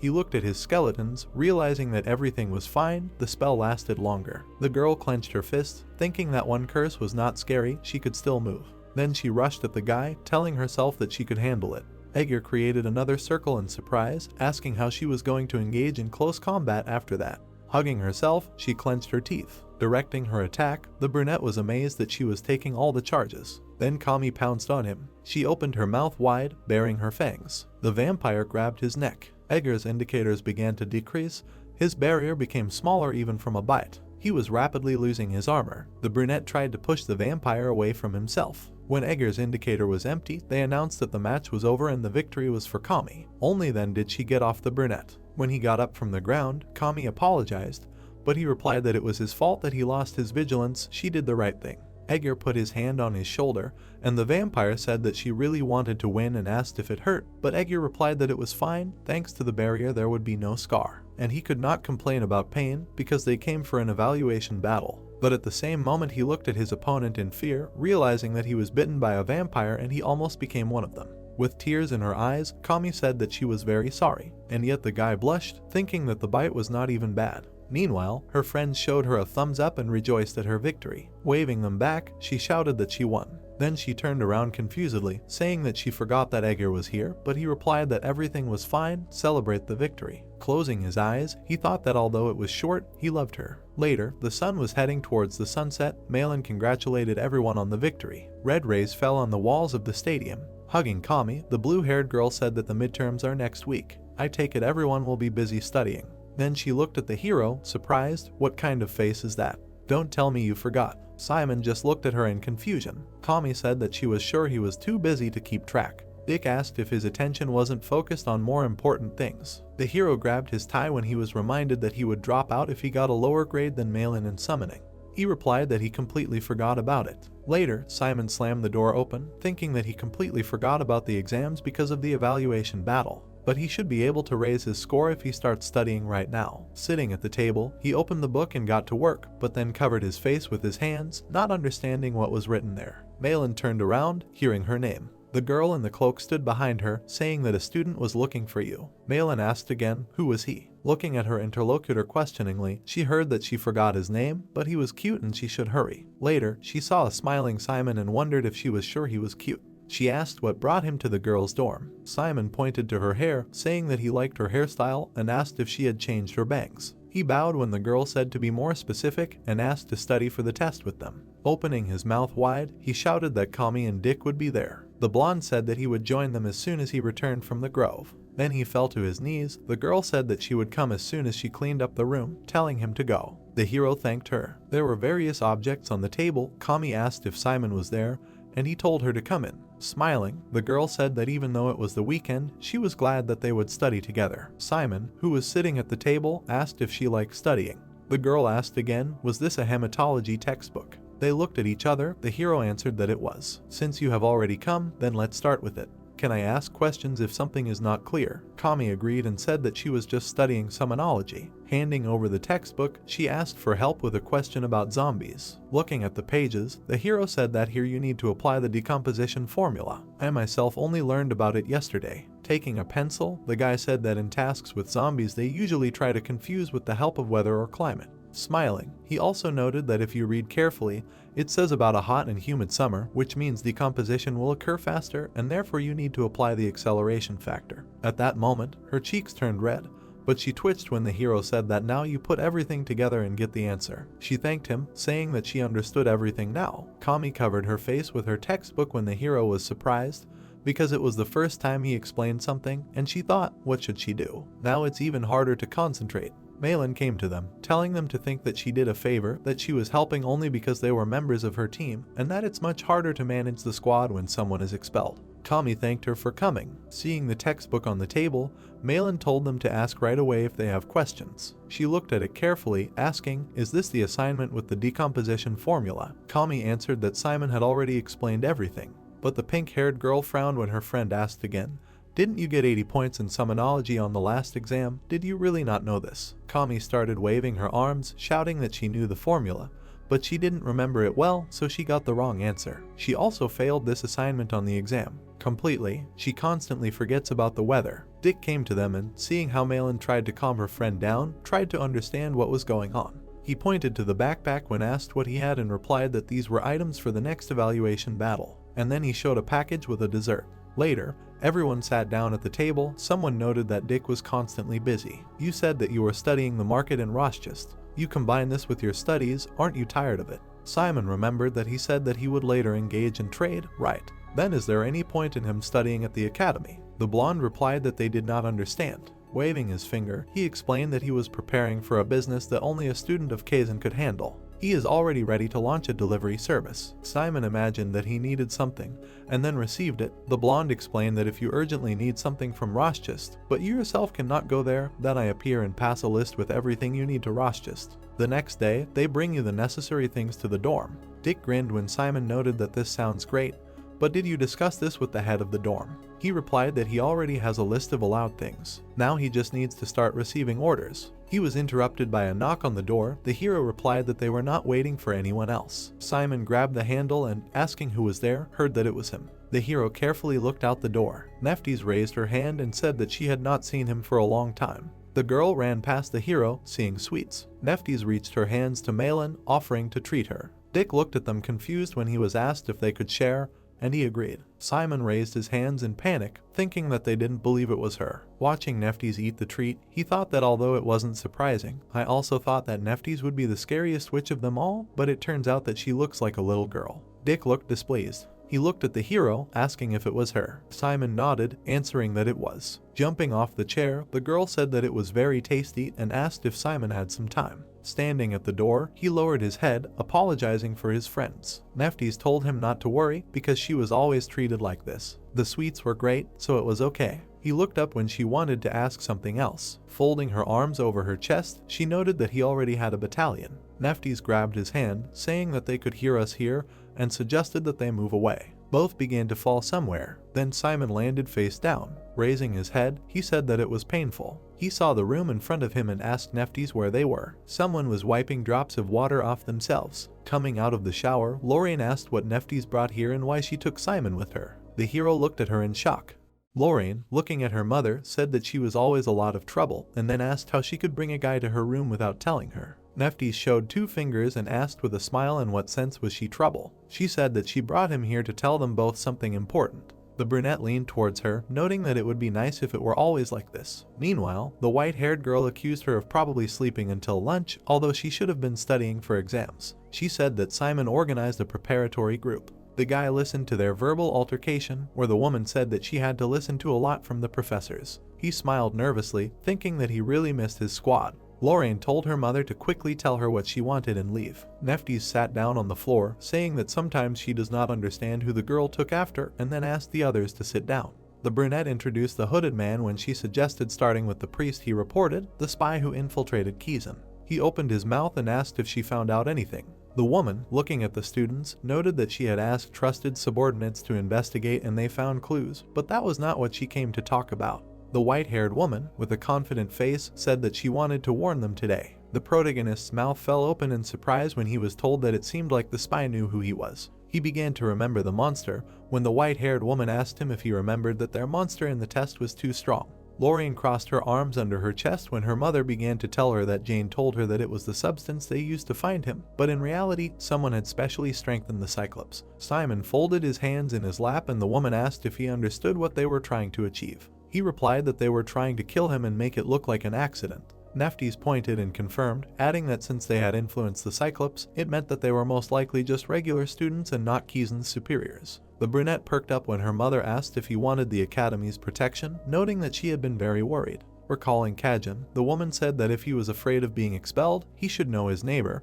and then noted that they could give him a year to buy himself time. The boy clenched his fist when he was told that he could stay in his hometown until everything was resolved and then return to the academy next year. He thanked her, saying that he would still not change his mind. The brunette furrowed his brows, saying that although it was dangerous, he believed that it was important for him to stay at Kizan, and then asked to be allowed to continue his studies. Lorraine looked down sadly when he said that he would look for any clues that might be useful himself. Neftis crossed her arms over her chest. The protagonist smiled widely when she noted that she knew he would say that, after all, he was Cheese Richard. The woman, rising from the floor, said that if he was going to study at Kizan, they would have to ensure his safety. When she began to listen to the chain on his neck, Simon asked what it was. The white-haired woman replied that it was an artifact, not some trinket. The guy, looking at the medallion, listened to her words about how many unpleasant incidents had happened recently, and not only in Kizan, but throughout the continent, and since she could not look after him alone, she wanted him to wear it, and when he was in danger, its power would protect him.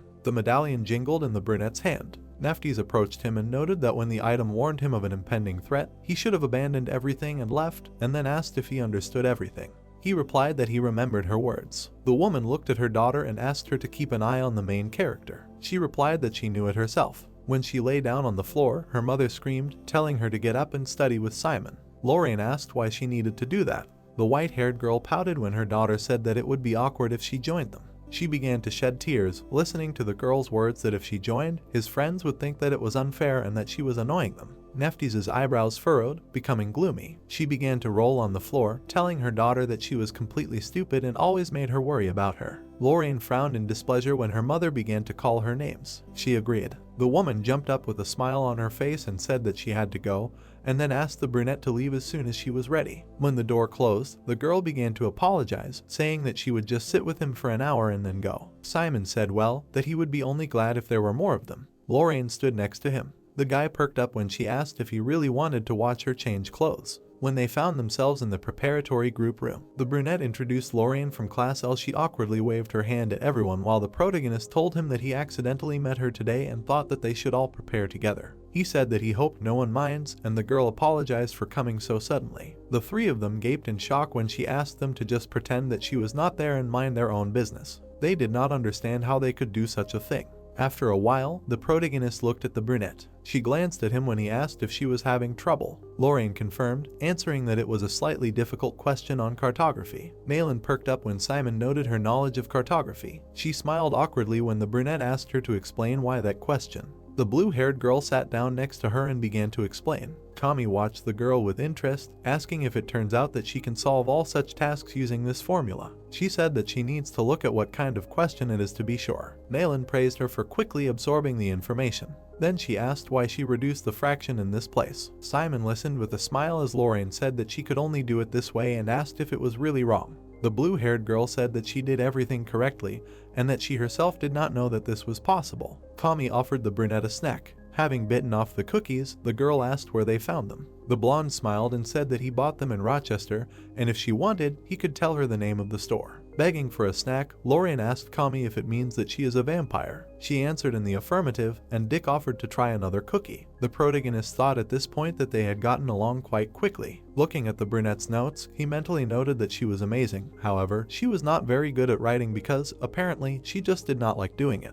Looking at the girl, Simon wondered if it turned out that she was a lazy genius. When the sky turned orange, the guys decided to call it a day and continue studying on their own. Lorian said that she enjoyed studying with them. The three waved goodbye to her. Taking steps to the side, the girl said that it had already been a month since the start of school. Crossing her arms over her chest, she asked the brunette how he liked the academy. He answered that it was the best. He turned around when he was asked if he really liked her so much that he was ready to risk his life. The protagonist answered in the affirmative. When they found themselves in front of the gate, Lorian thanked him for seeing her off and noted that it was fun, and then apologized for disturbing his friends. Simon pursed his lips when she asked him to remember something. The girl looked at him and told him to doubt everyone and trust no one. Jane, looking at the students, said that she was scientific with the exam, as it was a great opportunity to show off their knowledge before the midterms, so she hoped they were taking it seriously. She showed the form, noting that the test was 60 minutes long and that there were questions on 8 subjects, excluding elementary magic. The woman told him to answer them with his teammates. Malin turned her head and addressed the others. Kami nodded when she told her to do hematology, while she would solve cartology. Simon pursed his lips when he was told to do summonology. Dick put his hands behind his head.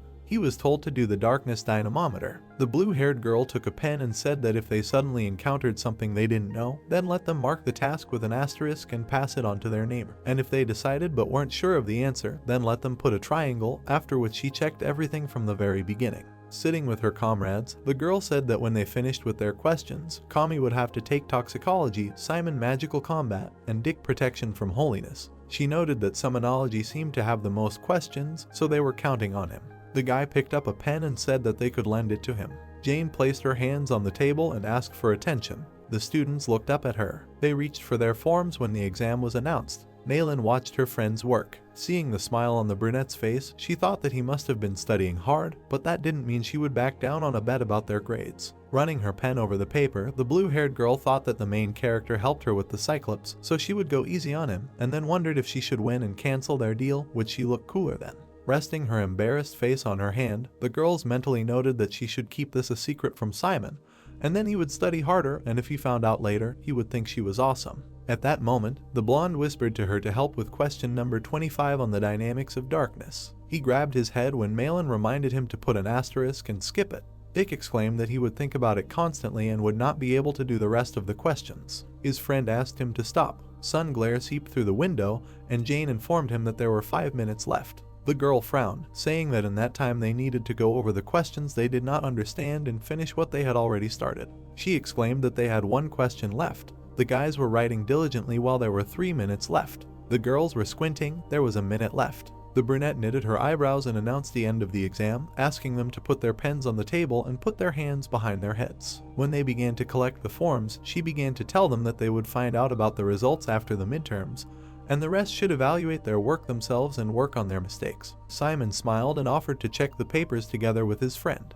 She agreed. Drawing with a red pen on the paper, someone said that he needed a higher score. The guy smiled, holding the form, and exclaimed that he scored 84 points, which is 8 points more than last time. The blue-haired girl pouted when her friends began to praise him. She smiled when Kami happily told her that her hematology score also increased, and now it is 89. The blonde smiled nervously when he was asked what was going on with the protection from holiness. The guys with awkward smiles listened to Malin's indignation about the fact that he got it wrong 3 times in a row. She smiled widely and said that although some parts of the test were disappointing, they could still aim for the top of the class if they continued in the same spirit. Putting her hand on the form, the girl said that all of Professor Jane's questions were on point and that she thought they could get good grades if they studied the test properly. She asked them not to show them to the students from other classes and added that she would report this to the president, asking if the merchant understood. The blonde man frowned, asking why she was telling him this. He perked up in irritation when she asked if he should watch himself better and exclaimed that he was innocent. The blue-haired girl, looking at her friends, noted that tomorrow would be the next evaluation battle, so everyone should get enough rest today. Simon smiled when she turned to him, telling him to be careful since everyone now knows that he can summon Golem. He replied that he does. The boy put his hands behind his head when the girl noted that he was quite confident in himself. He said that he would try his best, and if he wins tomorrow, he would move to the upper squad. Malin placed her hand on the table and said that they must defeat everyone and reach the top squad. When the friends placed their palms on top, she added that they must cope with the single battle at any cost, so the role quickly finished it and focused on the midterms. They agreed with her. An evaluation battle was announced between Simon Valencia from Class A and Jessica Canner from Class H. The girl grimaced in confusion. Looking at the guy with a book in his hands, she asked if he was really going to study while she was here and did he really think that she would allow it. Having created a seal, she summoned a poisonous fog. The brunette noticed the green smoke and asked if toxicology was her specialty. Looking at the status window, he noted that she was gradually reducing his endurance. The protagonist smiled widely, saying that he was lucky that he could experience the most common question on the toxicology exam.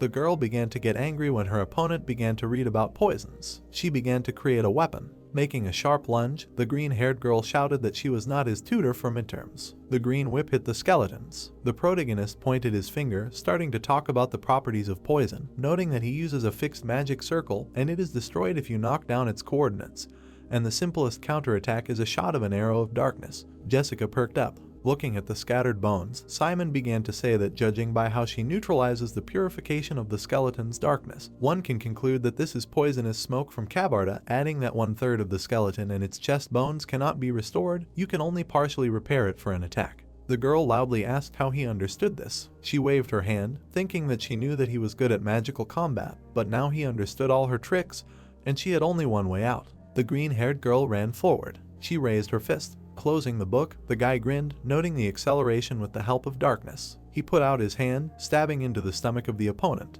Looking at her, the brunette said that the acceleration made it difficult to change the trajectory. He pushed her aside with force. Looking at the bones of the skeletons, the main character said that the best spell in summonology to knock out an opponent in the air is a bone nail. Nails flew towards the girl. She curled her lips, thinking that Simon was annoying her. When a loud sound of impact was heard, the end of the match was announced, where Simon was the winner. He smiled widely, telling Jessica to be more careful with the counterattack next time. The students discussed the test questions for a long time. Then the two guys sagged tiredly. They noted with white faces that the midterms were finally over. The brunette rose, asking the ruin to say something. Looking at the other students, he said that working on themselves was their only goal while they were competing in these exams. The protagonist smiled, saying that he enjoyed it. The girls approached them, asking how the test went. Malin crossed her arms, asking if Simon wrote the summonology well, saying that she hoped they could see each other again in Kizan. The guy, clutching his head, muttered that if he could go back a month, he would hit himself in the face. When his friend asked why, he said that he now understands how stupid it was to ask that. The brunette smiled nervously, saying that to be honest, at first he thought that getting 10 points would be easy, but once he started doing it, he realized that it was difficult. The blue-haired girl gave him a worried look, asking him not to say that he wrote the summonology poorly. She got angry when the protagonist added that he meant that even though it was hard for him, he would still win.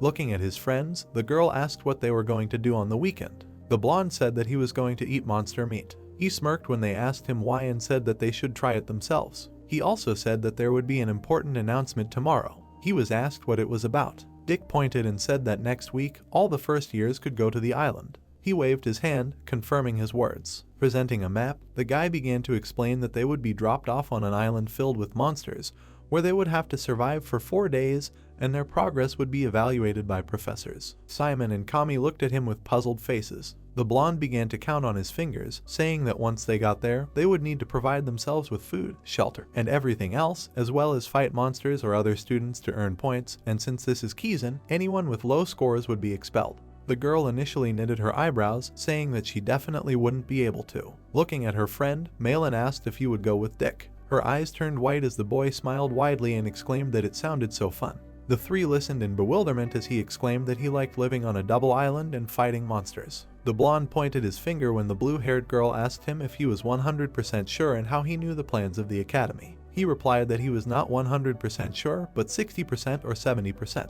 They asked him why the answer was so vague. Introducing the bone device, Dick said that he heard that Kizan servants in the Taiga were getting tom pads, and this was an evaluation device. He added that the Kizan teleportation team had also been working on a big project for the past 2 days, and they had bought components for magic circles like this. The girl touched her chin as he said that besides, the professors in the other classes would have the whole week off next week, meaning they wouldn't have to teach. She said that sounded plausible. Sitting down on the back of the bench, Malin said that they needed to prepare again, then asked how exactly. The blonde replied that it would be best to increase their combat power and work on their survival skills. Kami leaned over and asked what those skills were. The boy replied that they needed to know how to build a house, how to make a fire, how to cut up monsters, and how to recognize edible plants. The girl's expression darkened as he began to tell them that only monsters lived there, meaning they needed to eat them or gather what grew there. The blue-haired girl muttered that maybe they really should eat them. She asked if they should only eat at restaurants that served food closer to their monsters this week, then invited her friend to go with her.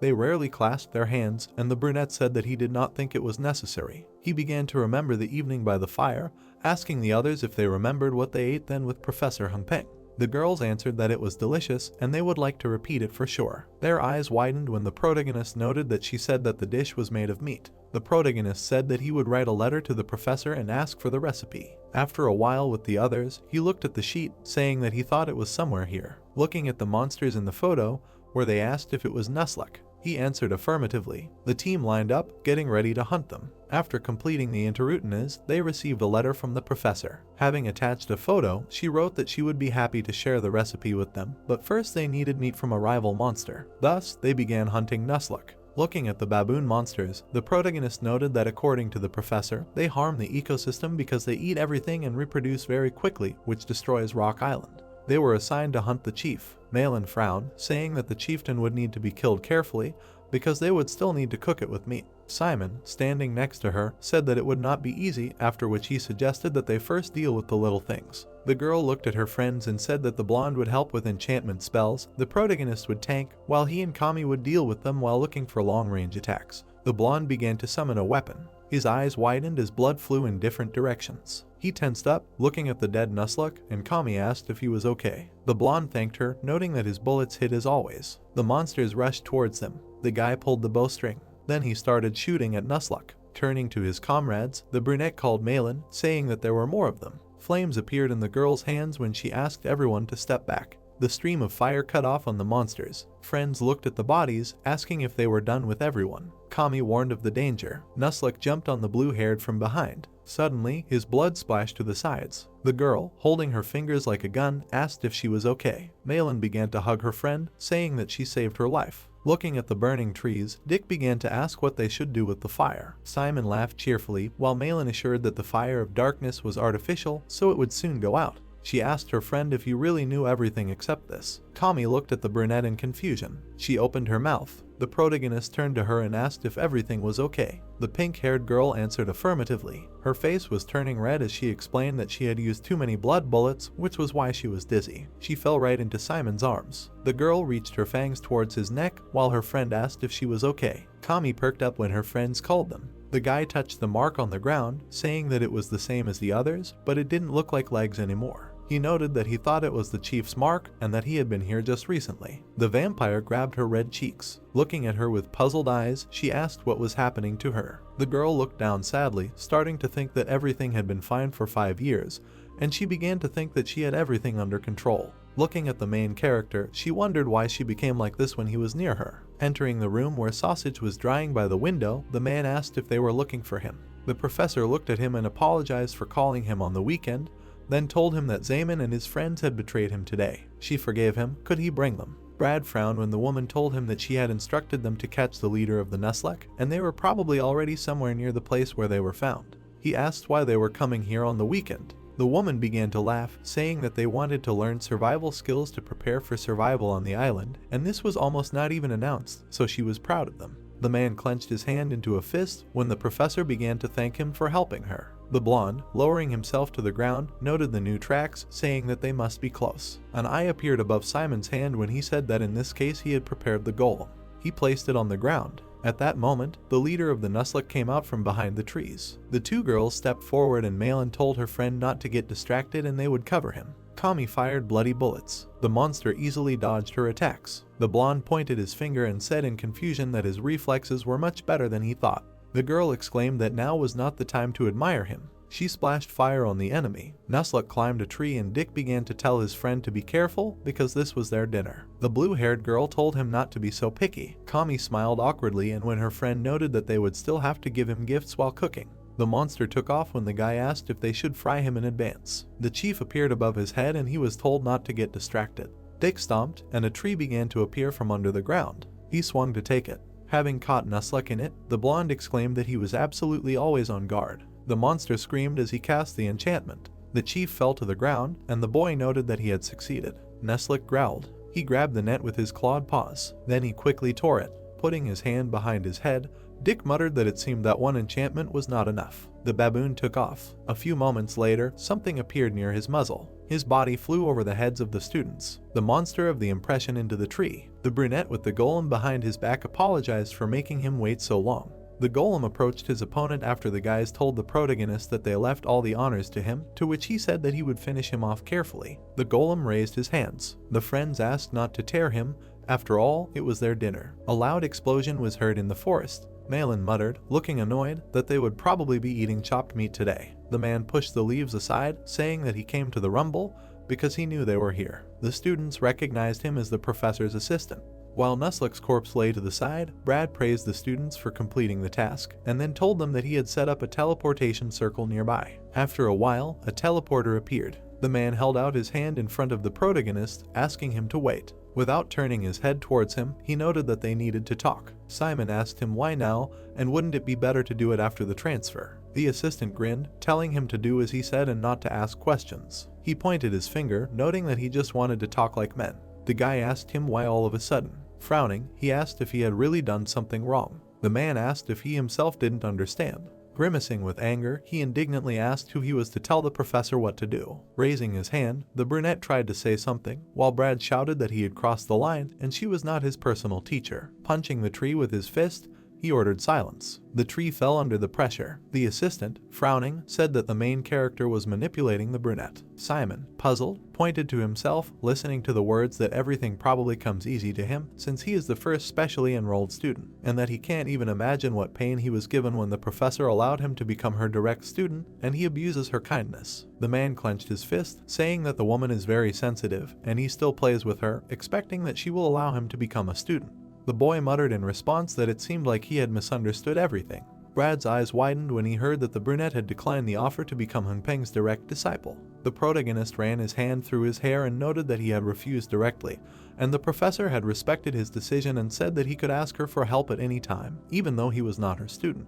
The man got angry after Simon said that she herself had suggested that he call his group, and even today, he had only asked her to write a recipe. The assistant interrupted, asking if he really thought that he would believe this nonsense, because he had been working with the professor for 5 years. The guy grimaced in irritation when he began to say that he understood better than anyone what was on her mind, and he acted as if he knew everything, although he had only been here for a month. The brunette realized that he had not listened to what he was saying at all. An object landed in his hands. Looking at the bracelet, he asked if it was true that this was a bracelet for an evaluation battle. The man told him to stop chatting and suggested that he get down to business. Warming his fist, he said that if he could hit him at least once before the spell wore off, he would believe him. The protagonist clenched his fist while they were telling him that they would even compensate for the damage or resign or carry out any assignment. He asked what would happen if he couldn't hit even once. His eyes widened when Brad told him that in that case he would be forced to become the professor's apprentice. Simon put the bracelet on his wrist, saying that he understood that he was very worried about her, but forcing others to agree with him by force was low. Besides, raising a confident look, the brunette said that she was not a coward and did not run away when it was necessary to fight. Shellkick Knuckles, the assistant noted that at least he had guts. He crouched on the ground, then he rushed to attack. Watching the movements, the protagonist assumed that now there would be a straight punch from the left. Suddenly, something appeared near his cheek. The man's fist hit him in the face. He loudly asked why he was still standing there while striking multiple times. Clenching his teeth, the guy covered himself with his hand. He took a step back. Brad perked up. Seeing the brunette take a fighting stance, he wondered if he was going to beat him in this situation. The assistant stepped back. He abruptly punched his opponent in the stomach, mentally asking if a first year really thought he could beat a professor's assistant with 5 years of experience. He swung his leg, thinking that he would become her student this time anyway. The man could hit the protagonist. Swinging his leg, he thought that he would deal with his arrogance himself. The brunette grabbed his leg. He started to rise. The assistant jumped aside, noting his agility. The protagonist was breathing heavily as he was asked if he was a fighter before he entered the university. He replied that he was not and that he was only training to become a lord and his father's heir. Brad ran at him, asking if he really thought he would believe him. As he grabbed Simon, he mentally noted that he only needed to think about how to land just one blow. His palaces were turned in the other direction. A purple light appeared under the man's feet. He threw the guy over himself. Then he quickly rose to his feet. Something flashed in the rising dust. The assistant dodged the blow. Trying to track the enemy, he wondered where such a monster came from and thought that now he understood why the professor was so interested in him and for the village offered to become a student. Leaves fell from the trees. The man looked up seeing a severed tree trunk. He thought that the guy was just a beast. Looking at the skeletons with axes, he wondered how he could control all of them while fighting him. Brad bared his teeth. He jumped up sharply, declaring that he was now going to put an end to all this. The soles of his boots flashed. He rushed at the enemy with an angry face. Suddenly, something hit him in the air. The protagonist felt it with his hand. Looking at the wound on his leg, the assistant asked how this could have happened. In front of Simon were fallen trees. The bones of the skeletons were partially missing. Seeing them stuck in the trunks, the man asked if he had really planned this all from the beginning. Surprise appeared on his face. The guy swung his leg. He hit Brad in the face with his boot. When he fell, the brunette said that now he would not be able to deny his victory. He frowned. The assistant, buried in the ground, laughed. A dark purple aura appeared above him. When it began to envelop his body, he said that he would admit defeat and do what he ordered, but the protagonist pursed his lips. The completely blackened man in the suit exclaimed that he would regret it for the rest of his life if he did not beat him up properly. Looking at him, Simon said that they hadn't agreed on that, and since he had used his trusty suit against a first year, he had fallen even lower. He replied that he didn't care. The guy opened his mouth. He turned away when Brad started asking why he was just standing there and not taking a fighting stance. The brunette told him to do whatever he wanted because he was already tired of participating in this farce. He closed his eyes and said that since he was doing what he wanted, he would do the same, and then asked to beat him to the very end. The assistant pulled him by the collar and called him names. His eyes widened when a familiar voice loudly called his name. Boots pounded the ground. The woman, clenching her fists, turned to her subordinate.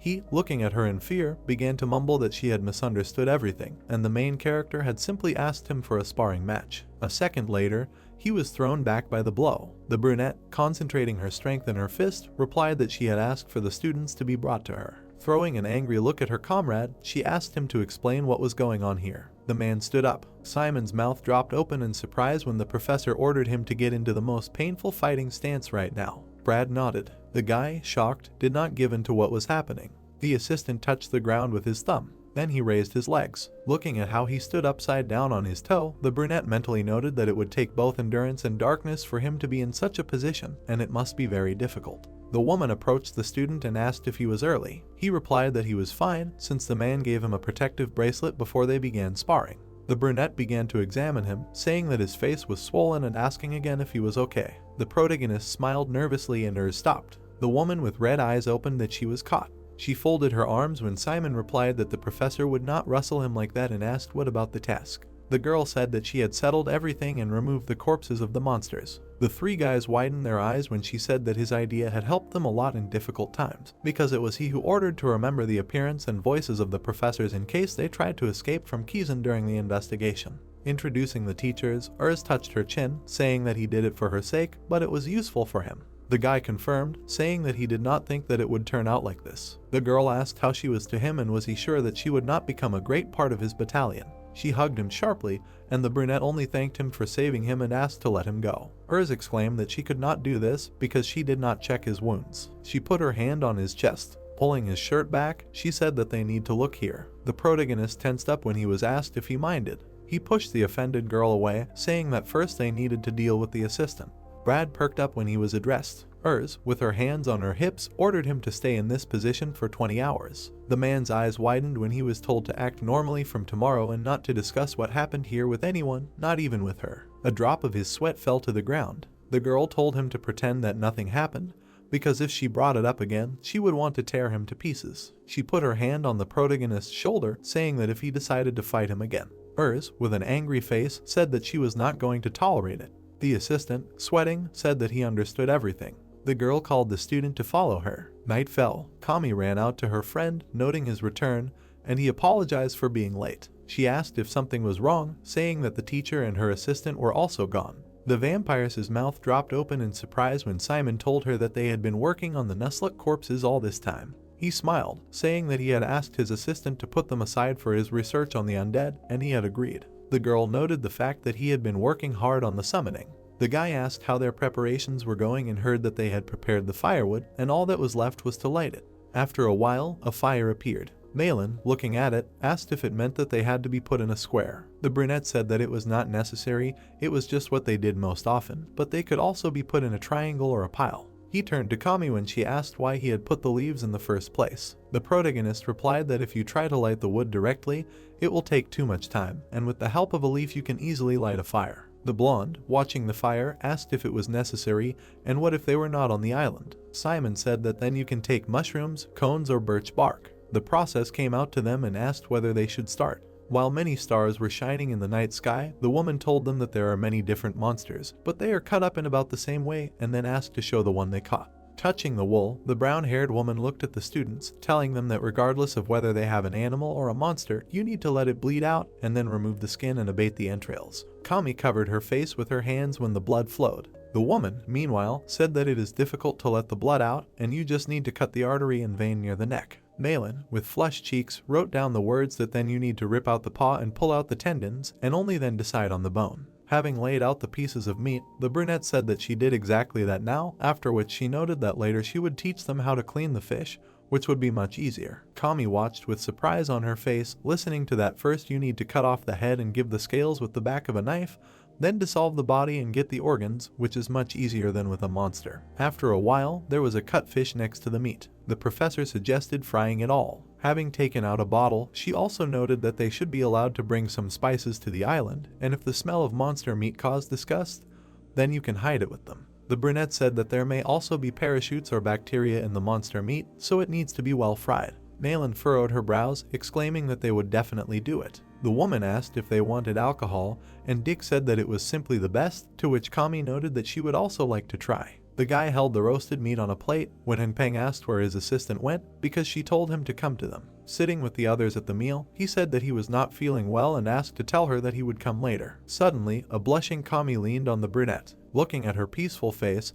he noted that she fell asleep and said that he would carry her inside. Having picked her up, the main character left, while the professor said that she and Malin would continue drinking. Simon put his girlfriend to bed. Smiling softly, he wished her good night. Suddenly, the girl's hand reached out to him. The vampire grabbed him. A crash was heard from inside the house. The guy ended up on the bed under the girl. She rested her hand on the blanket. Seeing her elongated pupils, the brunette called her. He raised himself up on his hands. The girl looked at him with wide eyes. The protagonist was startled by the movement of his hand. Kami began to approach. She reached for his neck with her fangs. Suddenly, a clap was heard. Simon looked in surprise at his friend, who said that she could not do it. Covering her mouth with her hand, she muttered that she could not bite him. The guy opened his mouth and began to ask really. The girl suddenly fell asleep, and the brunette asked really had she just held back for him. He smiled and wished her good night. Jane, looking at her students, said that she had important news. The protagonist's team was happy to hear that in 2 days they would begin survival on the island.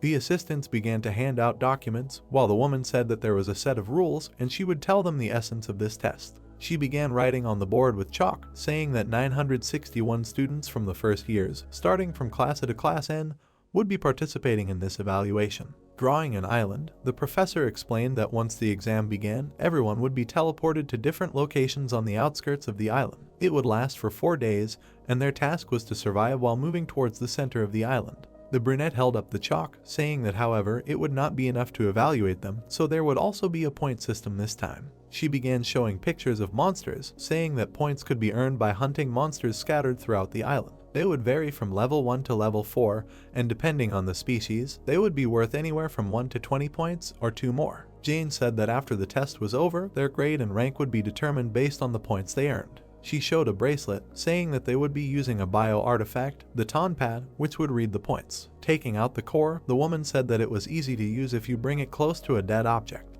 The mouth of the skull on the bracelet opened. When she wrapped her tongue around the core, the brunette noted that it would automatically process the monster's power and show the resulting number of points in the language of mana. And also the corpses of processed monsters would be stored in the form of magic balls. The students began to chatter when the professor told them that they would definitely have to hunt, because if not for points, then for food. The blonde touched his chin, hearing that fighting another student also gives points. Introducing the 2 students, Jane noted that if their barrier dropped to 0, then the evaluation would end and they would be transferred to a safe area, in which case their Tonpad would release its earned mana. She said that in other words, by defeating another student, you can take all of their points. Introducing a huge light building, The woman began to say that in the center of the island there is a mansion built by Kizan, and this building is the only safe place in which all attacks are nullified, and anyone who enters the mansion at least once. The students began to talk again, hearing that he will receive 200 points upon completion of the test. The brunette put her hands on the table, saying that the important rules are easy to understand, but there are several nuances, so it is worth reading the rules carefully. The rest of the lesson will be conducted by an invited lecturer who will tell them about the ecology and environment of the island. The gray-haired man ran his hand through his hair and introduced himself as Edward Buckbeck. Blushing, Dick jumped up and shouted loudly that the professor has connections with such cool people. His friend asked if he is really that famous. The blonde indignantly asked how he could not know him, noting that he is literally a living legend, because he discovered more than 9 ancient ruins and is also the best treasure hunter. Malin propped her face in her hand and asked if he was serious. The man began to smile sweetly, saying that he never thought he would be giving a lecture at Kizan. He began to mumble that he actually achieved everything thanks to his father, since he was born into a poor family. When the woman coughed, he asked if it was worth skipping and replied that he was proud of having visited every corner of the Dark Alliance. The guy listened with a tense smile to his words about having visited the entire continent and even the Holy Federation. Jane turned to him. Opening a map, Buckbeck began to say that he was a survival expert and did not have the powerful dark magic of a student, but was able to survive all this time simply by preparing for it. Hanging the map on the board, he said that the island where they would be evaluated was called Kira, and it was surrounded by several other islands of varying sizes. The man said that of course, he had been to them, so he could appreciate the vegetation and monsters. He opened the book, saying that it contained detailed information about the island, so it could be treated as a textbook, but even more important than the book would be advice from a person with experience. Buckbeck clenched his fist and exclaimed that he would tell them everything now. The protagonist made notes in the book, while the lecturer asked if anyone had any questions. He, thoughtfully looking at the book, did not pay attention to the question of his classmate. Looking at the image of the mummy monster, Simon noted that it did not have a name. Fear turned to him. Looking at the brooch, the guy thought that he forgot that he was here, and he asked to show the photo closer. The brunette's eyes widened when Fear asked what he was doing here. He asked him if this was an ordinary monster. The protagonist froze when Fear answered negatively, noting that it was an ancient undead who was a general in his battalion. Touching his forehead, he asked him if he remembered the sins of his father. Simon replied that he did, and that he fought against the other necromancers to protect his mother since she was a priestess. Urs raised her eyebrows in confusion as she heard her comrade say that it was true, and that the story goes back to when the Dark Alliance desperately wanted to catch their battalion. Recalling the battle, Fear began to say that when they had to retreat from their ferocious attack, an undead creature took the enemy's blows and let them eat it. Remembering the mummy in front of him, he said that it was the guy in the picture who let them escape. Fear frowned, saying that his name was Vikram. Recalling the undead, he said that it was the general of their massive army. Looking ahead, he noted that unlike the other undead, he was loyal and devoted to the battalion, sacrificing himself for everyone else, risking disappearing forever, and he always thought that he was dead, so he did not expect to see him on the island of Kira. The guy pursed his lips, and they asked him what was wrong. He touched his chin, thinking that something was definitely wrong here. Fear raised an eyebrow in confusion when the brunette said that it was too good to be true that his father's undead was at the place of the assessment. Fear agreed, noting that there was a plausible reason for this, however. While the protagonist thoughtfully looked at the photo, he said that if you go along the connected islands, starting from Kira, you can reach a port city, and Vikram was lost exactly at this port, so there is a possibility that it really is him. Simon closed the book, asking if it was okay that he now wants to take the undead that gave him from his father. Fear answered affirmatively. The guy smiled when he told him that he was an important member of their battalion, and if they could recruit him, it would help a lot. The protagonist noted that he had nothing to lose, so he would try to talk to him. Urs looked away in irritation when Fear started talking about how much time had passed, and Vikram's personality could have changed, just like the girl. Simon closed his eyes when he asked to take him along to convince him. He replied that he did not think it was possible, to which they lagged for compensation. The guy opened the book, starting to tell him to read what was written there, that before teleportation they would check all things, and that everything that was not needed for pouring in food was beyond the pale. He threw his hands behind his head when his girlfriend asked if he would take the subspace with the robe. The brunette replied that he was thinking about it. He thought that he needed to somehow pull this off, and he needed to go into the ruins and talk to Urs. Fear, pushing the girl away from him, asked him to come as soon as possible because she had already started to act up. Looking at the students, the professor said that was all. She leaned against the table and told them to prepare thoroughly for these 2 days. There was a suggestion to have lunch. The protagonist, looking at his friend, told them to go today without him because he had things to do. Meanwhile, Dick wanted to get an autograph from Buckbeck, and Malin tried to stop him. Kami folded her fists to her chest when Simon told her that they would see each other later. Not far from the tower, people started talking. Buckbeck, folding his arms, asked to give him 5 hours, adding that even 2 would be enough. He said that as a professional treasure hunter, he could not return without mangling this mythical island. Jane noted 6 minutes and 40 seconds. Looking down at the clock, she said that people who did not receive official permission from Kizan were forbidden to enter Rock Island, so he had another 6 minutes and 24 seconds. The man's mouth dropped open in shock as she continued counting. He wondered how she could be so cruel. The woman clutched her watch tightly as Buckbeck asked if there was any way to extend the time he could stay there, saying that Professor Bahel had also asked him to give a lecture to Class B. She gave him a dark look. The brunette turned to the student and asked him to bring Professor Bahel to her office. He asked him for a reason. Jane, giving him an angry look as well, asked him to tell him to shut up and come to her in 10 minutes, or she would come herself. Suddenly, someone shouted that they were in trouble. Buckbeck, with a frightened face, tried to understand if he had said something unnecessary. He jumped back, hearing the woman say that it was nonsense, asking why he was making the excuse that the magic circle was overloaded due to survival preparations and ordered it to be fixed immediately. The brunette looked at the man, saying that by 6 o'clock all the members of the teleportation team should be in her office, and that she should bring him too. She bowed slightly, saying that it looked like his return would be delayed by 10 minutes due to technical difficulties. She apologized on behalf of Kizan. Buckbeck replied that he didn't mind, and at the same time wondered if she was really scolding him that much because of a 10-minute delay. He felt like a huge monster was looming over him when the professor told him to stand there and wait. The man sat down on the ground, saying that the people from the academy were too stubborn. Someone greeted him. The guy smiled and said that he was a student from Class A, and then praised him for giving a lecture. Buckbeck took out a pen and asked his name. The brunette replied that he didn't come for an autograph, but because he had a question about the report, but he would still take his autograph if he didn't mind. The protagonist began leafing through the book, saying that of all the monsters inside, only one had no name. He asked if anything was known about it. The man looked at the photo and said that he had thrown them all in together and had not looked at them again, so he did not know that it had ended up here too. Looking at Vikram, he said that, unfortunately, he knew nothing about him. Simon opened his mouth in surprise when he heard that he had taken a picture of him because he had found him interesting, but he had never come across him again. Frowning, the guy asked what he meant by interesting.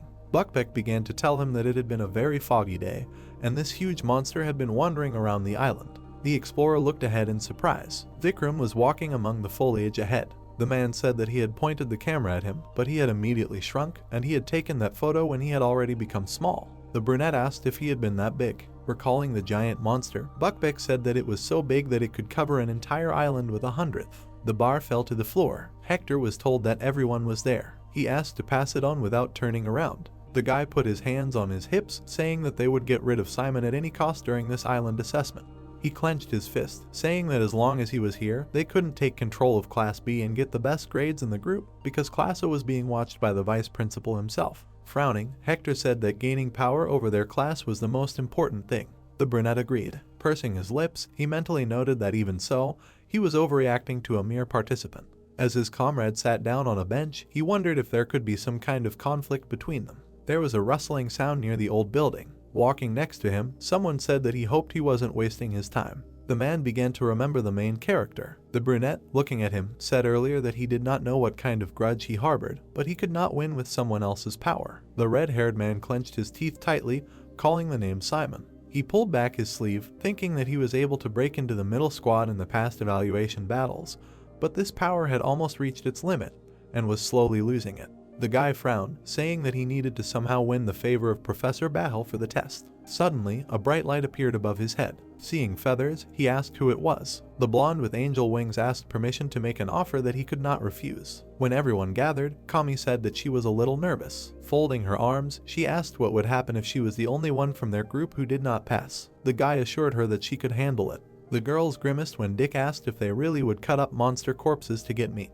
The vampire replied that she had only practiced fishing, and Malin noted that she would go looking for supplies, but if she got hungry, she would have to hunt. Sick asked if it would be hard. Looking at his friend, he said that supplies were not given out in any specific place and in the right amount, and during the pouring out, artifacts were only available, so many students would go for them. The girl agreed, asking what else was left for her. She frowned, saying that they would give her an advantage. The protagonist and Kami smiled awkwardly when Dick said to leave her because she incinerated anyone who approached her resources. Malin indignantly asked if he was calling for her to burn him too. At that moment, the start of teleportation was announced. Simon shifted his gaze when his friend asked to watch. Seeing the angry Hector, the blonde noted that it looked like he would have to fight him again. He wished him luck, and the guy asked what he had done to him. The girl entered the circle. Looking at the brunette, she asked him not to show off and to go to the center only to avoid death and not to dare to get a low score. He smiled, saying that they would meet soon. The protagonist found himself in the jungle. His eyes widened. Then he smiled contentedly. Looking at the forest crowns, Simon said that it was easy and very fun. He smiled happily, while Fear said that he was too happy and then asked if he had forgotten their goal. The guy answered that he had not. Kicking something with his foot, he said that they needed to find Vikram and earn survival points. The protagonist took a dead snake, saying that it was his snack for today. Clenching his fists victoriously, he asked Fear if it seemed to him that it would be a lot of fun here. Once under the round light, Simon exclaimed that this was his stage. Looking at the insects on the ground, the girl mentally noted that she knew what she was getting into. 2 students jumped back from the insects in fear. 2 guys climbed a tree because of them. Malin's dark face thought that she couldn't move when they were right in front of her. She heard a loud sound. Seeing the guys fighting, the blue-haired girl asked if they had already started fighting in supplies. She grimaced. Clenching her fists, the girl told Seta to get ready. The other students looked at the brunette with confusion. Seeing how calmly he walked with the items, they wondered if he was a local. The protagonist turned his attention to the people looking at him, who assumed that he was a former treasure hunter. They all appeared next to him because the Feckle wanted to lure him to his side. The guy loudly asked if Amir wanted to join his team, noting that he wouldn't fight. Another student pushed him away, saying that his team was better than them. The brunette smiled sweetly and said that he planned to survive alone on the first day. He left the students. While he was walking through the forest, Fear decided to talk to him. When Simon pushed the large fox away, he asked if he had gone too far from the center. Fear raised an eyebrow when the main character said that everything was fine and that he would catch up with the others tomorrow. He asked how he would do it, noting that he had reached the beach on the opposite side from the center of the island. Coming out to the people, the guy said that he had a plan.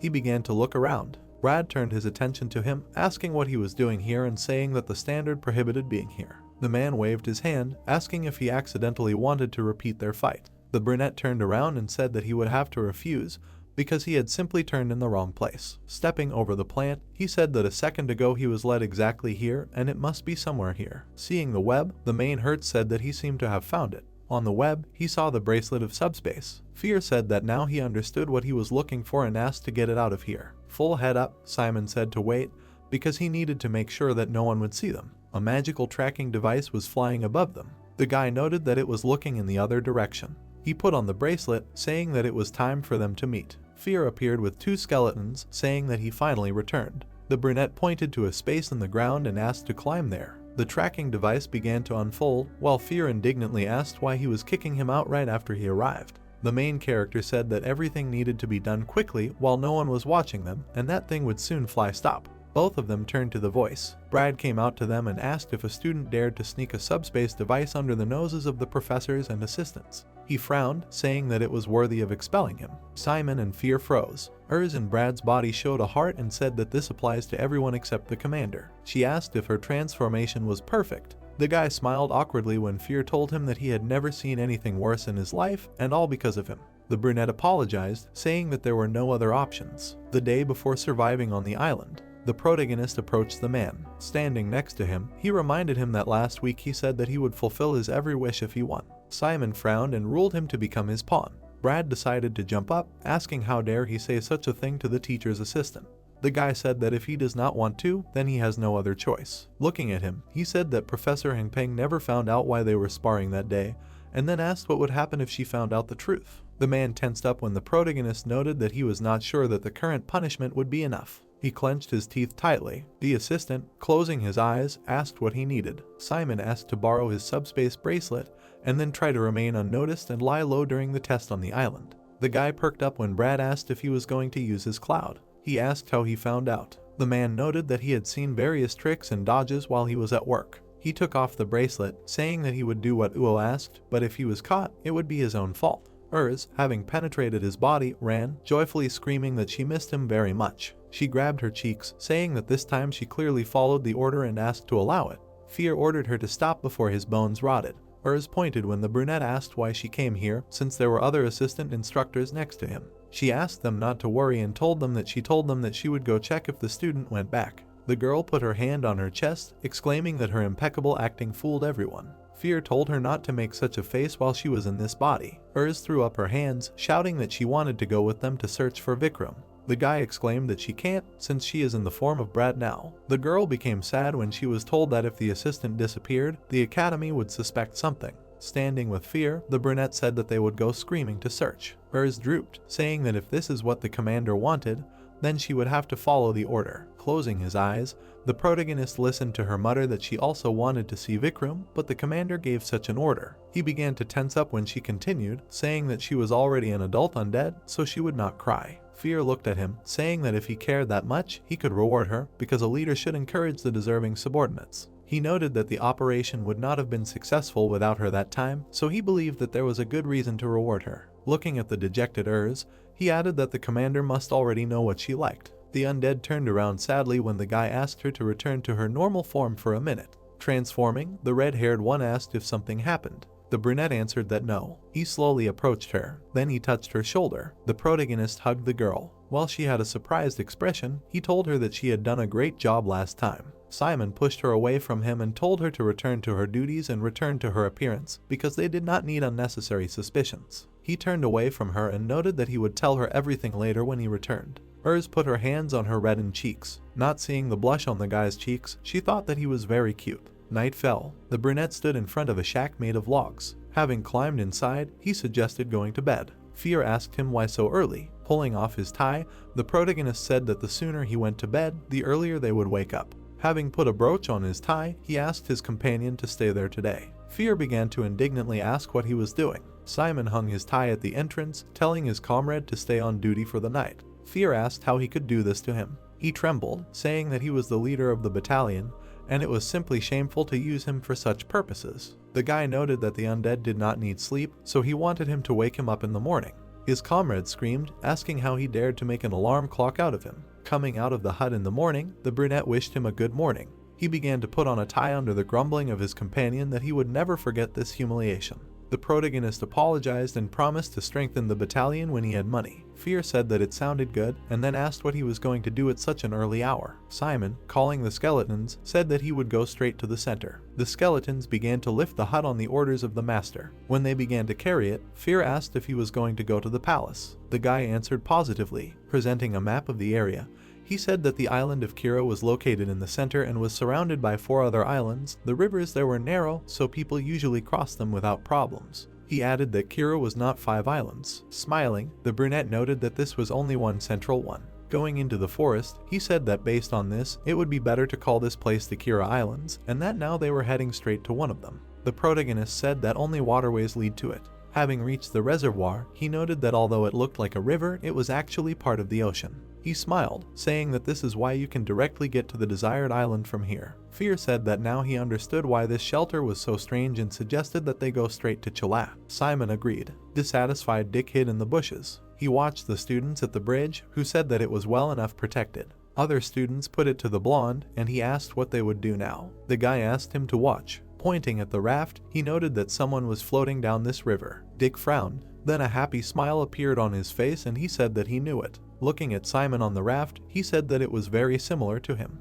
Fear noted how fresh it was. The guy, continuing to swim quickly, said that in theory they would continue moving in this direction. His eyes widened when he saw the other students. A group of students gathered on a small hill. The guys perked up, and one of them exclaimed that they could not let him pass and said to attack. Dick, clenching his fists, exclaimed that now was the time to go. Seeing how the others were carried away by the brunette, he said that those guys were not looking at them at all now, so they needed to hurry. The blonde smiled, thinking that then Simon could also cross unharmed, and then gave the order to the others. Running across the bridge, the guy told the others to ignore the students and run further. The protagonist looked up, puzzled. Seeing the approaching fireball, he said that he did not see who fired, but he clearly knows how to do it. A portal appeared when Simon ordered to abandon ship. The bones of the hands flew out of it, holding leaves. The guy himself jumped, avoiding the blow. His foot landed on a leaf. As he began to jump on the water lilies, the students began to ask in confusion what the hell he was doing and how he ran on water. Dick, running across the bridge, said that he had lily leaves under his feet. While the brunette continued to move, the blonde said that this plant does not sink, noting that his friend always has new ideas. The protagonist jumped into the air. He stretched out his hand and animated recovery. The bones flew towards him. Simon, along with the skeletons, landed on the ground. The others watched them tensely, saying that they were the first to see skeletons being used in such a way. A boy rushed past them. He smiled slyly when the students behind him exclaimed that he urgently needed to be caught. Brown-haired turned around, telling Heron that he should also participate. Suddenly, a magic whip threw him aside. The others stood in front of the red-haired man, asking why he went against them now. The boy, passing by them, said that he did not care at all, and he was no longer with them. He headed towards the forest, saying that he had more important things to do. Brown-haired, also finding himself in the forest, said that he had chosen an excellent time. Fear agreed with him, noting that since the bridge was the only way to cross the river, one could guess that a fight would occur there. Stepping onto the thick grass, the protagonist said that he would now be able to freely go on a search, but it was not so easy to find traces. He continued deeper into the forest while his companion told him that there was nothing to be done about them, as he was quite stealthy, and if the kids started fighting in the middle of the forest, it might attract Vikram's attention. He said that he grew in size when he was angry or felt threatened, so it wouldn't be hard to spot him in such conditions. Simon looked up when Fear told him that waiting in the disputed lands would be the best option. He agreed with him, noting that with the students acting up, there were a lot of things he could perceive as danger. Looking at the mountain, the boy said that they needed to climb here if they wanted to go further, but it was quite high. He turned around, saying that there must be something here. Fear asked him what he was looking for. When the skeleton pointed to the side, he said that he was looking for the reason why the island was called Kira. Seeing the goblins, the brunette said that they were the people of Kira. Fear noted that there were many of them. He frowned, noting that the islands were named for their large number, and the data they had received said that this was the best place to cross the canyon. Suddenly, he heard a noise. A guy came out of the bushes and apologized, saying that he did not mean to attack, but it seemed to him that he was going to go through this outpost.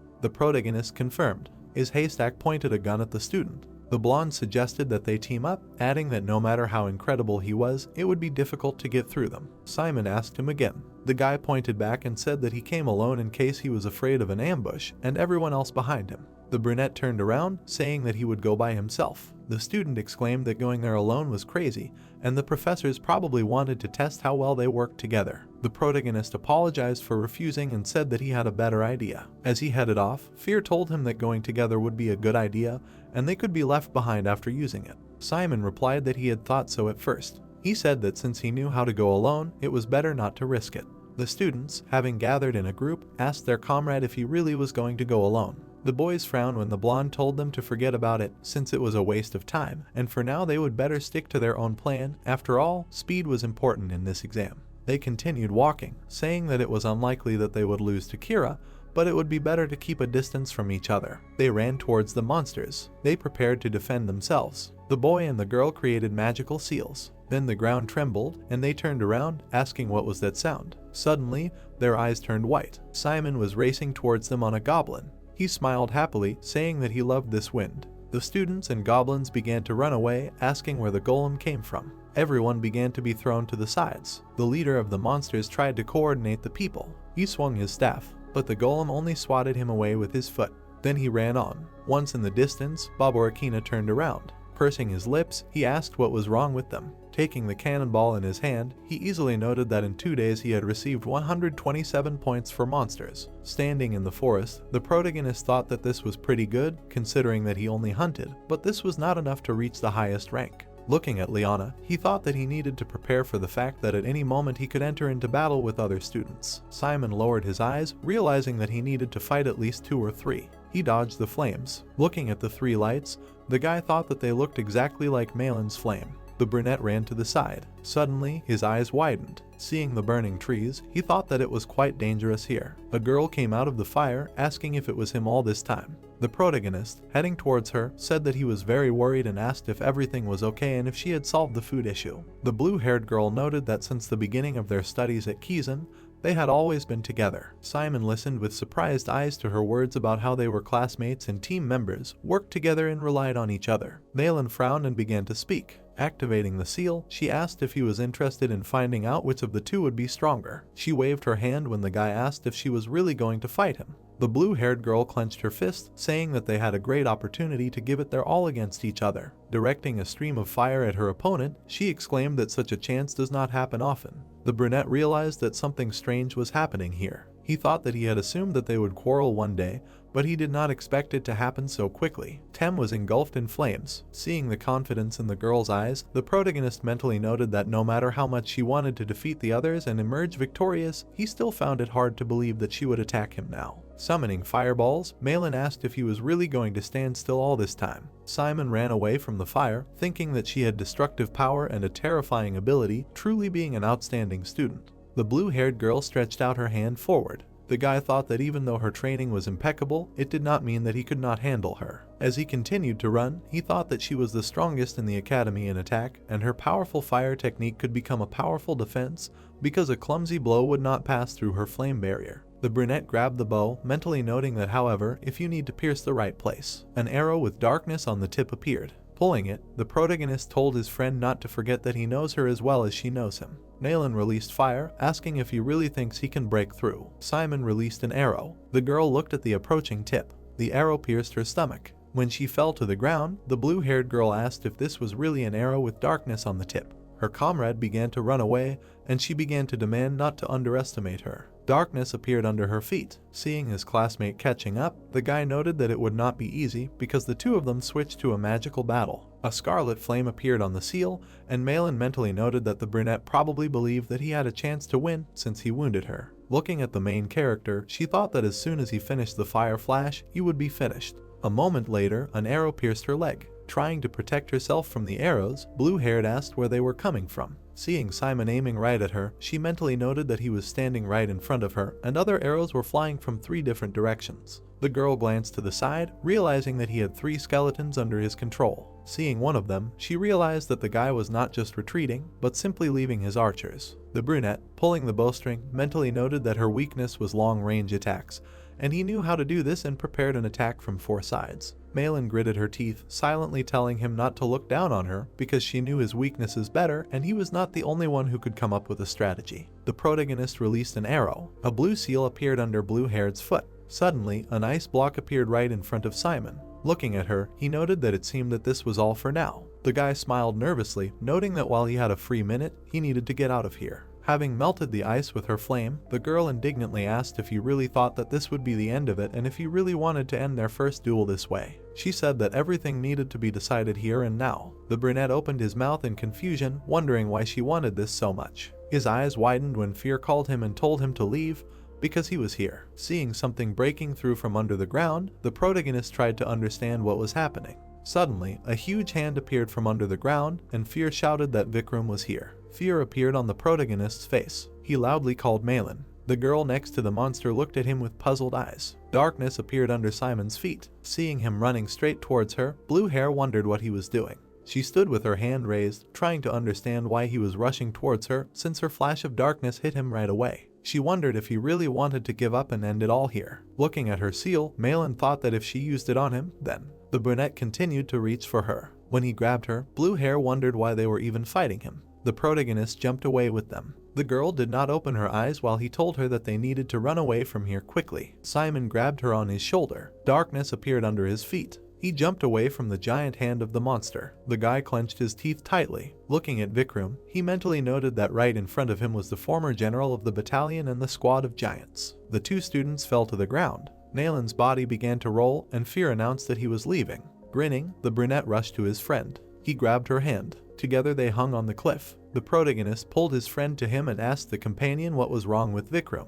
He replied that he had escaped, and everything became quiet. Simon's eyes widened. Seeing the feather on her blue-haired, he asked where it came from. The feather began to disappear. The guy involuntarily closed his eyes. While the rain continued to pour from the sky, he said that they needed to find shelter to rest. The girl clutched the hem of her dress, listening to someone's words about how, because her abilities were terribly weak, she could no longer be relied upon. She raised her head and exclaimed that she could become much better. She was told that she was no longer an heiress. Little Malin saw the girl behind the door when she was told that the new heir had already been chosen. The blue-haired girl opened her eyes. Getting up, she noted what an infuriating dream she had had about the sidewalk. Seeing the dark fabric, the girl muttered that these were not her clothes. Turning her head, she asked where they were now. A brunette was sitting in front of the fire without his outerwear, asking if she was awake. Malin jumped up and asked where his clothes were. Suddenly, she was pierced by shock. She wrapped herself even more in her cloak, angrily asking where her things were. The protagonist apologized. He pointed to the clothes and said that he thought that if she was in wet clothes, he would catch a cold. Loud screams began to be heard inside the cave. Simon was sitting on his knees, asking his friend to calm down and assuring her that he had closed his eyes from beginning to end. The blue-haired girl began to mutter she could not believe it. Meanwhile, soup was cooking on the fire. Malin clenched her fists in anger. Covering her face with her hand, she asked what happened earlier. The guy smiled nervously. After a while, sitting next to him, the girl said that now she understood everything. Getting up, she asked her friend to turn away, and the friend asked why he should do this. The blue-haired girl indignantly ordered him to turn away so that she could change her clothes. Hearing the sounds and blushing, the brunette thought that he could have waited outside. Having changed, Malin led a face-to-face with him. Puzzledly arching an eyebrow, she asked the main character why he was more nervous than she was if she was the one who was undressed. Simon said that he was not nervous. Pouring soup into a cup, he asked if she wanted to eat, and she agreed. Looking at the bowl of soup, the girl called her friend. He turned to her when she thanked her for saving him and replied that everything was fine. Giving him a sideways glance, the blue-haired girl asked why he did that if she had attacked him earlier. The guy replied that he hadn't even planned to fight her. He looked up and said that at the end, when she cast a flash of darkness, he noticed that she herself had doubted herself. Malin covered her eyes with her bangs and replied that she couldn't. Pouring out small spheres, she told him to take all of her points except one, and that this was her gratitude for not sending her back. When the blue-haired girl directed his hand to the spheres, the brunette said that he thought she was planning on taking first place. She replied that she was, but she still had 2 whole days to do so. The girl smiled happily and exclaimed that this was more than enough for her. Touching his bracelet, the protagonist said that he now had 260 points. Malin looked at him again when he asked if he could ask a question. She smirked wickedly and replied that he was dressed to ask her any question as long as it wasn't dirty. Simon looked down. Sitting next to his friend, he asked why she wanted to be first so badly. Walking through the night jungle, the students asked where they were. A rough voice told Malcolm not to shirk and to search properly. The others tensed, mentally noting that they were going with Malcolm, a special enrollee, but it was unclear why he was following this idiot's orders. Heron stood behind Malcolm Randolph, 10th special enrollee. A girl approached him and said that it was already the 3rd day, so they needed to go to the mansion.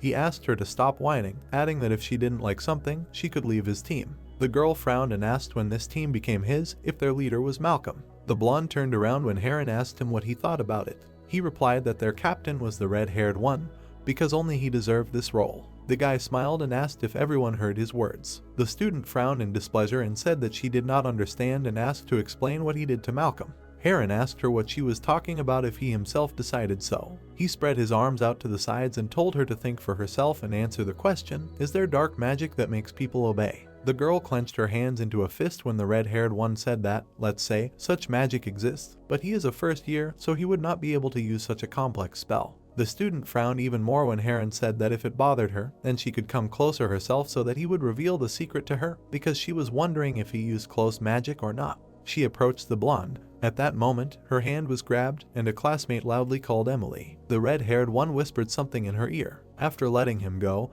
he asked if everything was okay now and noted that he told her everything, gave her what did not concern dark magic. The guy asked her to say who is the leader of the squad. The girl smiled stupidly, saying that it was, of course, him.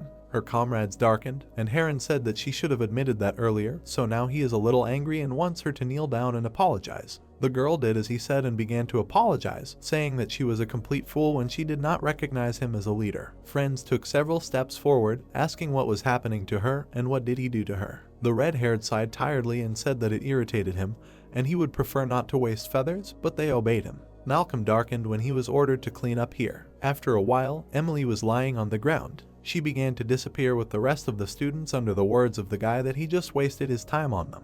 Malin looked down sadly when her friend asked her why she wanted to be first so much. Looking at the fire, she answered that she wanted to defeat someone. The girl hugged herself when the guy asked if it was Sir Ninedark. She answered in the affirmative. Turning to her, the brunette heard that her reaction was too obvious, because he usually thinks for a long time, but now he understood everything at once. He said that he had suspicions. The protagonist smiled, saying that when they first formed the team, he mentioned CERN without knowing anything.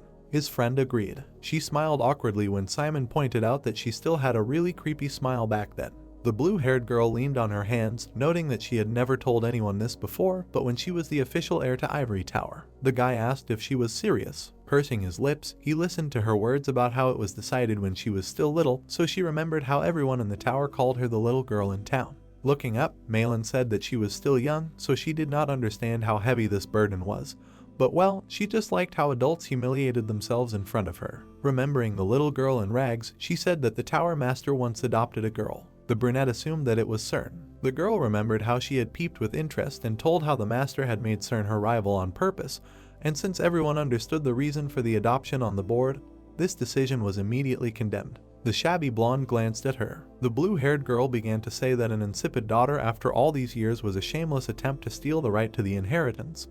So the others said, and since she did not have their blood, she believed that nothing would change. She looked up. Remembering the girl creating ice, Malin said that however, Cern turned out to be a genius. Then she saw how the girl practiced dark magic. The girl added that she probably looked more like a monster because it took her only a week to transform the darkness, while it took her more than half a year. Then the blue-haired girl watched the blonde in front of the board. She said that no matter how difficult the logic problem was, she solved things that she had not even begun to study. Malin stood alone while everyone gathered around Cern. She said that Ivory Tower valued bloodline, but in front of Cern's talent, it was meaningless. The girl, still looking up, noted that everyone had come to believe that when Cern grew up, she would become the tower's master, and she would regain her former influence. She found herself in the blonde's shadow, saying that she was thus left behind, and since people continued to compare the two of them, she became a shadow. The blue-haired girl said that the two elders tried their best to revise the tower's laws to allow her to become the official heir. She sat all alone under observation, saying that after that, her family, elders, servants, friends, and even her parents stopped expecting anything from her. The boy listened with a sad expression as his friend said that when Cern turned 17, she received special enrollment due to the connection between Kizan and Ivory Tower. The botnet asked what about her. Malin turned around with a smile on her face, saying that she studied on her own and passed the entrance exam. Looking at the rain outside the cave, the protagonist said that now he understood why. Lowering his head, he said that she wanted to fight him because he was a special enrollee and was above Cern. Simon replied that his Navkas were laughable compared to hers, but she must have thought that she would become closer to her if she defeated him. The girl clenched her fist, saying that she would never give up, and even though everyone said it was impossible, she would give back what was taken from her. She furrowed her brows, saying that it didn't matter what the price was. Looking at her friend, the blue-haired girl asked if he knew how the first years got to this island. The boy confirmed. His eyes widened when the student told him to try to avoid Cern, and that she was telling him this because she herself had been by her side for several years. Frowning, Malin said that she did not look like a human at all. After a while, the rain stopped. Malin woke up on the ground. Getting up, she read on the note that the protagonist had to leave early for personal reasons, but he believed that she would succeed and he was more for her. The girl said that she did not care because she was not going to unite with him anyway. A smile appeared on her face and she told him to be careful. The guy's eyes widened in surprise. A girl was peeking out from behind a tree. Looking at her gloomy smile, the brunette asked what she was doing here. Standing by a large hole in the ground, the protagonist asked why Vikram appeared yesterday when he fought Malin and whether it was possible that he did not like the roar or was he sensitive to fire. He crossed his arm when Fear did not answer and called him again. The undead perked up when Simon asked him if something happened and answered that nothing. He said that Vikram had grown in size because of anger. The guy, looking into the hole, said that it meant that it could be hostile to him. Fear confirmed and said that the problem was that the Vikram he saw yesterday was different from the one he knew. The brunette froze when the companion told him that he had a bad feeling. Turning around, the protagonist saw a silhouette. He opened his mouth in surprise. The girl behind the tree was smiling. Ellen was hiding behind the tree. Then she ran, and Simon began to ask her to stop. The blue-haired girl ran forward. The guy, chasing after her, loudly called her. Seeing how she happily jumped in the forest, he thought that all this time he thought that she had returned to the Holy Federation and wondered what the hell was going on here. The brunette covered his eyes from the bright light. Stopping, he called Ellen. Suddenly, he heard a rustle behind his back. A student fell at his feet and began to ask for help. Something rushed in front of the protagonist's face. A spear pierced the student's back. Then he saw many dead bodies of good students. A guy was sitting by a tree, asking to stop and asking what he did to deserve this. At that moment, chains were wrapped around his neck. Someone pulled him to the side. He was chained to a bloody cross. The protagonist watched this with shocked eyes. Seeing the spears aimed at him, the student began to beg him. Many spears pierced his body. The guy fell to the ground. A feather fell on his head. A girl was sitting on a tree branch. They say that they all die not for real, and all their painful memories will be erased. The brunette opened his mouth. The blonde waved her hand, asking why is he doing this. Shock appeared in the eyes of the protagonist when he was asked if he was doing this for fun. He asked again. The girl put her hand on the branch, and Simon asked if this is why she brought him here. Cern jumped to the ground. Smiling slightly, she said that this was the third time they met, and someone would say that it was fate. The guy asked her to get straight to the point. He clenched his fist tightly when the blonde asked what the rush was, because she just wanted to talk to him. She closed her eyes. Smiling, Cern asked if it would be better for her to call him the 7th Battalion Commander. The brunette darkened. A negative aura began to hover around him when the girl began to ask how Fear was doing and said that apparently Urs was not with him now. The blonde touched her chin, asking if she had turned into another person on the island. The main Hertz bared his teeth. Showing the dome, Cern asked him not to worry, noting that they were inside her barrier, so the observers would not see or hear them. Simon asked how she knew about his battalion. The girl waved her hand and asked him where they met the second time. Remembering how they sat in front of each other, the guy answered that on the teleportation magic circle before the mission. The blonde confirmed, adding that among the first years, they were the only ones who used the magic circle. The brunette frowned and asked if she started watching him since then. Cern answered that in fact, it happened even earlier. Remembering the protagonist with a lantern in his hands, she noted that the ivory tower kept a close eye on the ruins that Nephthys sealed, so they set alarm spells that would go off if the warriors opened up. The girl then hid behind him, saying that they soon heard the alarm go off and hurried to the scene. She saw the guy petting a skeleton and said that he became the battalion commander. The blonde closed her eyes when asked how she knew Ur's secret. She answered that it was obvious and began talking about Arnish. Recalling how she had been following the protagonist, Cern said that she had gone to the feud, where Urs had been supposed to be watching him and keeping an eye on him. She sat on a chair in front of the man and said that after he left, she had read the memories of those people and checked everyone. The girl folded her palms, remembering that there was another person. The guy immediately introduced Ellen when she spoke about her. He clenched his fist when asked if he understood what a serious crime he had committed by leaving the priestess alive. The brunette replied that she was on her own and was not a member of any organization. He frowned, saying that since there was a ceasefire agreement between them, he considered that a peace agreement was more important than killing a person from the Holy Federation, which could add to their breach. The blonde opened her palm and noted that he spoke very smoothly, and she believed that for him it was a trifle, but when he came into contact with Fear. The girl smiled slyly, adding that he had become a criminal who had committed treason of the first degree. Spreading his arms out to the sides, the protagonist asked not to make him laugh and in that case to report to Kizan and sue him. Cern crossed her arms when he asked her why she brought him here and told him. She answered that she thought that now was the time to talk about important matters. Frowning, Simon clarified. The girl touched her chin and offered him to join the ivory tower. Looking at her, the guy thought that this was a very interesting offer and he needed to talk to her. With a frown, he said that if she wanted to recruit him, she should make a formal proposal after he graduated, adding that with the wealth and power of the tower, she should be able to make a convincing proposal. The blonde closed her eyes, noting that she did not need a successor who graduated from Kizan.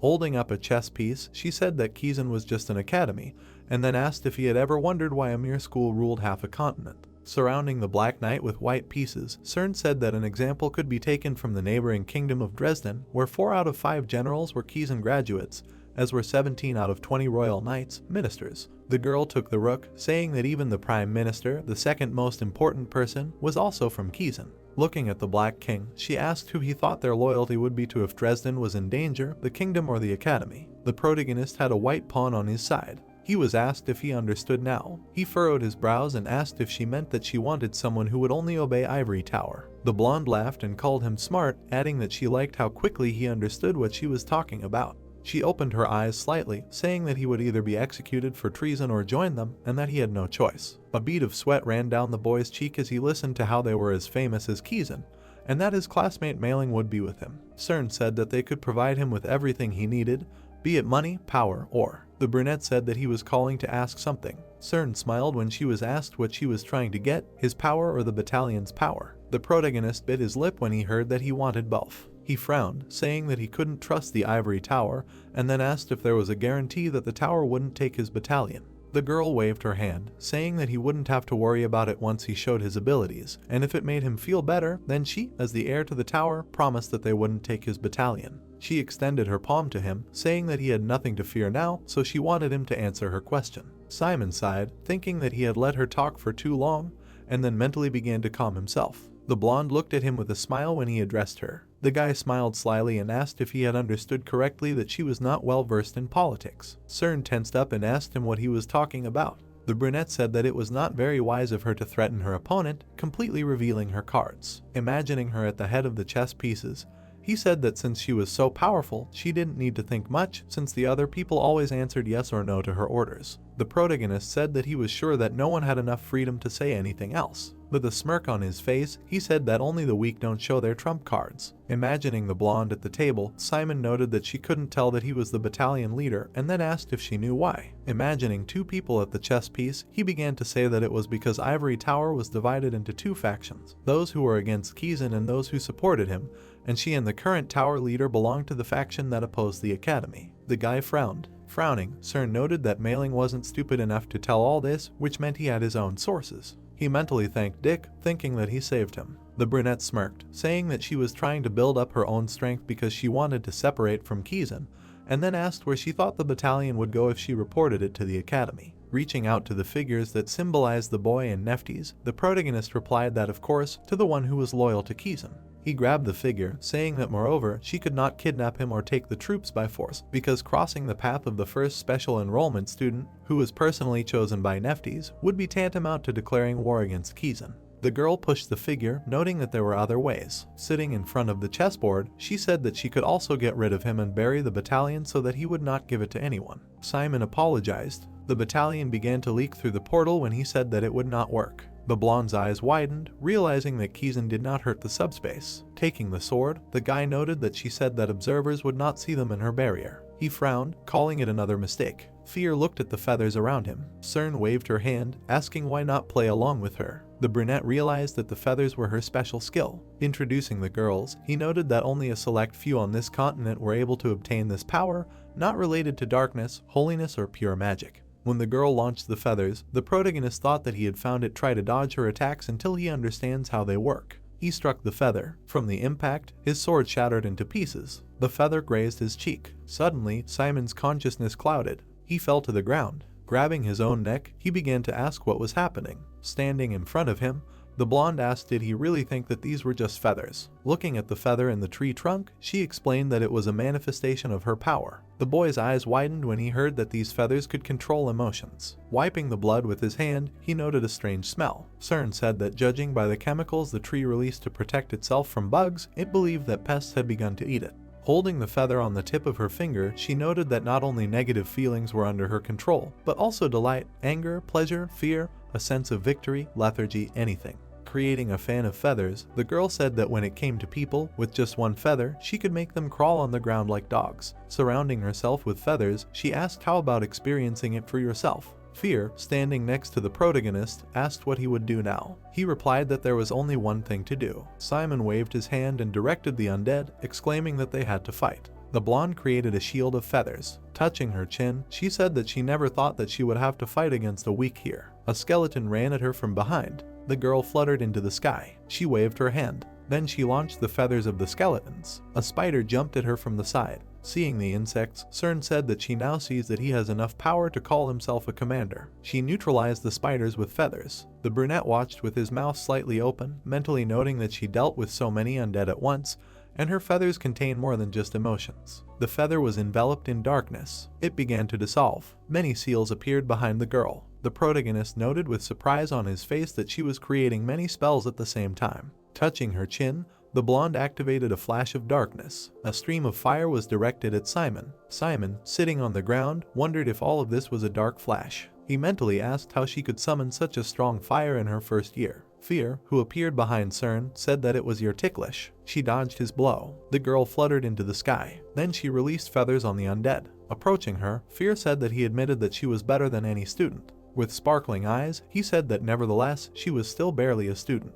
The undead swung his sword. At that moment, the blonde pinned 20 feathers of sluggishness on him. Touching the skull, she said that originally her power should not work on the undead, but fortunately, he is an ancient undead. Fear's eyes dimmed when CERN said that thanks to his long life, he learned to feel the same as humans. Turning away from him, she asked what next, saying that his best card was sealed. The boy furrowed his brows when he was asked what his next move would be. The undead behind CERN laughed. Feathers began to fall from his body as he said that he actually had feelings. They fell to the ground, and Fear asked if she really thought he could take these tiny toys. Fluttering with blue flame, he exclaimed that his will was not that weak. The girl, covering herself from the flow of energy, wondered how he could brush off the emotions of 20 feathers using only willpower. The undead raised his hand, saying that he would no longer give in to her. Waving his hand, he wished her death. He made a powerful blow with his sword. Django began to be filled with bright light. It seeped in different directions. The brunette, covering his eyes, shouted that she cannot be killed because she is the heiress of the ivory tower. Fear called him naive. Seeing white wings, he said that she is a monster and she cannot be killed so easily. The girl with wings fluttered in the sky. Looking at her, the protagonist asked if this was her true form and then asked if the companion would be able to use the same skill when he distracted her. The blonde pointed to the crack in the barrier and asked if they would continue fighting like this. Meanwhile, an observer was flying above the dome. Simon looked at Fear and told him to go back because they could be noticed. He replied that this was not the main thing now because this girl's feathers could completely destroy him. Getting up, the guy said that he would leave the subspace open, and if he was in danger, Fear would be able to make a decision. The one standing behind him agreed and asked to be careful. The protagonist, pointing to the disintegrating barrier, said that the last option she mentioned was no longer valid because Kizan was watching them. The girl confirmed. Taking the feather, she asked what about another course of action. Letting go of the pen, the blonde said that she would be upset and would bother him until he failed the assessment and, of course, erase his memory. As the pen fell at the protagonist's feet, he heard that he would have the most terrible life in Kizan. The three CERN surrounded Simon, saying that he would face hardships that would not be explained, he would fail all his exams, fail the assessments, and his teammates would criticize him, and no one would want to take him on after the professors turned their backs on him. Getting close to his ear, the blonde said that after he was expelled, she would find him and then asked what he would say. The guy, brushing away the obsession with his hand, called her stubborn and asked if she did the same to everyone else. He smiled, saying that not all of them wanted to help her, and her approach would only add to her enemies. The girl manipulated the feathers, asking who he thought he was, thinking he could lecture her. She frowned and called herself the next head of Ivory Tower. Releasing the feathers, the blonde said that she was the one who divided the continent into 3 parts and would start a new era. The brunette covered his face with his hand. Suddenly, a bright flame flared up. The girl said that she thought she heard something interesting. Jingling her moon-shaped earring, the brunette asked who was being kicked out of Kizan here. Simon smiled when Lorraine told him not to forget that she was protecting him. She, frowning, called CERN the cur of Ivory Tower. CERN crossed her arms and asked again about protection. She asked if she had allowed such bias in the official evaluation. The girl replied that this was said by the one who bartered from the gaze of observers. The blonde laughed. Just for fun, who was she like and was she really interrogating her now? She asked why she thought she had such a right given that they were both students, noting that she seemed like she was already the class president. Lorraine, opposite her, replied that it might be hard for her to understand her since she hadn't studied enough. CERN chuckled when she was told to stop changing the subject and tell him what she was doing here. She asked what would happen if she refused. The brunette bared her teeth and replied that she would make her tell her. She was told that it would be very interesting to watch. Having created red seals, the girl asked the protagonist to go to a safe place until she dealt with her. Turning to him, she told him to go away since he could get into her hot hand. Seeing the arrows, the blonde asked if these were ordinary arrows of darkness. She touched her chin and said that it was very cute. Lorraine appeared behind him while she was saying that she didn't have to be modest in front of her. Then the brunette hit him. The protagonist looked at the dust that had risen, thinking that the 5th row would have died by now if he had stayed there, but CERN only said that she had scared her. She flew into the sky, asking if they were really going to continue playing such a cruel game. The girl grabbed a piece of earth. Throwing it at the student, she told her to come down. Her feathers cut a huge stone. As the pieces flew to the sides, the blonde asked what would happen if she refused. Clenching her fists, Lorraine ordered her to stop joking, adding that today she needed to finish her. CERN smiled, noting that she had a rather dirty mouth for someone who was born into nobility. The brunette, looking up, listened to her words about how she didn't understand why she told Simon to step aside, because he would have probably liked her performance. Lorraine's eyes widened as the blonde asked if she would like to avoid showing her shameful behavior to the boy she cared about. The girl's expression darkened. Darkness began to appear behind her. Then, red eyes appeared in it. CERN, easily dodging the attack, said that she wondered what kind of tale their world would end up in if everyone knew about the crazy conspiracy that she and her mother were involved in. Looking at the many eyes, she asked if she seriously wanted them to fight like this. Starting to attack them with her feathers, the girl said that from the outside, it looked simply terrible. Lorraine, summoning a fiery horse, said that sooner or later they were destined to fight. As she climbed on it, she noted that it was because one day they would be the leaders of Kizan and the Ivory Tower. Blocking CERN's attacks, she told the students that if they fought later, millions of innocent people could die. She frowned and said that it would be better to end it all while they were still students. Simon watched the battle from afar. Fear told him that there was no need to admire such simple moves, because he was a battalion commander and would soon reach the same level and be able to aim much higher. The guy darkened, saying that he did not think it was unattainable. He turned around when his companion told him that if he did one thing at a time, he would soon catch up with them. The brunette closed his eyes, saying that in that case they could do their own thing while they did theirs. Fear said that going to look for Vikram was a good idea. The protagonist stopped, thinking that he should at least somehow react to such a commotion. At that moment, a huge hand appeared from under the ground in front of him.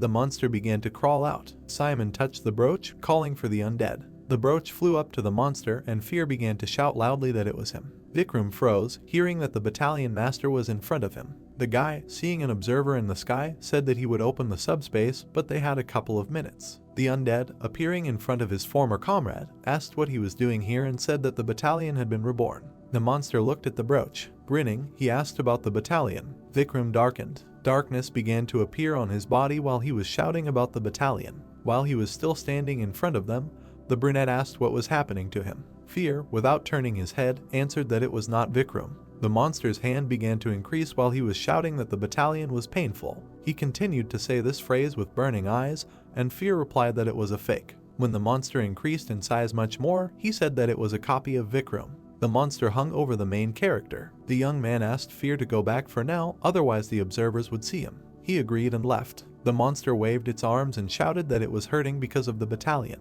Another blow hit the ground, and the monster exclaimed that it did not want to feel pain. The protagonist ran across the split earth, asking why the copy attacked him. Fear replied that he did not know. The souls in the monster's body swayed and shuddered. The ancient undead advised Simon to hide, because the enemy was about to go completely crazy. At this rate, it would become even bigger. The brunette looked at the enemy. His eyes widened, and the guy exclaimed that this could not be. The young man ran to the side. Fear asked where he was going, and the hero replied that they had to stop Vikram. Lorraine turned around when the brunette called out to her. The girl looked at the hero, sitting on a fiery horse. Simon shouted that they had a problem. The brunette flew up and asked what was going on. The interlocutor said that a huge monster was heading towards the students and asked for help to stop it. Lorraine frowned and asked which way he went. The guy answered that he was going to the southern island. The young man looked at her back, hearing the blonde's voice, "You're funny." Cern grinned and said that no one let her go. The brunette offered her to help them too. The blonde widened her eyes in surprise and asked again.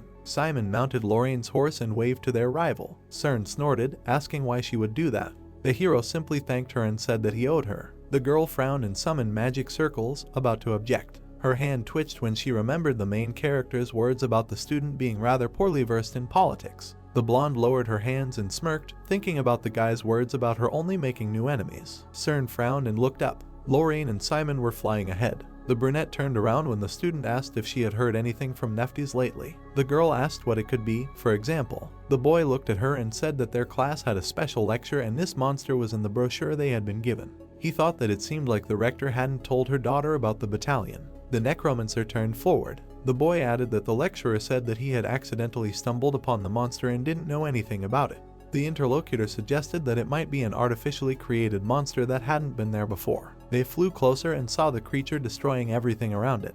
The students ran away from the creature in fear. One girl fell from a strong push. Vikram raised his leg over her. The student looked at him in tears and muttered that she didn't want to die. Someone raised their fist. Brad hit the monster in the leg, standing in front of the girl. The enemy fell back. The student looked at her savior and thanked him for his help. She looked at the outstretched hand in surprise. Brad put his arm around her waist, helping her up, and said that it was dangerous here, so she should go somewhere safe. The girl ran away, embarrassed, holding her reddened cheeks. The boy shuddered in fear and thought that Brad was not like that. Someone asked if he learned anything about this monster. The copy looked around. The student answered that the monster was very sensitive to the sounds made by people. It chases those who scream and run away. The voice took the information to pass it on to the students. It added that the boy was doing well now, which was not like him. Brad sweated and wondered what this mountain of muscles was doing that he had such a terrible reputation. He frowned and added that there was something else. At that moment, Lorraine and Simon flew up to the enemy from behind, and the girl asked him to hold on tight. The bald man said that it was necessary to have as little contact with the monster as possible, and the interlocutor asked the reason. Several red blades pierced the creature's body. The protagonist and the brunette were visible through the through-hole. They looked in surprise at the enemy's wounds. The monster's body was quickly recovering. The young man noted that it had amazing regeneration. They barely dodged the enemy's blow. The hero looked back and shouted that the danger was on the left. The monster's paw was approaching them. It touched the bowl on which the students were sitting. The brunette stretched out her hand, trying to grab the fallen Simon. Suddenly, feathers began to gather under the guy. The brunette screamed, plunging onto the snow-white pillow. He felt with his hand and realized that they were feathers. The hero looked up, where sharp feathers rushed. Vikram covered himself from the attack. The blonde noted that neither physical attacks nor feathers worked on him. She frowned and muttered that he was annoying. Lorraine flew up to Simon and asked if everything was okay. The boy sat up and nodded. He had received a message from the committee. An unknown monster was going to attack the students on the southern island, so they were being teleported to another island. The brunette clenched his fist and smiled, saying that this was excellent. The voice added that after the teleportation, the students would be immune to damage for 5 minutes. If they refused to be teleported, they should press the refuse button. The girl turned away and said that the hero needed to go back and continue grading. The boy frowned and sat down. The interlocutor asked what he was doing, and the guy said that he had a reason to stay. Brad waved his hands from the ground and shouted the protagonist's name. Lorraine frowned in irritation when the brunette asked her to buy her some time until he returned. She gave him the earpiece, resigned to the fact that the boy had made something up again. The hero jumped down, and the girl flew forward. Lorraine explained that she gave him a communication conductor, but it had little mana, so it was better to use it only when necessary. Brad stretched out his arms. The protagonist with a displeased face ended up in his arms. Fear noted that this was a terrible sight at a terrible time. The guy asked him to shut up. Simon jumped to the ground and told Urs and the bald man's body that this was not the real Vikram, so they needed to deal with him before he did anything. The girl replied that she immediately realized that something was wrong. She added that it would not be easy and asked how they were supposed to defeat a monster that grows larger and regenerates. At that moment, Lorraine fired at the enemy. Fear said that there was no reason to worry because he and the hero had a plan. The brunette closed his eyes and answered the undead's question that he was ready. The young man put out his hand and a two-handed sword appeared in front of him. Fear suggested that they begin. The boy gripped the handle and frowned. The spirit had suggested that he bring this crazy idea to life. Powerful energy emanated from the sword. A few minutes before, the hero sat behind Lorraine and, looking at the monster, thought about how to deal with it so that it would not continue to sow chaos. Fear crossed his arms and said that there was one way that he had not mentioned because it was practically impossible. The boy asked to be told. He shuddered in surprise and asked again when the interlocutor said that the method involved using his sword. The undead said that his blade had the power of destruction. Simply put, his life form is directly linked to the sword, which blocks regeneration and restoration. Whatever the enemy's regenerative abilities, his sword can completely destroy any living being. However, there was one problem. The hero frowned and realized that Fear could not show himself to others. The interlocutor shook his head and agreed, adding that his sword was ghostly, made from a part of his body. Therefore, no one except him can lift it, much less control it. Simon asked what would happen if part of his body were to be separated. The hero thought that since Fear was a skeleton, he could simply separate his arm from his body or show only the upper part of his body in the form of a sword. From the outside, it would seem that the guy was simply holding a sword in his hands, but in fact, the undead would be holding it. The interlocutor replied that this could work. He added that he had doubts before, but the hero was really crazy. The brunette smiled and decided to take it as a compliment. The guy asked if Lorraine could hear him. The girl was near the monster at that moment with Cern. She replied that she could hear him, and it seemed that everything was very sad. The monster was moving back to the center of the island. The brunette frowned. The student assured him that everything was fine, he had just come up with a plan. The interlocutor asked what it was. Simon said that he had a weapon that could stop regeneration, but he had to use it himself. He asked if the girls could tie the monster's hands for 5 minutes. The brunette turned to Cern to tell her too. The blonde looked at her companion with displeasure. Lorraine asked if she had heard. The interlocutor snorted, how dare she order her, and asked if the girl believed the hero's words. The rector's daughter answered in the affirmative. She resolutely looked ahead and declared that she trusted him in any case. The girl moved forward and asked her partner to go around to the other side. Cern frowned and muttered that this was nonsense. The phrase that the path she had chosen would only create more enemies was still ringing in her head. The protagonist and Urs and Brad's body ran towards the monster. The blonde closed her eyes and released feathers towards the enemy. The guys approached Vikram, and the hero asked Urs to ensure him. The young man clenched his teeth and swung his sword. The blade pierced the monster. The boy pushed off from the darkness with his foot. He ran along the enemy's body with a scream, cutting it with the blade. The bandages on the undead moved. Urs, following the commander, shouted that danger was from above. The hero frowned and used vision reproduction. He tilted his head, dodging the attack. The student continued to cut the monster. He had to continue attacking him to reduce the number of attacks. The partners noticed movement ahead. A new hand appeared from Vikram's stomach. Brad rushed forward, declaring that he would take care of it. He rested his foot on the monster's palm. Another hand was approaching the main character, and the companion warned of danger. Blood splashed in front of the young man's face. Lorraine cut off the enemy's limb and shouted to Simon to keep running. The brunette rushed forward, clutching the hilt of the sword. Dark feathers wrapped around the monster's hand. Cern floated in the air, using the chain of 1,000 feathers on the enemy. The hero clenched his blade and thought that everyone was helping him. He gritted his teeth and decided that he would do it no matter what. The blonde watched the student in confusion, trying to figure out how he could do this. The guy was running with a wounded leg, fighting the fear of screwing up, and with great willpower, heading straight into the mouth of a monster. A mind that could never be broken. The girl clenched her fist and wondered if the necromancers of the ivory tower were like that. She furrowed her brows and wondered if they could even compare to him. The guy ran, cutting through Vikram. He was breathing heavily, and his legs were stumbling. A feather fell in front of him, and the boy heard Cern's voice saying that he couldn't fall now. The brunette glanced back, seeing the feathers. He felt the girl push him in the back and say that she was offering him her shoulder so he could only run. The feathers touched his body. The boy jerked forward sharply, accelerating. He kicked off the monster and jumped up, pulling the blade out of the enemy. Simon swung and called fear. A white substance appeared on the tip of the sword. The spirit declared that he was ready. The student and the monster rushed to attack. A bright flash cut the enemy lengthwise. Blood gushed from the creature's body. Fear laughed and declared that they did it. The hero's crazy plan had succeeded. The brunette fell back, falling to the ground. He muttered that it was great. Lorraine looked at the young man, who was falling down again. She reached out her hand, trying to grab him. Suddenly, her eyes widened. One of the bandages flew off her arm, causing her to wince in pain. The girl turned to the monster, whose body had fallen apart. Cern looked at the brunette and told her not to worry. She was sitting on the feathers and said that she gave the rest a slowing effect, so the debris would not hurt anyone. Lorraine looked at her interlocutor in confusion and thanked her. The blonde grimaced and muttered that, in fact, she was helping the main character. Why was she suddenly thanking her? The interlocutor raised an eyebrow in surprise, listening to Cern ask her to at least deal with the remains. The main character was lying on the grass. The red-haired man looked at him and grinned, noting that luck had fallen on him here. He thought that Malcolm had screwed up with his hypnosis and everything was down the drain. The guy took out a pen and decided that if he distinguished himself here, he could join Cern. The student grinned, clutching the pen. He looked up, hearing a sound. Hector was standing in front of him. The guy smiled nervously and asked if he wanted to join his squad if only he would let him finish off the unconscious Simon.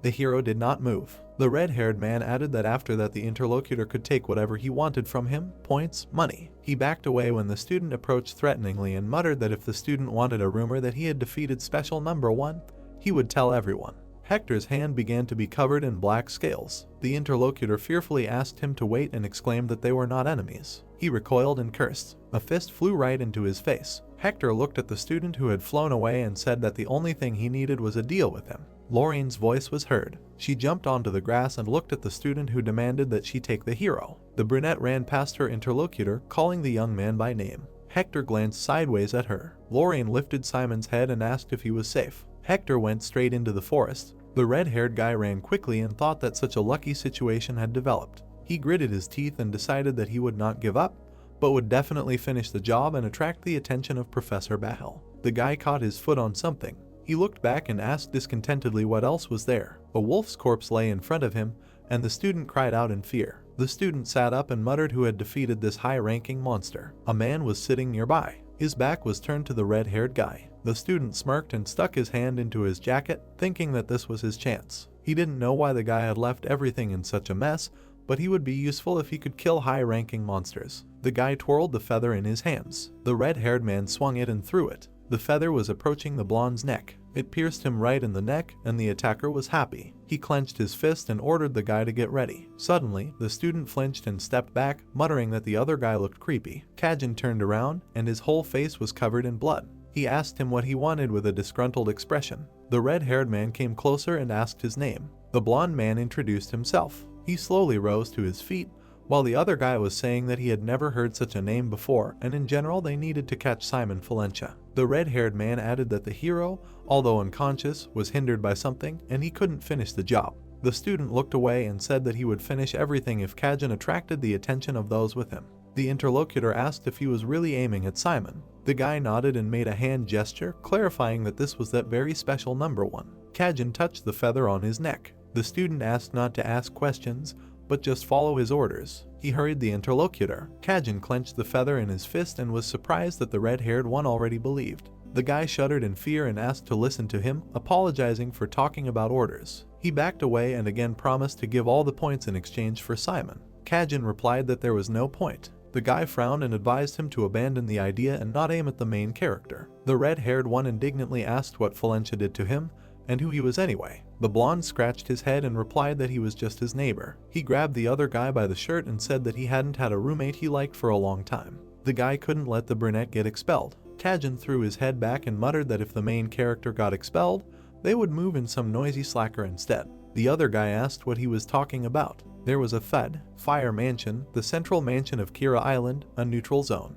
Kami was standing in the hallway among other students. She folded her hands and looked out the window anxiously, thinking about Simon. The girl turned around when she heard someone ask if she was worried. Malin brought 2 mugs of cocoa and calmed her friend down, saying that Dick and Simon would be here soon. Kami took the cup and thanked the girl. The other girl said that they gave 200 points for entering the mansion. They should definitely come. There were also students in the courtyard of the estate. The girls were wondering if the guys would be able to get in here, although if it was the main character, he would probably be able to. They looked at each other and laughed, imagining the young man coming up with something unusual and showing up here. A female voice called for everyone to calm down. Alyssa Selin, special number 7, clapped her hands. She turned around and said that there was an hour left to evaluate the survival test, so she asked everyone to come out and help defend the mansion. The girl added that up until now they had been outside, which meant they were earning points. If the rest got into the mansion, they would clearly fall behind them in points. She said that everyone was here for the win, so she insisted on participating. Malin took a sip and muttered that the girl was a good talker. The long-haired girl added that it was immediately obvious. The daughter of the Prime Minister of the Kingdom of Dresden, her political skills were all like her father. She had heard that they gave a lot of points for capturing a bridge. Alyssa was approaching the interlocutors. The student looked at Malin and said that her help as the first place of Grupa would play a big role in protecting the mansion.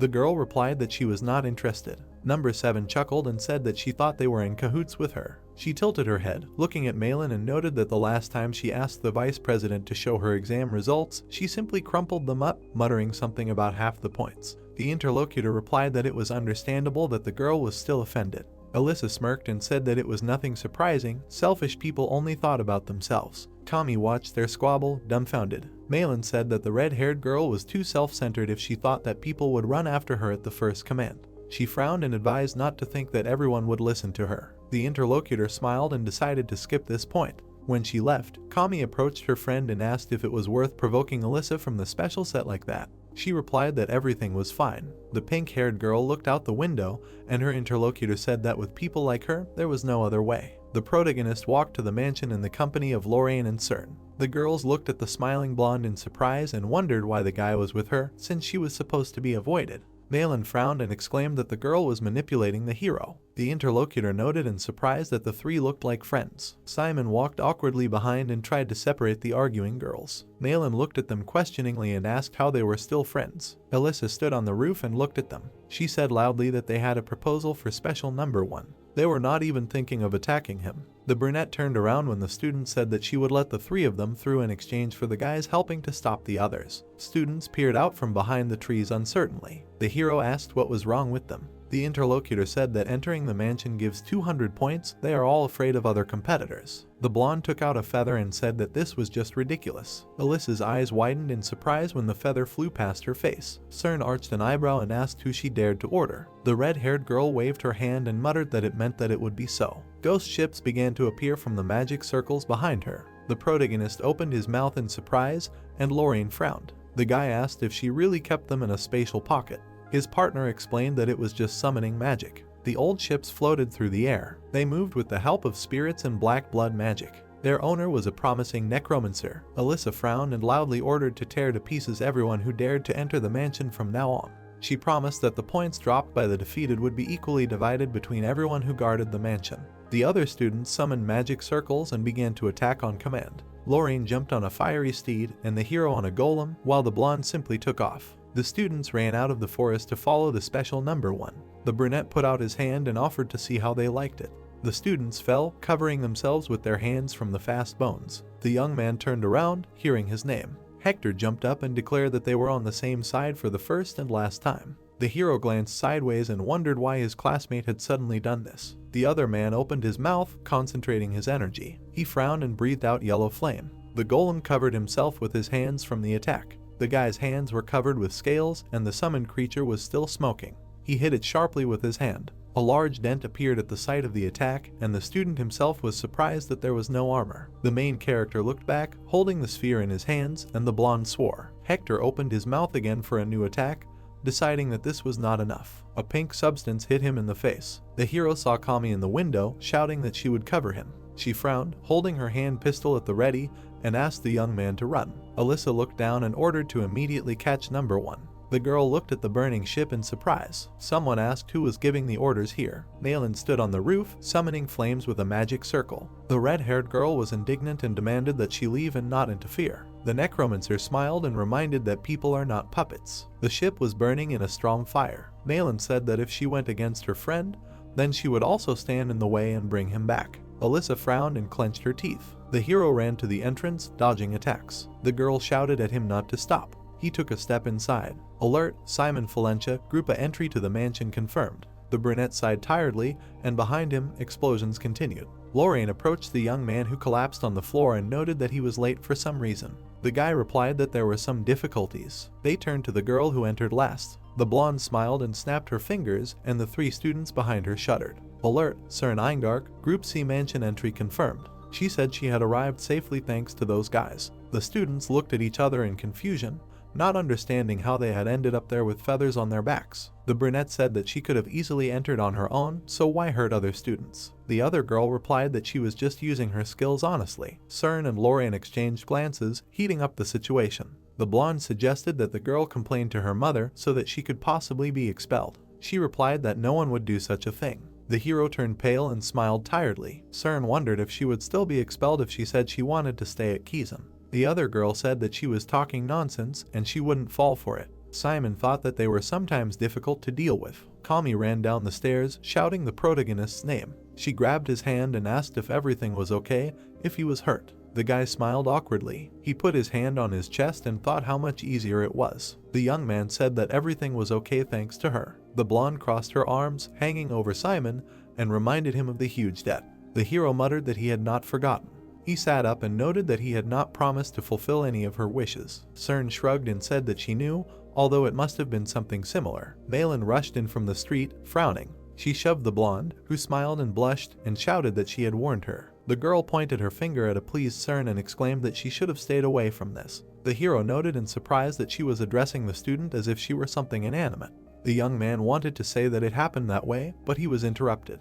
The blonde hugged Malin, asking what she was doing there. In response, the girl asked him to get away from her. The protagonist and Kami watched this scene in shock. Cern muttered that she just wanted to be friends with Malin, and in response, the Necromancer screamed that she would rather die. The irritated student grabbed her interlocutor by the shirt and was indignant that she used her feathers on her. The blonde smiled and feigned surprise. Kami looked at the brunette with alarm and asked if the girls had really had a fight. He replied that it was just fooling around. Malin screamed that Cern was to blame for everything, having attacked the young man, and even if it wasn't her, she would be to blame. The blonde winked and said that her ability was not to create something out of nothing, but only to strengthen existing emotions. Lorraine yawned, and the other students had already started to watch what was happening. Cern muttered that the reason Malin attacked Simon was because of something she was hiding.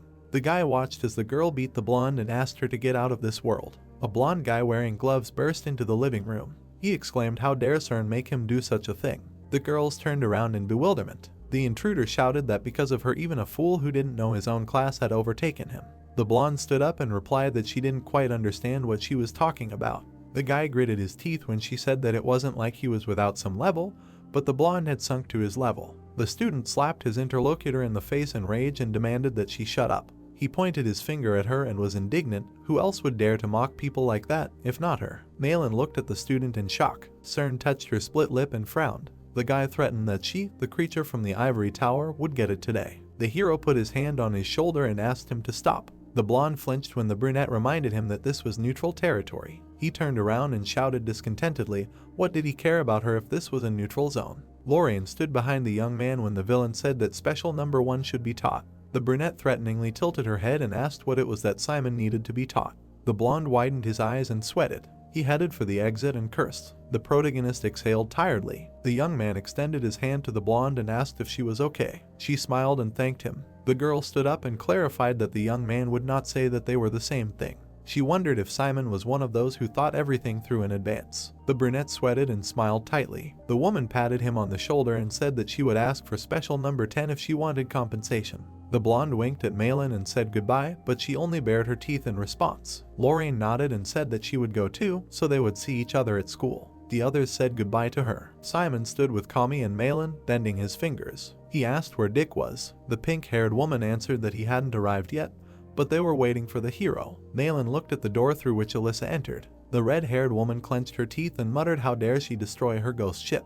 The woman grinned and offered to test her patience as much as she wanted. Alyssa frowned and quickly walked past. Kami frowned and wondered if her friend had had a fight with the Special Seventh. The girl smirked and said that it was nothing. Alert, 10 seconds left until the end of the survival island. The girls turned around and panicked that the blonde was still missing. Someone touched the bush. Countdown, 5, 4, 3, 2. Kami and Malin shrank back and turned pale. The student stepped inside the mansion. Dick raised his hands in joy and exclaimed that it was a victory. Alert, Dick Hayward, Group A, has arrived at the mansion. Survival Island has ended. All students are asked to stop fighting and return to safety. The comrades surrounded the blonde. Malin frowned and asked where the hell he was. The guy answered that there was no need to rush when shells were flying from all sides. Notification: mandatory teleportation will be carried out first of all for students outside the mansion. Do not go outside the teleport circle after the circle is finished being drawn. Dick winked and said that he hid in the bushes until a convenient moment arose. The girl muttered that he was an idiot. The hero raised his hands and was glad that he was finally home. The blonde corrected him that, actually, to the dorm. Hector came up and addressed the main character. He frowned, and steam was coming off his body. The guy asked if Simon had really killed that monster in the south of the island. The brunette smiled and replied that the student could think as he wanted. The interlocutor narrowed his eyes and remained silent. Hector turned and walked past, under the attentive gaze of the hero's team. The voice asked how Simon Falencha's persuasion was going. Cern adjusted her hair, looking out the window, and replied that it hadn't worked. She added that the young man didn't fall for threats or intimidation. The blonde closed her eyes and smiled. The interlocutor said that it was not for nothing that the hero was special number 1. He added that they would start preparing a plan B starting next week. The girl noted that her uncle was eager to take up the post of corps commander, judging by his haste. A nervous voice came from the sphere that this was all for the sake of the future of the ivory tower. The student laughed and said that she was joking. The blonde looked at the ball and decided to give advice as an expert in this field and the one behind the ivory tower. She said that she would take full responsibility, so there was no need to proceed with Plan B. The interlocutor objected that the future of their tower was at stake, so they should think twice. The girl touched the sphere, and the man said that if they did not become allies, then only enemies. He added that they needed to be brought closer to them before the Kizan became too strong. Cern sat down on the couch and muttered that there was definitely nothing complicated about it, even funny. She leaned back and said that it was worth watching what happens next, turning to Simon Falencha. A few days passed after the evaluation of the survival island.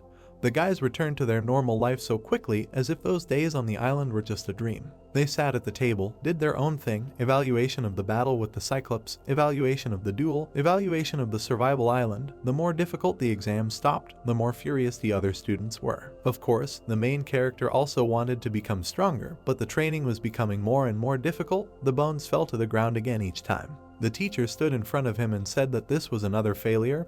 Everything was not going quite as expected. After which he came closer and told him that he should not worry too much, he was still a good boy. He raised his head and asked if it was true. The young man raised his head and said that it was worth trying again, to the original one.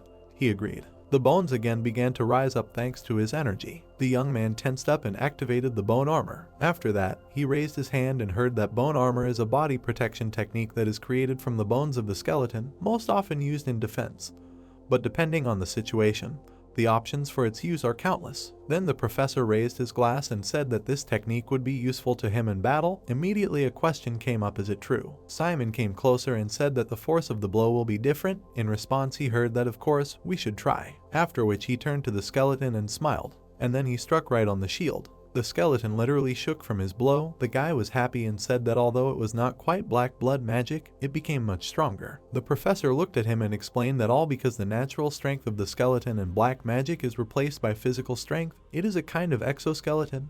He also asked to tell him what is the peculiarity of bone armor. The brunette waved his hand and replied that its effect is strong as stolen depending on the form of the assembly and the skeleton used. Then he presented this whole picture and added that the style of using bone armor differs from necromancer to necromancer, so it is necessary to understand which of the styles suits him, since there are a lot of them. The man agreed and said that this is correct. Now he will also tell him what is the difference between partial and full armor. He presented the student and skeletons, said that usually 2 full skeletons are needed for full armor. In addition, it is necessary to take into account the mobility of the joints when considering the balance of the entire skeleton with the body. He also presented a skeleton inside a person and said that it means that the reason why he failed is that he did not take into account the balance. Since full bone armor is a much more delicate and complex task, its control is much more difficult. The brunette listened to all this and was very surprised. The teacher also added that it is necessary to compare the control of several bones of the hand and the control of the bones of the whole body. Even without thinking, it is clear that this is more difficult, he agreed. Then the man turned around and said that he shouldn't give up. Even if it didn't work out once, he can gradually achieve success. The young man thanked him in response. Then the professor looked him straight in the eyes and said that it seemed like there would be a new mission next week. In response, he heard that it was so and asked if the student had decided. The guy was a little embarrassed and thought about it. Then he scratched his head and said that he was still thinking. As soon as the list appeared, he would decide, although he imagined that his wallet was literally asking him to feed it, and he needed a mission where he could earn a lot. Then he listened to all this and thought about it for a bit, after which he decided to give him some advice, and the student listened attentively. The man turned around and said that if there was no mission that he liked, he could choose later. And he also added that he seemed not to understand what influence he had on other students, being a special number 1, at which point Simon was already a little confused. And the professor continued to talk about how it was better to try to use his position and looked at him. And then he turned around and said that it was time for them to go, and the young man ran after him. Finally, they returned to the city. The boy walked down the street and thought that there seemed to be nothing special there, but he was immediately interrupted by a spirit that repeated after him. And then he began to be indignant and shout that there was nothing there. No matter how much you looked, there was no mission where the captains could arrange a battle. Damn, and why was this continent so peaceful? The brunette stopped him and thought that this was even good. The two of them approached some announcement. The only thing that raised questions was that black sheet, the skeleton said. And the guy thought that it said that torn pieces of a body were found on the site of the Holy Federation. The skeleton added that it was quite risky. Another student stood in the crowd and thought that the professors would not allow him to go there. This time it was better to focus on the task where you can earn money. Then he just lay down on the bench and thought that he had found absolutely nothing, not a single job for good money. The spirit answered whether he was too selective. For 500 gold they would rather call a professional than find some student. The problem, of course, is that he had earned a lot of money from the first mission. Now it was harder to choose. And the boy continued to suffer. He thought that it seemed he would have to wait, as the professor had advised. In response, he heard that this was right. It was better to wait for the right moment. During one of the lessons after this, they had an incident. The teacher started bleeding. He apologized and asked for help. They immediately came up to him and said that everything was fine.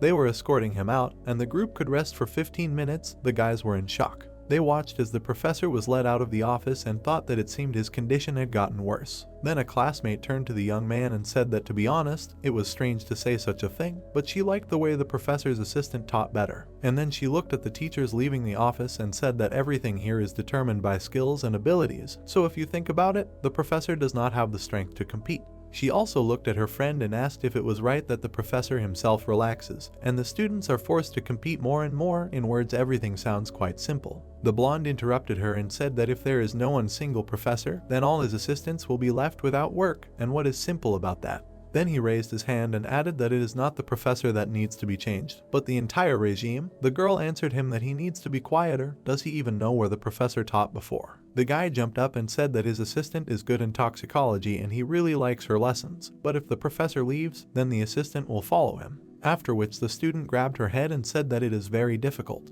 Another one also intervened in the conversation and said what would happen if the assistant became a professor. Then the professor himself would be able to take care of his health, and they would have cool lessons on toxicology, but she was told that this was unlikely in reality. At the university, assistants are more like professors' assistants than real professors. Malin interrupted her and asked her to be more polite. After all, they were their seniors. Meanwhile, the blonde raised his hand and shouted that the essence of what was said was correct. Of course, one can reach the position of professor, but only Mrs. Neftis can help. Suddenly a woman appeared behind him, who asked how long the guys were going to discuss here. Everyone froze and looked with frightened eyes at the assistant, who had been listening to their conversation all this time. The woman said that they were on a break. She thought they had talked enough. Besides, she looked at them and said that they could be heard from the corridor, so they should be careful. In response, she received an apology. Then she turned around and left there. And finally, she turned around and looked at all the students. The main character then looked at her questioningly, not understanding what was happening. Suddenly, the woman came up to the table and said that she was ready to continue their lesson. Then she raised her hand and added that there is a famous saying about poisons. Everything is poison. There is no non-poisonous substance. Only the dose of toxins determines how poisonous a substance is. Then she turned around and said that any substance can be poisonous if it causes at least a little harm to a person. Here a reasonable question arises: if everything is poison, then spices are poisonous too. She introduced them and said that people do not die from spices. What is the reason? One of the students stood up and answered that it was all because the dose of poison is not lethal. The woman looked at her and said that it was so. Any substance must have a certain dose of toxins to lead to death. Therefore, if the number of toxins is not lethal, the substance can be used, on the contrary, as a medicine, and also asked why then does not medicine become a poison? It was the student who suggested that it was because the percentage of toxins was too low. The teacher then drew a fruit on the board and said that it was because there could be a lethal dose there and it was enough to die. For example, if you eat 4 tons of tomatoes, a person will die from the toxins in these fruits. Then she smiled and added that if you eat 4 tons of anything, you will die one way or another, right? So the basis of fighting poisons is determining the lethal dose and the purpose for which the poison is used. Since the sizes of monsters are different, calculating the dose is important. Today we need to study the 3 laws of calculating toxicity. Everyone listened to her attentively and one of the girls said that she really liked it. Mrs. Classes are simply the best. She grasps everything easily. Then she turned and addressed the main character. He apologized and asked again what the girl had just said. It seemed to her that the young man had been sitting quietly the whole lesson. Lower than water, lower than grass. Was it really because they were scolded? He replied that there was nothing like that. Finally, the lesson ended and all the guys went out into the corridor. Suddenly they came up to him and spoke. There was another assistant who wanted to talk to him. The guy turned around and asked what happened. In response, he heard the question, "Did you choose a mission for this weekend?" And when the young man said that he was thinking about it for now, the woman said that this was just great. The professor was calling him about the mission. In the office, they handed him an envelope and said that a mission had been assigned. The guy was surprised and asked again about the fact that it was assigned. Was this mission really a nomination? The customer wants this student to personally complete it. Then the brunette lowered his head and asked if he could get acquainted with it, received an affirmative answer. Then he opened the envelope and began to look at what was inside. Inside was a task to protect the elements, a reward of 1,000 gold. He was very surprised that for such a reward the level was D. The young man literally beamed from this information. After which the woman lowered her head and said that of course, just because this is a proposed mission, the young man does not have to complete it. If he has already found a mission, he can refuse, but he said that everything is fine. Then he smiled and added that he agreed. Of course he agreed. He thought that now he would get 1,000 gold and become rich. The woman nodded her head and said that it was good, and she was already thinking of sending her guards there, but the student still agreed. She also looked at him and said that it is very important for a modern necromancer to research and analyze current trends. Then she showed him the documents and said that she wished him an easy mission. Upon his return, she asks him to fill out all these documents. The guy was very surprised and asked if he really needed to give a report. The answer was affirmative. After which he was a little confused and said that it seemed like a professional document. The woman replied that the students of their university are definitely not self-taught, and an assistant was standing behind the office and said that this guy was caught. At that moment, he was still surprised to hear that he was the only person from the academy who would go to this exhibition. He had to be careful, he would be their representative. The professor also said that the main thing is not to do anything against your will. He agreed and swore to do so. After some time, the guys found themselves near the sea, shouting that they were so happy to be at the Blue Harbor, and the spirit was with the main character and said that since a new place appeared, it means that new victims will appear. He asked these two not to cause trouble, follow the instructions, rest and have fun. The guys agreed. After which the main character decided to clarify how they feel. Is it possible to swim there? Otherwise it is still not living and all that. Does not salt water harm them? But the girl said that it burns a little, but otherwise quite so. Then she smiled and said that she cannot leave here without swimming. In response she heard that he understood everything and wished them a good time, said that he would return when he finished everything. Then he looked at the knight and said that he also wishes him a good rest while the student is in place. He agreed. Finally, the young man moved around the city, reasoning that the longer he looks around, the more beautiful it becomes. When he approached some gates, he realized that this was the very place. After which he knocked and shouted if there was anyone there. A blonde man noticed him. He immediately ran away from there, shouting that a student had arrived, while the young man was standing near the gate. It was a little boy who opened the door for him and said that he could come in, after which he praised his uniform. The guy leaned over and asked if this boy really lived here. He replied that his name was Shun. The kid smiled, and in response to the fact that the student had come to the Count, he said that he was the Count. This news surprised the main character very much. A dialogue took place between them. The guy apologized for such disrespect to the Count, and he replied that everything was fine. In private they could address him as you. It was more convenient for him then. After which he turned around and began to hum a song, and the main character thought how such a young child can be the Count of the Blue Harbor and be ready to pour 1,000 gold into the D-rank mission. He followed him already in a bad mood and thought maybe his parents died early, but then the boy said that they finally came to the exhibition hall. Then he ran forward with all his might, and then the guy tried to stop him. But it was too late. The kid tripped over the steps and flew forward. At the last second, the student managed to catch him. Then the blonde turned around and said that his new friend was so fast, he could continue in the same spirit. The student agreed and thought that it would not be easy. After some time, the guys moved to another location.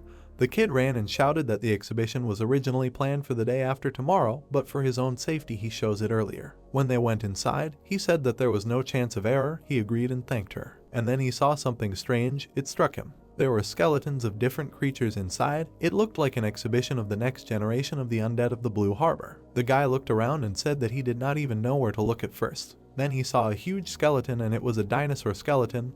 Was it really the main exhibit? Then she began to study this skeleton in detail and said that it seemed there was a problem with the balance, which was never solved. The upper part of the body was secured with ropes. After which he tensed up a little and said that if such a skeleton was revived, everyone would go crazy, especially children. At that moment, the little Count had already climbed onto one of the dinosaurs and shouted that they needed to move forward and hit the road. Immediately the skeleton turned to him and looked. The brunette jumped up and realized that this skeleton was now under the magic of summoning. And the little blonde looked and did not understand anything. A second later, this huge monster was about to bite his head off, but the student arrived in time. He jumped off the ground and jumped towards the little Count. True, he missed, and the boy was saved by someone else who lifted him up. When the guy fell, he immediately heard the question how they could call such a slob for the security position. An adult man appeared there, who was the Count's uncle, and he was clearly unhappy. After which the kid was put on the ground and told that he had to be careful. There were a lot of moving undead here. It was dangerous. He said that everything was fine and said that now he would introduce his uncle. Then he looked at the student and said that this was the strongest security guard, a first-year student, taken on special conditions number 1, Simon. The guy extended his hand and said hello. The man came up to him and said that his name was Finch, and he was also a necromancer. That's how they met. When the guy shook his hand, it looked like some kind of liquid substance. The man laughed and said that the young man was caught. It was a joke. Of course it was a joke, and asked, so the first-year student came to earn some money. Then he added that he did not know what the wind had brought him here, but he had to approach the job responsibly. It was true. The young man listened to him attentively. After which he leaned over and asked for forgiveness, and asked to forgive him for such a mistake. The Count immediately began to say that it was his fault and everything was fine, but his uncle was clearly unhappy. After which the kid turned around and asked his uncle not to scold his guards. In response he heard some more swearing. He simply gave him advice. Then the man came closer and said that he would like to clarify whether this is really the special number 1 of the academy. The answer was affirmative. Then he said that expectations for it would be high. Then he smiled and said that he would give him another piece of advice as from a former student. Not everything that is taught to him at the academy, however, lately they have been shortcoming after shortcoming. He even got a little upset and added that earlier it all went down to tradition, but the education system is already too outdated. The student immediately interrupted him. He smiled and asked if this is really a graduate of this university. The Count's uncle was a little embarrassed and said that from Alland, this is a state school of necromancers. Even the kid listened attentively as his uncle said that time would pass and the student would be able to see other schools.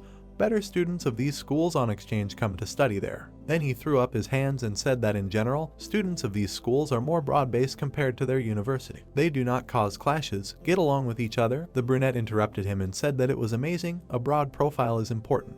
Then he smiled and asked why then they all come to study there. The man smiled, but thought that this guy was impudent, answered that where there are strengths, there are also weaknesses. Isn't it good sometimes to delve deeper into one science? Then he took a step back and said that they had enough talk about the students' skills. It is necessary to build a career after graduation. That is what is important. He grinned and added that they should follow him. He will show them the professional sphere. At that moment, the young man put his hand on the Count's shoulder, thanked him and asked the kid not to go there alone. Then he looked at him with a smile and thought, I don't want to get into trouble again.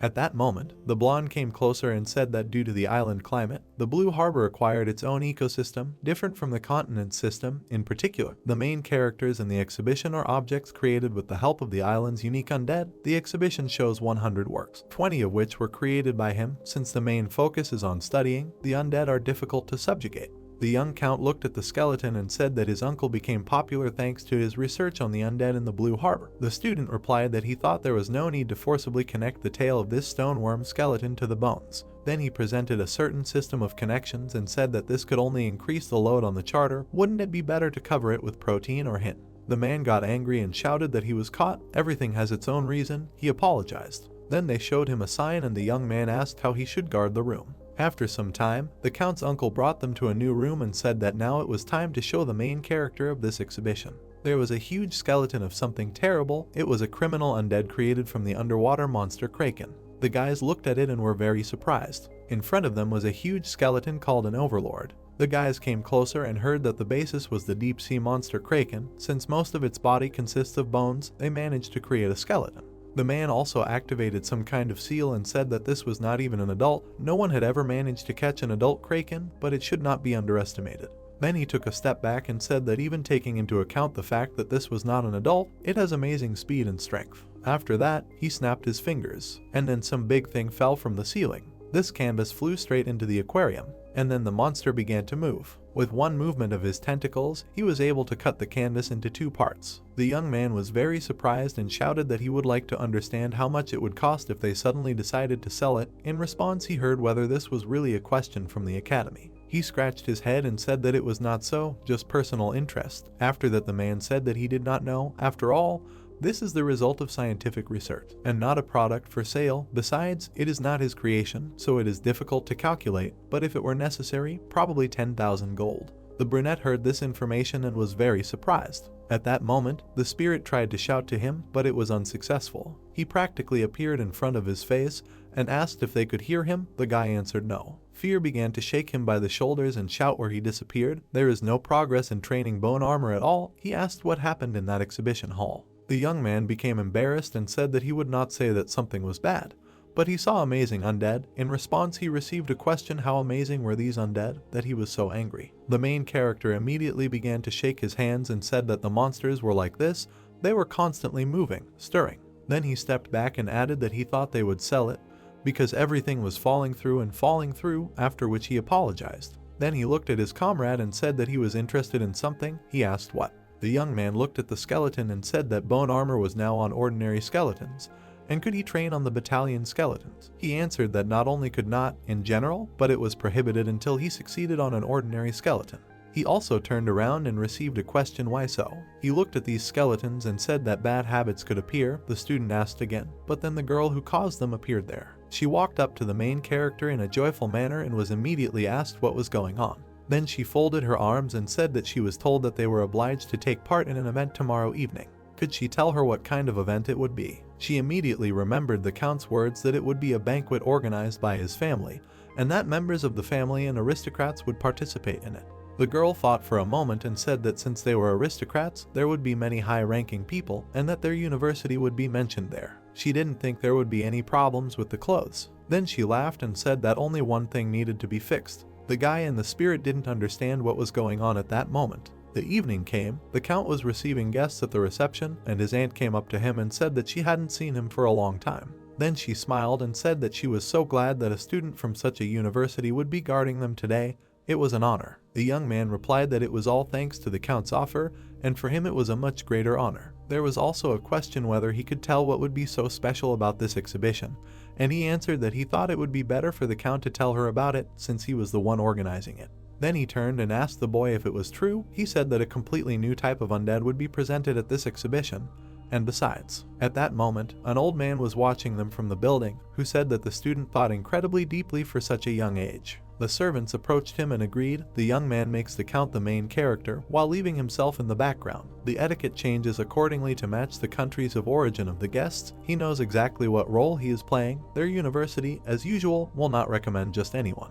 But the man also answered that he should be a little quieter because the count's uncle could hear all this. Then he lowered his head and simply remained silent. And when he closed his eyes, he thought that it was good that the count had chosen a worthy guard. At that time, the young man exhaled. The boy told him that he was a good man and asked where he learned such manners. The brunette smiled and said that his father had taught him them since childhood. It was hard, but he was glad that it was useful. In response, he heard that he had done well. The young count also smiled and said that he thought that all the guests had already arrived, so they could go and have fun at the event. He replied that he was grateful to him, after which he headed towards the main guests. From the side, he watched the conversation with the boy and thought that it seemed that all the members of the family had gathered in that direction. Then he looked around and wondered where his uncle was. Meanwhile, the man was walking down the street and contacted someone through a magic ball. They answered that they were leaving according to plan. They thought that tomorrow or the day after tomorrow they would arrive at the harbor. The blonde stood on the street and said that this was good. Everything was going smoothly here. All the members of the family had already gathered in the banquet hall. In response, he asked if there were really no problems.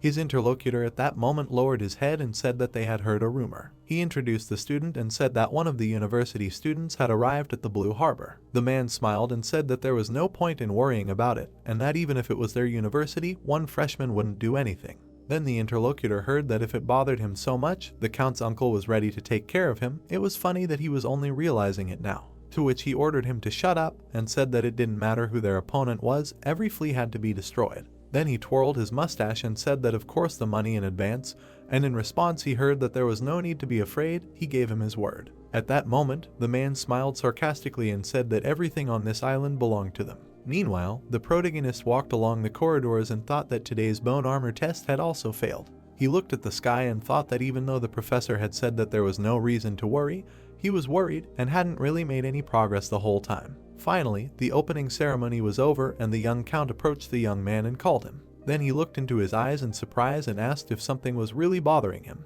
After which he folded his arms and said that he was walking around looking gloomy, and in response he heard that nothing had happened. He was just stuck in his studies. The boy immediately asked if it was true that everyone at their university studied so hard. The guy answered that it was, and he was still trying to keep up with the others. Suddenly the boy looked out the window and said that here it is, now everything is clear to him. It started to rain outside. At that moment, a girl was standing on the seashore and saying that she was very cold. Then she stretched out her hand and said that first there was fog and now it was raining. At that moment, a guy came up to her and shouted that they should go back inside. After all, it was dangerous there. There was sea fog today, swimming was prohibited. Then some people started passing by and discussing what was in the distance. No one understood what was happening.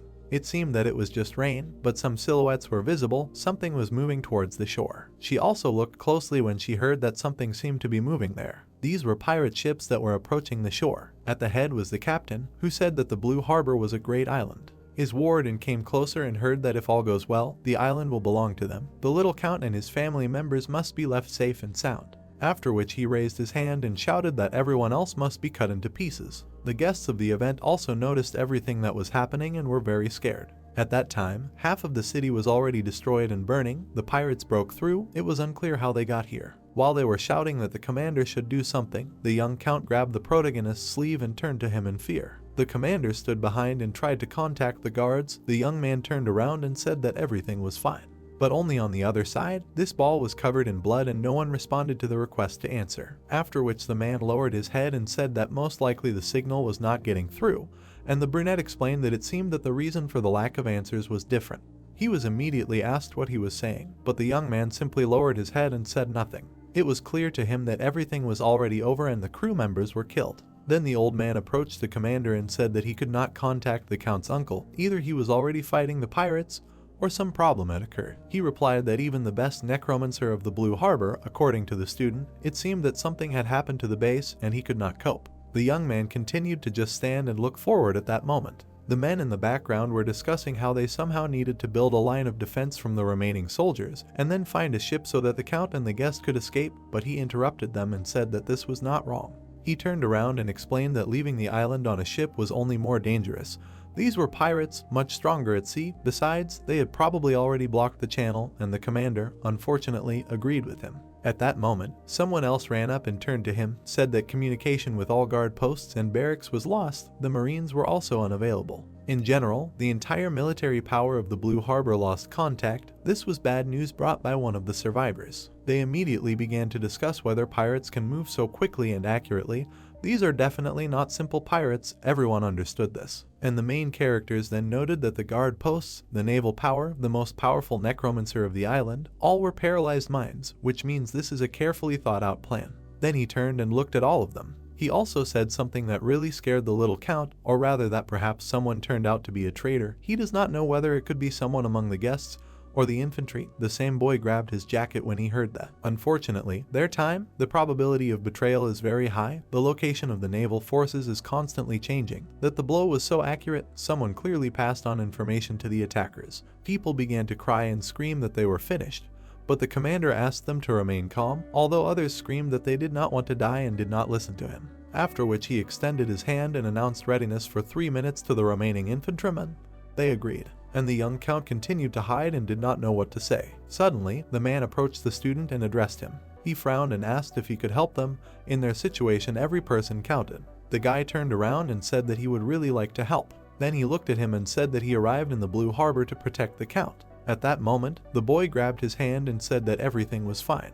Then he stepped back and asked him on behalf of the head of the Blue Harbor, and as a client, he listened carefully. And the little count immediately shouted that they should forget about his safety, take care of the residents of the Blue Harbor. The guy put his hand on his shoulder and replied that he had a bad feeling. There may be people inside who came for him. In response, he heard that he knew, but now the safety of the townspeople is much more important. He also said that he could even pay extra. Then he bowed and asked him to save the townspeople of the Blue Harbor. The brunette closed his eyes and turned to him. Then he frowned and said that his order would be carried out at any cost. The commander immediately approached him and said that they needed to split into 3 parts. The naval forces would gather the surviving military and herd the townspeople, in which case the old man was ready to take the count under his protection and take him and the guests to the mansion. The question immediately came whether everything was okay, and what about his uncle? But the man answered that everything was fine and added that since the mansion had its own means of protection, and there were several former knights among the guards, they should be safe. The commander approached him and said that he agreed, and as for the student, suddenly the young man interrupted them and said that they should head to the harbor on their own. The most important thing now was to catch their captain, after that it would be easier to deal with the rest of the pirates.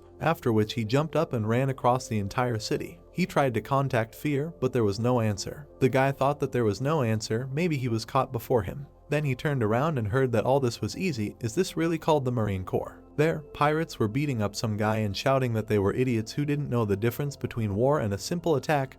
No matter how many prisoners there were, they had to fight back. They were also beating up children and women and shouting that faith in good had completely melted their brains, weaklings, clinging too strongly to their world. Suddenly, a spirit came on the line. The guy asked how bad it was. At that moment, he was in the forest and answered that one pirate ship had arrived. They weren't really a problem. He dealt with them. He also looked at the victims and added that these people were killing ordinary residents for no reason. The young man would probably want to save them, right? He lowered his head and said that it was so. Immediately after that, Fear reminded him of his classes with the professor and said that he needed to remember the basics of bone armor, which he had learned before, and use it on the residents. At that moment, the young man approached the corner of the building and asked again.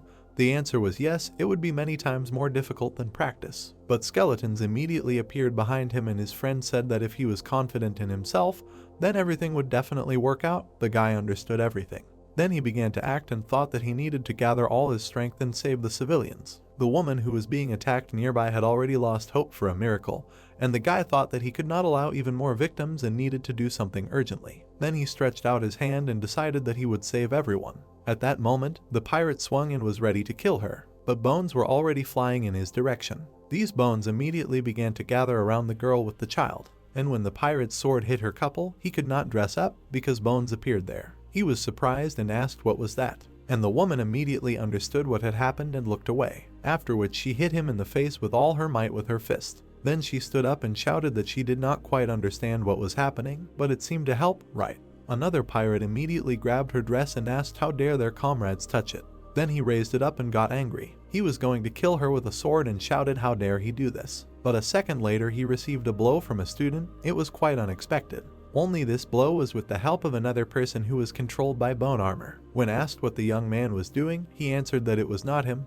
His legs were moving on their own. All this was happening thanks to Simon. And the spirit also got in touch and said that everything worked out. Then he added that now it was time to use this battalion and not even think about worrying about bad habits. Simon clenched his fist and said that it was accepted, then extended his hand and ordered the skeleton to move forward. He was surprised by what began to happen next. It was much easier than with ordinary skeletons. As soon as he imagined the overall picture, all the bones immediately fell into place and began to actively envelop people. Now it became clear to him why his comrade had forbidden him to do this before, because it would have been faster and easier. Now there are stages when you don't need to practice beforehand, right? He was very pleased with this fact. Meanwhile, people were getting to know each other and at the same time beating up the pirates, running after them and asking where they were going.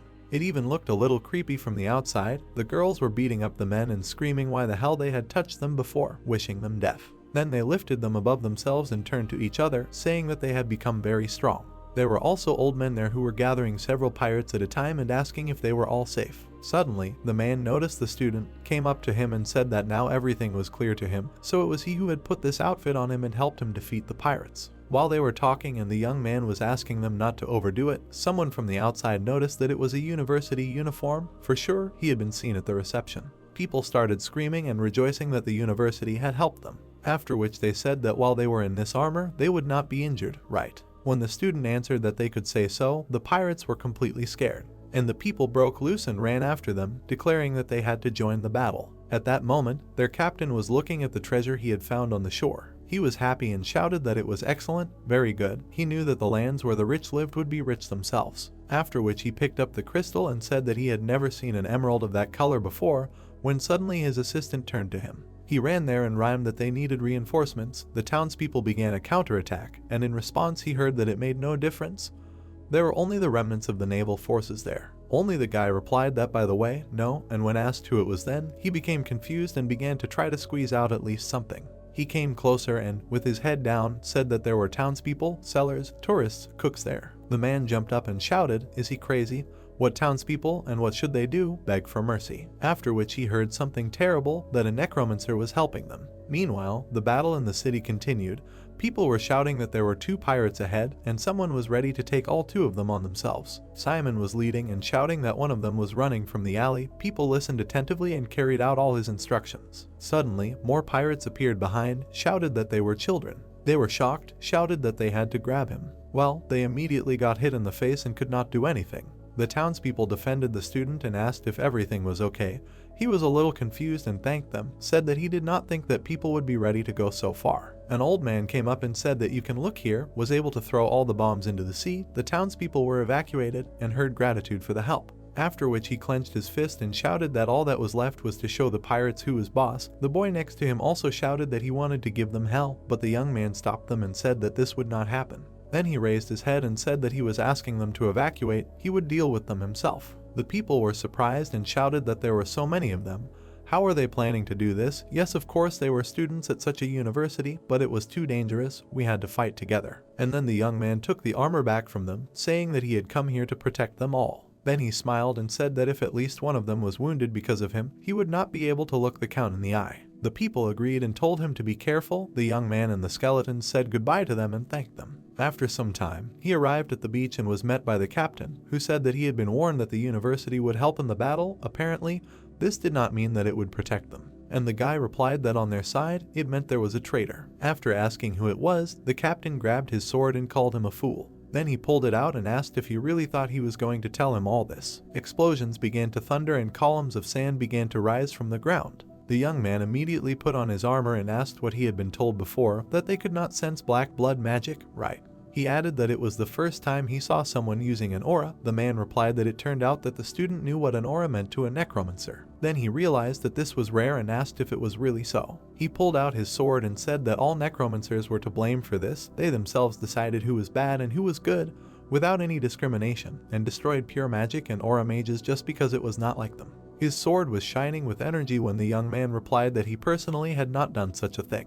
Only the man did not listen to him anymore, began to attack and shouted at him to shut up, and the aura is what can save them all. While they were fighting, the captain added that even the look of this student infuriates him. The guy immediately asked the question, "Isn't that how they handle a sword in Baldwin?" He was familiar with this technique, and the pirate heard it and laughed. After which he struck again and added, "What is he hiding then? Because he is a hereditary knight, and in the world of necromancers his family hardly survived." Simon simply continued to block his attacks. When the pirate told the story that he did not give up, proudly carried his story, trained his body, aura and skills, became a knight. But also about a strong explosion occurred. After that, the man looked straight into his eyes and said that among the 200 students, 198 were necromancers who opened the core. Then he continued to attack and said that the young man probably doesn't know what it's like to be treated like some kind of feeble old man. Whether it's important to them to achieve a goal, gain strength, and probably doesn't even know what nonsense these people are talking about. Then he felt a surge of hatred and resentment. He stood opposite and shouted that he had dropped everything and gone to sea. The brunette listened to this and thought that this man was unemployed and also a robber. Then he went forward and said that the story was really sad. A moment later, he transformed into a sand monster and added that this did not atone for his sin. Now the pirate was not fighting a student, but a huge monster. Meanwhile, a guy appeared behind him. It was unclear how he managed to organize everything like that. And then Simon hit him with all his might on the back. Of course, from this blow the man fell down and lost consciousness. Potions flew in different directions, which began to break, and he was called a madman. The man lay on the ground, tried to cover himself and shouted about knights. Then he frowned and shouted that he was not going to give up. Meanwhile, the young man stood behind him and replied that he saw it. And then he hit him hard in the face and said that, as was said earlier, knights train in fencing, strengthening the body, spirit, and aura, regardless of whether they have a core or not. This is the basis. He threw it aside and added that this is precisely why he never thought that knights, aura, or fencing were the last century, but holding on to only them is definitely old-fashioned. Then he came closer and looked him straight in the eyes. Finally, all the pirates were caught. They were sitting on the ground and discussing how they just wanted to look at a beautiful girl, and this is a real monster. Just disgusting. They asked to take it away from them. The main character approached one of them and said that they were caught by the captain. Hope for a bright future. One can consider that they have lost. They understand that piracy is a serious crime. Then he lowered his head and added that if he answered his question, he could ask for a lighter sentence, and immediately asked who from the Blue Harbor they were in cahoots with. But the man simply turned away and said nothing. Then the young man came closer and said that it seemed like it wouldn't go that easy. He replied that he knew he would start pestering him with questions and didn't plan on becoming a pirate. Apparently this little boy didn't know life at all. Well, the guy simply closed his eyes and told the guys to move forward, activating them in their skeletons. They immediately started pouring some potions into the pirates, and the young man said that although he was a student, he was still a necromancer. At that moment, the man still didn't understand what they were given to drink. The brunette smiled and asked if he really understood that it was poison, and then he added that it would spread throughout the body in 15 seconds, and a painful death would occur in 5 minutes. Now he was seriously scared. However, the student immediately picked up the antidote and said that if they said who the traitor was, he would give it to him. The pirate began to interfere and was clearly reasoning. Simon came closer and said that if he did not want to talk, then as he wanted, and called the skeletons again. But suddenly the man shouted that the traitor was the Count's uncle. The student looked at him in surprise when he said that this necromancer was in cahoots with the captain, and asked again if it was true. The man raised his head and shouted that he would not lie since his life was on the line, and asked to give the antidote. The student then thought that this was definitely a key figure in the harbor. It would not be difficult for him to indicate the location of the Marines and their forces. Then she imagined the man and thought, why would he betray the Blue Harbor? Why would he betray his own territories? It can't be. It dawned on him. At that moment, the guy simply smashed the antidote on the ground and was immediately asked why he didn't give it back. He had already been told everything. Then it turned out that in fact, it was not poison, but a regular laxative. The pirate raised his head and asked again in surprise. Then he heard that in 2 hours everything would pass and there was no need to worry. He was left alone without understanding what was happening and already with a sore stomach. Then, inside the mansion, some pirates finally got to the servants, tried to take the Count away, and shouted that there was no point in resisting.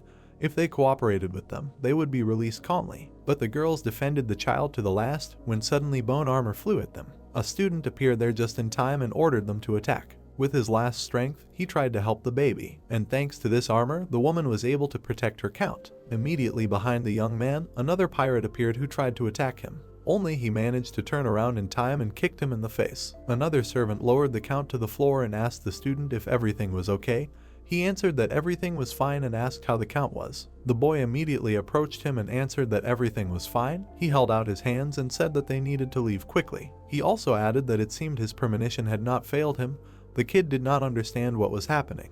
They decided to evacuate people from the mansion through a broken wall. Thanks to the armor, they could not jump from the 2nd floor and not get hurt. The young man was able to help everyone. Then he called the Count and said that they needed to go down. But then a huge pirate appeared over his head, shouting that he had finally found him and wanted to kill him. The man looked very frightening and shouted that the Count needed to go with them. The boy was seriously scared. It was decided to direct the bone armor to the pirate's hands in order to control him. and thanks to this, they managed to twist his arms and save the boy. The young count fell to the floor and immediately heard the question, "What is this?" And the young man, meanwhile, stretched out his hand and shouted to run to him quickly. The kid tried to get up and immediately came to his senses, after which he stretched out his hand. They were already as close to each other as possible, and another second to grab, but suddenly his uncle grabbed him and pulled him back. There appeared a blonde man who activated the form of a furious dragon. His slime spread throughout the room and smashed on the ground. When the student raised his head, he saw something terrible. This slime turned into acid, which literally ate through the floor with its front.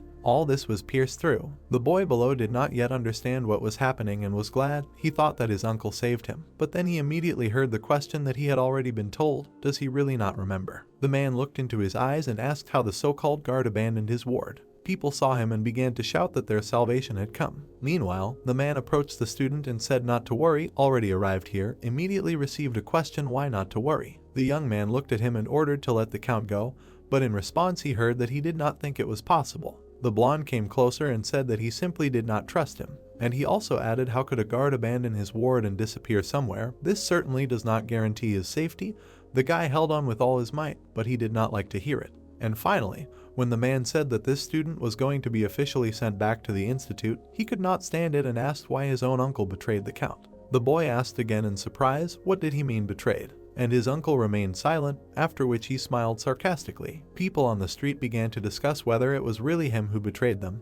It was impossible, maybe the boy misunderstood something, but he immediately said that the pirates told him everything. After which he frowned and said that the Marines and harbor residents heard everything. The blonde came closer and asked if there was any evidence. The count was also trying to talk to him at that moment. Then he started crying and asked to let him go. Only the man raised his hand and said that he would not do it. And then he jumped down and started to launch poisonous bombs. Something like gas enveloped the entire room and the young man could no longer see anything.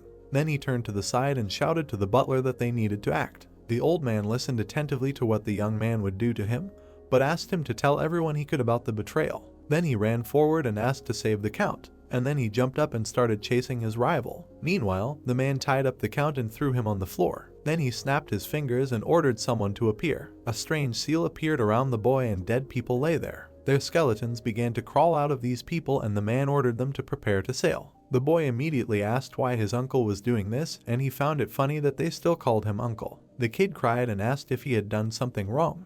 But in response he heard that he was not to blame, the root of evil was his father. The young count heard this and asked again in surprise, and his uncle immediately presented their family portrait and said that the death of his sister, his mother, all this happened because of his father, as if he blamed him for all sins. Although Finch came from the poorest family, but he inherited the talent of a genius, showed such promise that they said about him, this is probably about the #1 special of the university when he showed his abilities. Many families wanted to take him in, but most of all the citizens of the Blue Harbor wanted it, and the future husband of his sister. They organized the wedding of his sister with the eldest son of that family, so the guy became a special necromancer of their family, enlisting full support and was sincerely happy about it.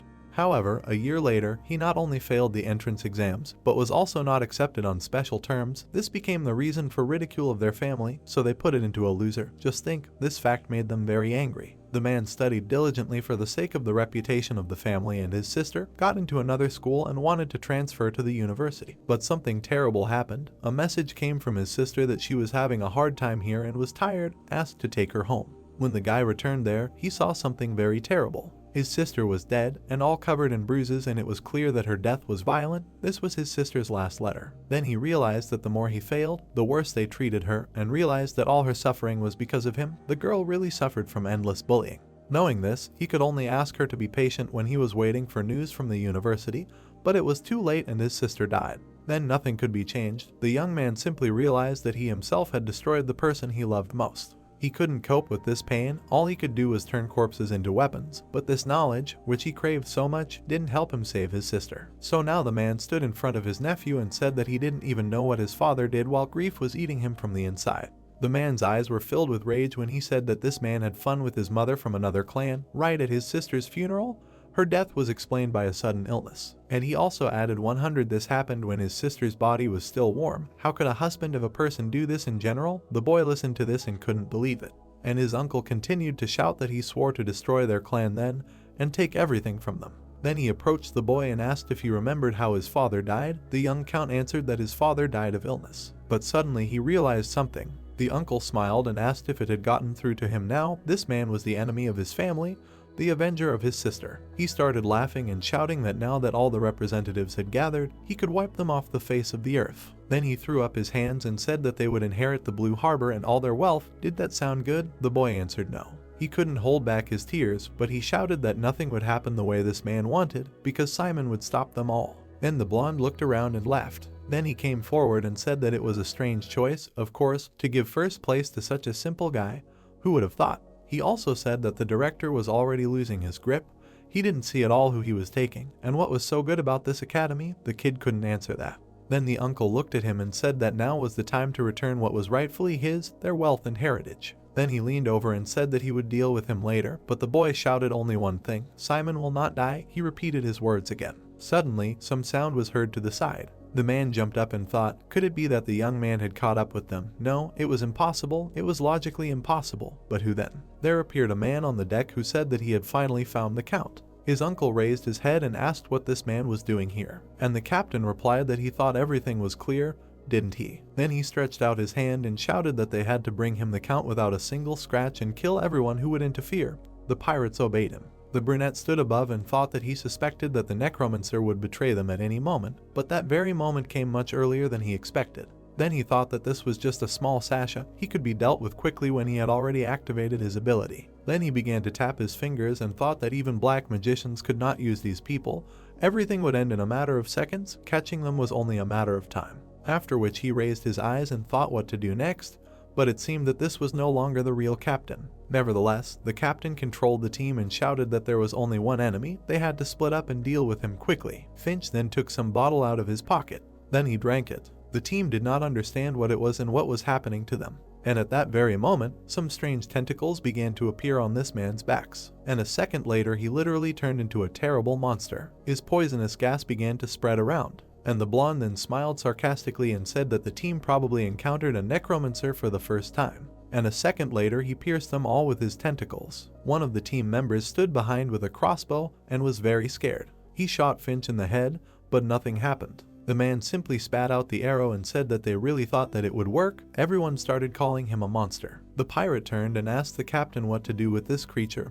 He replied that they should be quieter if they did not want to die from his hand rather than from the hand of the enemy, and ordered them to move into battle. And he himself tensed up a little and thought, what did this man do to his body? He also looked at the boy and thought that he needed to get out of here as quickly as possible. Then he fell to the floor and heard a question that probably the effects were starting to manifest. Uncle Count came closer and asked how it felt to be dead, after which he smiled and said that corpses smell special, added a special mixture for the dead to this smoke. And when the captain began to transform, he said that the smoke has neither color nor smell, and the result comes with time. Judging by the fact that the effects are just beginning to manifest, this is a strong opponent. Then he raised his head and added that according to his research, a volume of more than 4.76 milliliters should completely neutralize all effects. And indeed, there was a girl in front of him when she said that she was her own and was observing it now. Then she stretched out her hand and said that for the sake of his research this girl must die, but he would be happy to examine her extremely interesting body. And then he launched his tentacles in her direction. An explosion occurred on the ship. This distracted his attention and made him turn to the side and ask what was happening. Finally, the main character appeared there. The blonde said that he himself was going into the hands of death. The young man answered him that he was ready to argue, and also pleased his girlfriend with her salvation. The guy came closer to her and told her to grab the count and leave. Fear was also behind him at that moment. He looked around and said that his time had come, but they shouted at him not to come closer. The girl jumped up and shouted that the smoke with the mixture for the dead was spreading, even a small dose, and without it, it was sitting. At that moment, Finch attacked her again and shouted that the student had quite interesting friends. His tentacles penetrated under the floor and began to move there. The girl noticed this and shouted to the battalion commander to be careful. Fortunately, he managed to get his sword in time and shouted that he knew it, stopping the blow. Then he turned around and said that it seemed that the whole ship was poisoned by the smoke that his friend was talking about, in which case they would both soon weaken. The baby at that moment approached the count and said to stand peacefully, because she was going to help him, but immediately heard the question of who it was. She answered that she was Mr. Simon's assistant and that he had better not move. The boy heard this and was glad. The student himself continued to fight the enemy at that moment. Wounds began to appear on his body and it became clear that the tentacles were also poisoned. After which he turned around and shouted that they needed to find a way to defeat him. The spirit continued to fight and replied that there was a way out. Then he cut his tentacles and shouted that he would rather die than resort to this method. And then he stepped back and said that he was ready to tell him the method, but the student no longer answered him. He was lying somewhere nearby, but nevertheless he was fine. The tentacles were already heading in his direction, and Fear shouted at him that he needed to run away from there faster. Actually, that's what the student did, miraculously managing to escape from there. Finch said that he saw such a smart dead man for the first time, and was also capable of suppressing regeneration when he could not restore his tentacles. Then he frowned and added, why would such a powerful dead man give up on a weakling? He looked at him and said that his opponent clearly had an inferiority complex. But suddenly he heard the student addressing him. The boy ran nearby and asked what kind of method was there, and what was it that they had talked about before. After which Simon was very surprised when he heard that he needed to put it on himself. None of them were able to protect him now, so he needed to put it on and use its power and defeat this monster, while the girl was able to save the little count and run away from there. Fear also turned around and said that he was an ancient dead man, and connecting with him would cause a strong blow to his psyche. One step past, and his consciousness would collapse, turning him into a vegetable. Was he ready for this? Now the guy had to make a decision. But almost immediately he grabbed the ladder and said that of course he was ready. Then he raised his head and promised to defeat him in this way. The comrade was delighted and shouted that this was exactly the answer he had been waiting for while he was trying to escape. Immediately after, the young man turned around and activated bone armor. Immediately, the comrade's skeleton began to disintegrate and flew towards him. There were literally a couple of seconds left before their contact. Thanks to the fusion, even the appearance of the protagonist changed. He plunged into Fear's consciousness as if he had fallen into an abyss. He thought it was amazingly huge, but immediately heard that he needed to concentrate. He continued to fall down and heard that he shouldn't let his consciousness absorb him. He needed to focus and keep his will in the consciousness of another entity. Then the guy stretched out his hand and gathered all his strength. Water streams began to appear in front of him, which helped him pay, and his comrade said that he needed to accept her challenge and become one. It seemed like he was starting to succeed. And finally his eyes opened. They had succeeded. Fear noted that he hadn't expected any other outcome. The main character gathered his strength, focused, and appeared before the enemy. It looked very impressive, and his comrade said that it was similar in every detail. After which the guy raised his hand and waved to the man to come closer. Of course, he immediately attacked him with his sword. The student obeyed his comrade and was ready for this battle. Then he swung and heard from the enemy, does he really think that the skeleton will help him, no matter how strong? In this fog it is simply useless. But a moment later the blonde lost the remaining tentacles and did not even understand how it happened. They began to fall to the ground while not recovering, and the student was right behind him. It was not clear how this happened. He received the next blow already on the shoulder. For him it was incredibly painful, but for the main character it was not difficult. Finch lost his hand and continued to scream. Then he raised his head and said that he did not understand how this guy was capable of this. In response he heard advice that it was better to give up. After which Simon said that if he continues to resist, his head will fly next. It seems the blonde already understood that things were bad. And so he said that he admits, people have called him a genius since he was 17, but he has never met a force like his. The young man listened to him attentively. After which the man grinned and said that if he was the special number one, it was clear why he hadn't gotten into the university at all. The student asked if he really thought it was time to talk about studying, that it was better for him not to think about the institute now. Then he came closer and said that he should think about how hundreds of civilians lost their lives because of him, and the count lost his family. But his uncle stood opposite him and said that for a necromancer, death was like a peaceful sleep, and since the death of his sister and others, they had ceased to mean anything to him. Then he grabbed his chest and added that the way this guy handled this skeleton impressed him. He moved his hand to the side and said that this magic was pretty cool. After which he tore his clothes and added that he wanted to check who was stronger, the student's skeleton or his monster. His hands immediately began to change. The young man stood opposite him and asked what this man was up to, and his comrade said that it couldn't be and ordered him to step back. Finch's body at that moment began to be covered with strange bright sections, and a second later it seemed to have torn itself into small pieces. Everything around was shaking and no one understood what was happening. The kid was completely terrified. He tried to turn around and look, but the girl stopped him and said that it was better not to do this. There was blood everywhere. The main character told his friend that this man killed himself, but he asked him to wait and said that something was approaching. Indeed, a huge whirlpool formed next to them, which pulled ships into it. One after another, these ships were destroyed and huge tentacles appeared there. The guy raised his head and remembered the words that this was not even an adult. There is no information on whether an adult kraken was ever caught, and he said that this could not be. Could this really be an adult? A huge monster appeared there, looking at him and shouting that he should look at it, walked around him and walked around the university, the one who became part of the kraken. Then he began to laugh and shouted that he was the strongest monster in the world. Then he tried to crush his opponent, but surprisingly he was able to hold him back. However, another tentacle appeared behind him and he could not be stopped. Immediately after that, the student was lifted up by the leg and started shaking. The monster had one goal: to kill him. The ships continued to collapse one after another. The monster screamed that it was all over, and the young man was already underwater and was still trying to fight. The kraken looked disgusting and continued to insult the student, screaming that he was simply a servant of the university. Fear at this time tried with all his might to shout to him, but it seems the young man lost consciousness. He closed his eyes and realized that something was happening to his strength, after which he simply sank to the bottom. The comrade was still screaming that if he passed out, then everything was over and tried to shout to him. Fortunately, the main character could still hear him, and in front of him at that moment was the monster, and the guys discussed what he was doing. Was he really going to give up so easily? The answer was, "You're welcome." Suddenly the blonde stretched out his hand forward and said that he would fight to the very end. Not far from him he noticed a sword and decided that he had to act. Kraken continued to rejoice and shouted that he could try to attack him.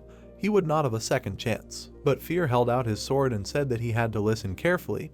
He explained the principle of real strength only once. A true knight will not just poke a sword at everything that moves. It is about the art of controlling it so as to injure an opponent even from a great distance. Finally, the sword was in his hands, and at the end they said that the moment they feel this distance, they must strain their imagination and cut all the space with one single swing of the sword. Actually, that is what the main character did. He gathered all his strength, swung and imagined the space itself. Then he frowned and thought that he needed to cut it, and then he swung. The tentacles flew in different directions so strongly that they even flew out from under the water. On the ship, the assistant and the count watched all this. The monster lost his limbs and did not understand how this was possible. His facial expression changed to fear. It seemed that he understood that he was losing. But then he tensed up when he saw that the main character was still continuing to attack. He swung and tried to strike again, and when he struck, he was able to cut the kraken's head. His blood began to spill everywhere and only one question remained in his head: how is this possible? Finally, the battle was over, the monster was defeated. The student grabbed the mask and began to cough, and then he completely let go of the sword and realized that he could not breathe. His body began to sink, but the count also appeared in the water. The kid swam to him and stretched out his hand to save him. The situation with contact was repeated.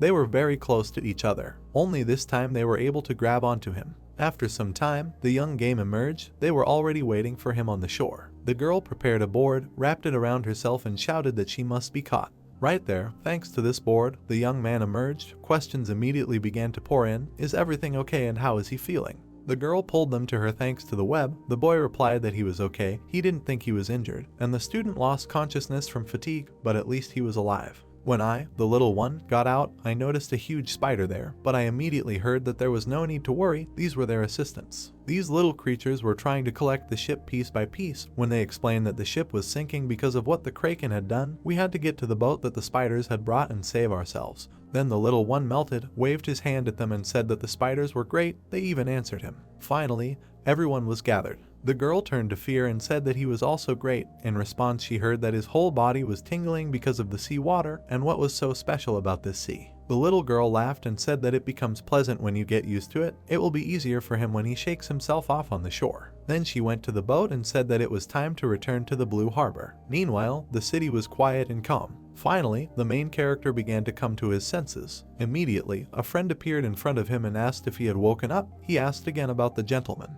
He immediately received the question of whether he knew who it was and correctly answered that it was his assistant.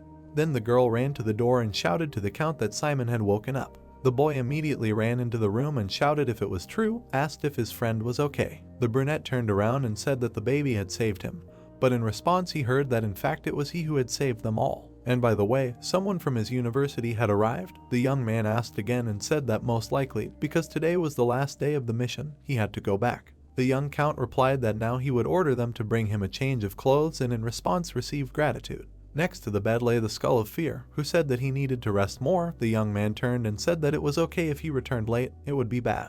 Then he looked at his friend and asked what kind of outfit she was wearing, like a maid. The little girl replied that she could not call him commander, so she would call him sir, and then there was also suitable clothing. Then she smiled and asked if it suited her. In response from the guy, she heard that it was very. Then the girl ran up to the skull and began to shout embarrassedly that she was praised. Behind them the count appeared, who said that the carriage was ready. They needed to change clothes and hurry up. Inside, he smiled and said that someone from the university said that he was preparing a teleport at the meeting place, and asked if Simon remembered what he had been told earlier. He asked again, and the boy reminded that this man had saved them all. And immediately people appeared in the window, waving their hands and thanking him for saving them, shouting that they would pray for him and for saving their harbor. They were very grateful to him. There were citizens who shouted that they could come to them somehow to unwind. With the help of him and his assistants, catching pirates turned out to be a cool thing.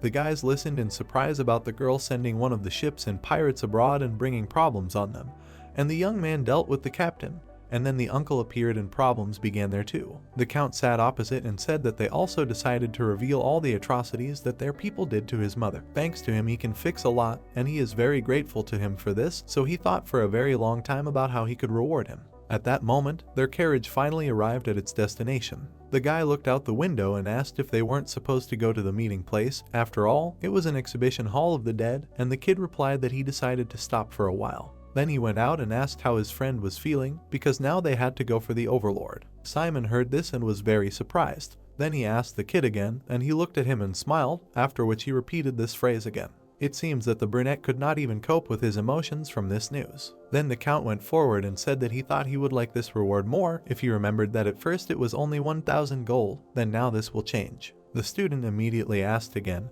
did this really mean that they would give him the overlord for 1,000 gold? Usually the prices for it start from 10,000, would it not be too cheap? But the kid answered that it was okay. The creator and organizer of the exhibition agreed, and then went on. Finally he stopped, turned around and said that this gesture would mean that the heirs of the family and the inhabitants of the Blue Harbor are sincere in their intentions. At first, the young man did not even believe what he heard. Then he exhaled and closed his eyes, thanked them and said that he would accept this gift with honor. An incredible scream was immediately heard in his ears. Fear, like the Lion King, raised a new trophy inside and screamed something. The boy thought that he did not know what was being said there, but was very glad that he looked happy. And when they moved to the portal, the boy also added that the Blue Harbor and he himself would never forget his kindness, looked into his eyes and said that no matter what happens in the future, they are always ready to support him and will be glad to see him. Simon smiled and thanked him, said that he will never forget these days. Then he began to teleport and finally said that they were destined to see each other again. In response, he heard that he must take care of himself. Finally, the student found himself in his native walls, stretched and said how he missed this air. After which he smiled and added that the mission period was not over yet, so it was time to eat.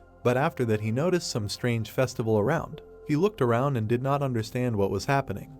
A student came up to him and asked if he was a freshman by any chance. He said hello and said that it was. They handed him some paper and told him to take it. After which the guy with the bear's head said that he was a member of the Dungeon Exploration Club. If interested, he can read it. It was written there that danger is even fun, and there was also a description of this Dungeon Exploration Club. Suddenly a blonde guy came up to him and asked if he had finally returned from the mission, and in response he heard that he had also arrived early. The comrade said that it was because he was for the whites and asked if he had also been given a club brochure. There were some white flags next to them and the question immediately arose, what was this? The blonde guy began to imagine these people in strange clothes and said that the time had come when all the diligent seniors unite. The season of clubs of interest has come. It seems he was having a lot of fun at that moment. Charles immediately pointed to the brochure and said that it was necessary to look at the points of the club member. The more members there are in the club, the more financial support they receive, and the easier it is to achieve good results. The guy immediately asked if this meant that the comrade wanted to get additional points in this way. After which he looked around and heard that this was true. There, senior students were literally luring freshmen to themselves. They persuaded them to join and choose some club. You looked quite strange countries, and it was not clear whether everything was really so difficult. Then his comrade patted him on the back and said that he shouldn't hang his head, and when asked why, he suddenly remembered that he was number one. Would that also have some effect? He said that it was probably not that he was a special number one, he just said so. Then he smiled and added that the fact that the professors supported him could have an effect, and thus he attracted the attention of everyone there. The guys started coming up to him and like zombies saying that he was a fresh freshman, they should talk to him. Different students immediately started appearing in front of him and inviting him, for example, to a fitness club and test his endurance. Someone came up and said that reason is higher than strength. If you are smart, strength is already a secondary sign. You should join the club of practical black blood magic. And someone even ran up and said that these people only dream about their strength. You shouldn't let them deceive you. It is better to come to their transformation club, and they have real practice. It looked like a real zombie apocalypse, where everyone asked him to come to us, swords in path and so on. Someone could not even break through the crowd. Suddenly all the students began to fall to the ground and lose consciousness. The young man had no idea what was happening, but it was necessary to quickly run away from there, and then someone approached him.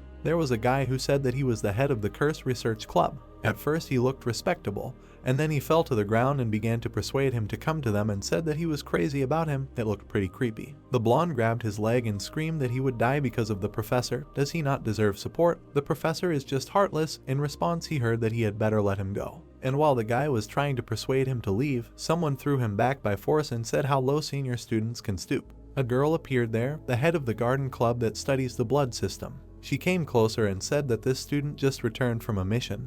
It seems he had a hard time due to lack of mana. If you join them, they can help him cope with this problem. She also added that his new blood type is completely unique for their field of research, assures that she will use all her strength to help him. He was surprised. Simon thought that this scared him a little, and then someone appeared overhead. With an incredible roar, a man landed there right on the throne. The guy looked at him. I did not understand what happened, and the blonde said that this was probably that very special number one. Then he snapped his fingers and said that he was lucky now, introducing himself as the Prince of the Kingdom of Dresden named Andre, after which he handed him the documents and said that they are the head of the Aristocrat Club. He also added that these are those who will become the rulers of the Dark Federation in the future, the best of the best, and it will be an honor for him to join them. Now the young man felt like a child and unconsciously even asked again. At that moment, people appeared behind him, who, thanks to some kind of seal, literally destroyed this prince. The unit was completely lost and did not understand what was happening. A squabble began between the seniors. They discussed that they were climbing where they should not.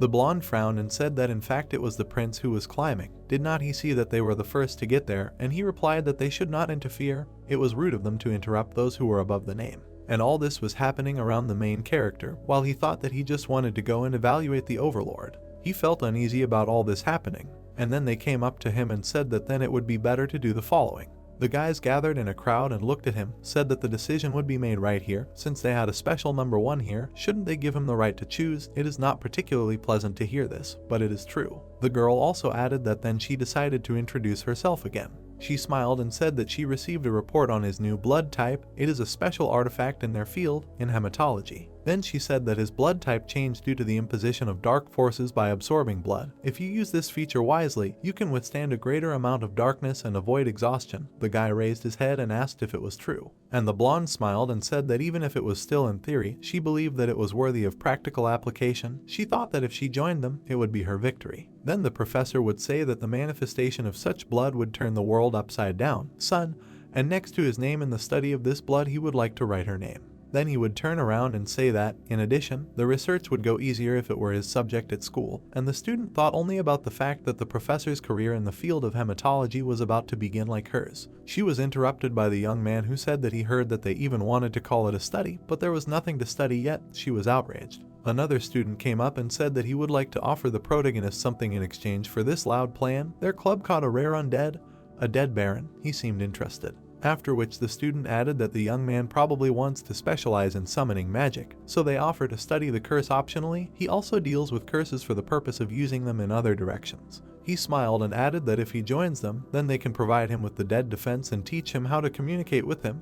Mentally began to beg him to come to them, and he remembered how he talked to the professor, who said to do whatever he wants, but so that the first-year student Simon was with them. When the student asked again, the man added that if it was too difficult for him, then their story would end here. Then he turned and said that if he screws up, he will lose the role of his student, so he thought that he did not want to be thrown out. But suddenly the prince interrupted them all and said that research and experiments are pointless. Then he pointed his finger at Simon and shouted that she should listen here. Their aristocracies are the ones who move the continent. Still being a student, the selection criteria for the Aristocrat Club are very strict. He also said that his parents must be at least ravens and have wealth and power equal to this title. Among those who recently joined there is his classmate. He immediately remembered the girl who is special number 7. She was seen on the island. After which the guy raised his head and said that he has no power.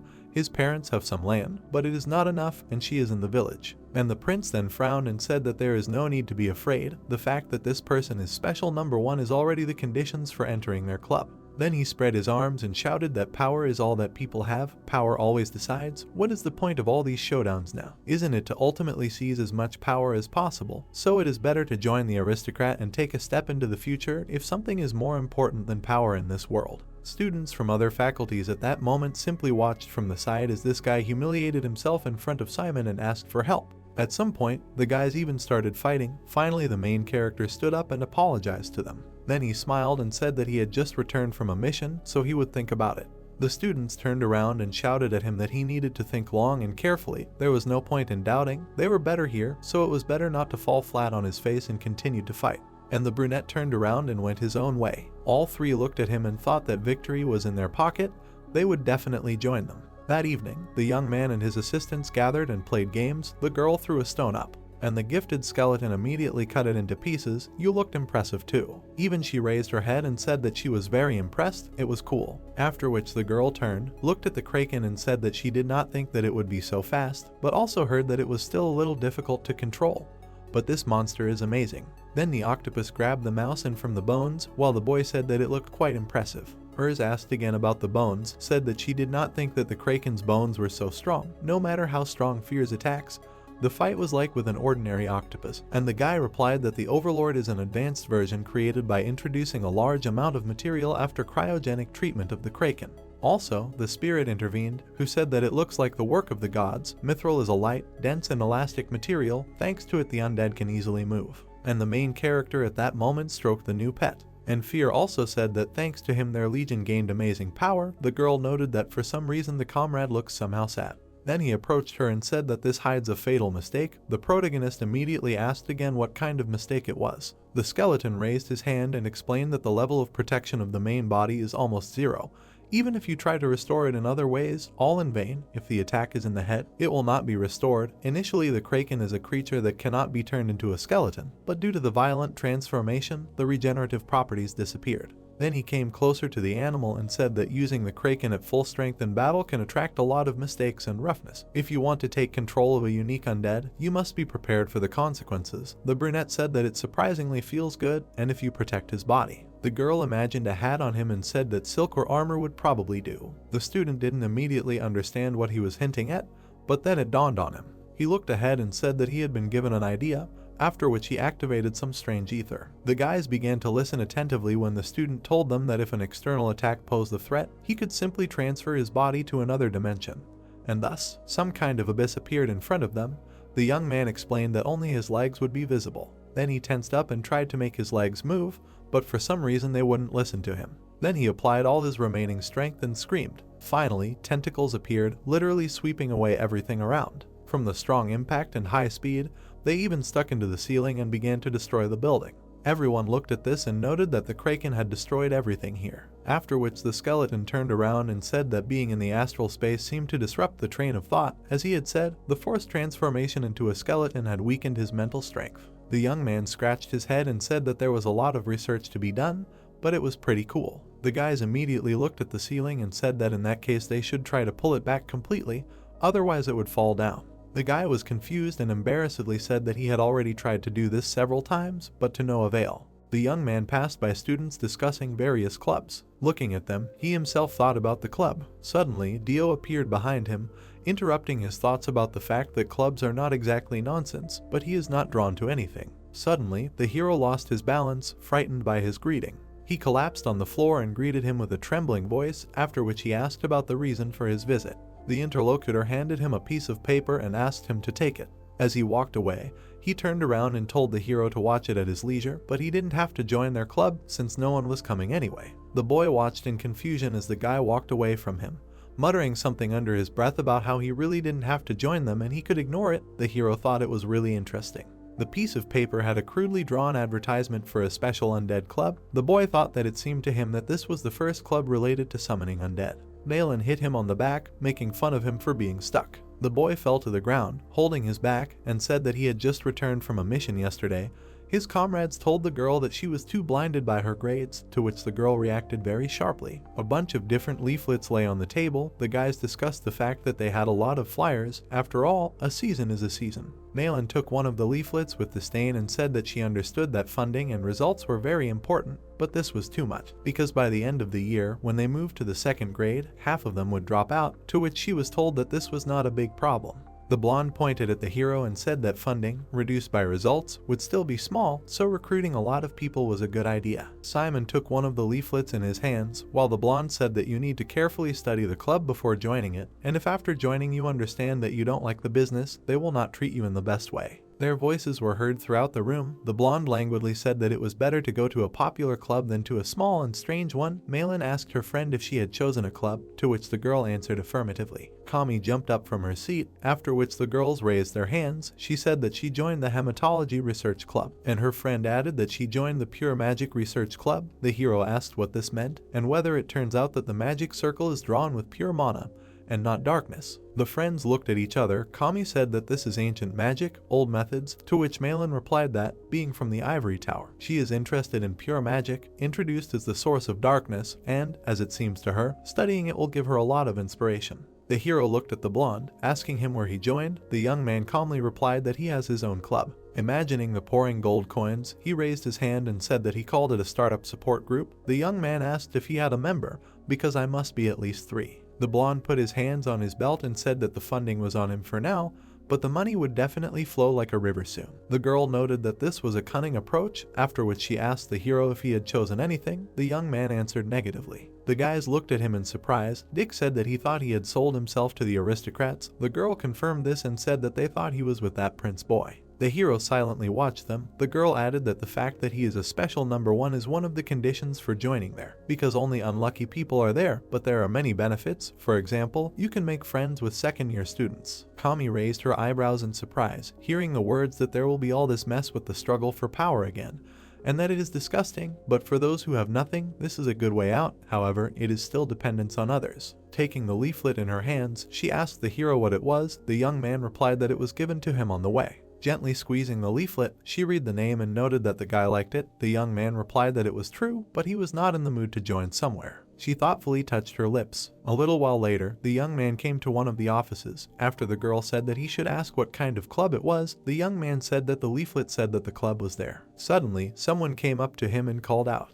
Benya pointed her finger at him and said that since he came to the club building, he decided to join. Standing in front of her, the young man calmly thought that he could tell from a mile away that she was a senior, after which he said that he would like to know more about the club. Noticing the leaflet in his hands, she fussily began to think about telling her. Her eyes filled with light and joy, she asked if he wanted to join the mutation. The young man answered confusedly that not yet, because he just wanted to know more. The girl began to shake him with all her might and say that it was just super, and that she was glad to welcome a newcomer, after which she introduced herself by name. Benya dragged him along the corridor, saying that he was probably silent because he was delighted with their club. And this is true, because he got into the best club of the academy. The young man answered that he just wanted to know more. They approached the office, on the sign of which hung a paper with the name of the club. They went inside. The girl spread her arms and said that this was their space. The hero looked at the work tables and thought that he heard that the clubs in the academy are large and impressive, but in this place there are a lot of workbenches, and perhaps because of this the room seems smaller. Suddenly he noticed a skeleton with needles on the table. Dio appeared behind him again with a gloomy look and said that he had come after all. The young man interrupted his thoughts about what looked good for a meeting place. Running back to the wall, he screamed in fear. The girl asked her friend what he was doing in this place, because now is the last day of recruitment. They need to gather as many people as possible on the street. The interlocutor answered that he had recruited, handed over the flyer, and one of them showed up. Grabbing her friend by the shoulder, the girl pointed her finger at the hero and said that she had found a first-year student, but more were needed. Dio added that he could sit and rest because the interview would be later. The young man smiled with a sad look and agreed when they slammed the door. Pulling back the curtain, he went into another room and was surprised that they had an automatic strapping machine and cold processing equipment. Suddenly someone else came to him, asking for forgiveness. Fitzgerald and Toto approached him. The hero recognized the boy who greeted him. The guy in the hood looked at his friend and asked him if they knew each other, to which he replied that they were in the same group. But it was the first time they were chatting like this, because there were a lot of people there, so they hadn't done it before. Putting his hand on his chest, the boy said that he was a little familiar with the call, so he was going to specialize in it in the future. Adjusting his glasses, his friend introduced himself and said that he was also interested in the call. The boy was surprised by his last name and said that it was a famous family. The hero thought that he was hearing about it for the first time. The boy also noted that the elders said to wait for them, and the interview would be later, so he could rest. Sitting on a small sofa, Fitzgerald was reading a book. The boy said that he did not know that the hero also joined. The young man replied that he had not yet decided to join, to which the interlocutor said that he thought that he already knew the rumors from Dick. Turning around, Toto seriously said that there were rumors about the chairman, because the chairman of this club is that same girl. Suddenly, Fitzgerald interrupted him, who said that she was a second-year student, a special fifth number, and at the moment she is a member of the student council, Benya. Hearing the girl's last name, Simon frowned in surprise and realized something. The interlocutor confirmed his guess. Imagining an image of a girl with a suitcase and a couple of skeletons, he said that there is an Undead brand vanilla group, and the granddaughter of the brand's founder is the chairwoman of this club. Looking in front of him, the guy said that if this is true, with a sad look, he imagined the image of a mustachioed man and thought that all his money would flow into her pocket.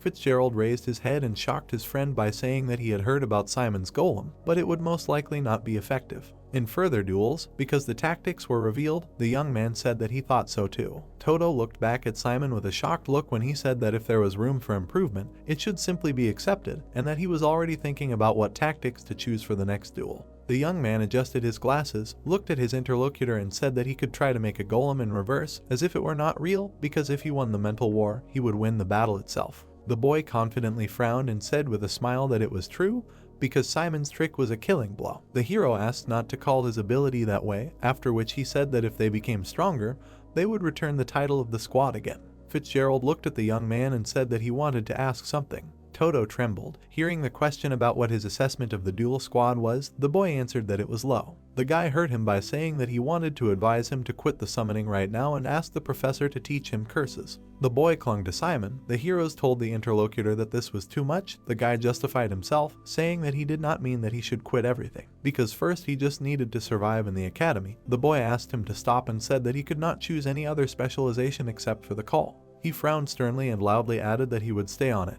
because he realized this after seeing the assessment of Simon's duel and continuing to study at the academy. Experiencing all these obstacles is cool. Fitzgerald adjusted his glasses and said with a smile that coolness is important.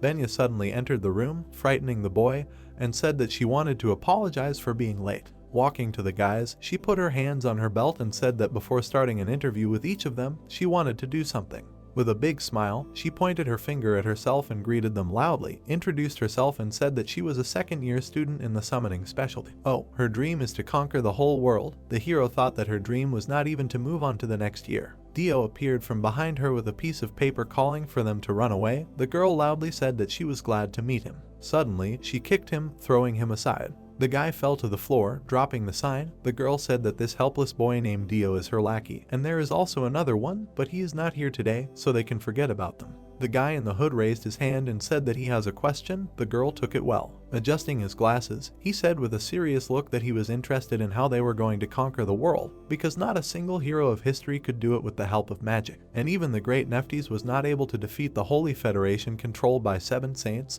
The girl noted that his reasoning was correct, but she did not want an armed rebellion because she would take over the world with the help of the undead. Crossing her arms over her chest, she confidently said that the undead were a cheap and highly effective workforce, and there was nothing like them in the world, but, of course, there was a certain fear of the undead, an instinctive disgust, and the problem of their appearance still existed, and because of their aggression, the undead became subject only to necromancers. The interlocutors stood opposite each other while the others watched them in surprise. The girl added that she wanted him to imagine what would happen if it were used in the private sector of the economy. The young man agreed and said that in this way it is possible to achieve world domination, because no one in the world will refuse cheap and highly effective force. The guys looked at Fitzgerald. The girl agreed with his words and said that to make the inhabitants of the Federation love the undead. She put one hand on her belt, raised the other and said that conquest by force is not conquest. Fitzgerald approached the sheet of paper on the table and said that he would sign up. The girl happily accepted this, and the hero decided that if he wanted to run, then he needed to do it now. Toto lowered his head and muttered something about the chairman. The young man agreed with him and said that she was pretty crazy. The boy folded his hands with a smile and said that she was very beautiful. The young man decided that it was definitely time for him to run. Toto ran up to the girl and said that he also wanted to sign up. And Nas shook him with a smile, while the hero thought that they were all strange, but he would be able to independently create undead in this place and be on the same wavelength with like-minded people, and this does not often happen. The girl raised her hand and said loudly that now the blue-haired recruit should sign up, because after he signed up, they would start an interview, and the condition for joining them was the ability to control a special undead, so they had to show it. Fitzgerald said that he would start first. He created a chimera with 6 arms and wheels instead of legs, calling it Siren.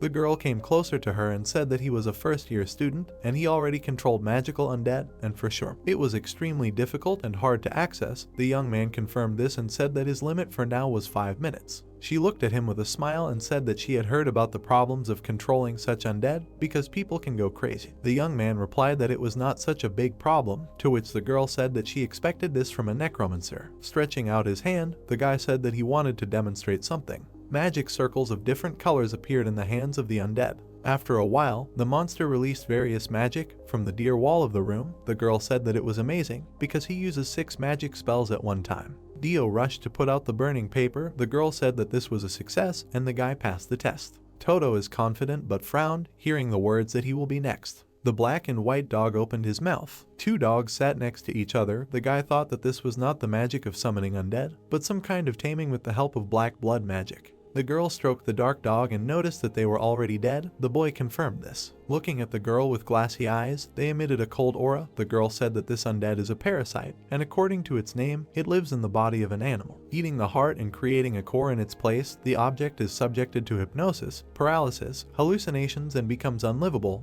without even suspecting it. She looked at the beast with a smile and said that this is the most important thing when turning an object into undead, so for the first year this is very good, and it seems that they will obey orders perfectly. The boy smiled embarrassedly and scratched the back of his head, hearing the words that he was also accepted. Benya turned to the hero and said that now it was his turn. The guy closed his eyes, stretched out his hand, and decided that he needed to act. The guys watched him in confusion while the guy tried to summon his undead.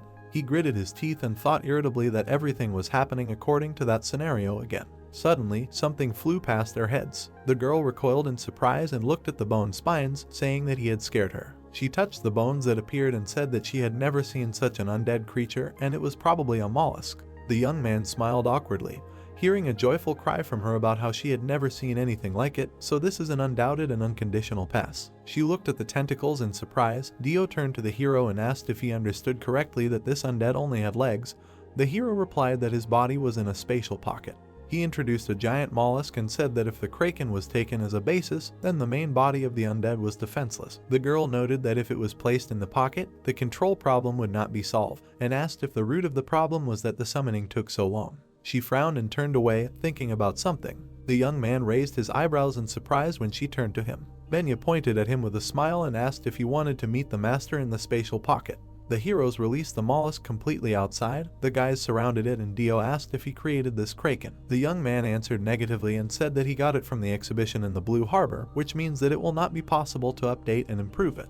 The girl noted with a smile that she also wanted to run to this exhibition, but could not, and that it was very offensive because they will not be able to work on this undead without its creator. The hero smiled awkwardly while she reasoned that the fate of the summoner, to watch the destruction of his creation, but to destroy such undead, it is a waste of resources and money. She resolutely frowned, raised her hand, and decided that the problems can be fixed with a spatial pocket. The young man replied that they cannot leave the territory of the island during the semester. He raised his eyebrows in surprise, hearing the words that he cannot worry about this, because very soon the master of the spatial pocket will arrive on the island. And perhaps he even heard of him. The hero did not understand who she was talking about. Suddenly he pointed at himself, remembering the conversation with Lorraine, and said that he knows him, and that he was the one who created his pocket. Toto fearfully took hold of Fitzgerald. The hero asked the girl about how they would be able to meet the creator in the spatial pockets. The girl replied that he could not worry, because Galen is in partnership with the Vanilla Group. Simon happily thanked her after saying that tomorrow after class she would organize a meeting, so everyone should be free. After a while, the guy moved to class. The teacher said that now, as it seemed to him, the guys understand what she was trying to convey to them.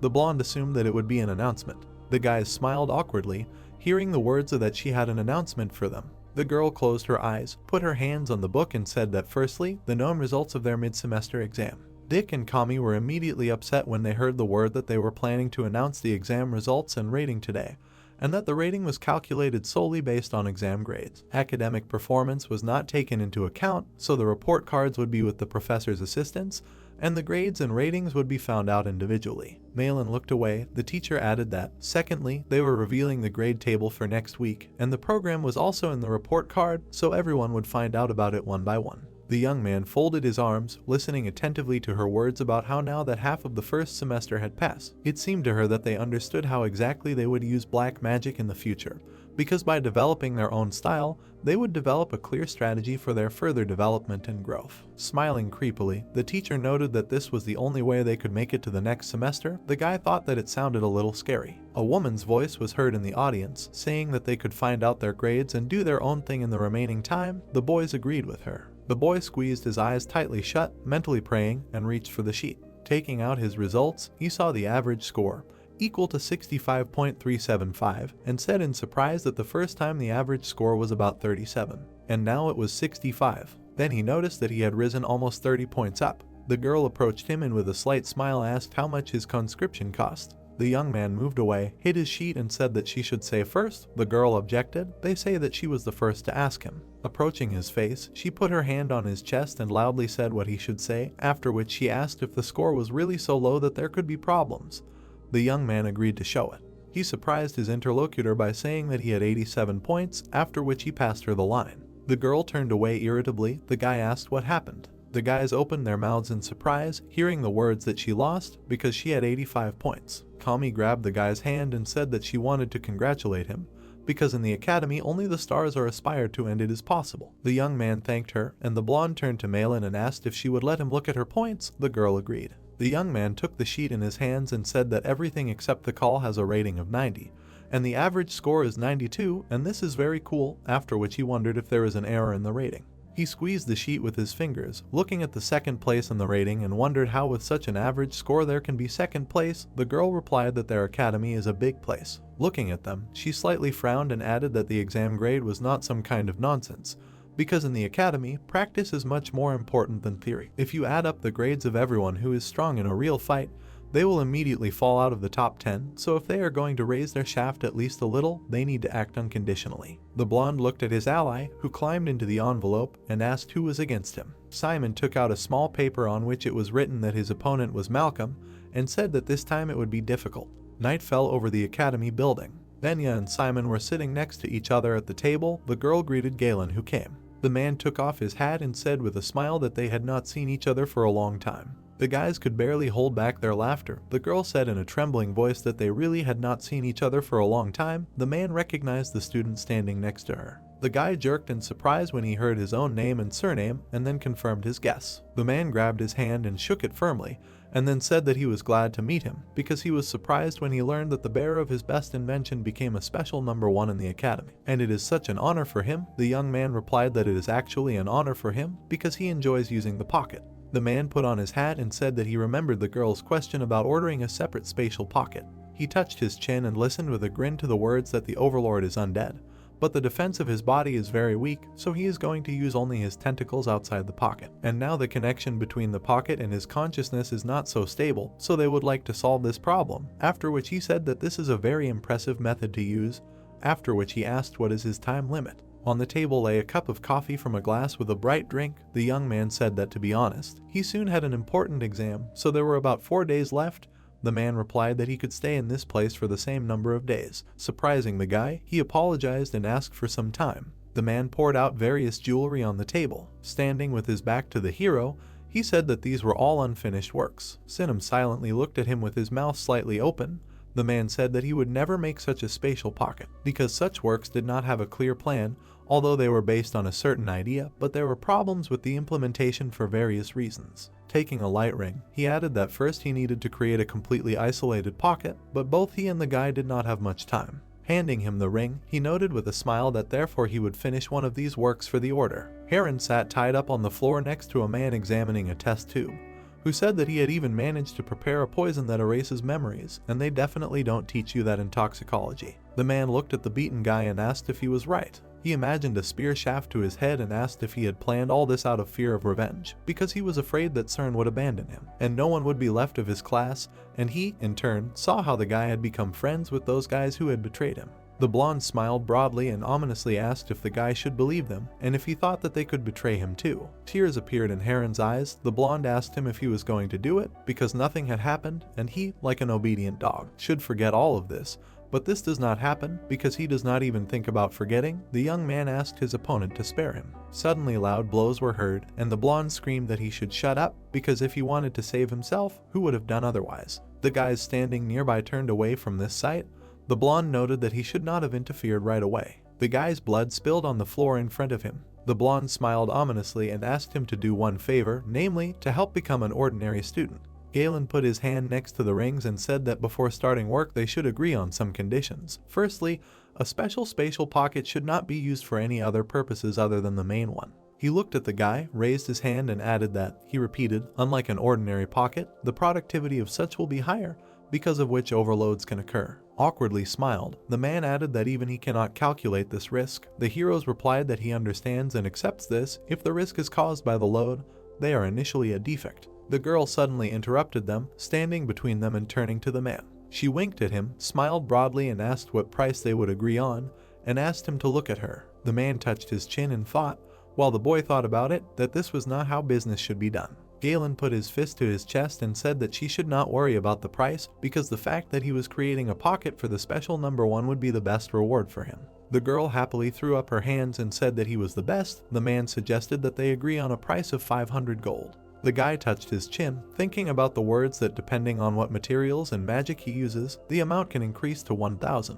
Imagining a math board, he began to make difficult calculations in his head, thinking that at the moment his pocket is worth 5,000 gold. So this price is very low for a special pocket, and besides, there will most likely not be a big increase in price. He shook the man's hand and said that these are good conditions, so they agreed. The moon rose high above the buildings. The spirit asked the guy if he thought this man could be trusted. The young man suddenly remembered that he had not told him who Benya was. Throwing his hands behind his head, the guy said with a smile that she was the granddaughter of the founder of the Vanilla Group, and since she personally recommended this person to him, then he can be trusted, and besides, the man is known as a maker of spatial pockets, so he is unlikely to dare to fool an academy student. Stretching hard, he added that the only thing to worry about was whether they would make it in time. The spirit asked if he understood correctly that it was all because of his opponent.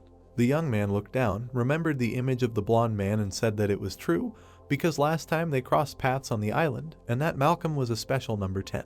Imagining images of several people, he conveyed to the spirit Dick's words that there were 3 main dark alliances, and one of them was the Randolph gang.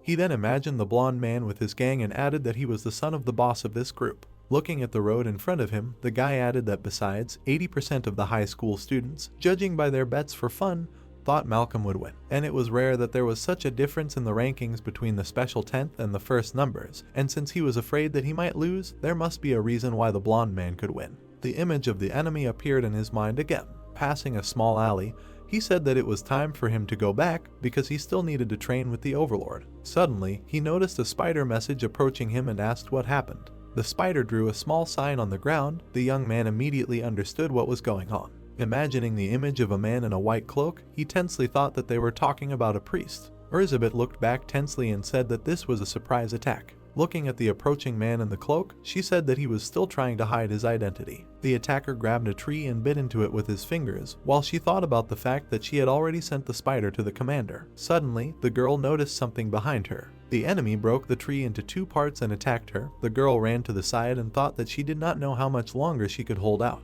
Quickly turning around, she released several threads of web. The enemy maneuvered between them. The girl pulled on her net and wondered what it was. Holding her threads tightly, she clenched her teeth and asked him again what he was doing. Suddenly, her body trembled slightly. The attacker was in the middle of the stretched net. The girl said that she caught him. Suddenly, the man disappeared, leaving only a dark trace. He instantly closed the distance between them, greatly surprising her. The attacker attacked her in the face. Because of the blow, the girl flew to the side, hitting her back against the tree. She fell to the ground and looked tensely at the enemy. The man approached her again, swinging his right hand. Smiling awkwardly, Elizabeth said that she was a girl. Looking at the approaching fist, she asked him not to hit her in the face. The man did not listen and hit her in the cheek with all his might. The girl's hand trembled slightly. She clenched her fist with all her might. The man's neck was wrapped in a web. The girl calmly said that she asked him to. Having pulled the enemy away with the web, she repeated that she asked him not to hit her in the face. The left half of her face was transformed after his blow, revealing the eyes of a spider. The girl released her claws and said that she would kill him.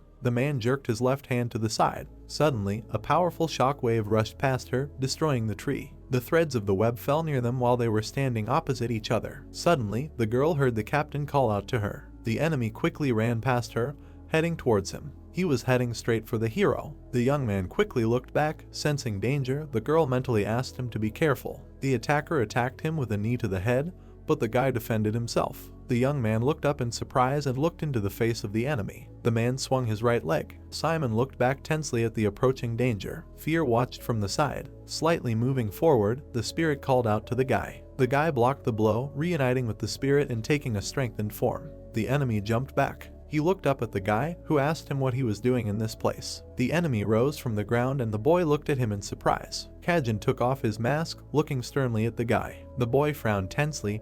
The spirit said that it was close, because a little more and his head would have flown off. After which the ally of the lots asked if he knew the attacker. The heroes mentally answered that he knew, because it was a neighbor from the dorm. Elizabeth ran up to them from behind. The enemy asked the guy if he knew this girl. The boy wondered why he was asking about this. The girl frowned tensely, listening to the words too, that she calls herself a priest, and if she really is a priest, and the hero will be in cahoots with her. The young man raised his eyebrows in surprise, hearing from him the intention to kill him on command. Kajin swung his leg again, not answering the guy's question about what order he was going to do this on. The hero waved his hand, attacking the enemy. He drew his sword and said that this is what he wants to know. The enemy again closed the distance between them, sternly looking into the eyes of the guy. Simon blocked his blow with the blade of his sword. Cutting the air with his blade, he demanded answers. The enemy dodged each of his blows. Swinging his blade again, the guy asked the enemy if he was a priest. Kajin raised his eyebrows in surprise. Suddenly, a powerful shock wave passed by him. The attack slightly injured him and forced him to stop. The boy pointed the blade at his head and ordered him to answer questions. Kajin looked up at him and asked if he looked like a priest. Looking sternly at his opponent, the boy said that he was not in the mood for jokes, so he demanded a normal answer. Silently looking at his opponent, the hero listened to his speech about how he was not a priest and this was the only answer he could give. Rising from the ground, Kajin also said that the decision was his, because if he wanted, he could kill or save his life. The boy frowned tensely and thought that he needed to rack his brains a little, remembering their past battle. He thought that if he looked at the girl's wounds and the opponent's fighting style, then his style was completely focused on martial arts. Then he remembered the priest and thought that he focused on dark magic. Looking at the wounded opponent, the guy thought that in order to knock him down, Kajin could have turned to another style of magic, but why did he deliberately get caught by him? Frowning, the hero said he wanted to hear the answer to one more question, after which he asked what the boy was doing in the Forbidden Forest. Slightly bowing his head, the young man replied that he was looking for a priest who had broken into the academy. Pointing his finger at the girl standing behind him, he added that while searching the forest after the priest's ladies, he came across this girl who said that she was a priest. The hero said that he had one last question. Derjak Lennox stretched out. He asked why the guy was looking for a priest, to which the interlocutor replied that it had nothing to do with him, because it was an order from Nephtes Archibald. These words surprised the hero very much. He picked up the document and saw the seal of Nephtes. Well, think about it later, that means the trustworthy candidate that the girl mentioned is Kajin. The guy took the test tube from under the space and asked if the hero was satisfied. The young man answered in the affirmative and apologized for suspecting him. Having opened the test tube, he also listened to questions about whether he suspected him too, and why he stopped fighting. The guy replied that when the hero called her by name, he immediately recognized his voice. Elizabeth put her hand on the guy's shoulder and looked at the enemy with irritation. The young man added that when he started fighting him, the girl got scared, which means that they are in cahoots, but since they are in cahoots, he should have killed the young man too. The hero looked down at his chest after the guy said that if he were a champion from another organization, he would have cut his throat without thinking, and he also has that thing on his neck. He picked up a blue mechanical watch, and now has heard that this is a Nephtes artifact, an original, imbued with its power, which a priest could never fake. Elizabeth frowned and looked at the pendant on the guy's neck. The young man asked what it was. The interlocutor replied that he would find out when he was really close to death, but for now he should just remember this. The young man suddenly looked at the fear badge. The spirit turned to him. The boy looked closely at this badge, while the spirit said that their enemy was aware of their squad, and if anyone else in the academy found out about this, it would be bad, and now they have the opportunity to quickly finish him off. The hero asked to leave this to him, and in any case, Kajin, this is a man of Nephtes. Kajin poured the medicine on his wound. The boy and the girl were surprised to notice that his skin was bubbling and swollen due to the effect of the medicine. The boy thought that it looked painful. Kajin looked up at him, hearing the changes, and said that in battle, even worse things happen, so he should not apologize. The hero looked at him silently. Suddenly, he turned to the boy and asked if he could ask him a few more things that were interesting to him. After a while, the boy exclaimed in surprise, hearing the words about the Information Guild and that Kajin was the son of the president of the Guild Association. Falling into even greater shock, he asked if he understood correctly that the young man had bypassed all professional necromancers with the help of an invincible myth. The interlocutor answered in the affirmative. The hero spread his arms out to the sides and said loudly that he was an incredible genius. The interlocutor denied this. They say that he is just a monster created by the guild, so there is a reason, but they will not talk about it. Slightly lowering his gaze, he also added that he is now a student at the academy, and this priest only moves at night, so he is trying to track him at the same time. The hero asked if he is studying for a fee. Kajin looked at his face, confirmed this, and said that he received the task from the girl last year, and if he graduates, he will not be able to be at the academy, so he studies for a fee. Slightly lowering his eyebrows, he added that, as it seems to him, this is all that is interesting to the young man, because it is time for him to leave. The hero smiled in confusion and asked why he thought so, and if it was because he was stronger than the guy. The interlocutor scratched his head irritably and said that he would have confirmed it. But the question was not who was stronger and weaker. The question was safety, because he and his friends should focus on the student couple, enjoy this time. The hero replied that he did not want to do this. Touching his chest, he said that what the priest wanted was his life, and it was because of him that all his friends were in danger, so he had a reason why he personally wanted to catch him. He immediately remembered the image of Nephthys when he heard the words that the young man thought so, because if he had been released immediately after listening, he would have probably remembered the girl's words. Elizabeth twitched in surprise. The guy told the hero that he had an offer and that his undead looked very useful. Coming closer to them, he suggested that they use her to form a united front so that his undead would cover the forbidden forest and report when that noisy boy was not around. The guy looked at him in surprise, not understanding who he was talking about. When he suddenly asked if he was talking about Dick, the interlocutor answered in the affirmative. A light fog began to cover the surroundings. The young man agreed and said that since they were now allies, he would also tell about himself. The interlocutor answered that he should not do this. Standing half sideways to him, the guy added that for a member of the Information Guild of Knowledge, this is the biggest risk. The blonde looked around happily, thinking that Simon had arrived. Suddenly, he saw Simon and Kajin standing in the door and asked why they were together. The hero answered that they just met on the way, after which he asked his companion if he was going to his place to see he would leave his things in the laundry room. The blonde looked at them confusedly.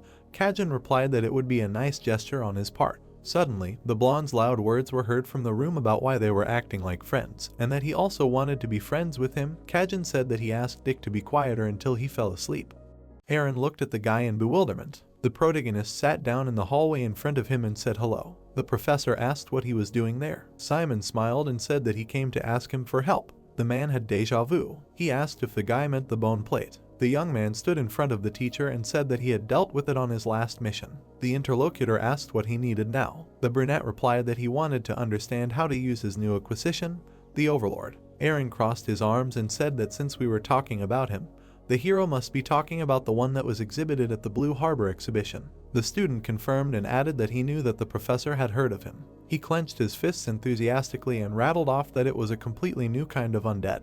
He has 6 limbs and a soft, unprotected body, but the latter is compensated for by the fact that mithril is applied to the limbs, which strengthens the bones and makes real spears out of them. His main method of attack is cutting or piercing the enemy, just like a sword, and since he is mostly a mollusk, it is still quite difficult to control him, so the hero hoped that the professor would help with this. The man asked him to calm down first. Everything will be fine. Clouds were floating in the sky. Aaron said that he did not have a couple right now and called the guy with him. The hero happily thanked him. Simon covered his naked torso and asked in bewilderment where to put his clothes. The man replied that they were now moving on to the attack. The young man shuddered and looked at the half-naked professor, asking why so abruptly. The interlocutor took the bone and said that the only thing the hero could use was an overlord. He suggested that he block the attack. The brunette bent down in confusion and asked him to wait. Suddenly, the student's legs were entangled and a bone was flying at his head. The guy screamed, having received a blow to the forehead. He looked at the projectiles flying at him and thought that everything was much more serious. The bones were flying towards him,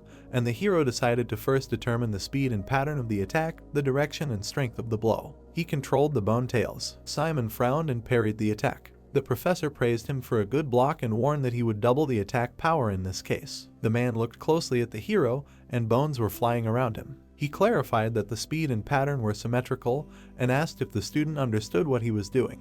The guy answered in the affirmative. The brunette swung his tail and parried the flying bones. Simon smiled and thought that it was easy. The last blow was perfect. The next second, a projectile flew at his forehead. The professor said that if this were a real fight, the boy would already be dead. He advised him to focus on the details. The hero lay on the ground in front of the teacher, breathing heavily. The boy leaned against the skeleton. The man said it was fun, and the boy asked again. Aaron put his hand on Simon's shoulder and said that he could start as he wanted, but the end would be his. The brunette sat up and asked what he meant. He looked at his interlocutor in surprise, who asked him to come again tomorrow. The teacher took a step towards the student and recommended that he continue to train control over his unruly monster, and that he would eventually gather more information about such evil spirits. Aaron grinned and clarified that training should not be beneficial to both parties. Fear raised his hand and exclaimed that training with this slowpoke is incredibly boring. The hero stood in the dungeon in front of the skeletons and Urs. Fear said that Simon would not be able to achieve the full power of the undead by simply pumping up the summoner skill. He put his hand on the overlord and gave the boy advice. The bone tentacles rose up and began to move. The skeleton exclaimed that this was the overlord's free movement.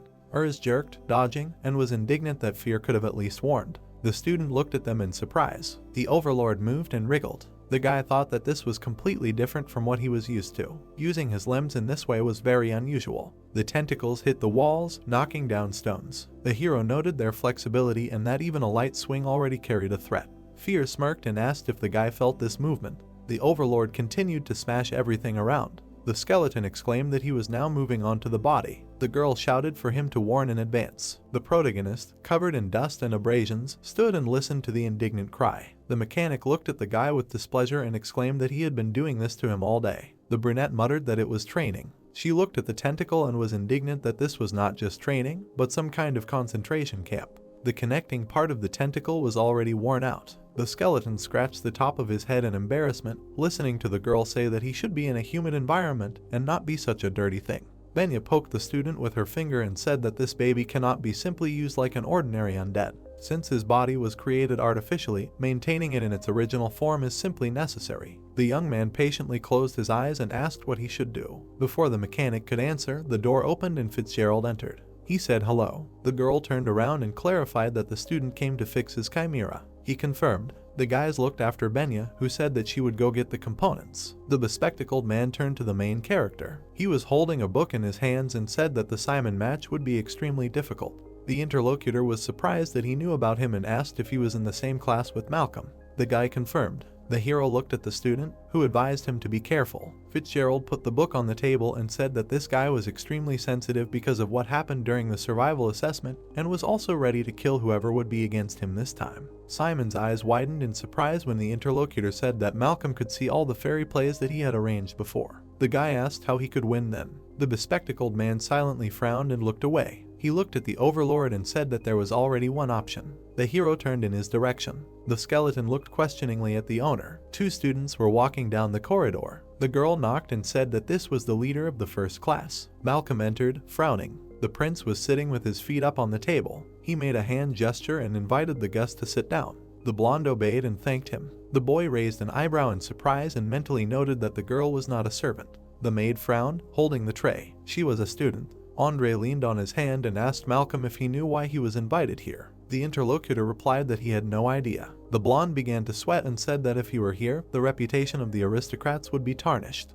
The prince noted that he had the gift of gab. Malcolm frowned when the aristocrat said that it was because he was the son of a notorious gangster, and in theory there should be no connection between them. Andre smirked and said that the young man should be proud of himself. The blonde's eyes widened when he heard that the prince was giving him a chance to join their club. There was a portrait of the aristocrat on the wall. He said that if the other person had brains, he would understand everything right away. Only fools who didn't want to change their lives would refuse such an opportunity. This was a great chance for gangsters like him, who were usually treated like trash. Not every one of them was destined to find a connection with the leaders of the Dark Alliance. The blonde clenched his fists when the prince said that he wondered how his father would react to this news. Malcolm smiled nervously and asked what he had to do. He said that nothing special. Andre crossed his legs and said that the blonde's opponent in the duel would be Simon Valencia, the special number one who didn't want to join his club.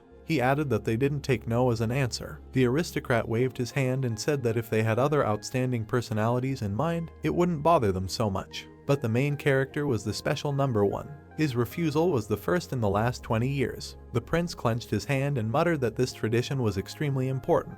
He grinned and said that unfortunately his refusal fell on his reign. Andre raised his hand and said that there was already chaos outside the club. Even after graduation, he would not be able to meet with former presidents normally. Malcolm asked if he wanted revenge. The interlocutor smiled and said no, it was just tradition. There is a belief in Kizan, be afraid of aristocrats. If you upset them, things will go badly, and if you anger them, then the end of the world may come. Even if it seems that everything is fine now, it may end badly. The guy put down a coin and added that this old belief is only a confirmation of reality. Malcolm stood up and exclaimed that stealing an artifact from others during the evaluation competition is a gross violation of the rules. The blonde smiled in surprise when he heard in response that it was more of a down payment. He said that in front of hundreds of students, the guy will use the power of this artifact to smash his opponent to pieces. The prince drew a letter in the air. Andre smiled and added that at the end of the duel, the blonde would draw the insignia of his royal family. Malcolm took the coin and agreed, adding that he was not particularly used to this, but he would definitely do it in front of many. He grinned and promised to prove that the aristocrats were still alive. Fitzgerald put his hand on the table and said that Malcolm's special skill was bifurcation.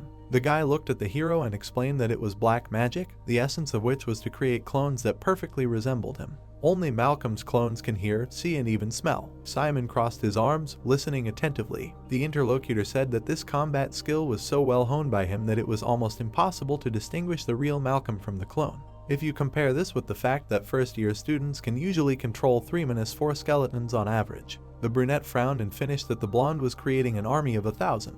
He noted that if they were second years, it wouldn't mean anything, but as first years, it was a noticeable difference. The hero looked at Fitzgerald, who noted that there were 3 black magic techniques best used against Malcolm. The first was a nullification curse. The second was magic recognition. The four-eyed man raised his fingers and added that the third was a broad-spectrum black magic that could cover all of that. Simon touched his chin thoughtfully. The other man said that the blonde was hard to defeat with just summoning theory and magic. The protagonist's aura was more likely to give in to the former. The young man turned pale and said that none of those points applied to him. Fitzgerald looked at the skeleton and asked why. The overlord sat and watched them. The four-eyed man said that if the problem with the pocket was solved, there would be no better broad-spectrum magic than that. He crouched down and touched the skeleton, noting that it was a little odd that its tentacles were different from each other. The hero replied that they seemed the same to him. Fitzgerald took one of them in his hand and countered that there were differences if you looked closely. There were barely noticeable traces of stripes. It was immediately clear that its creator had left them for a reason. The student turned to Simon and said that they were difficult to notice, but they were probably traces of changes in the length of the tentacles. He advised the young man to connect with his thoughts and extend his hand. The boy looked at the skeleton and ordered him to extend his hand. The overlord lifted the trembling tentacle and dropped it to the floor. The bespectacled man looked up and asked if the undead did not carry out the command because he could not, or simply ignored his master. The hero replied that he ignored him when he could not carry out the command. The tentacles trembled in attempts to straighten up, and Simon encouraged him not to give up. Benya returned with the ingredients, and at that moment the brunette ordered the overlord to stretch out his hand. The tentacle abruptly crashed into the wall. The hero muttered that the tentacle had become longer. The interlocutor noted that he was right. Simon thanked him and noted that he had realized something very important. He joyfully clenched his fists and looked at the bespectacled man. The young man became despondent and promised to definitely buy him something as a thank you when he had the money. The girl put the boxes on the table and asked what kind of strong male friendship was going on here. She brought the ingredients that might be needed. The hero thanked her. Benya pointed her finger at Simon and said that he was going with her to Rochester. The student looked at her in surprise and asked again. The guy smiled happily when he heard that his spatial pocket was ready. The man in the hat spread his arms and said that he had been waiting for them for a long time. Benya and the main character ran up to him. The girl excitedly asked if he had really finished the pocket.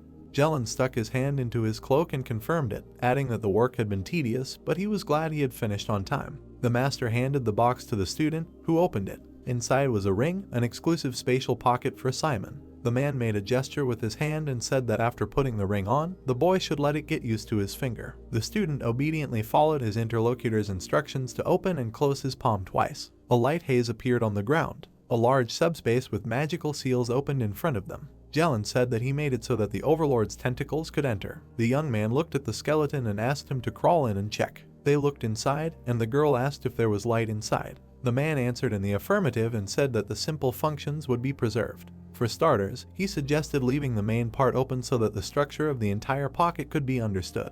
The hero turned to his interlocutor, who explained that the main purpose of this pocket was to capture the will of the owner. He warned that the space opened 5 meters around the owner. The brunette closed his eyes. They shuddered when a glowing disc appeared in the air ahead. The student watched his tentacles crawled out of it. The guy noted that his thoughts were intact, and he did not feel that they were confused. The man said that if you look into this subspace, you can see a small magic circle under the overlord. The skeleton poked the seal with a tentacle. The two subspaces are connected by a magic circle, which allows the lower tentacles of the overlord to hang freely. The girl opened her mouth and admired that it seemed that the skeleton himself understood how to use the pocket.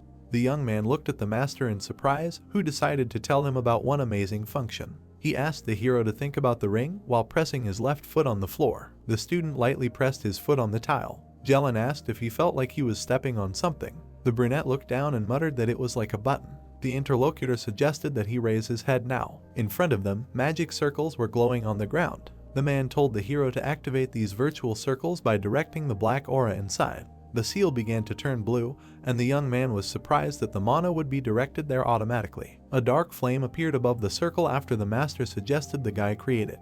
A line stretched from Simon to the center of the circle and then to a separate symbol. Jelen said that if he lifted his left foot from the ground, the control mode would close. And keeping these 3 modes under control, he could open up to 6 pockets at once. The hero and Benya opened their mouths in surprise. The man smiled and said that if the guy wanted to open a pocket with the help of a circle, he could say the code words, "Door, open." The brunette asked if he could try, and the master agreed. In front of the trio, several lights were burning above the circles. The hero frowned and shouted, "Door, open." Bone tentacles rose up from portals in the ground. The man held his hat against the wind. Simon exclaimed that he was a genius and asked how such a space could be created. The master laughed and replied that it was originally a project to open multi-pockets, but now it was a special pocket for the overlord. Jelen turned to the young man and said that he was glad that the undead saw the light. However, as he said, this pocket creates separate subspaces. The hero clarified that this is where the risks lie. He rubbed the ring on his finger. The man said that at first the student might feel only a slight warmth.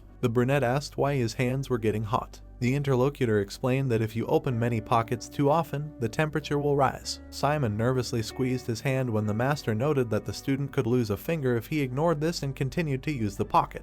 The guy looked at the interlocutor, and Benya glanced at the ring. Jelen said that if the hero uses it wisely, he will not be in trouble. Even using 4 of the 6 pockets should not cause problems. The master smiled and said that since the young man is using it right now, another effect is applied, invisibility. It deprives the student of any troubles and inconveniences in life. The man asked if there were any questions. The brunette leaned forward and said that there were many. Simon smiled and thought that if this is it, then he will be able to win only on his own. The banner on the tower fluttered in the wind. The voice asked the students to enter in order and follow the rules. The parents grumbled and asked to see their son at least for a second. The girl awkwardly looked at the disgruntled aristocratic couple and replied that outsiders are prohibited from entering the school grounds. The man asked not to be so strict because he only wanted to see the child. The worker protested. 2 silhouettes flew over her head. The crowd demanded that they be stopped. The blonde lifted her head and saw the necromancers. The chains wrapped around the offenders. They fell to the ground, and a woman came up, promising to take care of their children. The girl at the entrance smiled with relief,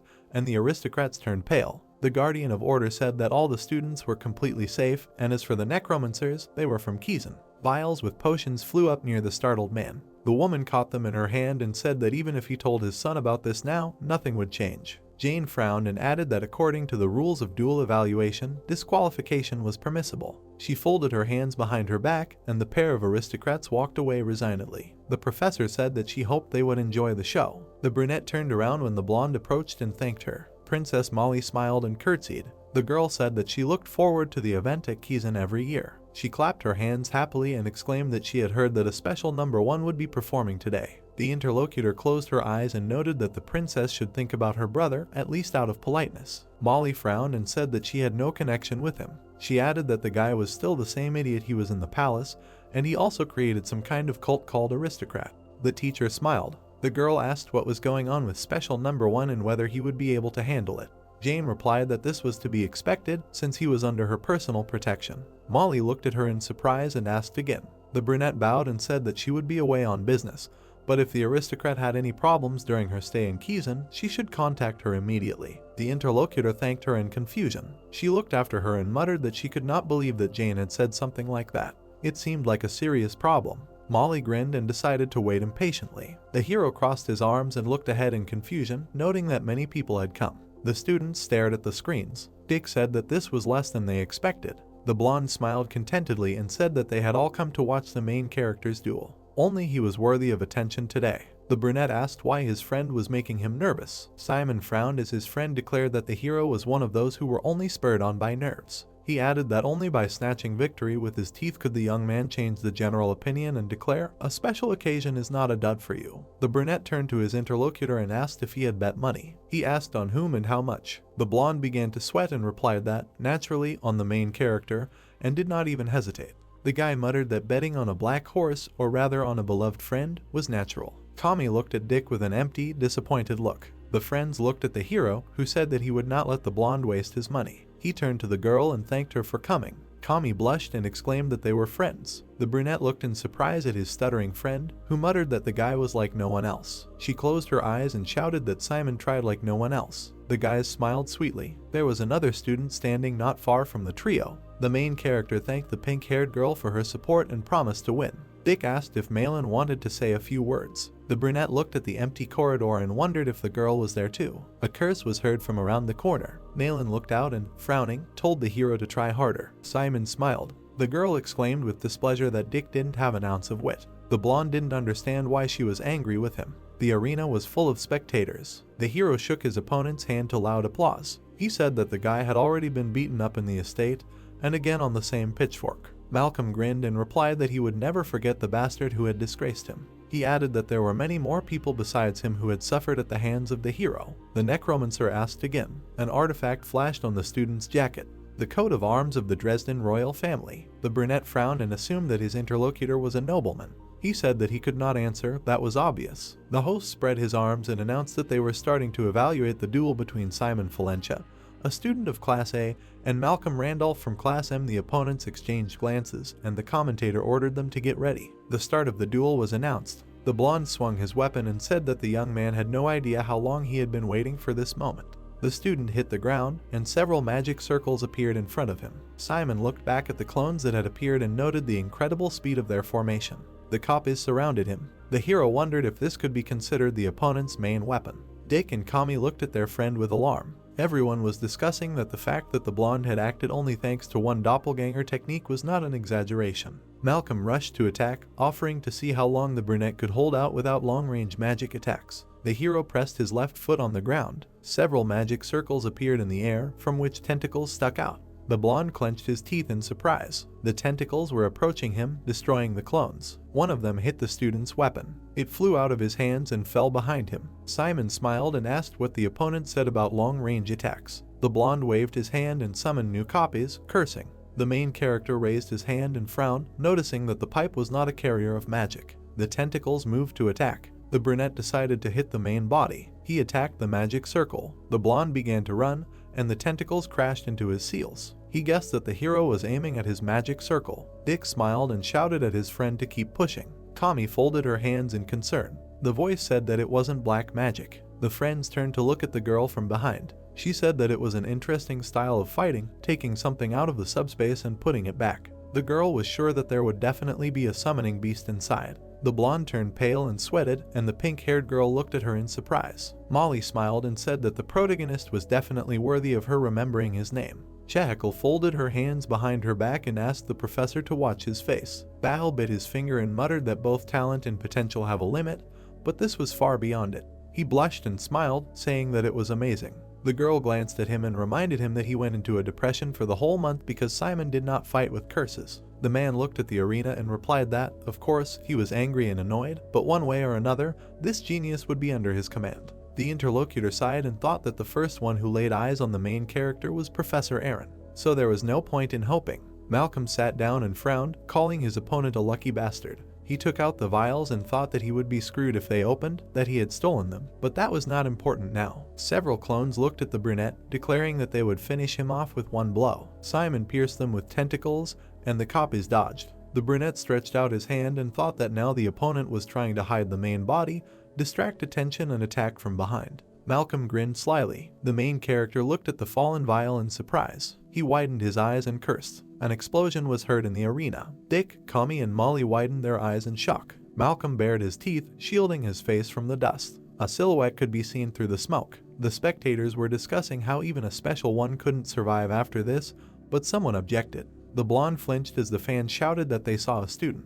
The dust settled, revealing bone tentacles. The opponent thought that there was no way the hero could escape the firepower of the explosion. Simon frowned, and the overlord moved around him. The spectators shouted that the boy didn't have a scratch. The opponents looked at each other, and the blonde turned pale. His hands were shaking, and he thought he felt fear. Tentacles burst out of the magic circle. Malcolm thought in despair that he himself must be the one causing the fear. The bones pierced the copy that stood in front of the student. The blonde looked nervously at the tentacle, frozen a centimeter away from him, and exclaimed that he had already calculated the range of his attack. The bones twitched while the student screamed that he was out of reach of his tentacles. Suddenly, they wrapped around Malcolm's body. The guy was lifted into the air above the arena. He exclaimed how this was possible. The hero threw him into the wall. The brunette looked at the ring and noted that he was about to reach the limit. The student approached his opponent and heard laughter. He frowned when the blonde asked if he really thought he had won with this. The blonde lowered his head and declared that the real fight was only now. The emblem on his chest vibrated. Dark energy burst out of it. Molly jumped up and screamed in fear. Where did it come from? Malcolm stood there, dressed in armor. The girl was outraged that this treasure fell into the hands of a bandit's son. The hero's rival bent his arm and demanded to watch carefully. He drew the symbol of the Dresden royal family in the air. Molly frowned and mentally cursed her brother. Malcolm put his hand to his chest and told him that he had received a gift from a man who held a grudge against Simon. The brunette raised an eyebrow and was surprised that the prince hated him only because he had rejected his offer. The rival looked at him and said that this could be called retribution, and the hero should consider that his actions had returned to him like a boomerang. The necromancer summoned skeletons and offered to make a bet. Bone armor began to appear on the student. He asked whose suit was cooler. The opponent rushed to attack and shouted at him not to dig in. The guy swung and hit with his fist. Simon appeared in front of his opponent. They struck at the same time. A wave ran from them across the entire arena. Malcolm clenched his fist, and the hero, who must focus all his strength on attacks without being distracted by defense. At this rate, this will develop into a battle of attrition until the first death. The brunette ducked and remembered that in the Blue Harbor he used bone armor to increase his physical strength, giving priority to defense. This time he will go the other way. The guy grabbed the opponent's torso. The blonde braced himself with his legs and demanded that he let him go. Simon held his opponent with his hands, and he exclaimed that he could not win with his tricks. The hero jumped back, removing the armor. The opponent asked if he really thought of running away with his tail between his legs. Malcolm rushed forward, calling the brunette a fucking psycho. Suddenly, his fist stopped in front of the smiling Simon's face. The opponent tried to move, but nothing happened. He received a quick blow to the head.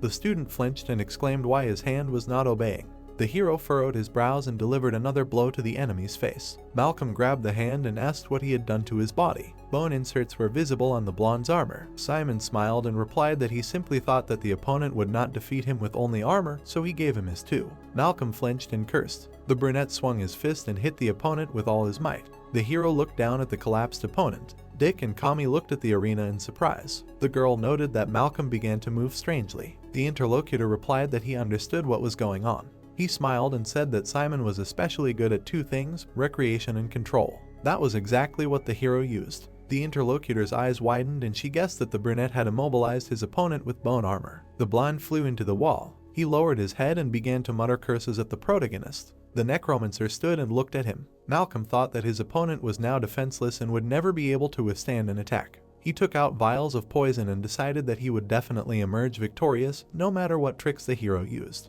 The student stood up, holding the elixirs, and exclaimed that he would make him regret putting bone armor on him. The brunette sighed and muttered why every step of the opponent exactly matched his expectations. The tentacles wrapped around Malcolm's leg. He turned his head in surprise. The next moment he was thrown into the air, and the bottles fell out of his hands. The bottles cracked. An explosion was heard above the arena. The blonde fell down, and his armor crumbled. Simon closed his eyes and moved his hand. The tentacles hit his opponent like a whip, so that he flew to the side. The protagonist looked forward confidently. The host announced that the fight was over. The winner is Simon Valencia from Class of the Brunette left the arena, putting his hands in his pockets. Andre leaned against the wall, and the hero greeted him. The prince walked towards him, asking if the young man understood what he had just done. The interlocutor replied that he had simply passed the certification duel. The aristocrat hit the wall with his hand. He clenched his teeth and was indignant at how the Necromancer dared to barbarously beat the Black Knight, the symbol of the Dresden royal family. The hero looked at him indifferently while Andre exclaimed that he didn't care if he was stronger than Malcolm.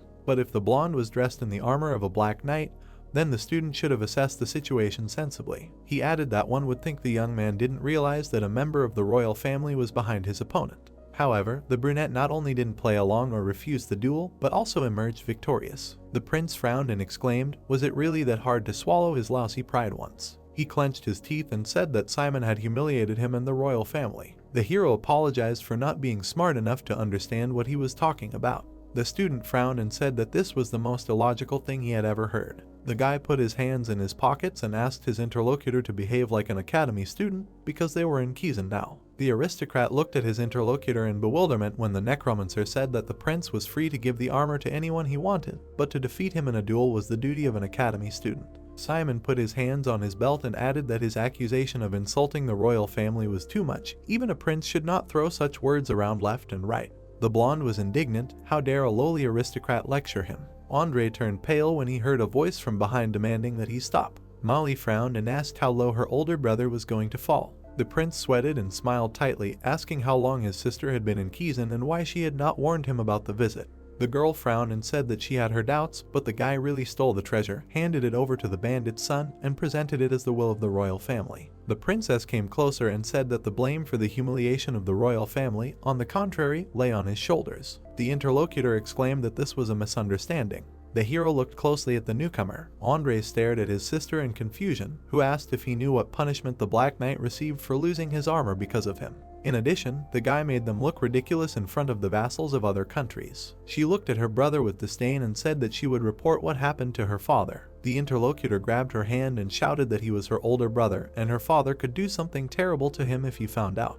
He smiled, trembling, and asked her not to tell the king anything. The blonde replied that she should not have behaved like that then. Behind her stood the girl whom the prince had made his maid. The princess said that the father of this student worked as a gardener at the royal palace. Andre grimaced and denied it while his sister said that he used it as an excuse to threaten the student.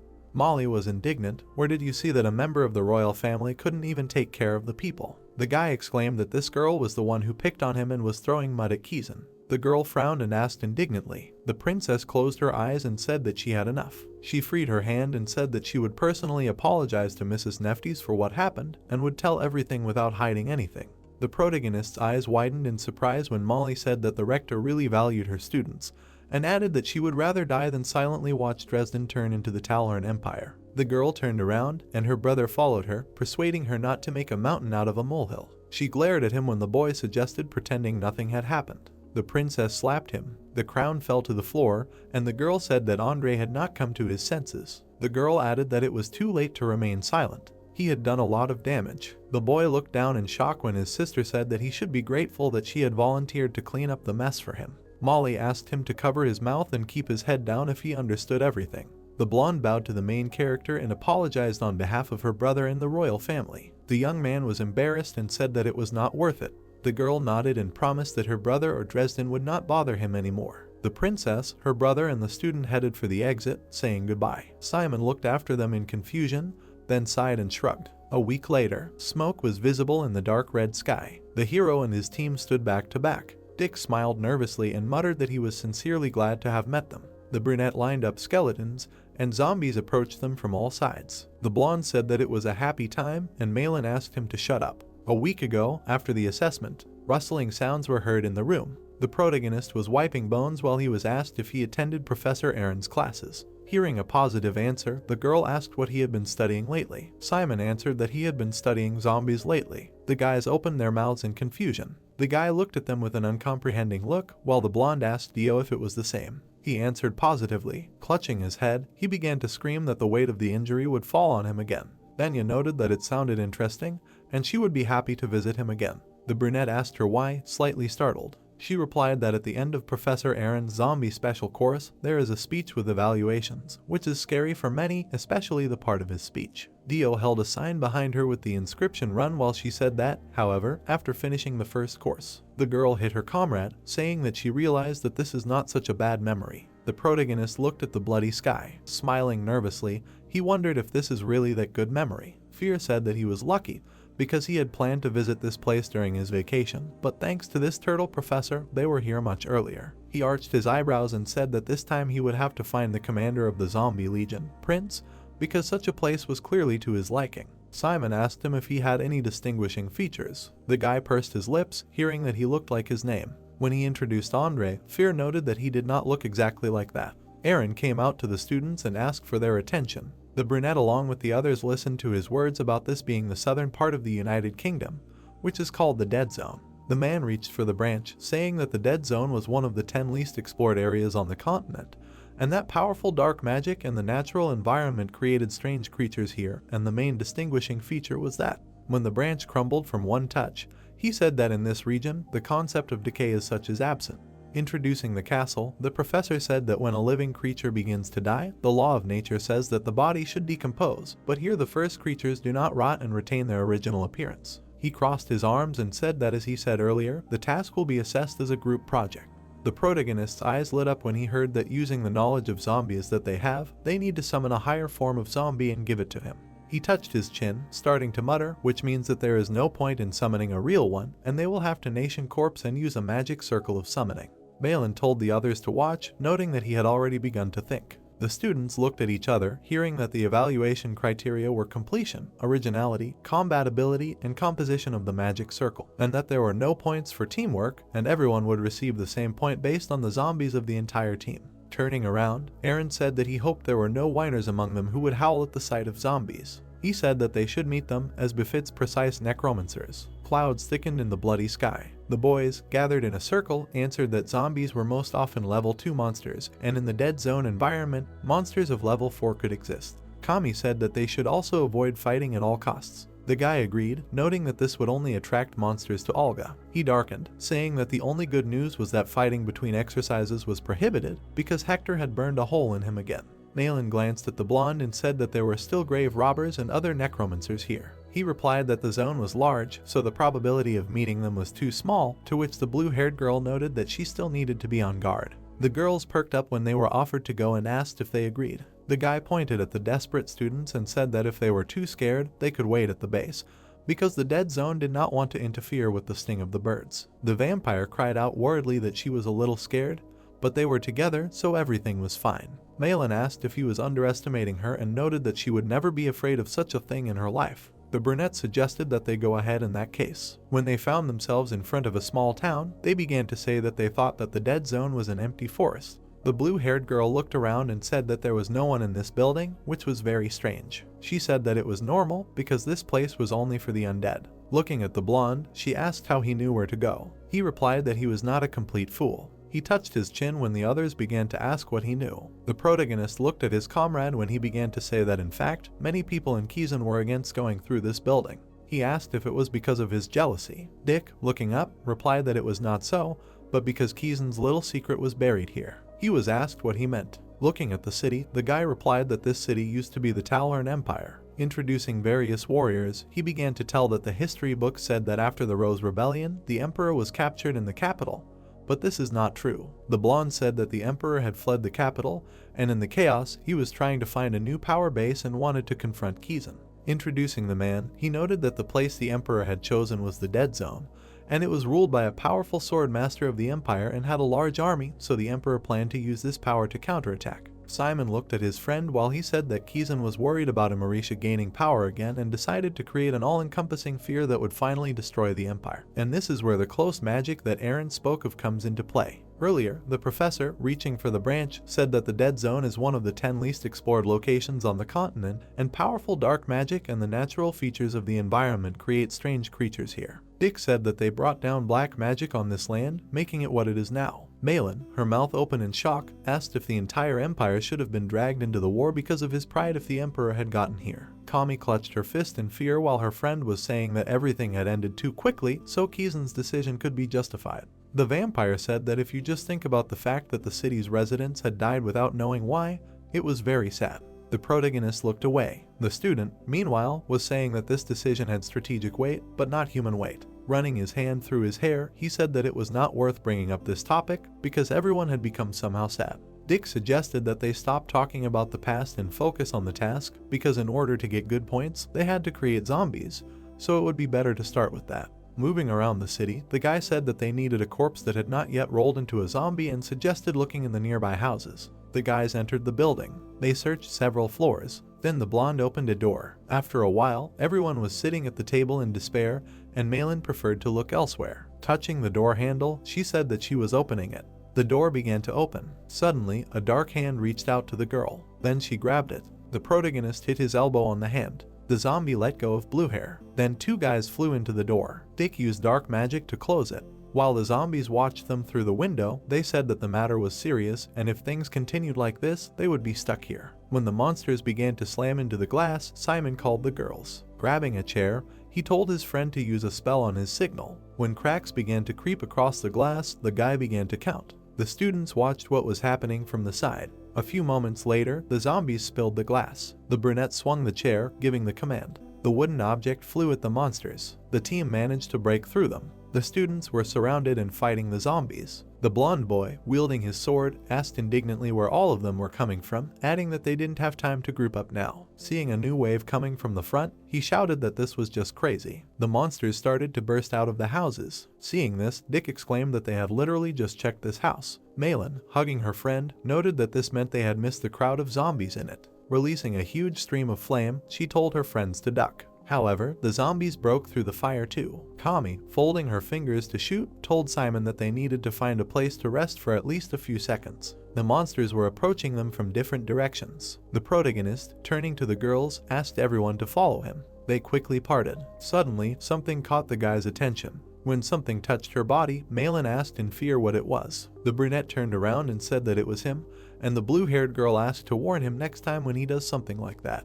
The guys stood with their backs to each other, and the blonde said that he was not sure what his friend was going to do, but he wanted him to hurry because the zombies were still advancing. The protagonist grabbed his hand, telling the others the same. Their legs began to wrap around a bone spine. Suddenly, a huge skeleton tossed everyone up. Together with the abundance of zombies below, the guy noted that this was just madness, and a second later they could have been buried. Simon said that they needed to do it again. Dick smiled nervously. They were all thrown to the side again. Seeing an empty roof in front of him, Simon exclaimed that this could work. The students landed right on it. Kami screamed, holding on to the edge. Suddenly, she was grabbed by the hand. Having pulled the girl to the surface, the guy asked if she was hurt. She replied that she was fine and that she survived only thanks to him. The blonde stood up and apologized for interrupting them, adding that they needed to hurry. Seeing the zombies on the streets, he said that they seemed to have heard them and began to move. The guy suggested changing the location. Meanwhile, someone was watching the team. The boy waved his hand, saying that of course he wouldn't let them get out so easily. When a zombie approached him from behind and growled, he asked what he needed, adding that he was busy right now. Despite the man behind him, the boy asked if these skeletal appendages were really back and if Manus was involved in this. Leaning on his hand, he told the zombie to do what he wanted because he had many other important things to do. The blonde, looking around the halls of the city, noted that the battalion commander in fear had invaded the dead zone, and even a fool could understand what they were doing here. Throwing a dark look, he asked to be sure that he would destroy the battalion with his own hands. Someone was polishing his sword. The man next to him crossed his arms when he remarked that it was very noisy. He said that it seemed like the inexperienced zombie prince was having fun again. He smirked and said that he wanted to clarify something and asked if he knew any legends about him. Introducing the city from above, the brunette began to say that the zombie prince's body was resting somewhere in the dead zone, and that he had heard that if you lay your hands on his crown, you can subjugate not only all the zombies of the dead zone, but also the zone itself. The skeleton, raising his sword, said that he didn't care about it. The man stepped in a puddle and said that he knew it very well. Putting his hand on the warrior's shoulder, he asked if he wanted to resolve Kizan and the Dark Alliance and if he wanted to take revenge on them. The brunette passed by him, saying that if he wanted this, he should become the master of the dead zone, especially given that he was its legal protector from the very beginning. While the skeleton saw the gray-haired warrior in the reflection of the water, the man addressed him as the master of the sword of the old Tarhan Empire. Suddenly, a blade appeared at his neck. The brunette grinned and said that he knew perfectly well that there was no peaceful path because he had such a powerful force that he could change the whole world. The warrior tensed up, hearing that now he was already at the level of the ancient undead. Putting away his sword, he asked where the crown was, to which Maslina replied that he would find out. Looking at the back of his interlocutor, he also noted that he would find out what happened after the disappearance of the zombie prince, because 10 years had already passed. He said that Kizan turned 50,000 elite soldiers of the Empire into the dead and intimidated the entire continent.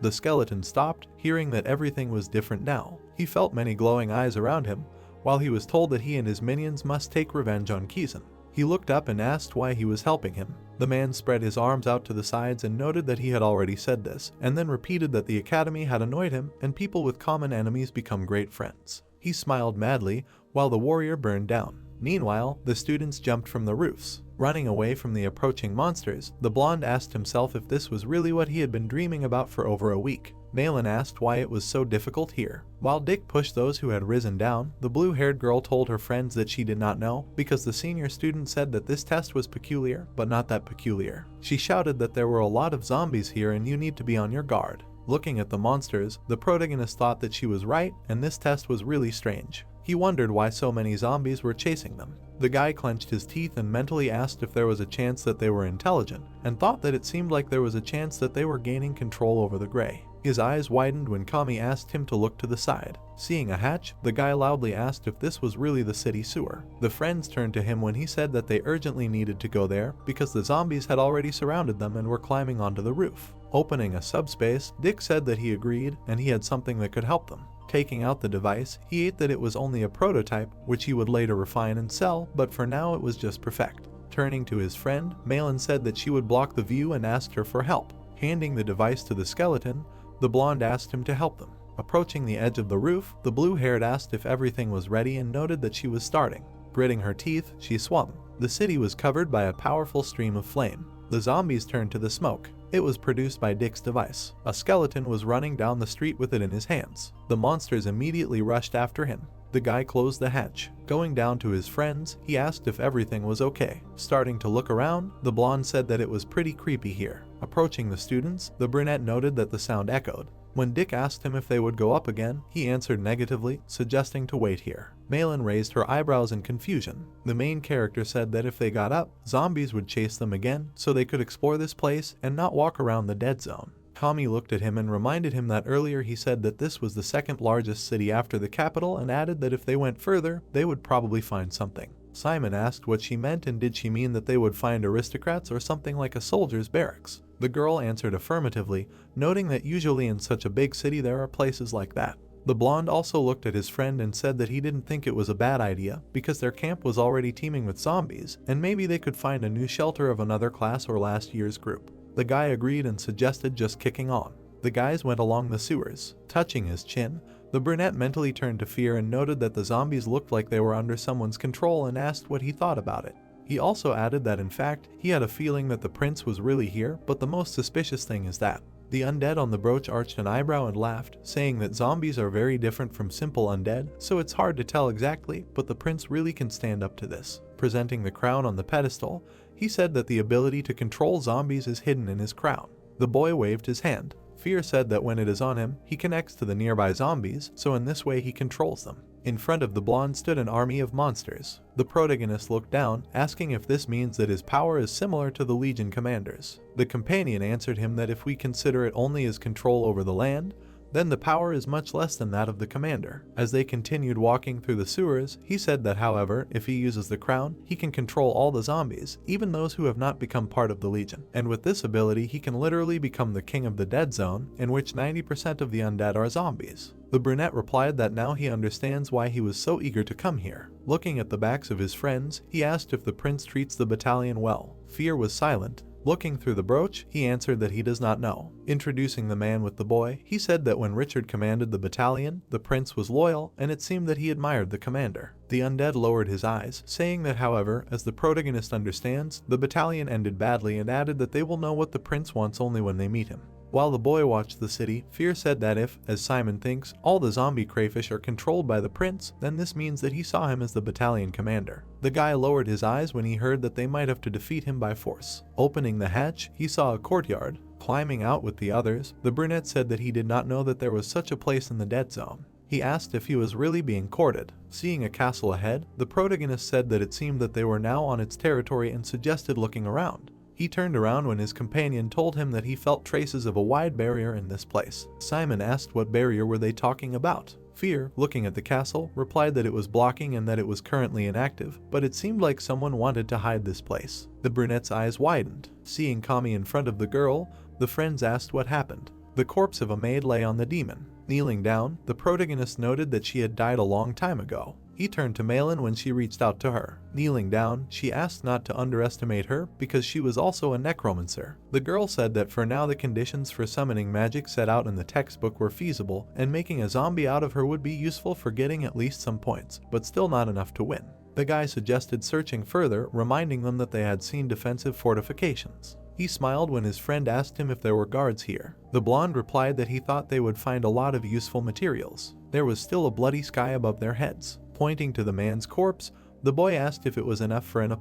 They agreed, saying it was in perfect shape. Malin and Dick looked at the body with tension. Simon and Kami did the same. Standing with his friends in front of the body, the botanist thought about how until now they had been using pre-prepared undead materials, but now there was literally a human in front of them. Taking a step forward, he mentally noted that the necromancer's existence was just practicality, and he shouldn't be thought of as a person, it was just material. Malin called out to him. The protagonist, without turning around, said that he was better than her at summoning and had a higher zombie rating. The girl, softening her expression, replied that in that case she would leave it to him. Simon touched the body, thinking that he needed to remember the lessons of Professor Aaron. Closing his eyes, the boy began to reflect on the fact that even in peaceful times, they should not forget why necromancers exist. He thought that for their own safety, the zombies that were artificially created from the skeletons of monsters were working at the school, but now they were truly showing themselves as necromancers. As he continued to touch the corpse, he thought that no matter how scary or creepy it was something that had to be faced, because they had to understand the situation and become real necromancers. Keeping his eyes closed, the protagonist thought that a surgeon who could not make an incision on a patient's body was not a surgeon at all, and the same was true for a necromancer. A seal began to glow under the man's body. As the friends watched closely, Simon noted that the black magic that awakens zombies is divided into two categories: awakening zombies and summoning zombies. Malin sat down next to him and suggested using another form since the corpse was showing signs of resistance. Camry also knelt down, while Simon thought that awakening zombies was a technique used to create zombies as quickly as possible, and they were only able to fight for a few hours. She said that it seemed that the actomyosin in his body was having an abnormal reaction. The guy, continuing to do what he was doing, thought that on the other hand, the seam creates semi-permanent zombies, which makes it possible to use them much longer. Dick noted that in the dead zone, rot does not exist, so they can continue. A seal appeared under the brunette's hands when he thought that this time they should go to the end. He suggested replacing all the formulas that had at least some connection with rot. While the wind swayed the trees, the protagonist noted that this was the final summoning of zombies. Everyone began to retreat when the blonde told them to do this, noting that the Esralamaso activation of the zombie summoning magic would be as aggressive as possible. The man's body began to rise. The guys tensed up. The zombie raised his head. Looking at him, the friends asked if it worked. Simon replied that he would now try to give him a command. Pointing to a tree, he ordered to attack it. The zombie immediately went in that direction. He bit into it with his teeth. Coming closer to him, Malin said that it seemed to work, noting that the poison in his hands and feet was intact, and he was aggressive, as he should be. Dick added that it was a pity that he was Dalma, but it would still ensure them a high mark. The blue-haired girl suggested going back, saying that they could go through the sewers again, and then asked her friend if he could fit a zombie in his pocket. The brunette smiled and answered in the affirmative, while his classmate said that he was interested in something. Striking a pose, he said that he was waiting for them to say that this was not enough and that they needed to find the perfect zombie. Malin, knocking him to the ground, replied that she did not particularly want to go further because just thinking about the Empire was already getting violent. The brunette began to say that in that case they could. At that moment, the castle windows burst. Zombies began to fall out of them. The friends froze in shock, asking if they had really been there all this time. Someone ordered them to run. While the noise was heard around, the guy called Fear for help. Looking at the approaching zombies, he said that he would open a spatial pocket and he would have to call the battalion. The undead asked again and noted that he loved brawls, but if he appeared now, then only his friends would see him. The brunette exclaimed that they would not be caught. Standing with his friends, he said that this was a dead zone, a paradise for the undead, and then asked what was so special about a battle between zombies and skeletons. The companion laughed and told them to wait for him. Dick glanced at his comrades and said that he was glad to meet them. He, driven into a circle with the others, muttered that he was glad to be friends with them, to which Malin asked him to shut up. Suddenly, the ground under their feet began to shake. A loud explosion was heard. Several skeletons appeared from the ground and the boys asked where they came from. Kami, pressing her fist to her chest, noted that it looked like a fight for territory. Meanwhile, the protagonist told them to follow him because this was their last chance. While Fear dealt with the zombies, the students said that this was just some kind of madness, and this skeleton was just amazing. Simon's eyes turned white when Dick asked if it was strange, noting that this skeleton seemed to be helping them. He began to mumble that it was just a coincidence and he was imagining things. Suddenly, they were thrown back by the impact. Looking at his friend, Malin told him to be careful. The guy nervously smiled, turning to Fear. He noted that they were still alive only thanks to him, and then said that his next attack would be more careful. After a while, the guys were walking through the sewers. The blonde smiled happily, asking where they could find such a skeleton, adding that he would really help them. The blue-haired girl asked him to shut up and asked if he would be just as happy if he attacked them too. Dick exclaimed that this skeleton was really cool. Kami, comparing her height to the length of his sword, said that there was no arguing with that. She began to look around, asking if the others thought that the smell had gotten worse here. The girl asked if it was because they had gone down. The protagonist's gaze was worth attracting. The others froze when he asked them to be quiet. Hearing an approaching sound, he said that there was something there. The blonde clarified if he meant his classmates. Malin frowned and replied that it couldn't be them, because in that case they would have heard footsteps. She asked who would come here alone. A boy was walking towards them, dragging something. It was the prince with the corpse of a horse. He waved his hand. When the corpse fell at the student's feet, he said his name. The boy, looking at them with red eyes, introduced himself as the head of the dead zone. The girl opened her mouth and muttered. Suddenly, she fell to her knees. Kami and Dick also began to fall, complaining about the noxious smell. Simon tensed up when the prince noted that they were holding up relatively well. He smiled and asked if he understood correctly that he had already gotten used to the infection of corpses. The guy looked at the horse corpse. Throwing it into the sewer water, he called out to Fear, saying that this was the guy they were looking for. The skeleton's eyes on the brooch widened. Looking at the child through the brooch, he called out loudly. The boy turned away when Fear asked how dare he attack, knowing that it was him. He replied that he hadn't changed a bit. The blonde waved his hand when the undead told him to stop talking nonsense and join the battalion because this guy was Richard's son. He replied that they really did look alike. Closing his eyes, the prince asked if he should check him. Fear, who was fighting the zombies at that moment, listened to his words about how many monsters there were and even he would need 20 minutes to get here. A drop of sweat ran down the skeleton's skull when the child said that during that time he would find out how long that guy would last. The undead asked him how dare he. The blonde approached the enemy and offered to start. The brunette moved his head away from the blow. The boy's hand was impressed into the wall. The protagonist, looking at him, thought that he would be finished if he hit him. He struck. A smile appeared on the prince's lips. He intercepted Simon's hand. A loud explosion was heard to the side. The child turned towards the sound. An arrow fell at his feet. Looking at the squad of skeletons, he asked if it meant that he was the battalion commander. The skeletons ran towards the enemy. They pointed their swords at him. The boy, introducing himself under the blade, said that he was very stupid, expecting more. He waved the skeletons away from himself. He asked if this was all the boy could do. He went straight to him. Looking at the brunette, who was sitting by the wall, the blonde asked if this was all. Swinging his leg, he gloomily called the battalion commander. Several magic seals appeared behind him. Bone tentacles began to appear from them. They went to the prince. He, grabbing several with his hand, said that this was already interesting. The brunette nervously looked at the bone tentacle. They suddenly began to climb back. The child looked at the main character. He smiled madly, thinking that he wanted him for himself. Rising to his feet, he asked him to tell him the reason for this battle and asked why he was hostile to him. The boy asked why he would answer this question. The protagonist, with his brows furrowed, declared that he would revive his father's battalion and gather the commanders of the old battalion for this purpose. The blonde frowned when Simon began to say that if there was any misunderstanding between the two of them. He asked again. Remembering Richard's gaze, the prince asked what misunderstanding and noted that he had seen everything before he was born. Remembering how the brunette hugged the girl, the boy said that the priest had gone crazy and, like lousy dogs, had dispersed them all, thus disbanding the battalion, and then asked what misunderstanding there was. He lowered his head and said that he was tired of messing with necromancers. The blonde swung his fist and exclaimed that he would become the king of these lands. Meanwhile, the protagonist released bone tentacles. He blocked the blow with them. However, he was still thrown to the side.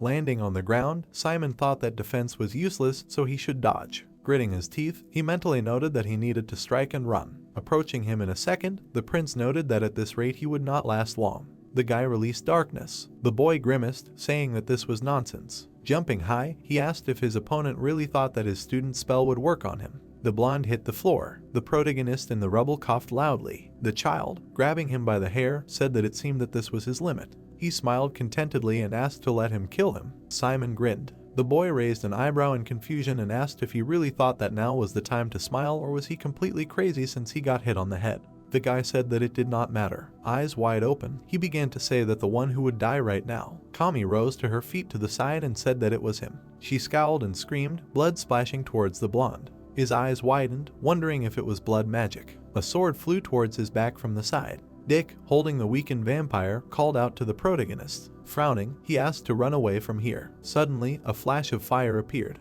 Malin created so much fire. The child, engulfed in flames, said that it was very funny. He rushed towards the girl. Then he hit her. Then the blonde attacked Dick. He was thrown aside. The guy crashed into the wall next to Simon. The brunette looked at the lying Kami. Malin was lying somewhere unconscious. Dick was not far from him. The prince, looking at the protagonist, asked if he really thought he could defeat him. He told him not to move. The child did not notice the cracking ceiling. When it began to crumble, Simon noted that he should tell him this. The boy looked up in surprise. There he saw Fear, who apologized for the delay. He, teaming up with the boy, ordered him to move away from his commander. He swung his sword. Then the protagonist attacked. The blade flashed past the prince's neck. He was decapitated. As the child fell to his knees, Fear told his commander that it was not over yet and that he should not let his guard down. The boy looked at the blackened head. It began to turn into a zombie's head. A dark figure appeared among the monsters. The boy began to rise, saying that it was impressive. Adjusting his cape, he said that he did not think that the brunette would be willing to risk his life like that.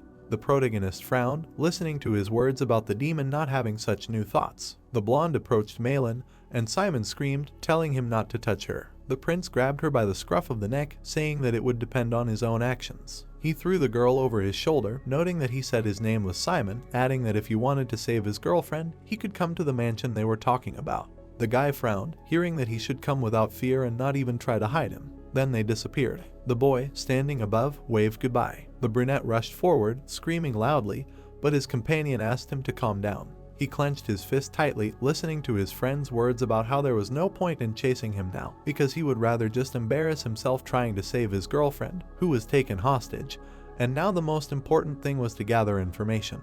The protagonist grabbed his head, asking how, if there were only zombies around in the dead zone. Fear said that during the battle with the zombies at the mansion, he found people who looked suspicious, so he thought it was plenty to talk to them. Simon's eyes widened in surprise. Entering the estate, the boy heard indignant shouts. Raising an eyebrow, he asked what the noise was about. Javier turned around when he was called. Spreading his arms out to the sides, he began to tell that nothing had happened, just his subordinates causing minor inconveniences. The blonde asked what he was doing in his mansion. He replied that he came here on business. The prince looked into the box while the man said that there were 40 obsidian crystals, everything as they had agreed. The boy, taking one of them, said that he hoped that there really were 40 of them, and that he should deal with the bodies himself. He replied that he thought that this time the search would take longer. Looking at the child, he said that he had previously told him that he needed obsidian to maintain his strength and asked what was wrong with his strength. The blonde replied that nothing like that. When he threw the girl off, Javier said that he was glad if that was true, otherwise he would have a hard time without a trading partner. He looked down and asked who it was. Malin was still unconscious, and the boy said that he just found her. Running up to her, the brunette began to loudly ask if she was a student from Kizan by chance. He asked how such an important person ended up in the dead zone. The prince answered that a few years ago they started holding training here once a year, there was no point as well as harm. He looked down when the man asked him why he took her with him. The child answered that she was bait and he needed to catch someone and kill. Javier sank to the floor. Looking at the boy, he asked to sell her to him. Glancing at the blue-haired girl, the blonde asked if the corpse collector was interested not only in corpses, but also in slavery. The brunette answered that the living also have their value. He smiled wickedly and said that he would give her 20 crystals. The prince frowned, thinking that he had received twice as much for the last deal, and now he was only offering half. Javier chuckled at the agreement. The boy said that he only needed to lure someone with her. The clouds thickened in the bloody sky. Looking at her lap, the girl wondered where she was and what was happening here. The man leaned towards her, noting that she had finally woken up. Malin's eyes widened as she tried to comprehend what had happened. After all, she had been on a mission. Horror filled her eyes as she remembered the blonde man and how she had lost consciousness during the battle. Outside, a flock of ravens flew across the sky. The blue-haired girl wondered if she was still in the dead zone, not understanding where the man in front of her had come from. Javier grabbed her hips with his hands and noted that she was full of energy, as befits a young lady. The girl began to twitch, and the man noted that he did not understand what she was mumbling. He removed the bandage from her mouth. Frowning, the blue-haired screamed, demanding that he not touch her and take his hands off her. Gritting her teeth, she looked back, wondering why the darkness did not appear. Malin turned to the man, shouting that she was a first-year student of Kizan Academy, a member of Ivory Tower, and asked if he understood what he was doing. The brunette smiled and in a frightening voice said that she was a corpse that used to belong to Kizan and Ivory. The girl darkened, listening to his words that, unfortunately, he was not interested in using Kizan students for any selfish purposes, and moreover, it would be extremely wasteful. Pulling her face towards him, the man said that she would become an extremely charming undead. As the blow flew over his head, he said that if it belonged to the Ivory Tower, then it would make excellent material and it could become a magical skeleton or a banshee. The protagonist cut through the wall. The brunette, clenching his fist, asked what was happening now. Looking at the protagonist, united with fear, he asked who sent him here. Simon flashed angry eyes. He stood in front of his girlfriend. The guy glanced at her. The man tensed up and began to ask who he was. The protagonist frowned. As the fist approached from his face, Javier asked why he was silent. The blow impressed him into the wall. Malin looked at the beating with frightened eyes. Simon kicked the man away. He stood next to the girl. The brunette, touching the ground, indignantly began to ask what he was doing. 3 giant skeletons appeared behind him. All of them were cut with one blow. Javier looked at the falling bones in confusion. Pounding his fist on the ground, he screamed that it needed to be fixed. The man saw the unknown man's sword. Gritting his teeth, he wondered what kind of weapon he had, and then thought that he shouldn't have sent the meat golem Manus. Starting to rise, Javier thought that of all the possible students, he was lucky to have met him. Standing up, he began to stagger. The man threw his head back. Suddenly, a red hand came out of his mouth. Gritting her teeth, Malin wondered what was going on. A red monster with 3 heads appeared in front of the protagonist. He turned around, hearing a scream that he needed to run. Opening her mouth wide, the blue-haired girl shouted that this thing couldn't move, so he didn't even have to fight it. Simon's silhouette began to notify. Finding himself above the monster, he made many cuts. The guy pulled his hand back. He swung his large sword. Then he cut the monster in half. Javier inside him opened his mouth, asking what His body fell into pieces. The protagonist walked towards the girl. He grabbed her abruptly. Then he picked her up. Malin, looking puzzled, tried to talk to him. When Simon began to move in jumps, she loudly thanked him. With his sword, he touched the seal on his tied hands. It fell apart along with the rope. The blue-haired girl looked at her hands and thanked her. The guy pointed to the side. There was a manhole cover. When the protagonist started to leave, the girl tried to stop him. She smiled and thanked him again for saving her. Simon began to tense up when his girlfriend began to say that she would not have gotten out without his help, and if he did not mind, she would like to repay him with something in return. He stopped, and Malin continued talking and introduced herself, giving her name and school. The guy told her in response that there were 2 unconscious people in the sewers. Without turning to her, he added that there was a boy and a girl there and another one was taken, but he was able to escape on his own. The girl closed her eyes and said that it was probably Simon who escaped on his own.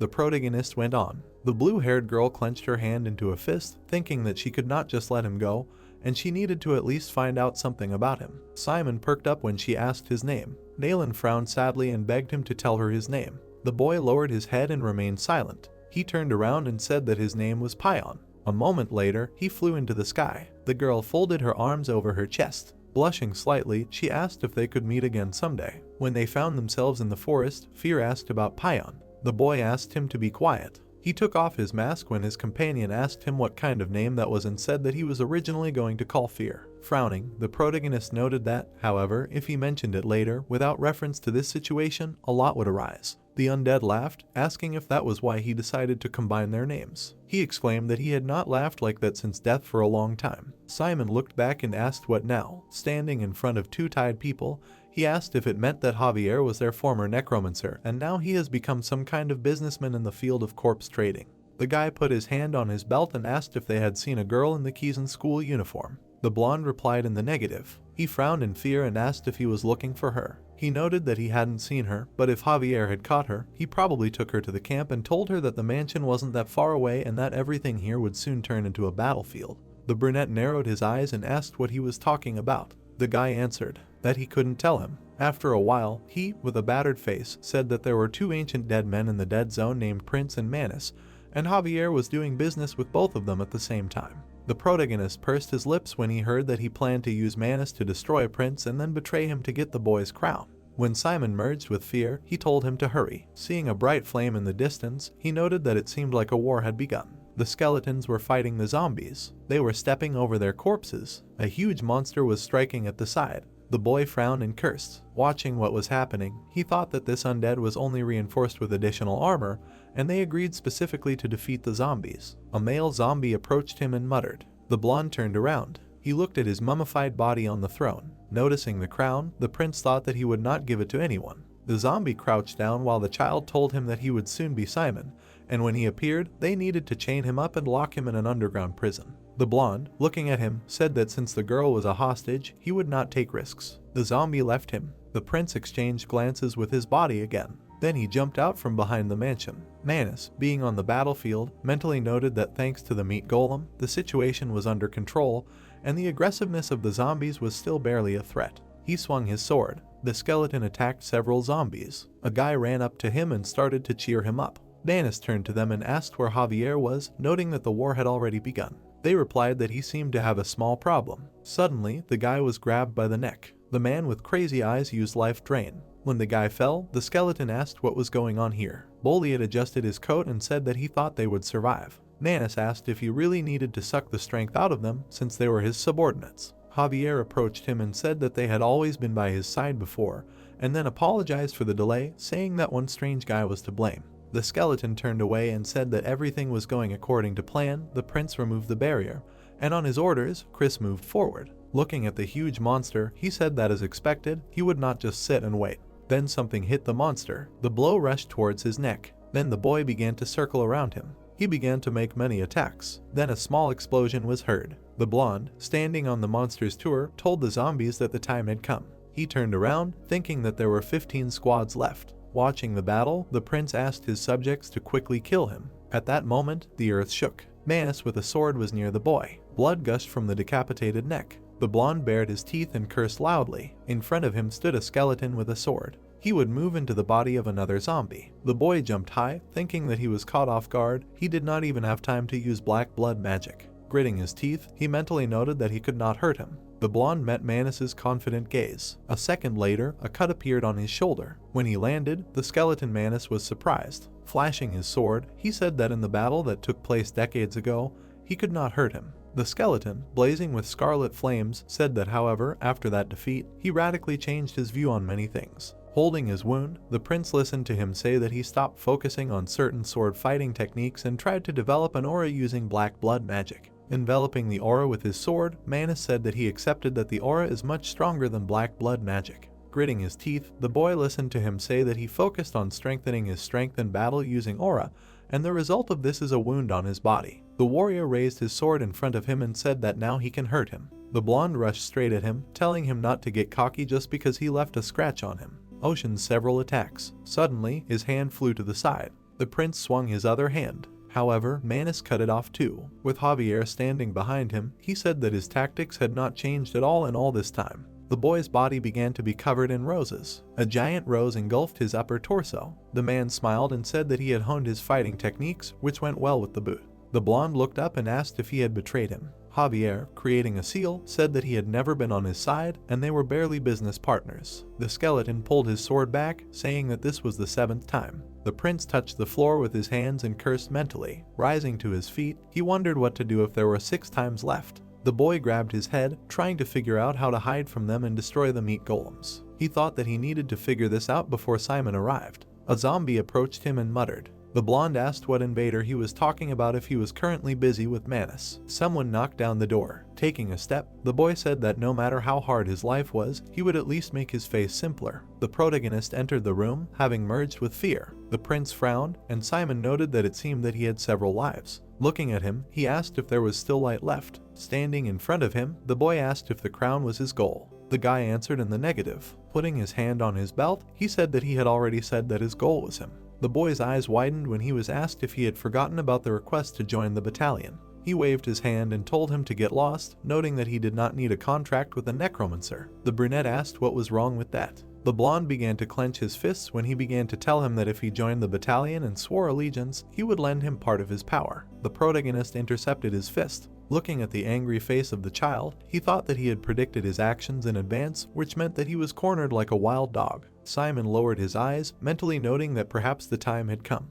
Many bone tentacles appeared as he ordered the gate to be opened. They wrapped around the boy. Then they slammed him into the wall. The boy ran at him with a sword. He plunged the blade into his stomach. Frowning, the brunette wondered why he was having such a hard time.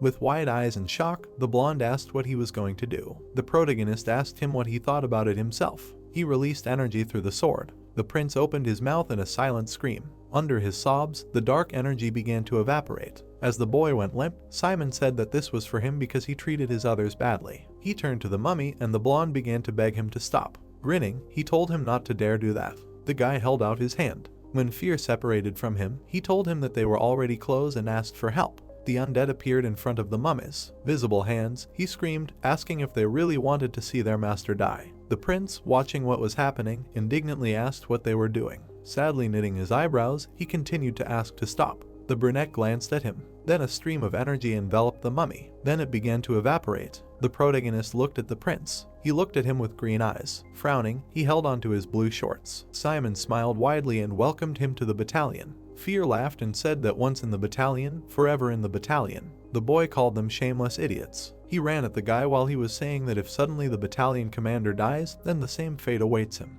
The blonde was pinned to the ground as the brunette ordered him to kneel. He put his hands on the floor and wondered if he had just used the supreme command. The protagonist said that whether he liked it or not, they were on the same page now. Looking down on him, he said that if he wanted to keep the crown, they would have to work together, and then asked him to explain what was going on so he could help. The prince screamed that it was a lie. He looked up with tear-stained eyes and exclaimed that helping him would get him killed, and it only got worse once he turned him into his subordinate. Simon looked back as the boy asked him to do so. He looked out the window. The zombies were hanging around outside, and the blonde was screaming that because he was in his battalion now, the connection between the crown and the zombies was broken. When the zombies started fighting each other, he asked him what he was going to do about it all and noted that they were outnumbered. The prince looked down at the floor, saying that Manus and Javier would break into the mansion before he could get his power back. The boy walked up to the mummy of the child. Taking his crown, he asked if it was true that he could control the zombies with it. The boy asked indignantly what he was doing. Frowning, he told him to stop because a human couldn't do that.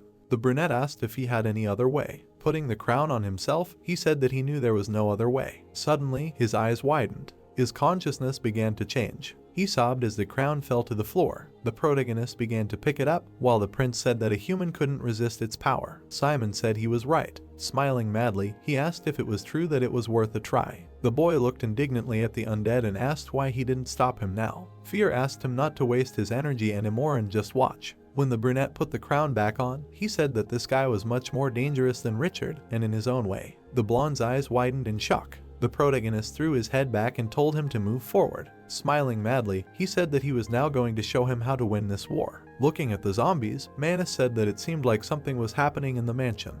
Javier crossed his arms and called it an easy victory, saying that they had prepared for so long and everything ended so easily. The skeleton perked up while he said that this was their chance and they needed to push harder. He saw a silhouette on the balcony. Seeing Simon with the crown in his hands, he said that this guy had neutralized the zombie. The man opened his mouth, saying that this is the same. The warrior asked if he knew him. While the guy was removing the mask from his face, Javier said that he was the one who had recently stopped him.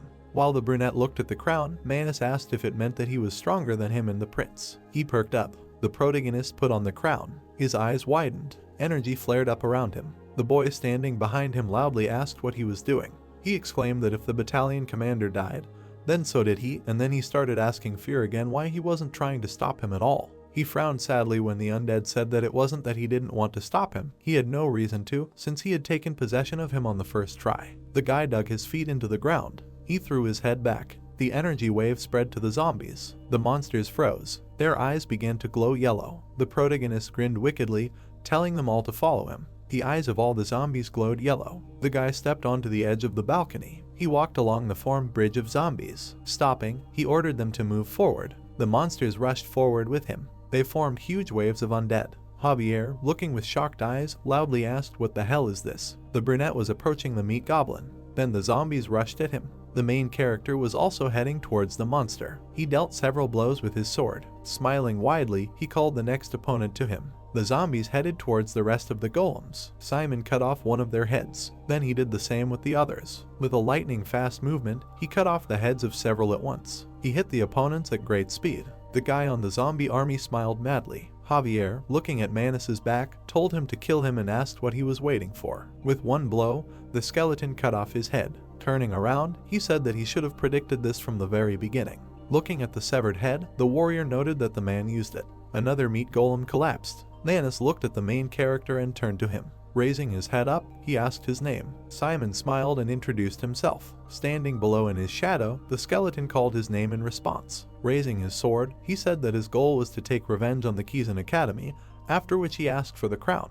The boy squatted and refused, saying that it was none of his business. The warrior perked up when he told him that he heard his story, and then asked if he understood correctly that he wanted to subjugate all the dead of the dead zone and defeat Kizan. The protagonist asked if he really believed that this was possible. With wide eyes, he said that he could not defeat Nephtes, and the whole point of his attempts and efforts was not revenge and achieving justice, but only destruction. He asked how many people would die on his way to Kizan. Manus lowered his sword, hearing that his empire no longer existed. Simon, placing his sword on his shoulder, said that if his plan had the slightest chance of success, he would support it, and it could even turn into a revolution. The skeleton's hand trembled when he was asked if he could handle the power of Kizan, who was gone. The guy waved his hand with a smile and said that now he was only throwing threats and trying to lead the empire, whose name few remembered, forward. Turning his gaze to him, he noted that his actions, which seemed important and orthodox to him, were in fact meaningless. The warrior darkened. The protagonist sat down next to him, saying that he was only creating chaos. Manus perked up and began to indignantly ask what about the souls of the citizens of the empire, who expected to be made guilty of everything, and how can he calm them down? Simon pointed his sword at him, asking if he thought about the victims of the chaos he created. He, standing with his hand raised, said that there was only one reason why he was fighting now. The protagonist said that he wanted to protect his victims. The skeleton darkened, saying that he thought any further conversation would be meaningless. He looked at the zombie in front of him. His hands were shaking. Simon looked at him blankly, wondering if he felt the same way. The zombies ran after the command. The warrior ran back at them. He swung his sword and shouted that he had found the crown. Magnum swung his sword. He swung it at the zombie. Sadness appeared in his eyes. Then he swung it again. The guy jumped on top of him. He attacked the skeleton. The sounds of blows began to be heard. Their swords crossed. The warrior, looking angrily at his opponent, said that necromancers are good at many things, and it seems like they have no weak points, but this is their weakness. The protagonist received a blow. He jumped back while the warrior told him that he dedicated himself and his soul to the sword. He fought and fought all his life only with the sword. Simon looked at the cut.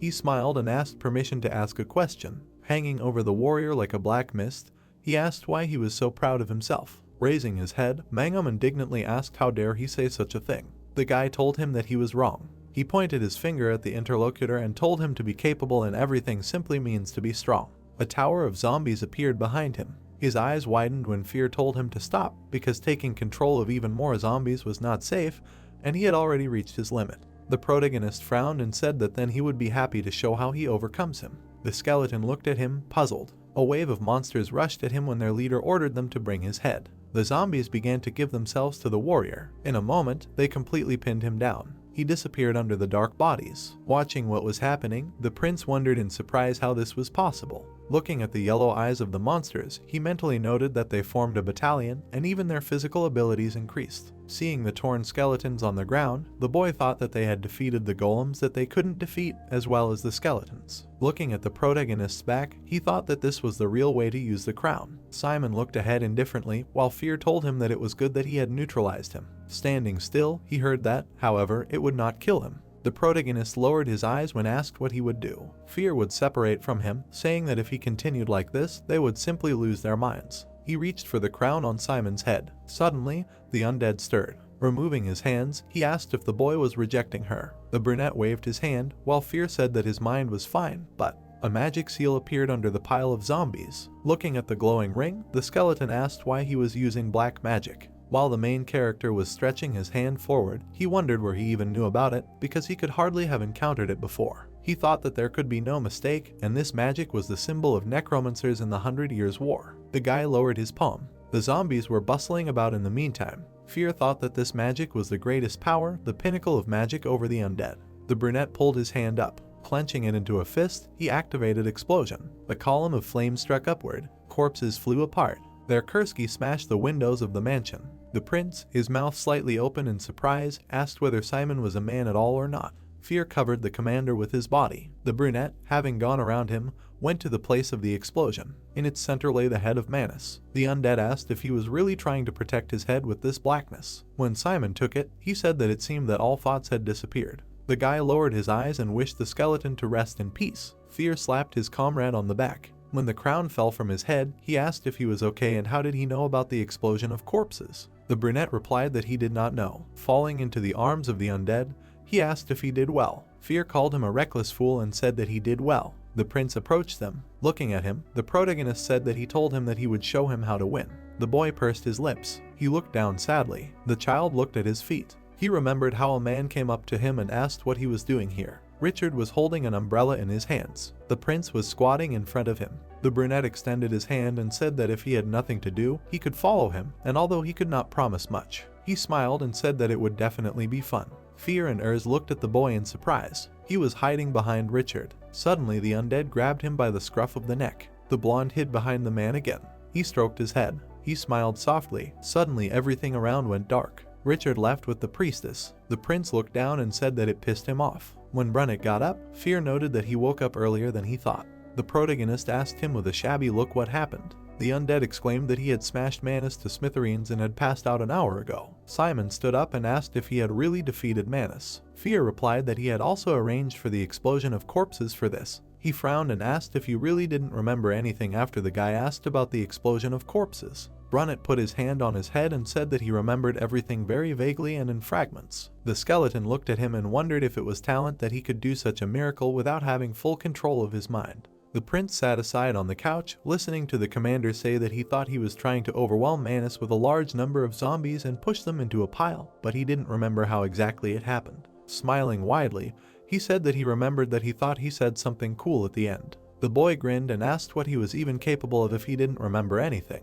When Simon turned to him, he said that he dropped the crown, and since no one was controlling the zombies, he put it back on. The boy looked at the blonde while he told him that he didn't want to admit it, but he really was better at controlling the system than he was, so if he wanted the crown for himself, he would give it back. The brunette said that he could keep it for himself since he would never use it again. The prince gaped in shock, and Fear said that it was a wise decision. Looking at the commander, he noted that he could control himself under the influence of the crown for a while, but eventually lost his mind to this power, and in the end, his consciousness was hanging by a thread. The boy's eyes widened when the protagonist agreed with these words and said that he was good at handling this power or not, it did not matter because he would never use it again anyway. Seeing his trembling palm, Fear said that it was an addiction, and the more he used the crown, the more its power consumed him, and if he relied on it too much, it would consume him completely. Simon began to stand up, saying that he would think about it when he became stronger. He grimaced when the boy asked him if he really gave him the crown after the explosion of the corpses and did he really not remember anything. The boy replied that he already said no. He waved his hand and noted that the only thing he remembered was the general madness. Fear pointed and said that he remembered the most important thing. Brunette replied that he would try to remember the rest as soon as he returned to school. They all fell silent. The protagonist, with a shocked face, screamed loudly. He grabbed his head, saying that he still had a task and he should return to it as soon as possible. Starting to throw the contents of his bag on the floor, Simon screamed that he did not have any suitable materials. The prince smiled softly, thinking that this was very suitable for him. Looking at his body, he wondered if he should return to Kizan too.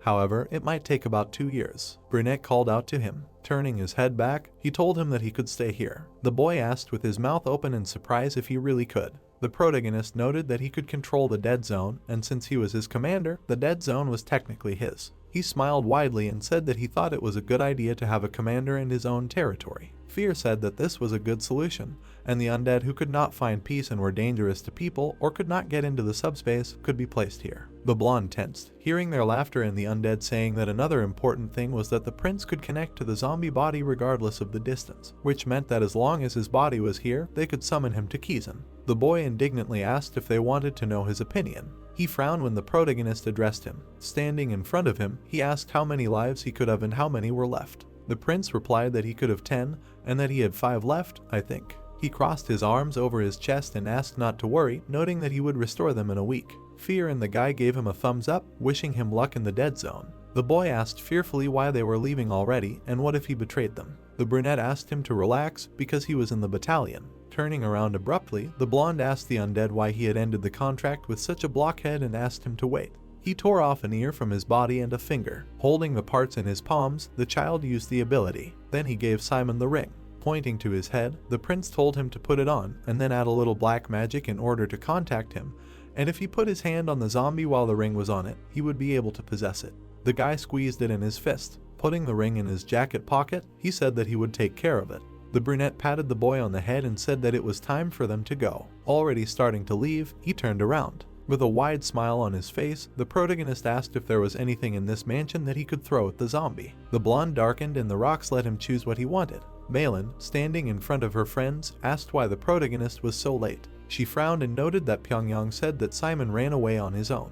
The blonde asked why she was bothering with this Payan and why they should trust him at all. The girl clenched her fists and exclaimed that he saved her life and also told her how to get back to them. Dick looked away, listening to her ask how he knew they were in the sewers. The blue-haired girl exclaimed that it was probably because he was saving them from that super strong guy who controlled zombies. Remembering fear, the blonde said that he was curious about something. He noted that according to her, this Payan had the same sword as that skeleton in the mansion. After these words, Malin remembered the white-haired man. Dick imagined how he and his friend were thrown back from the blow and said that that skeleton attacked them. The girl turned away offended and said that maybe he was just mistaken then and thought that they were invaders. She loudly asked if they all doubted fear. The guy exclaimed in response that there was no proof that he was really with them. Then Kami raised her hand and asked for attention. The boy's eyes widened when she asked what the probability was that Payan was Simon. The vampire put her hands on her knees when her friend answered that the probability was 0. The blonde told her that the time of his appearance coincided with the time of Simon's disappearance. The blue-haired girl darkened and shouted that it was definitely not him, because it was impossible. She crossed her arms, saying that their height and build were different, and also their voice was completely different, and in general, he did not look like Simon. She was asked what she meant by that. Clenching her fists, Kami began listing qualities when the girl said that Payan was polite, honest, and diligent. She said that the main character was kind, caring and sensitive, friendly, sometimes tough, full of fire and passion. She suddenly jumped up and apologized. Malin touched her chin when the vampire asked her what was wrong. She replied that Payan didn't fit that description at all, because he had scared them right away and as if he were a tyrant. At that moment, Dick and Kami immediately remembered the brunette. The blonde frowned when the vampire started saying that Simon was exactly the same. He thought that, in general, Payan had some of those qualities too. Suddenly, the girls noticed Simon. With a wide smile, the guy waved at them, saying that he was late. The students, all looking down, listened to his proposal to use him for the project. There was a tide monster sitting on the ground. When asked what it was, the brunette answered that this monster was called a White Walker. The blue-haired girl covered her mouth with her hands and exclaimed that it was just the perfect material for creating zombies and asked where he found it. Simon said that he found it in the basement of the mansion where he was held. He laughed nervously when the blonde noted that he did not forget about the task, even while in captivity. The guy muttered that he was just lucky. As the scarlet sky thickened above them, he said that they needed to hurry and hand in this task. Seeing the White Walker zombie, the man said that it was a good catch. Throwing the tablet over his shoulder, he asked where they got it. The brunette answered that this monster was in the dungeon of an old mansion on the outskirts of the dead zone. Looking at the 4 students, the man said that there were still plenty of other materials that they could use. Approaching the zombie, he asked why there was no modifier. Dick answered that the reason was in the peculiarities of the territory, and in these lands flesh does not rot. Malin began to speak when Aaron asked why they did not use the poison effect. She answered that it was an ice monster, so they decided that given this factor, the poison effect would be useless. Kami raised her hand when they asked who tested the actomyosin. The man, putting away the piece of paper, said that he was sorry that they couldn't use the White Walker racial predispositions to their full potential, but from what he could see, they had done their best. The guy pursed his lips when the brown-haired man said that their project looked a bit hectic, but thanks to the good materials, the result was very respectable. They began to smile when they heard that their group got an A+ on the test. The professor praised them for their efforts. Folding his arms over his chest, he said that he believed that they had learned a lot from this project, and although many of them probably already hated him for such disgusting tasks. The brunette, standing in the crowd, listened to the words about how someone might think that the teaching method was outdated, and in the end, they lived in those times when it was much easier to buy a zombie or a skeleton, but here in Kizan. Also listening to his words was Malin. Aaron said that for them as elites, understanding the basics and being able to use them is the most important thing, and ignoring the Kizan tradition is stupidity and madness. Dick and Kami also listened to the teacher as he said that even if a tree blooms and bears fruit, it will not survive a storm if the roots are rotten.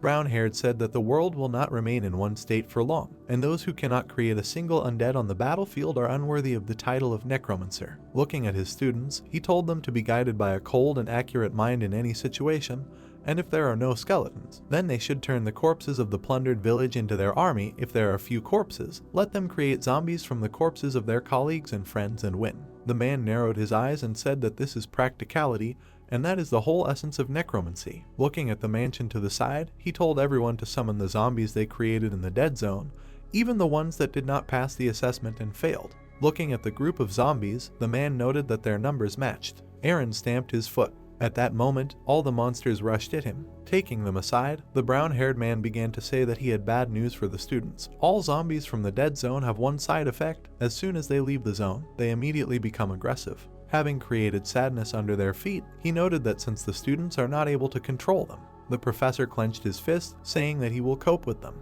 The protagonist's eyes widened. Looking at him, the man activated the explosion of corpses. A second later, a column of flame hit the sky. The girls looked at it with surprised eyes. Simon turned around when he was asked if it was beautiful. Aaron smiled and noted that if he thought so for at least 1 second, then he was one step closer to the title of Necromancer. The guy smiled widely. A bright thread hovered near the building. The assessment tests in the dead zone, which turned out to be much more dangerous than they said, ended well. Dick was lying on his bed, having given up the ghost. The students were exhausted mentally and physically, so all they had the strength to do was wash themselves and lock themselves in their rooms. A purple haze was hovering above his palm. Simon looked at it carefully. He remembered standing in the crown and thought that fear said that he used corpse explosion. He remembered pointing his hand forward. However, he did not remember it at all. The hero remembered how the professor summoned a pillar of flame and thought that when he saw Aaron use the same spell, his whole body trembled. There was a greedy expression on the guy's face, as if he wanted to repeat this dark magic after him. Simon sighed, thinking that there were no zombies nearby at all,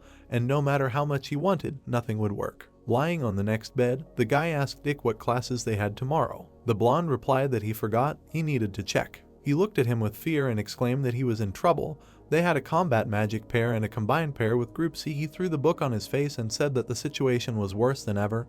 He would definitely fail this time. Stretching out his hand with darkness, the hero thought, a combined pair with Group C, who did he know from there? He imagined the image of a smiling blonde. He exhaled tiredly, saying, certain. Dick lay on the ground next to his comrades and sighed. The students looked at them. One asked, did Group A return from the dead zone yesterday? The second said that they had gone through the same thing last week. Malin looked at them embarrassedly. She kicked the blonde, shouting for him to get up. The Group C students were watching. Crossing her arms, she called Simon. Embarrassedly looking away, she asked, did he really not meet Pion before? The guy spat out water. Wiping his mouth, he replied that he told her he didn't know. When he opened his eyes, he was in the dungeon of the mansion. Kami giggled into her palm, saying that Malin hadn't stopped talking in the room yesterday, talking about Pion. She asked if he was that attractive. Simon thought, but half of his face was missing. What attractiveness was she talking about? He imagined the masked man and said that when he was kidnapped and being taken somewhere in a carriage, Pion broke down the door and saved him,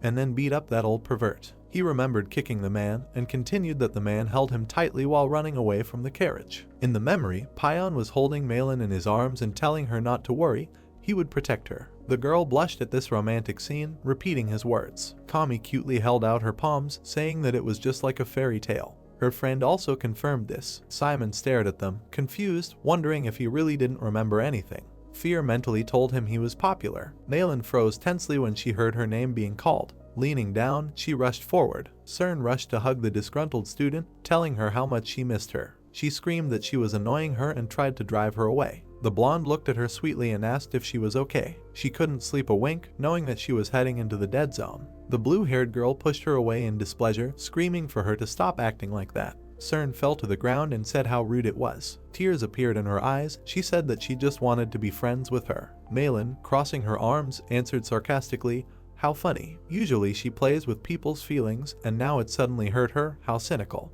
The blonde arched her eyebrows pitifully. Sitting on the ground, she watched the girl leave with Kami. Simon followed them. Cern fixed a strand of hair. The boy stopped half a step when he heard her say that the lady had fallen. Wouldn't he help her up? Their hands were holding each other, squeezing the hero's palms. The girl said sweetly that it had been a long time since the last trial on the island. Simon thought that he wanted to stay away from her. Cern blushed, asking if he had forgotten that he owed her. Right. She approached, touching his face and syllable by syllable said the word commander. Ta put his palms and shouted that the lesson was starting. Students of Group A and C should gather. Peng stood with her hands on her hips and announced that today they would learn a special skill. Students of Group A should find a student from Group C to pair up with and form a pair with them. The assistant pointed at the students, dividing them into pairs. Turning to the others, he also told them to pair up. Pointing at Simon, Ta said that he was. A white feather flew into the assistant's neck. He pointed his finger at Cern and told her to pair up with her. The girl waved her hand sweetly. Putting her hands on the guy's chest, she said that it was inevitable. That was the professor's assistant's decision. Simon stared ahead in confusion, wondering if that was why Cern didn't like Malin. The blue-haired girl pouted, crossing her arms. Peng looked at the students and asked if everyone had paired up. Then it was time to warm up. Standing in a warm-up pose, the girl asked how Fear and Erzabet were doing. The hero asked if they could choose another topic of conversation. He looked away and, hearing the question, for example, what topic, said that he didn't understand why she was clinging to Malin so much. The heroes held hands with their backs to each other. The blonde said that wasn't it logical to seek support from colleagues from the Ivory Tower in such a distant place. Hearing that Malin saw her as a rival, she replied that it was possible, but she was sincere. She remembered how people laughed evilly at her for being an adopted child, and said that she was an adopted daughter with no blood relation to the tower. The fingers pointed at the disheveled girl. Cern continued that when the head of the tower first brought her, she had to face a sea of criticism and hatred. She imagined a smiling girl in a fluffy dress, and said that the only one who reached out to her in return was Malin. Cern sat next to the hero and said that Malin was so tall that a person who came to the Ivory Tower as a guest could not even look at her. But they were the same age, so they often played together. She remembered how the girls looked cheerfully in the mirror. Looking down, the blonde said that although she knew that she was the complete opposite of Malin, she smiled slightly, saying that pleasant memories still come to mind. The blue-haired girl sat next to her friend, dissatisfied, and Cern said that time was running out. Malin crossed her arms and frowned at the blonde, who said that she was sure that she was playing with her. Looking down, the girl said that she could do nothing because her skills were good. Many people misunderstood her. Simon looked at her and asked if she had thought about clearing up the misunderstandings. She did not turn around, saying that he could see that it was not easy. Cern smiled charmingly and said that Malin was so cute when she was stubborn to catch up with her, but she already just wanted to leave her alone. The hero thought that he knew she had a bad temper, and Peng stood with her back, clasping her hands with Ta, and said that they would do some stretching. Let him watch carefully. Leaning over, she picked up her assistant, saying that she would help his back straighten. Cern hung on the guy's back in the same position. Blushing, she sighed seductively. Simon closed his eyes and asked not to make such sounds, to which he heard that it happened by accident. Glancing sideways at him, the blonde said that this time she would give him a good mood. The hero said that these words were misleading him. He put the girl back. The girl trembled from the strain, trying to lift the guy onto her back. He thought that the Ivory guys were not very good at sports. Touching her forehead, the blonde asked if it was refreshing. Simon lied with a smile that it was. He again lifted the girl on his back, who asked if she could now choose a topic for conversation, to which she heard that if she wanted. Looking up, Cern asked if he thought about where he would get a job after graduation. The leaning guy thoughtfully repeated and answered that he did not really. The girl stood with her feet on the ground and asked how he liked this idea. Standing with her back to the guy, she said that the owner of the Ivory Tower. Simon turned to the girl and said that even if she was the heiress of the Ivory Tower, one should not offer to hand over the owner's position to a stranger. Without turning around, Cern asked, come to think of it, how did he like such an idea? She turned to him coquettishly, continuing, marriage to the heiress of the Ivory Tower. Simon stared ahead in surprise, hearing her say that since she was the heiress, after the marriage she could correct the position and retire. Looking languidly at the guy, she said that then the one she supported, the owner of the Ivory Tower, would naturally become him. Simon closed his eyes and said that if this happened, the owner of the Ivory Tower would hold a position without power and she would turn into a figurehead. The girl smiled, saying that she made a rather bold proposal and this was the answer she received. She smiled, thinking that the point was not in the position of the owner of the Ivory Tower, but in the possibility of possessing it. Wounded pride, in order to win a person's soul, is it necessary to go so far? She looked at the guy, thinking that she would just stick a few feathers in there. Simon put his hands on the surprised girl's shoulders and called her. Blushing, she looked into his eyes. Turning his gaze to the assistant, the hero whispered about stretching. The teacher's assistant was watching them. The heroes leaned over, putting their hands on each other's shoulders. An order was heard not to let go of their hands. Peng and Ta sat, resting their feet on each other. The woman said that the next exercise, she lay down on her stomach on the ground and told her to stretch straight. Smiling, Cern sat opposite the guy. Simon began to pull off the sweater and asked her to wait. He tied the sweater around the girl's waist. Looking at her, he asked, "Is this okay? If it is uncomfortable, then." CERN thanked him with a smile and said that they would try again. Extending his hand, the hero said that he would pull first. He braced his feet and pulled the girl towards him. She screamed in pain, and he said that it was a normal stretch. Blushing, the blonde said that it was her first time, so let him be gentle with her. Simon, discouraged, extended his agreement. Holding her hands, he leaned forward. The guy raised his head, hearing the question whether Erzsébet were useful, but did they do anything strange, and asked again. The blonde said that turning into classmates or. Simon awkwardly looked away, and she said that it was. CERN laughed charmingly, seeing his reaction. The guy blushed and told him not to misunderstand, Erzsébet did it to her taste. She assured him with a laugh that she believed. Wiping away her tears, the blonde continued to laugh sweetly. Unpeng folded her hands behind her back and said that was all for today, they were finishing. She touched the huge stone ball and said that the technique they would learn this time was the launch of the eruption of darkness. Black flashes of energy appeared around her as she used this technique. Resolutely stretching out her hand, she said that it was not that difficult, she needed to double the speed of the eruption of darkness. The words were heard, of course, if she doubled the speed, she would simply squeeze the insides. The students excitedly chatted, asking, "Isn't this dangerous?" The teacher continued that therefore the darkness should be allowed to come out. The dark vortexes became even stronger. Black liquid flowed down Hingpeng's palm, she said, like this. Raising her hand, the girl said that if they learned to perform this technique, they would be able to defeat an opponent twice their size. The fist moved forward. A powerful flash scattered stone fragments. The impressed students covered themselves from the stones. And Peng asked with a smile, "It's simple, right?" She put her hands on them and said that since they were still newbies, when performing the darkness eruption, their partner would protect them by activating the eruption magic circle behind them. Ta walked by, looking at the training couples. The professor said that they should actually expel the darkness themselves, but since they were newbies, they needed to start by increasing the amount of darkness in their bodies. A bright blue ball was shining in Simon's chest. Black rays of darkness began to spread from it. The boy closed his eyes and screamed. CERN created a blue seal, saying that she would help. Black vortices surrounded her as well, and she gasped. Looking ahead, she said in admiration how many. The tired boy said that the number of cores had increased not threefold, but only twice. The blonde replied that it was still hard to adapt to the darkness. Hector, holding his seal, looked at the hero. Looking ahead, he thought that it was impossible for someone like him to achieve the eruption of darkness so quickly. Even he had trained for several years just to get used to the magic of eruption of darkness. CERN held the seal behind the boy's back. Simon fell to his knees with a scream. He was breathing heavily, thinking that he couldn't even hold out for 5 seconds when there were 3 times as many cores. He turned around and asked the girl if she could try it this time. She smiled and said no. Even if she learned the technique, she probably wouldn't be able to use it. She glanced sideways at Malin, who was training, and said that it was better. Raising her finger, she sweetly suggested trying again, this time using her method. The girl jumped and feathers flew around. A white feather fell to the ground. Picking up a few, CERN wondered, was it this or that? Simon looked at her, asking, was she trying to use her skills on him? The girl found the right feather and said that this was it. She held out her hands, making the feathers swirl. Simon was surprised, asking what she was going to do, and the blonde told him to be quiet. The white feather began to glow. This glow surrounded the surprised hero. The wind swayed the grass near the trees. Words were heard that it was a sedative. CERN smiled sweetly, saying that she would do nothing bad. Let him look back. Simon turned his head towards her. There was a smile on the girl's lips. She blushed, hugging the guy from behind. The blue-haired man called out to her, but he turned away when the girl told him to look forward. His eyes widened in surprise. He stood alone as if in the middle of nowhere. The hero thought, can he do it in this state? Simon opened his mouth. Complete silence. Bright flashes emanated from his core. The hero thought that what he felt was his body, and goosebumps, hitting his nose to such an extent that the flow of darkness was felt. Black curls were moving, and also the superficial and closely adjacent presence of CERN behind him. The girl hugged him from behind. Black whirlwinds of darkness spread. She asked, well, is it starting? The whirlwinds moved on. Gritting his teeth, the hero used triple core activation. He clenched his fists amidst the darkness that filled him, thinking that he would pull the darkness out of himself until it was balanced.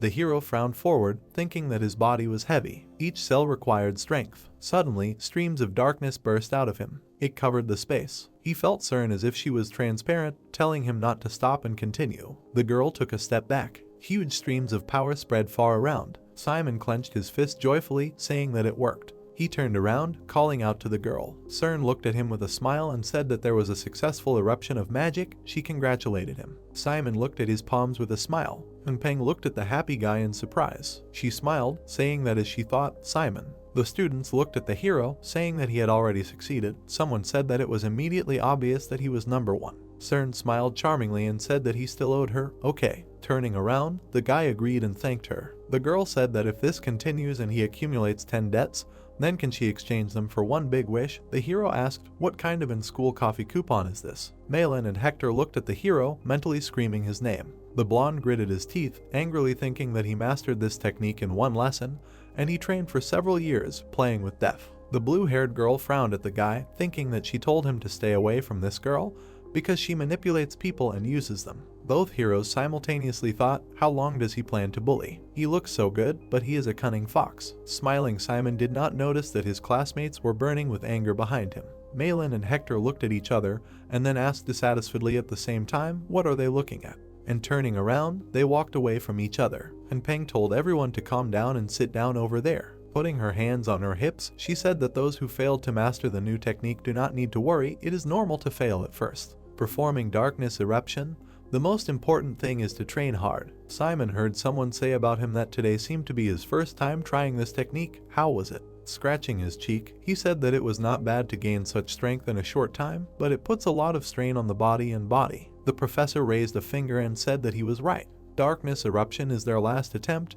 If they cannot suppress the opponent, then their defeat is guaranteed. She introduced a necromancer in front of a huge monster and said that due to the ineffectiveness of darkness eruption, advanced necromancers do not use it. She folded her palms and said that since they had all tried so hard, she had something interesting in store for them. Dick, upset, said what if she ordered them to ride a hippopotamus on one leg. Tommy, excited, asked what if she ordered them to climb a mountain with a bag full of sand. The assistant handed the woman a ball and she thanked him. And Peng, clutching the white ball, asked how about having a dodgeball competition, Class A versus Class C. Words were heard that if it was a game, they could relax, and that meant they didn't have to demonize her, she was so nervous. Dick clenched his fists happily, saying that it was great that he wouldn't have to ride a hippopotamus. A beaming Kami exclaimed that she thought it would be interesting. Holding the ball up, the professor said that of course it would be very interesting. She threw the ball, saying that it contained black magic. No matter where they threw it, it would fly to the person holding the core. The ball circled high in the air and flew into the hands of the assistant. And Peng explained with a smile that it was impossible to dodge it, only attack and defense were possible. Jame raised her hand and asked if it was possible to use black magic, to which she received the answer that of course. The professor raised her finger and said that their own or an ally's ball could be enhanced with black magic, but the opposing team could not be influenced in any way. Spiritualization techniques were prohibited. If they broke the rules, they would be expelled immediately. Cindy screamed, clutching her head. The professor held the ball with a smile, saying that there were 10 people on the court. Out of 3 rounds, 2 were needed to win. The winning class would get a delicious lunch, and the losing team, while watching the winners eat, would fill their stomachs with endurance drinks. The students started shouting, calling for their class to gather. Behind the hero, the kids were shouting happily that this wasn't a matter of lunch, but of pride. This was their chance to step on the guys from Class A, who were saying that their homeroom teacher was the vice principal, and Simon thought with displeasure, what did they say? Suddenly, a hand grabbed his wrist. The guy turned around and saw Malin. The girl looked at him resolutely and said that he had been the class monitor for a long time. Class said that they had a plan. The assistant extended his hand, saying that they were starting the competition. The first team should go forward. In the first team of Class A were Malin and Dick. Opposite them stood the students from Class S, which included Cern.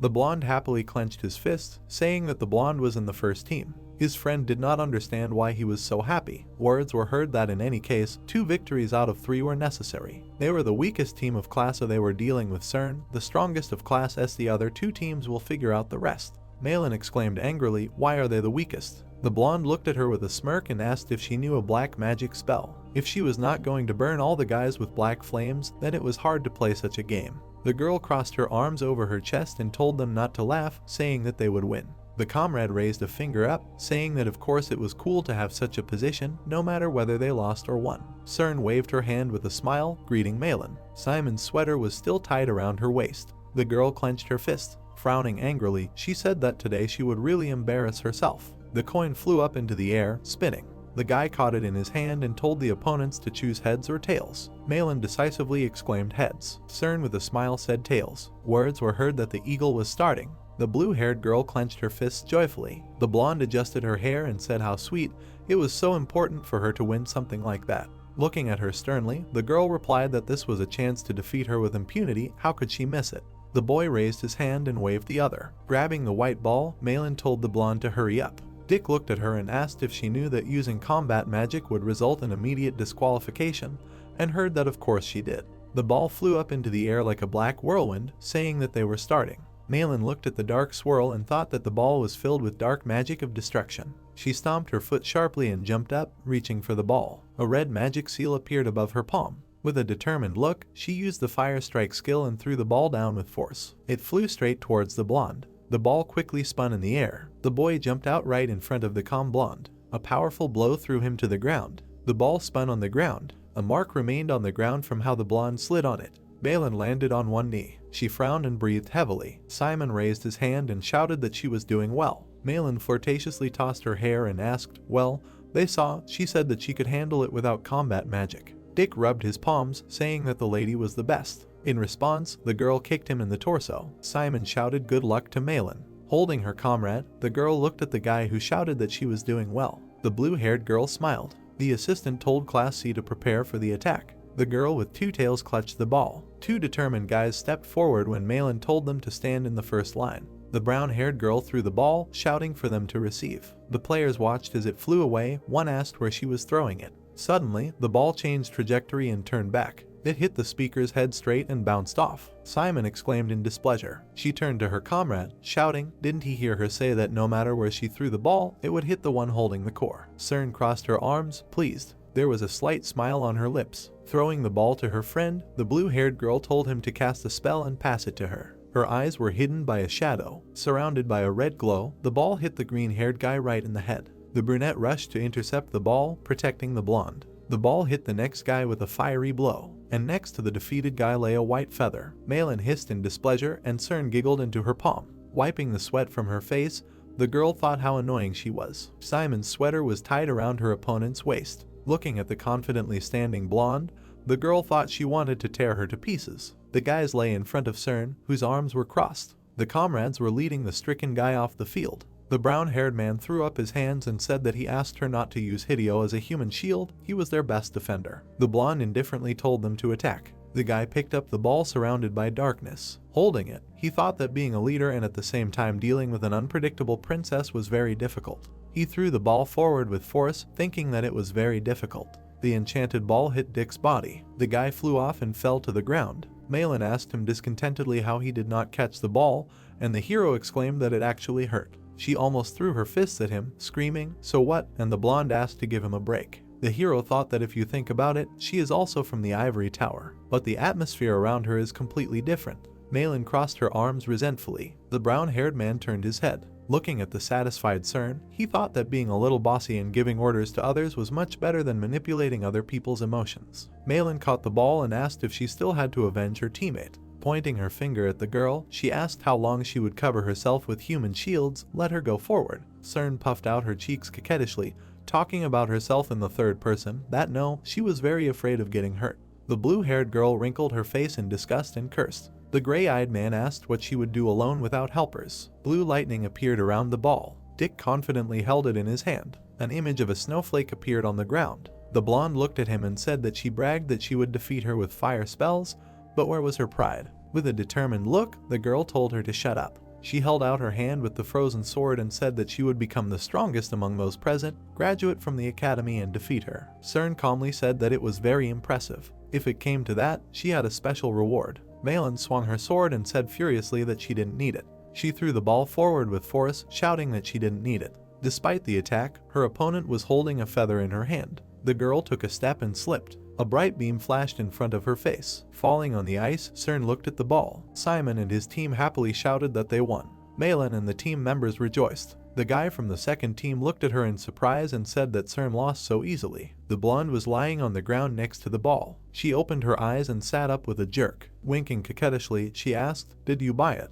The team members reacted differently. The gray-eyed one mentally asked someone to knock her out. The assistant said that Malin from Class A was disqualified. The girl came up to him with displeasure and asked why. The guy told her to remember the rules. Her opponent slipped on the ice. If she was injured, she was out. Friends held back the resisting girl, who screamed that she did not do it on purpose. The guys joyfully clapped their hands, hearing that Class A was winning. Hector crossed his arms and said that he did not think that a weaker one would win. Teams from each class stepped forward. 3 girls went out onto the field. Looking at them, Dick said that James from the Curse class, Cindy from Spiritualism, and Kami from Hematology, a good lineup. Simon encouraged them. The girl with glasses rested her hands and asked, "They only need one victory, right?" The pink-haired one said, "Go ahead." The assistant announced that the match had begun. James screamed as her friend was knocked off her feet. The words that Cindy was out were heard. The girl was warming up in the darkness. Her friend was surprised when she caught the ball in front of his face. A powerful throw knocked the opponent off his feet.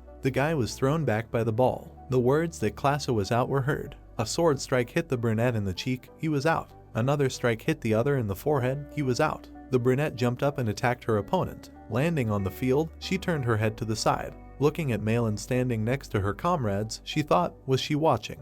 The girl remembered the punch, how she easily dodged it, a powerful column of fire. She bit her lip and, angrily squeezing the ball, thought that the defeat with which she punished her only made her who she is now. The brunette briskly threw the ball with the aura towards the guy. She slightly closed her face in the dark aura, trying to catch her breath. The main character and the blonde looked at what was happening in surprise, and Dick was shocked that this girl was just something, because she had already knocked out a lot of people and saved many. Simon also noticed this power of dark magic of resolution. The white ball flew towards the tired girl, who tried to cover herself with her hand and understood that she could no longer hold on. She fell to her knees after the ball hit and was told that Class C was eliminated. The team of guys looked at this girl with glee and joy and praised her. Varshani looked at her team with tears in her eyes. She waved her hand and walked arm in arm with her friend. These girls passed by Malin and Varshani ironically called out to her. Varshani looked at the girl mockingly, pointing her finger at her, and said that since the last duels, she had reached the top of the class and was now waiting for a new meeting with Malin. The blue-haired girl crossed her arms in bewilderment and looked at the brunette, trying to understand who she was. Varshani became angry with indignation and said that she was her rival in the first duels. The girl was shocked, her eyes bulging in bewilderment when she heard that Malin did not even remotely remember anything like that. She immediately walked away arm in arm with her friend, looking downcast. Team James was ready, and their leader looked back at her comrades, wanting to encourage them and tell them not to give up. The blonde immediately dropped the ball from her hands in anger. It flew straight into the hands of an alarmed Kami. A guy ran out right in front of the girl and got hit in the face with the ball. The black-haired boy fell to the ground, holding his face and nose. Kami clasped her hands to her face and looked at the boy tearfully,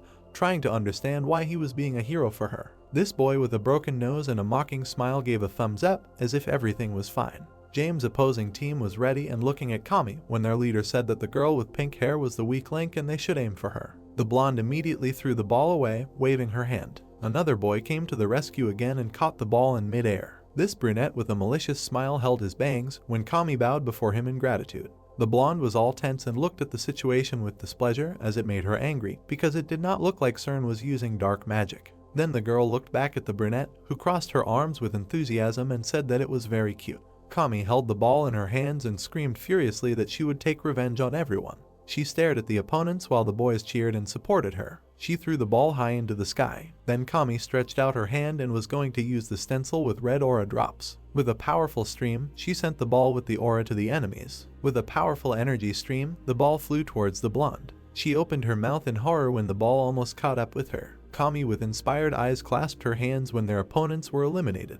Malin and Dick also rejoiced at the victory of Kami's team. The protagonist and his friends shouted towards the pink-haired girl and cheered her on. She was jumping happily and waving her hand. Simon said that she had knocked one out. The blonde sat down on the ground, leaning on her hand, and said with displeasure that the feeling of defeat was something new for her. Then the brunette angrily held the ball in her hands and said that she had not felt such anger for a long time. She immediately threw the ball towards James with energy streams of rage. This color beam in the form of a ball ricocheted and knocked out 2 girls at once. Brad raised his hands and said that Class C wins the second match. Kami, with tears in her eyes, shrank in front of the guys and apologized to them. The departing team of girls walked past when the last of them praised Kami. The blonde sadly put her hand on her friend's shoulder, and they felt that sometimes victory does not feel like victory at all. Brad grabbed his whistle on his chest and said that there was a final match left and there would be one fight, so the winner of this match would be the winner of the competition. Hector and the protagonist entered the field and began to stretch their arms. The opposing team was shocked and wide-eyed, trying to figure out how to defeat them.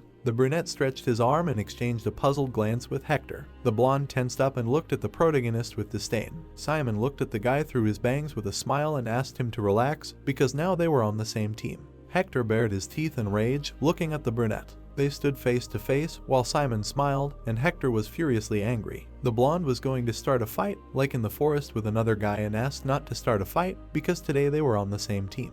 Dick, Malin, and Kami crossed their arms and looked at what was happening with bewilderment because they did not believe that they could work together at all. Brad extended his hand and said that it was Class C's turn. The blonde threw the ball with the help of a magic stencil. This ball was flying straight at the fat guy, who was all tense and emitting discharges of aura. This brunette with full cheeks was smiling maliciously. Cindy and James were standing nearby and watching what was happening, because Miller was good, and James was shocked that the guy caught the ball with his stomach using a magic circle. Then Miller leaned back and ricocheted the ball into the sky with his stomach. His comrade immediately jumped off the ground and was about to finish you off. A racket appeared from his hand with drops of red aura. The blonde girl immediately hit the ball with the racket. This ball was stuck right in the stomach of the opponent with white hair. Dick clenched his fists and happily watched what was happening, while Malin stood there with displeasure. The blue-haired girl and her comrade quickly looked to the side and did not understand what the others were doing on the side. They saw how hands were reaching towards the guy, emitting a dark aura. The entire team held their hands in front of their player and channeled a dark aura. Malin immediately exclaimed, her eyes widening as she realized. The brunette stretched out his arms and absorbed the dark flow of magic from the entire team, as they were trying to use black magic with blood magic. The guy with the dark aura stood behind his leader, who looked hypnotized. Malin crossed her arms, standing next to the blonde, who asked in confusion what would happen to him if it worked. The girl answered that it probably wasn't that simple. The blonde girl hit the ball with her racket on one leg. The guy with the dark aura looked cool as his teammate was hit by the ball. The guy with the dark aura closed his eyes as his teammates were knocked out by the energy ball. Dick looked to the side in confusion and realized that they were using the darkness of others as shields, and each time decreasing the frequency of class attacks. This guy stood with his head down and emitted a black aura. Kami and Malin's eyes widened.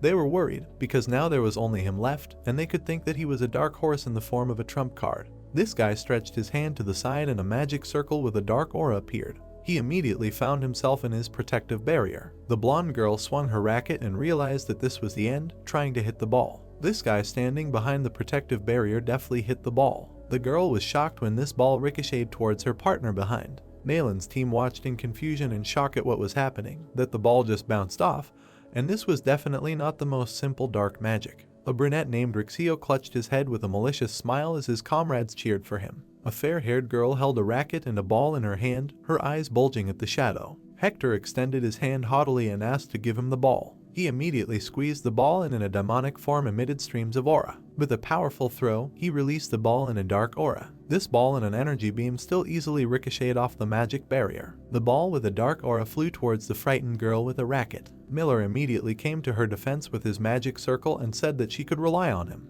This ball quickly plunged into the fat man's stomach. Miller rolled his eyes and his entire mouth was covered in drool. From such a powerful blow with a dark ball, he flew back. Malin stared at Dick, who was looking at what was happening with confusion, because they realized why they were only charging one guy with dark magic and it was a trick. The protagonist stood behind while Hector was angry and furious because he couldn't break that barrier either. The blonde immediately frowned and screamed in rage. Again in his demonic form, he swung the ball and wished death on the player. The ball ricocheted off the magic barrier again. Hector continued to rage and furiously while the ball ricocheted towards his comrade behind him. Rixio smiled mockingly, clapping his hands behind the shield. Hector continued to throw the ball and break the barrier. The blonde was angry and clenched his fists when the ball ricocheted towards his comrade. James along with his friend screamed in alarm and wished for Hector to stop because nothing would work if he continued like this. Hector stood next to the protagonist and they exchanged glances because there were two of them left. The brunette looked at his comrade with a smile. Hector looked at him with a tense expression and malicious glee. He pulled out a ball in his hands which emitted dark magic. He threw it again towards the magic barrier. This ball ricocheted and flew towards the sled. The white ball was spinning briskly in the air. The protagonist stared at it through her bangs. Kami covered her mouth with her hands from tension. Suddenly, a black core appeared in front of the protagonist. As it turned out, he was able to catch this ball in his hands. Hector was angry and bared his teeth. Simon was holding this ball with a dark aura in his hands. The brunette held the ball in his hands and looked away with a smile because now it was his turn to serve. He quickly threw this ball in the form of an energy beam. Rixio stood behind the protective barrier and looked at the light beam. Hector frowned in confusion as he watched what was happening. His foot in the white shoe retreated back. The blonde held the ball in front of his face, barely catching it. Hector held the ball in his hands bloodthirstily and was angry. The brunette put his hands on his hips and looked away, radiating a dark aura. Hector held the ball in his hands with disdain, looking at his comrade, because he realized that he was already using what they learned today. He remembered how he clenched his fist with joy with a naked look, because then he was older and more experienced than him, but he did not understand why he was now remaining in his shadow. With a downcast look in the sweat of his brow, he looked at the sled and thought that it was all about talent. He bared his teeth in fury and swung the ball again, because he did not want to lose. The ball flew towards the Rixio barrier with a powerful beam of light.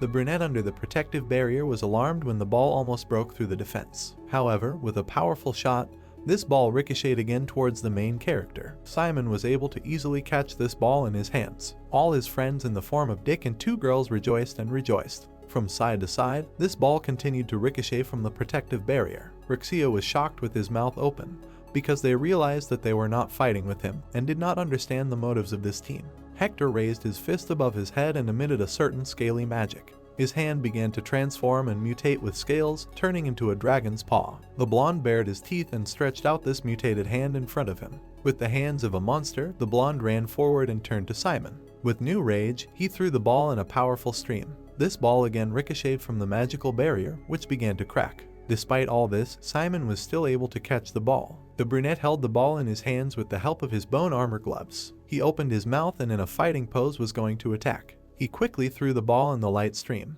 This ball still managed to ricochet off the barrier, which was already cracking. Rixio was scared, looking at the cracked barrier. Hector in demonic form was able to catch the ball, moving back. Smoke was coming out of his shoes in front of the border. He was covered in black scaly armor, spreading his arms to the sides and asked about whether he would really die from his hand. His hand began to mutate into black scales again.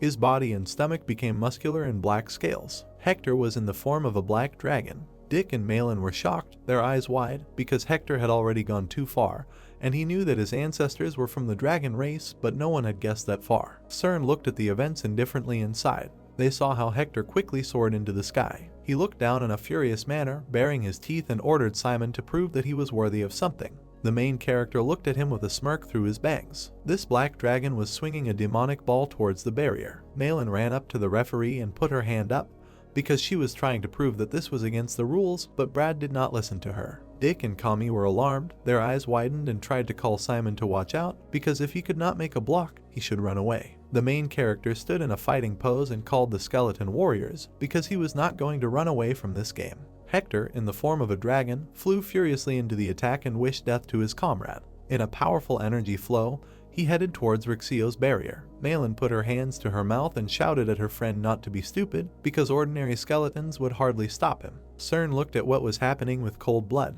Powerful light beams attacked the barrier, and everything was covered with light. Rixio looked in horror at his protective barrier, which was cracking. This ball ricocheted towards the black pole, breaking skeletons along the way. This ball was spinning hard and breaking bones. The protagonist barely held back this ball, piercing his hands. He held back this ball and skeletal chains stretched from all sides. These shackles of bones tried to hold him in place by the legs. This powerful light beam in the form of a ball pierced Simon, who was held by bones. He stood on the ground and held back the dark aura of the ball with bone chains. He stretched his leg back, being completely shackled by Kajin chains. Fragile bones fell to the ground. Then these bone chains were tightened back into their magical stencils. The black dragon Hector was hovering in the sky at this time. He bared his teeth angrily and was angry, looking down. The main character held the ball with a smile and looked up, asking his friend to calm down already. Rixio was lying on the ground under his barrier, which was almost destroyed. This guy opened his mouth in horror and realized that this could not be, because the shield was created from the dark energy of 6 people and it was possible to break it.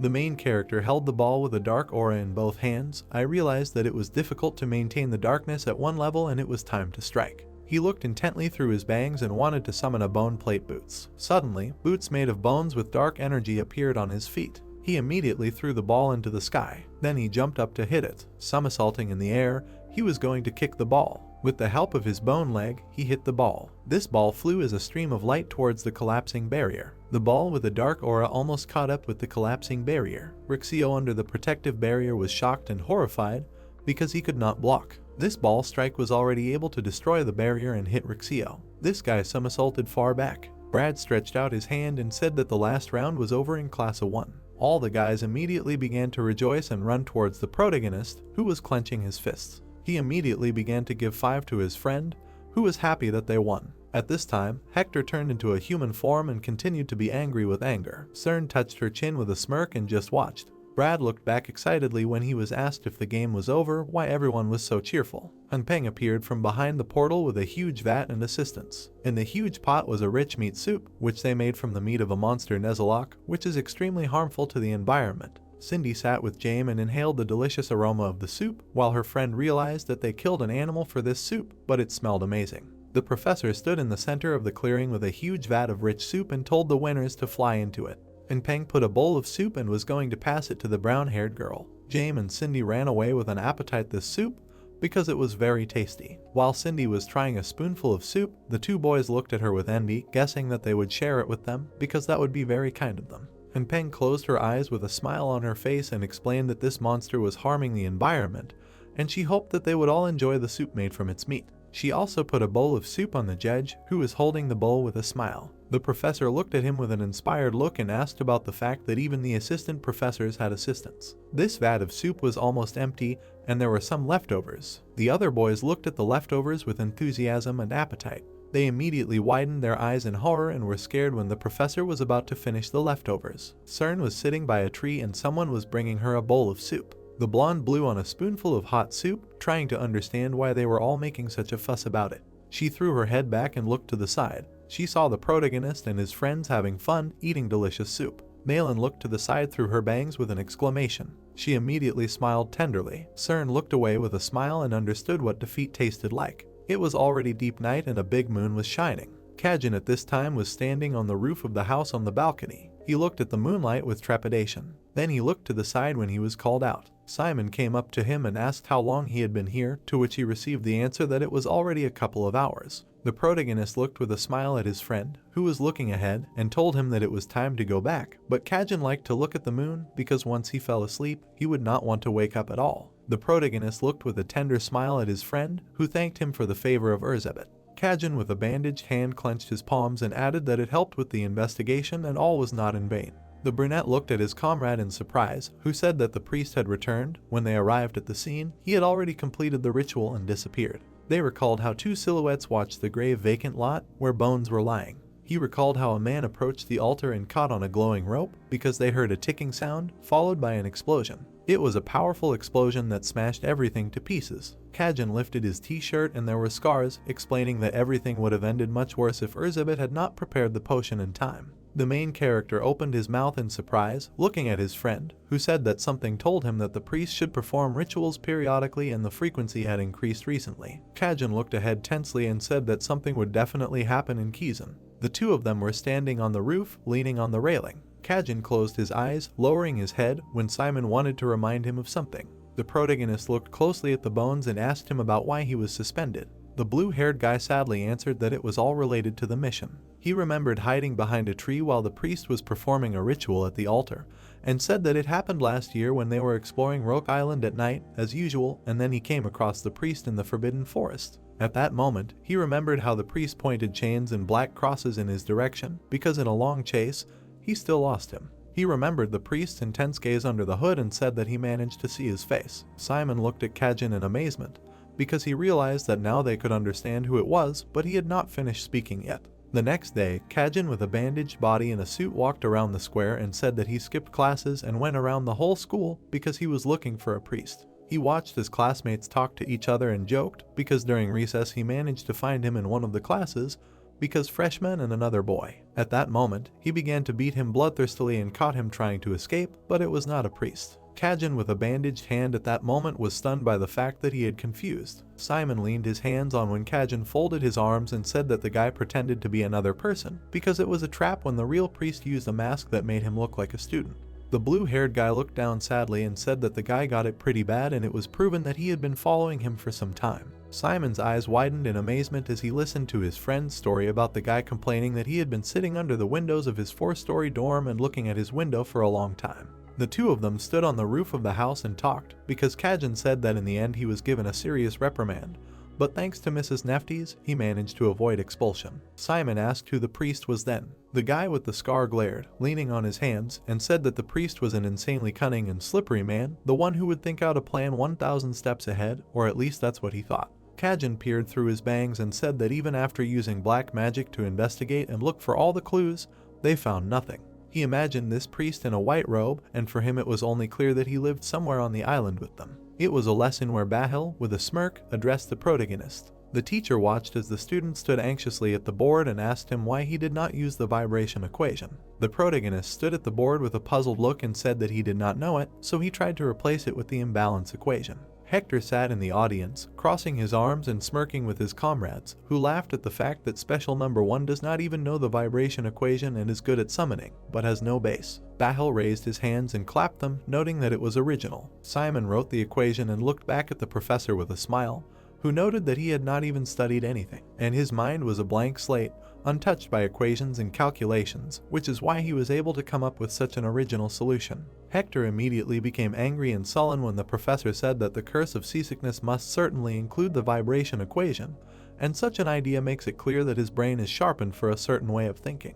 Bahil looked at the student enthusiastically through his bangs and said that seasickness can be caused not only by vibrations, because people sometimes experience it due to the difference between what they see and what they feel. The professor in a white suit stood at the board, crossed his palms and said that this is exactly how the equation of curses should be derived and asked for applause. Hector, perplexed, tilted his head from such a statement.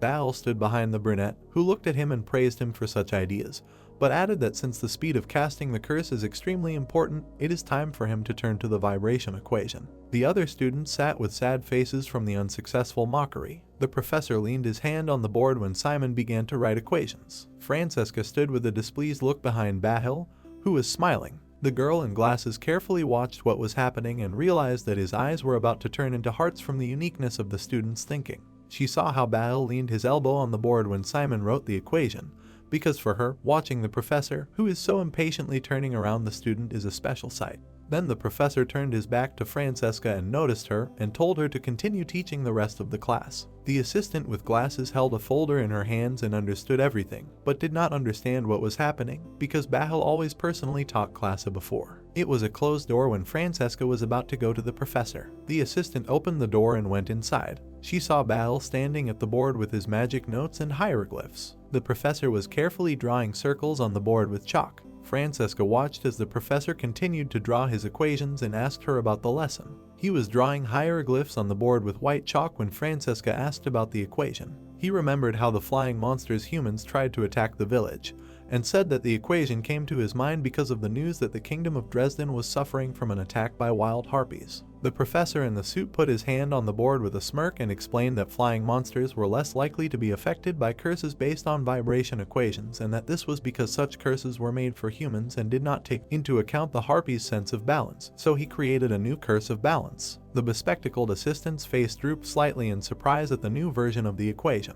Bahil put his hands in his pocket and smirked and said that the difference between what he saw and what he felt, using such equations, the harpies would think they were flying down when they were actually flying up and vice versa. He imagined these flying woolly monsters floating down from the air and explained that the longer the harpies' flight, the stronger this feeling would be, eventually causing them to fall due to nausea. The professor was about to walk around the room when Francesca realized that Simon's praise was not empty words. The teacher noted that they had been working together for so long, and Francesca still did not know him. The blonde sat back in his chair, putting his legs up, and said that he sincerely praised the main character. Bahil leaned his head on his hand and said that Simon approaches problems completely differently, not like other students, and his thinking is turned upside down in a good way. The girl with glasses closed her eyes and sighed, because she realized that Simon's answers inspired the teacher. Then Bahil looked down with a puzzled look when the assistant asked about what he would call the new curse of nausea. Bahil continued to sit back in his chair, waving his hand, and said that he would call it the curse of Simon, and for the assistant it sounded quite banal. The blonde man sat cross-legged with a disgruntled expression when he was asked if he had heard of Professor Silage. The assistant adjusted her glasses and mentioned that this professor had made significant progress in researching a blood called SM1. She recalled how this professor poured drops of blood from a test tube. Bahil held his cheek with his hand and looked at the assistant attentively, saying that Simon blood was a new type that had not existed before. He recalled how these were experiments on broken targets and reported that this formula was different from all existing ones, and since research had not yet been properly conducted, Professor Silage had not had time to gather a group. He was an old man in a hat who was holding his beard in confusion. Bahil stood up from his chair and decided to approach the girl, saying that if he presented the results of his research this time, everything would be different. Francesca replied that it was only a matter of time before they completed the curriculum, hematology, prepared specifically for Simon. She recalled Hingpeng's angry expression and explained that besides, this professor's counterattack was also important. Bahil walked to the window and narrowed his eyes, saying that he heard that she was starting to teach black magic explosion in her class. Francesca was surprised that it was already being taught to first-year students. She imagined the brunette standing in a fighting stance and absorbing the black aura, because as expected, only Simon was getting honors, and she was probably planning to train him as quickly as possible. The girl with glasses pressed the textbook to her body and said that from what she knew, Simon had rejected Professor Hingpeng's offer to specialize in her subject. The blonde closed his eyes with a sarcastic grin and said that Francesca shouldn't have believed that bluff, because even if the rumors were true, who is Professor Hingpeng, and not the kind of woman who would give up so easily? He imagined her laughing maliciously against the background of her appearance, and she confuses everyone with her innocent downtown accent and cute face, but she is very ambitious and assertive. Francesca frowned slightly, looking ahead, and explained that given her research in the field of summoning, Professor Hingpeng's new interest in magic hematology can be scary. Bahil scowled maliciously through his bangs and said that there is no point in rushing, because the main character will come to him himself. Francesca looked at Bahil, who extended his hand, and asked him about the reason for his confidence. The teacher closed his eyes with a smile and said that he was creating a curse specifically for his student. He imagined himself in the sky, reaching out his hand to Simon and telling him that he was giving him a new curse on the original Simon. The assistant was clutching her textbooks and listening intently to the professor, who said that it would show a level of distinction that was a whole new order of magnitude higher than some stupid armor, and once the research was complete, he would guarantee that Simon would be his. The two of them stood at the board with the blueprints, and the blonde said that it was only a matter of time before Silage finished the SM1, or if he would create a curse for Simon. He turned back to the board and began to finish the stencil, trying to figure out why everyone was so worried about this. It should be obvious. The professor looked back at the assistant with a mocking grin and said that the benefits of having the protagonist as their student would far outweigh their efforts. He imagined the main character stretching out his hand and being enveloped in discharges, aura and magic, because these advantages should exceed their efforts millions of times. A delicious steak with potatoes lay on the plate. Kami cut the meat with a smile, looking at the blonde, and said that it was close since it was the last portion. Dick looked down with disdain and said that rumors about the limited menu of the cafeteria spread awfully fast, and he had a feeling that there was some school organization that he did not know.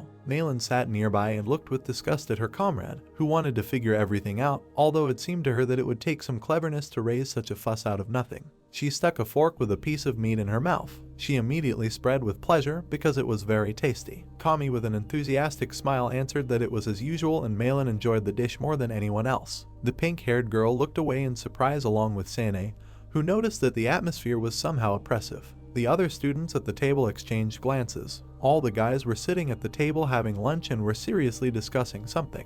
They saw that even the professor's assistants were sitting at the table with dejected looks and did not understand what was going on. Kami looked back at Malin, who continued to eat meat, and assumed that this could be some kind of problem from Ethanol, or a counterattack or something like that. An excited Dick immediately burst into their dining room and called out to the guys. The blonde was convulsively holding his head and said that he had some shocking news. He said that Professor Lang of toxicology had passed away, and his photo was in a frame as a keepsake when he was 87 years old and he died due to a long illness. They remembered how he coughed up blood with difficulty, and everyone knew that he was gradually getting worse and noticed his illness in the lectures. At one of the lectures he was taken out for help, and his assistant replaced him, because recently his health had become so bad that he almost never showed up for lectures. Neftis held a large sheet of paper in her hands, and it seemed that the professor felt that his end was near, because they soon found a note with his last will. The entire audience sat with a sad look, because they understood that it was not worth burdening promising students with news of the old man's death. Francesca in a black suit leafed through the paper in the audience, and the note said that even if he died and the night of Erebus came, he hoped that the lectures for the students would go on as usual.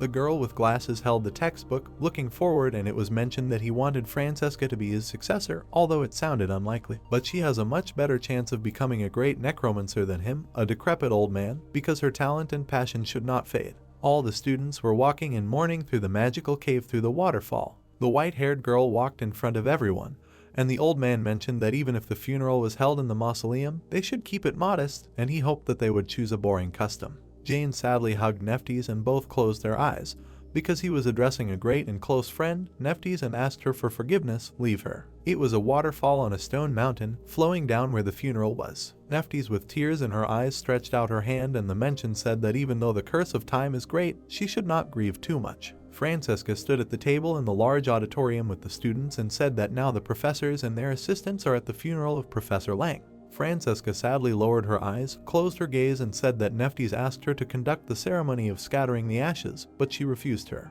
The blonde sat next to the main character, folded his arms, and Ostenko said that the professor appreciated every school day, and that is why he, despite his illness, time and again went up here to the lecture hall and lectured. Malin crossed her arms and sadly lowered her gaze when she heard from the assistant that the professor often said not to look to the past and not to live in the future, but to appreciate the present. Kami lowered her gaze with tears in her eyes. Francesca stood behind the podium in the auditorium and said that the professor believed that the past holds the present, and the future wears it out.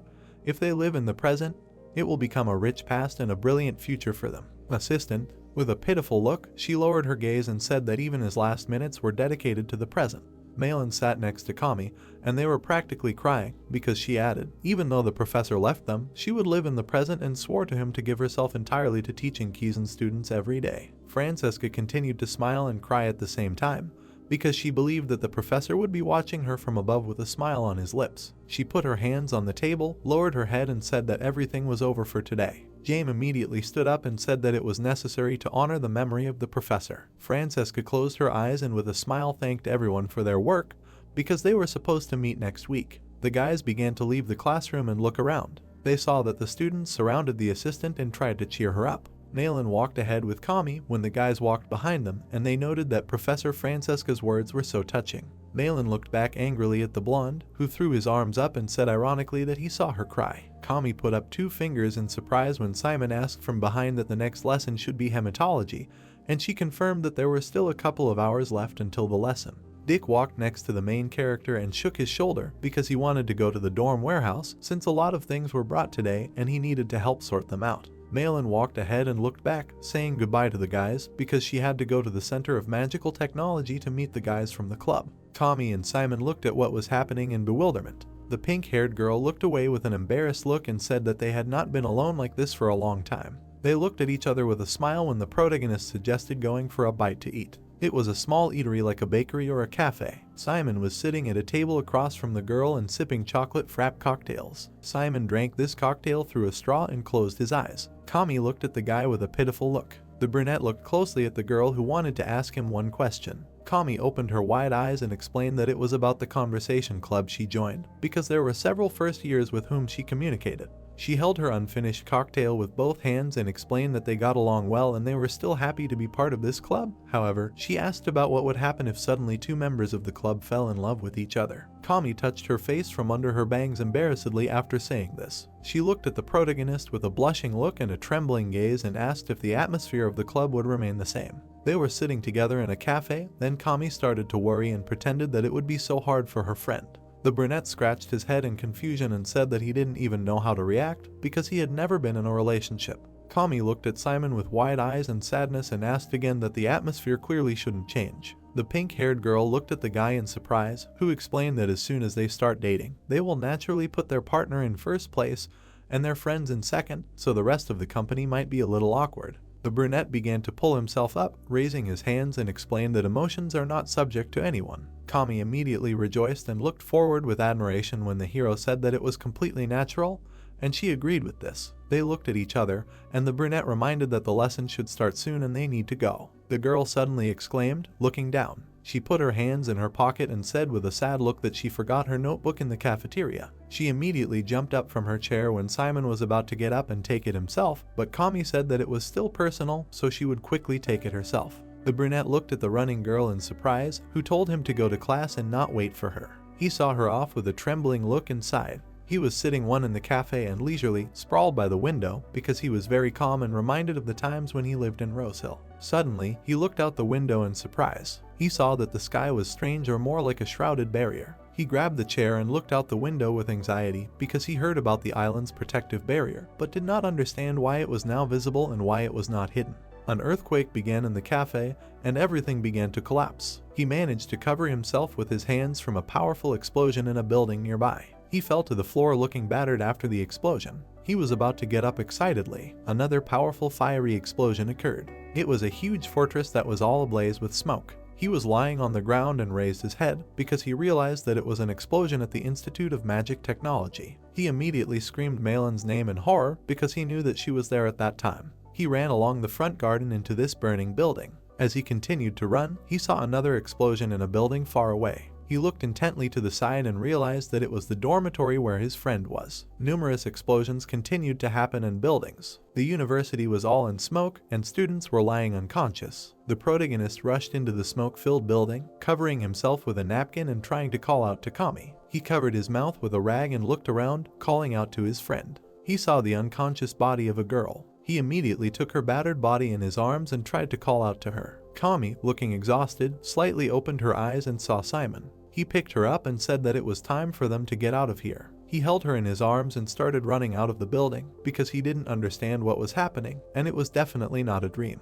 He saw the exit in front of him and understood that he had to run away from here as quickly as possible. Suddenly, a cross pierced his body, piercing him through. Kami immediately fell to the ground along with the pierced guy. The pink-haired girl lay convulsively on the ground and tried to call her friend. Her eyes immediately widened from what she saw. She saw how the main character lay with his body pierced by the cross. She ran up to him with tears in her eyes and tried to bring him to consciousness. The brunette with a grin looked at him through his bangs and said that he was fine, she didn't have to worry. Female legs and heels appeared. It was that same assistant Francesca in the background of the fire, and she said that curiosity does not lead to anything good. She looked at the guys with malice and said that she should have left the island many months ago. The wounded guy looked at the girl and recognized her. She continued to walk forward through the dead bodies of the students, and Simon realized that she was the priest. The students were pinned down by stones in the rubble because Francesca turned out to be a spy and killed all those students. The girl in glasses stretched out her hands and radiated a blue aura with crosses. The wounded brunette looked at the girl and wished for her to run away. He almost closed his eyes and saw Kami crying, wishing for her to save herself. His eyes were almost slammed shut. A moment later, they closed. Suddenly, the pendant with the mechanism worked, emitting light. Black crosses flew towards Karina, who tearfully held Simon's body. The mechanism of the amulet began to work and the gears began to spin. The girl hugged the dead body of the guy, emitting light, and the crosses stopped. The bright light of the pendant illuminated the entire space. The protagonist stood with his eyes closed in a white space, after which he opened his eyes. He raised his head, looking ahead in surprise. Nephtes was hovering in the white space among the magic circles. The girl looked ahead with an indifferent look. The young guy looked at the white-haired girl in surprise, asking what Nephtes was. The reflection of the gears was visible in the brunette's eyes. The clock hands continued to move across the dial. Kami sat next to the protagonist's body, looking towards the professor. A huge cross pierced the protagonist's chest. Kami and Simon were sitting at the table opposite each other. The guys were walking along the corridor of the building. The pink-haired girl put her hand on the protagonist's shoulder, telling him to wake up, otherwise he would be in trouble.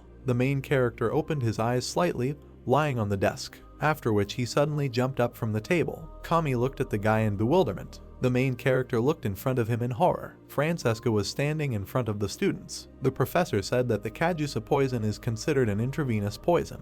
The main character wondered what was going on. The brunette looked at his friend with a frightened look, wondering that everyone was alive. The professor noted that it destroys cells and blood vessels, stops the blood clotting process, and slowly drains the victim. Simon crossed his fingers between himself, looking cautious. He wondered if this was a nightmare, adding that it was not just a dream. There was a clock on the wall in the office. Simon noted that he went back 3 hours. Kami looked at her friend worriedly, asking if everything was okay. The young guy looked at the watch in his hand. He remembered the image of the white-haired girl who said that when he was in danger, the power inside this watch would protect him. The protagonist looked at the pink-haired girl worriedly. The student said that he had turned very pale. The guy thought that they should leave there as soon as possible. The protagonist widened his eyes in fear, thinking that not now, and something much more dangerous than an explosion would definitely happen. Francesca stood with a book in her hands, closing her eyes. The professor looked through her glasses with a menacing look. The young guy thought that their professor's assistant, a heartless priest, was going to blow up Kizan.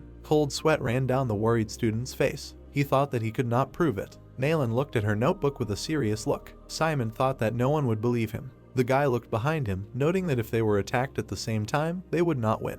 The protagonist imagined himself standing in front of Nephtes. He thought that even if he ran to the professors and tried to convince them to help them. The hero remembered how black smoke was coming out of the castle. He noted that Francesca would feel threatened by the sight of the professors and would remotely cause an explosion. The protagonist closed his eyes, holding the watch in his hands. He thought that he needed to calm down, and if he died there, everything would end. The protagonist looked down with a serious look, thinking that he needed to figure out how to prevent a catastrophe. The young man touched the skull icon, telling Fedia to send the entire legion to Kizan immediately. The skull looked ahead with bewilderment. Simon told him to bring Erzsébet with him as quickly as possible. Fedia noted that his emotional state was barely stable now, asking what was going on. The professor drew on the board with chalk. The protagonist said that he found a priest and would explain everything later since he had to hurry now. The commander said that he was already on his way. The brunette with a serious look looked ahead, noting that provoking her would be more expensive for him and he had to hold out until the legion arrived. Francesca with a cold look looked behind her. The young guy remembered the evil grin on the professor's face. The protagonist with a menacing look looked at the teacher, noting that he would stop her at any cost.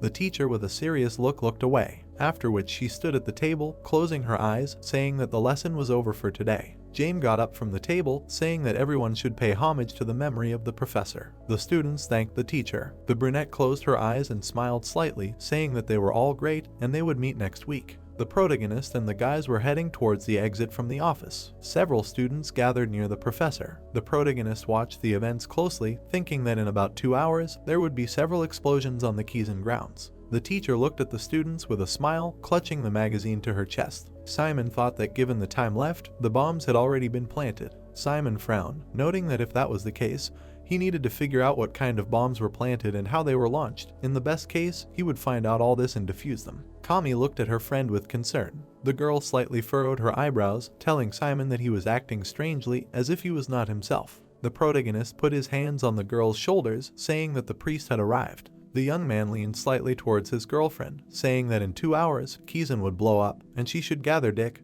Malin, and anyone else who would be easy to convince and get them off the school grounds. The protagonist turned his attention to the teacher passing by. Francesca walked past the guys with a cold look. The protagonist thought that now he just needed to gather as much information as possible. The pink-haired girl looked at the guy with fear. The brunette told her to hurry. Francesca moved her legs, walking along the corridor of the building. She looked away with a slight smile when the student greeted her. The brunette greeted the student in return.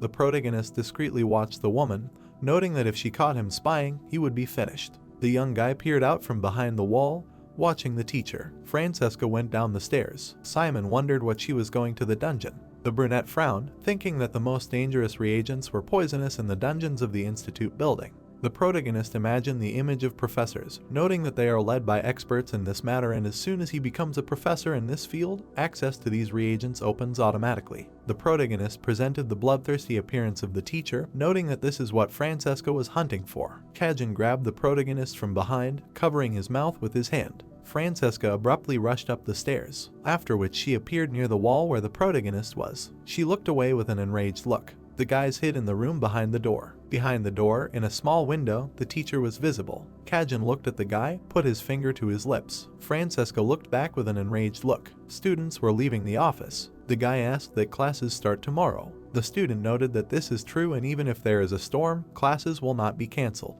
The brunette stood motionless near the wall, staring intently ahead. The guy asked that maybe at least duels will be cancelled. The student asked that he thinks all the Kizan rules will be changed overnight. After which she went on, flashing her glasses. The professor looked back. She was looking at the stairs where the protagonist was standing. The protagonist looked at the boy with bewilderment. Kajin told him to wait. He brought his finger to his lips, noting that they could be close. Then the white-haired boy looked out from behind the wall. The student closed his eyes and sighed heavily. The protagonist looked at the boy excitedly and said that it might be hard, but he had to believe him. The student looked at the brunette with a serious look, bringing his finger to his mouth, saying that he already knew. The white-haired boy showed a cracked watch, asking what he came there after seeing the future. The student frowned, saying that Lady Nephthys gave him a special mission to guard him, and if his artifact broke, it would also be destroyed and show him his location.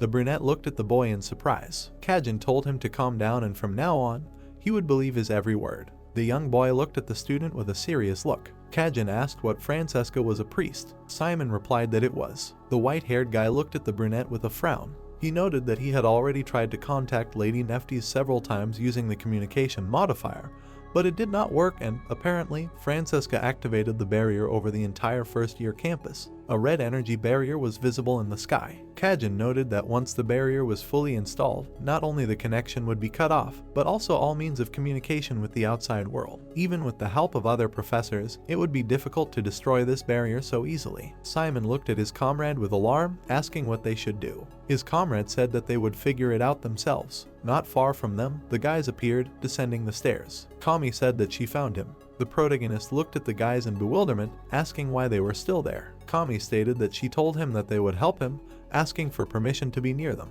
Malin looked at the guy with displeasure. Simon said that it was too dangerous. The girl asked what he was trying to do to them and why he didn't tell them something so important.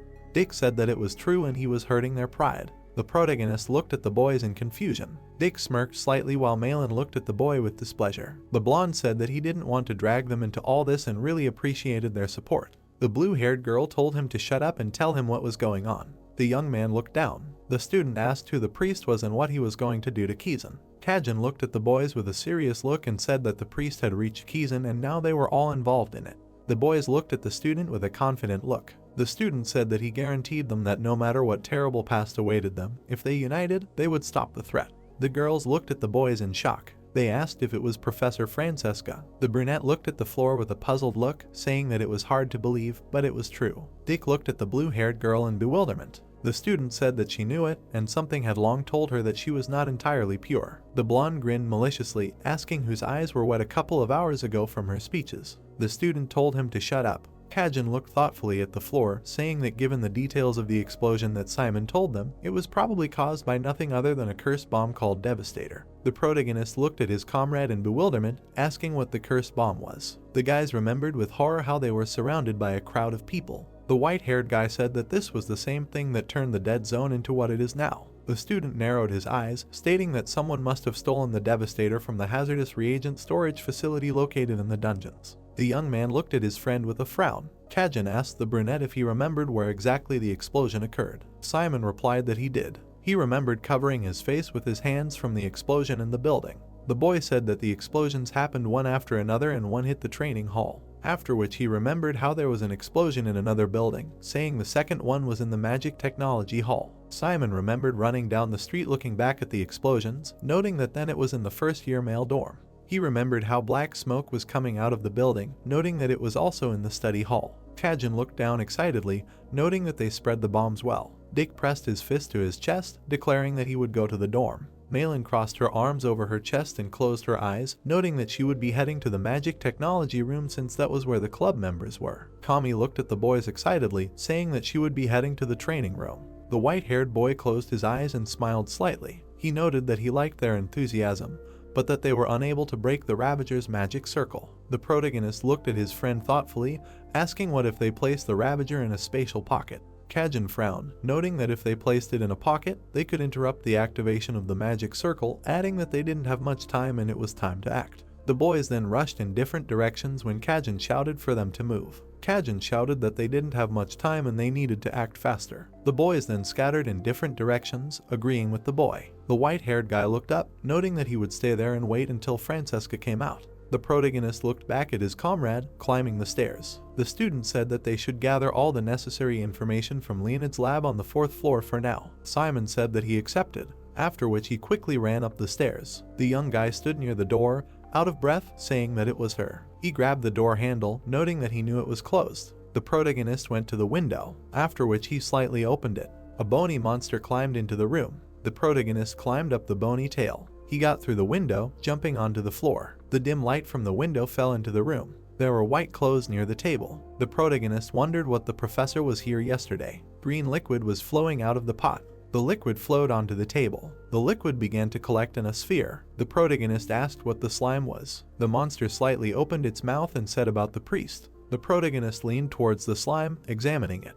After which he frowned and said the name Francesca. The monster opened its mouth, in which lay a note. The young guy looked into the mouth in surprise. He unfolded the piece of paper, looking at it in surprise. Leonid was sitting at the table with an exhausted look. He wrote that his assistant was trying to kill him and Francesca poisoned him with an unknown poison and controlled his mind, subjugating him to herself. Francesca added poison to the glass with a bloodthirsty look. The professor wrote that he was on Avon, thinking that he knew all the poisons of this world and her demands were becoming more and more reckless. In the hands of the protagonist lay a card. The teacher wrote that today she demanded to give her his ID. The protagonist read the letter with a serious look. Leonid wrote that he grabbed the remains of his mind and hid the past inside the slime. Behind the old man stood an evil teacher. The old man wrote that, not having received it, Francesca ordered him to write a will, and he obeyed her. The protagonist looked at the piece of paper in horror. The bearded man wrote that by the time they read this letter, he would already be dead. The protagonist rushed down the stairs. Leonid wrote that he begged them to stop Francesca because she was planning something terrible. There were targets hanging in the dark room of the shooting range. Kami walked down the corridor, looking around. A small black suitcase was visible under the table. The pink-haired girl came a little closer to the suitcase, asking if it was a bomb. The student began to emit a purple aura, asking that it should be hidden in a spatial pocket, after which magic circles appeared behind her. Lianas began to appear from the circles. The pink-haired girl looked at the roots in fear. She fell to the ground and pressed herself against the wall. The green roots attacked the girl, but she dodged them. Kami got into a fighting stance. She put her hand in front of her, gathering red energy in her finger. The girl shot a red cloud of energy. The magical red pillar attacked the monster's plant. The monster fell to the ground, emitting green smoke. Green fog spread throughout the room. The student covered her mouth with her hand when a black silhouette appeared behind her. The student looked back in horror. The monster opened its mouth wide, attacking the girl. The student jumped to the side at the moment when the explosion from the attack occurred. The student slid on the ground, putting her finger in front of her. She clenched her teeth and began to gather red energy near her finger. Kami attacked the monster with red clots of energy. Vines began to appear from the monster's back. The monster bared its fangs, emitting green smoke. The girl was kneeling when a vine appeared behind her. Kami thought that it was unstoppable. Green roots grabbed the girl's leg, after which the monster dragged Kami towards him. The monster picked up the student, bringing her to his pasta. The monster opened its mouth wide. Kami looked into the monster's mouth with tears in her eyes. Then suddenly the bones attacked the monster. The pink-haired girl looked ahead in surprise, falling down. The protagonist caught the falling girl. The student looked at the protagonist in confusion. Simon asked if she was okay, and first they needed to get out of there. The guys were standing near the doors, pressed against them. The student looked at the guy worriedly, asking what they should do now, noting that the bomb was still there. The brunette said that he would deal with it. Simon handed over a folded piece of paper, noting that he had another request for her. Kami was holding a letter in her hand. The brunette noted that this was a note left by Professor Leonid and she should take it and head to the temple to call Lady Nephtes and the rest of the professors. The pink-haired girl began to shake her head from side to side, noting that she could not just run away and leave him there alone. The guy noted that she was not running away. He put his hands on his friend's shoulders, stating that she was saving them. Tears appeared in the student's eyes, after which she headed down the corridor. Kami looked back at her comrade, said that if something happened to him, she would regret it for the rest of her life. The young man smiled slightly, stating that he would be careful and he was counting on her. Kami abruptly rushed forward. She looked ahead with a confident look, shedding tears, mentally asking Simon to take care of himself. Green smoke came out from under the door. The protagonist looked at the fog, wondering what it meant, a poisonous monster. Our hero put his hand in his jacket. He took out a gold ring, asking the prince if he could hear him, noting that he would summon a zombie, so he should come there right away. A completely bandaged man was lying on the ground. The guy clenched his hand into a fist. A red clot of energy appeared from the zombie's body. The dead man began to rise to his feet. The prince appeared from the red haze with a malicious grin. The guy said that he was already thinking about when he would summon him. The protagonist smiled contentedly. The boy began to stretch his arms. The protagonist asked that he had already understood what was going on there. The guy replied that he understood everything. The prince stretched his neck, saying that he hated the bodies of mummies. The protagonist said that he should not complain, and examined him. A monster with tentacles stood in front of the guys. Simon asked the boy if he could handle it. The blonde entered the room with a menacing look, asking who he took him for. The undead began to look around, saying that his memories immediately came flooding back, noting that he had not been in Kizan for a long time. The monster fired projectiles from its mouth, after which they hit the boy's body, causing an explosion. The prince stood motionless in place, looking up. Green roots appeared in front of his face. Vines embraced the boy's body. The blonde looked ahead with an indifferent look, cutting into the roots. The boy approached the huge monster, asking what this was the main part. The monster opened its mouth wide, after which it grabbed the fry with its mouth. The protagonist watched what was happening in fear. The monster swallowed the boy. The prince pierced the monster's body with his fist. He clenched his hand into a fist, after which the blonde climbed out of the monster's body. The prince jumped off the monster onto the ground. There was a black suitcase under the table. The prince smiled widely, holding the suitcase in his hands. He asked the protagonist what he thought and that he was impressed. A boy was walking in an empty classroom. The academic building, classrooms on the second floor. Toto was looking around. There was a silver ring on the desk. The brown-haired boy said that this was it, and he thought he had lost it. After which he looked under the desk in surprise. There was a black suitcase under the table. The boy asked what it was. Malin was walking down the hallway with a black suitcase in her hands. The classroom of magical technologies. There were frozen monsters on the floor. The girl grinned contentedly, saying that everything was clean. After which she closed her eyes and sneezed loudly. The blue-haired girl put her hand to her mouth, saying that she was about to get sick, asking if she should have even stuck her nose in that freezer. A red barrier was visible above the building. The storage room of the freshman boys' dormitory. The boys were fiercely fighting the monsters. Dick covered his mouth and nose with a handkerchief. He said that as expected, Kizan is still Kizan, noting that the guy fights well. The student attacked the monster with fire, asking the blonde if he would really give 100 silver for one head. The blonde pointed to the side, saying that of course, and honesty is the most important thing for a merchant, noting that there was still one left. After which he headed towards the black suitcase. The blonde took the suitcase in his hands, saying that everything was clean and everything went smoothly. Dick looked at the guys who defeated the monsters. The students looked at their hands in disgust, asking if it was poisonous. The guy noted that he had a rash. Dick looked at the students, putting his hand in his pants pocket. He said that it was a plant-like monster, and of course it was poisonous. The blonde waved the vials, saying that this was their antidote. The guys looked at the vial with relief. The brunette said that he would live. The brown-haired man noted that he expected nothing else from Dick. The students looked displeased at the blonde, who said that one bottle cost 200 silver. A huge monster appeared in front of Toto, the educational building of the second-floor office. Tears of horror appeared in the boy's eyes. Suddenly, the prince attacked the monster. The undead landed on the ground, grabbing the suitcase. After which he attacked the monster with his foot again. The blonde widened his eyes, swinging his fist. Toto watched intently as the monster was torn apart. The brown-haired man shook with horror, gritting his teeth. The undead looked ahead with displeasure, saying that the prince was a zombie and for such a dirty job. The zombie looked back at the boy, calling out to him. The brown-haired man raised his hand, showing the bracelet. The zombie asked that he had a pocket and where it was. Toto noted that here was the bracelet. The prince extended his hand to the boy, telling him to show it.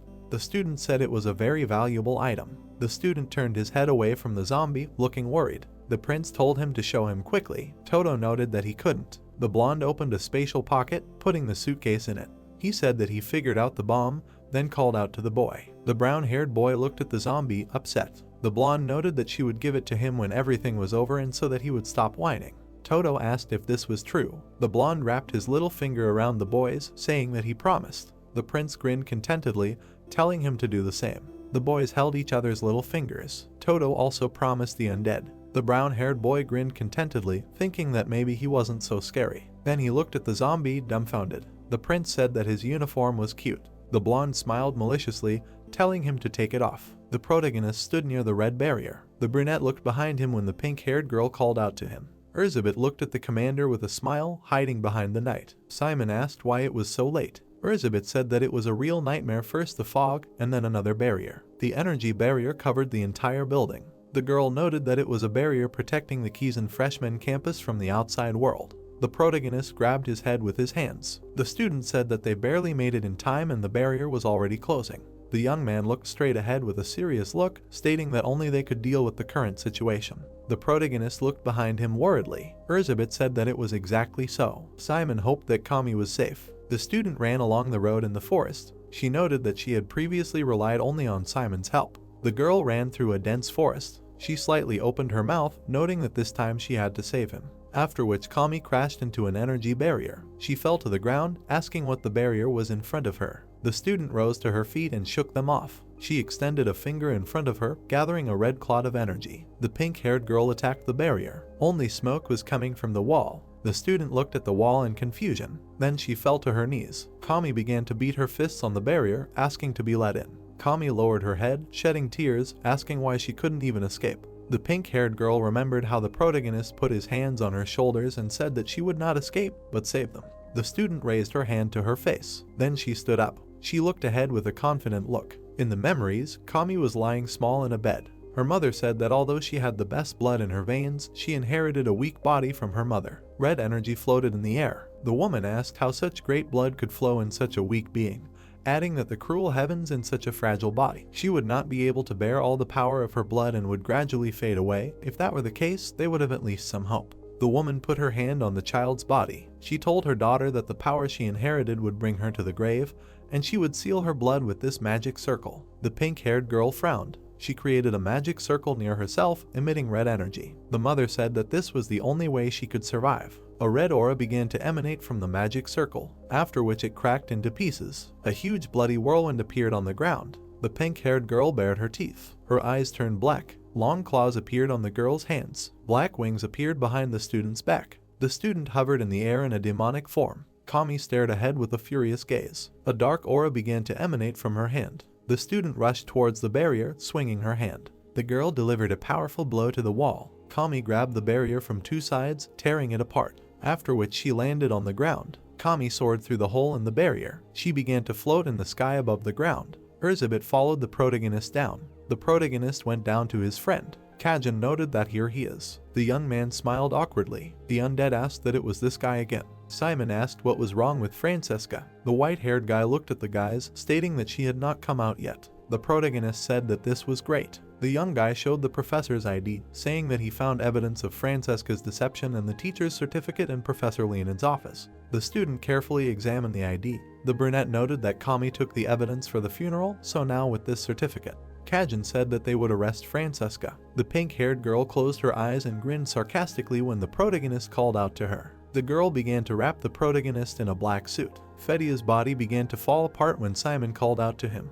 The young guy dressed himself in undead armor. The student approached the door, on which a lock was visible. Kajin brought the ID to the lock, after which the doors swung open in front of the guys. They entered a dark room. The white-haired guy looked around, saying that it was strange and he did not feel her presence. The pink-haired girl approached the glass flask, asking what it was. Inside was an empty wooden box. Urzibit said that it was empty inside. Kajin looked at the box in bewilderment. He grabbed his head nervously, stating that they must be late. The student pressed his hands to the glass, noting that the last time he came there with Lady Neftis, she was definitely there. The student asked what exactly. The guy imagined a white cube. He said that it was prima materia, an object that could create an infinite number of monsters. The guys abruptly rushed to the exit. The student said that he thought he knew what Francesca planned to do with it. Malin opened the doors in front of her. She entered the room, looking around. In front of her lay the corpses of monsters. The girl asked that someone had already been there. Dick appeared behind the student, saying that he thought they had arrived there,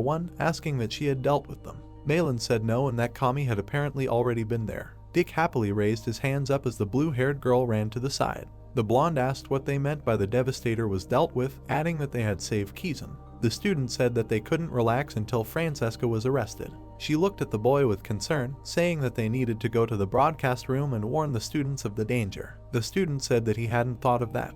Malin turned around the wall, saying that they needed to go quickly. If they couldn't convince the workers in the broadcast room, they would have to use force. Dick asked him to wait. Suddenly, a feather pierced his neck. The girl moved her legs. The blonde grinned slyly. Cern leaned over to the boy, telling him to repeat what he had just said. A small cave was visible in the rock. The guys followed the white-haired boy. The protagonist asked what it was. Kajin replied that it was the path leading to Kizan's command and control room. The white-haired guy frowned, saying that not only could they observe what was happening in every corner of the school, but they could also control the barrier and the SAW system throughout the campus, noting that Francesca was definitely nearby. The pink-haired girl looked at the guy in surprise, asking why he thought so. Kajin looked ahead furiously, saying that this was the best place to use the matter prism. The armored protagonist looked at his friend in surprise. The student said that if he used it here, the entire Kizan would be filled with various creatures in seconds. The guy suddenly stopped abruptly, and his monster appeared in front of the guys, sending out a green mist. The white-haired guy said that it was as he expected.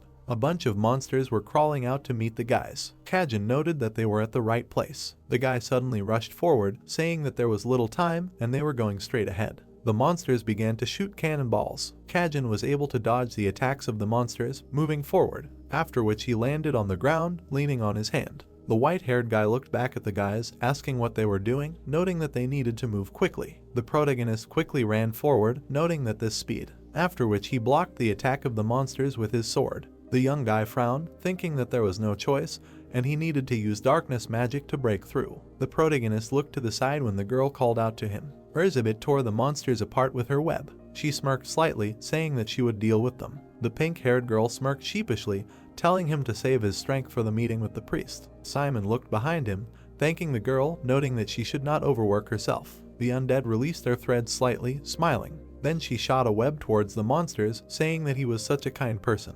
The girl tore off the monsters' heads with her attack. The protagonist quickly ran after his friend. A dim light was visible ahead of the guys. Simon told his friend that there, ahead, not far from them, a passage was visible. A bright white light appeared from there. Francesca was sitting near the huge monitors in a circle of people's bodies. The professor said that they were late. She smiled maliciously, holding a cube in her hands. The brown-haired woman greeted the guys, saying that she had been waiting for them for a long time. Kajin frowned. The woman said that the stalker, who had been chasing her for over a year. She smiled bloodthirstily, saying that they had not seen each other for a long time. The protagonist and another guys looked at the teacher. The woman said that she so wanted to finish him off. Kajin looked furiously at the priest. The protagonist frowned. The professor smiled maliciously, saying that he was a witness. The young guy looked at the woman in bewilderment, asking why. Dead bodies were lying next to the guys. Simon asked why she did all this. Francesca flashed her bloodthirsty gaze, saying that she was from Ethnol, and they, guys, were from Kizan, asking that isn't fighting the enemy quite a common thing.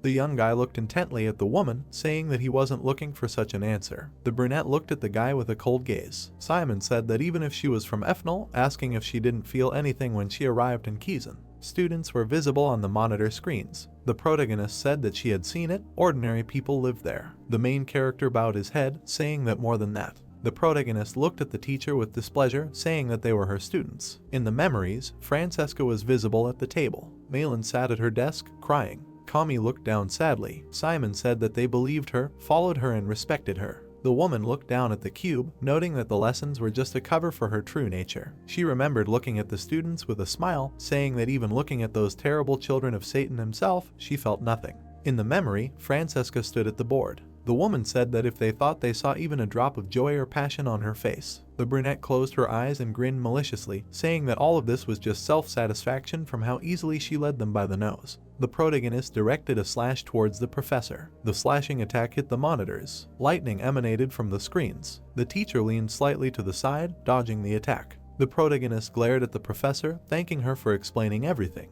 He looked ahead with a menacing gaze, noting that she made it clear that he should definitely not feel sorry for her. The woman narrowed her eyes. Simon frowned and swung his blade. Francesca raised her hand, and many black crosses appeared in the air. She stretched out her hand and sent them forward. The hero deftly dodged the attacks, approaching the opponent. The guy swung his sword, but the woman easily dodged and muttered that it was a simple attack. The young man touched the blade with his hand. Francesca's eyes widened in surprise. Simon brought his sword down hard, cutting through everything in front of him. His opponent landed on the floor, jumping back from the attack. She straightened up and smirked, noting that the student was acting a little too confident, especially towards the professor. The protagonist furrowed his brows and looked at her silently. Francesca glanced at the screens behind Simon and said that she would show him something interesting since he had come this far. The monitors showed the cathedral and she said that it was almost time. The interlocutor chuckled and raised her hand, then snapped her fingers. The city was still quiet. The woman frowned in confusion and looked away. The protagonist tilted his head and said that there would be no explosion because he had destroyed all the bombs she had planted.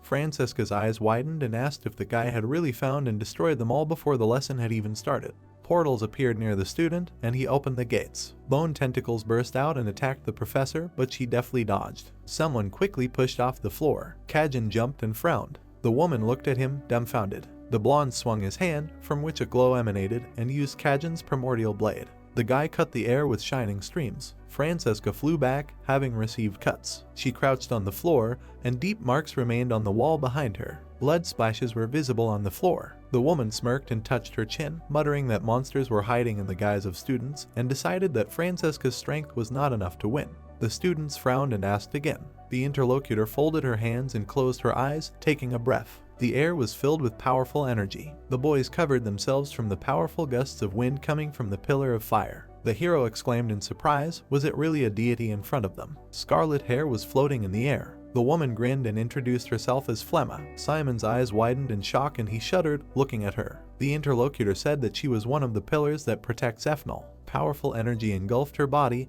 and her clothes turned into a white robe. She smiled, looking at the students, and said that in front of them was the saint of purification. The Saint is the greatest pillar that supports Ethnol and the Divine Federation, a being that is on par with the Legion commander of the Dark Alliance. Each of the Saints has its own power. Flemma received the power of the White Flame, the triad of healing, attack, and defense. Moreover, she can inhabit a physical body as a spiritual entity, allowing her to take over the body's power even if Flemma's own body dies. This ability allowed her to almost destroy Kizan. Francesca, who eventually grew tired from years of practice and study, became the perfect target for Flemma. After taking over the woman's body, she used her knowledge, strength, and used them to kill Professor Lang. The plan was perfect until the protagonist intervened. The Saint hovered above the ground and looked at the students. Simon and Kajin stood nearby and were ready. The woman spread her arms and her eyes lit up. She decided that nothing could be changed and she needed to destroy both of them, activate the prima materia, and it was all over. Flemma lit an immortal flame. The fire approached the partners. The guys jumped back, dodging the attack. A powerful pillar of flame hit the floor. The protagonist closed his eyes and rose. He opened his eye in shock and looked to the side. Kajin cringed and screamed while the fire burned the clothes on him, leaving burns. Simon jumped up to him and shouted his name. The flame touched the Necromancer's outstretched hand. He looked at his fingers and flinched when he heard Fear's cry. The special suit was burned through, but the fire went out. The Undead explained that the divine flame was so dangerous that just touching it would kill. The hero looked at his partner in confusion and thought that he had encountered what instilled fear in the dead and necromancers. Flemma grinned smugly and touched her cheek. Here it was, the power of holy purification. The woman raised an eyebrow and said that now she knew who the main character was. She added that the appearance of an ancient dead man in the Forbidden Forest had caught her by surprise. Simon frowned and sweated when the interlocutor said that she could not believe that in front of her was actually the commander. Flemma narrowed her eyes and noted that he was just a powerless child, although in 10 years, something might change. The student gripped the hilt of his sword. He frowned and gathered mana, saying that he would not know until he tried. The other woman looked at him with disdain and laughed loudly. She sank to the floor and said that she acknowledged his efforts in trying to stop the bombardment. The woman pressed a button and chuckled. A stone pyramid emerged from the floor. The Saint said that her period of complacency had dragged on a little. The top cube opened, revealing a glowing red crystal. Flemma took it and declared that nothing could stop the great purification. A shadow loomed over the academy grounds. Kajin rose up on trembling hands, his back still burning. He informed Simon that this was a barrier system and that she could not be allowed to use the prima materia. The hero opened a subspace and attacked the Saint with bone tentacles. The enemy put out her hand and smirked. She defended herself with red flames, blocking the attack. The young man furrowed his brows and muttered that he couldn't believe that she had so easily repelled the Overlord's attack. The woman held a shining cube in her hand and said that it was an effect that endlessly created strange creatures based on the magic of its creator. Flemma looked at the object with a smile. Kajin winced in pain, but rose to his feet, although the flames still did not let go of him. The villainess said that they had used this to torment the Divine Federation for too long, and added that now it was their turn. The hero frowned and shouted loudly, "No." The Saint bared her teeth and frowned. The parts of the cube began to move. Simon covered his hand from the bright flash. The students on the street turned to look at the large magic circle. A monster's head appeared from the seal. Winged creatures flew out of the magical symbols. The students looked up, not understanding what it was. A boy and a girl screamed in fear when they saw a monster's face in the window. Monsters were destroying buildings. The monitors showed the attack of winged creatures. Kajin looked at the screens in shock and muttered that it had begun. Flemma touched her chin and smiled, offering to watch as Kizan plunged into chaos. The hero's eyes widened in horror as the interlocutor called him a child commander. A voice was heard saying that this was a test from the broadcast room. Simon flinched and recognized Malin's voice. The red-haired girl narrowed her eyes, listening to the student report that the priest Ethnol had launched a terrorist attack on Kizan. The girl leaned towards the microphone and frowned, declaring that this was not a drill. Dick held the door that the bald guys were banging on while his girlfriend asked all the students to leave the school buildings immediately. Malin turned to the students who were trying to break in with displeasure and cursed, indignant that they still did not believe her. The bald guys frowned and sarcastically asked who the so-called priest was. The girl looked at them resolutely and answered that it was Francesca Belmont. The protagonist and his partner stood in front of the woman. The classmate's voice said that they were all being deceived, and in fact the professor was the priest Ethnol. The protagonist shuddered when he heard them say that they had already crossed the line, and how much time had passed since the death of Professor Lang. Someone could not believe that the guys were spreading such rumors about Francesca. The Saint grinned smugly. A larger man approached the two bald guys. He leaned on the door and opened it, knocking down Dick. Naylan and the blonde looked at him in confusion. The boy said he would report this to the professor and warned that they would not get away with a simple reprimand. Dick hid behind his classmate and looked at the students with fear. The girl put out her hand and used Dark Crusher. An ice wall protected them from the bald guys. Malin furrowed her brows and her friend held her shoulder while the interlocutors shouted that they were crazy. The man pounded his fist and exclaimed that they would not get away with this. The bald guy glanced at the window, hearing screams about a monster from there. He looked out into the hallway and saw the students running away. The bald man's eyes widened in horror. The face of a huge monster was looking at them through the window. The people in the cafeteria looked at the loudspeaker with interest, hearing the announcement that the priest Efnal had carried out a monstrous attack on the Kizan Academy campus. One student screamed when the monster burst into the building. Malin reported that this was not a drill and asked everyone to evacuate immediately. Dick backed away, frightened by the screams and noise, and asked if it was time for them to run too. The interlocutor asked to watch out for anyone approaching the door. The girl frowned and said that the risk of the academy buildings collapsing was extremely high, and asked to leave the premises immediately. The students ran around the grounds and shouted that there was an underground shelter in the training center. Malin asked all students located near the underground bunkers to proceed there. The winged monster landed on the ground in front of the students. The boy and girl looked at him in fear and screamed.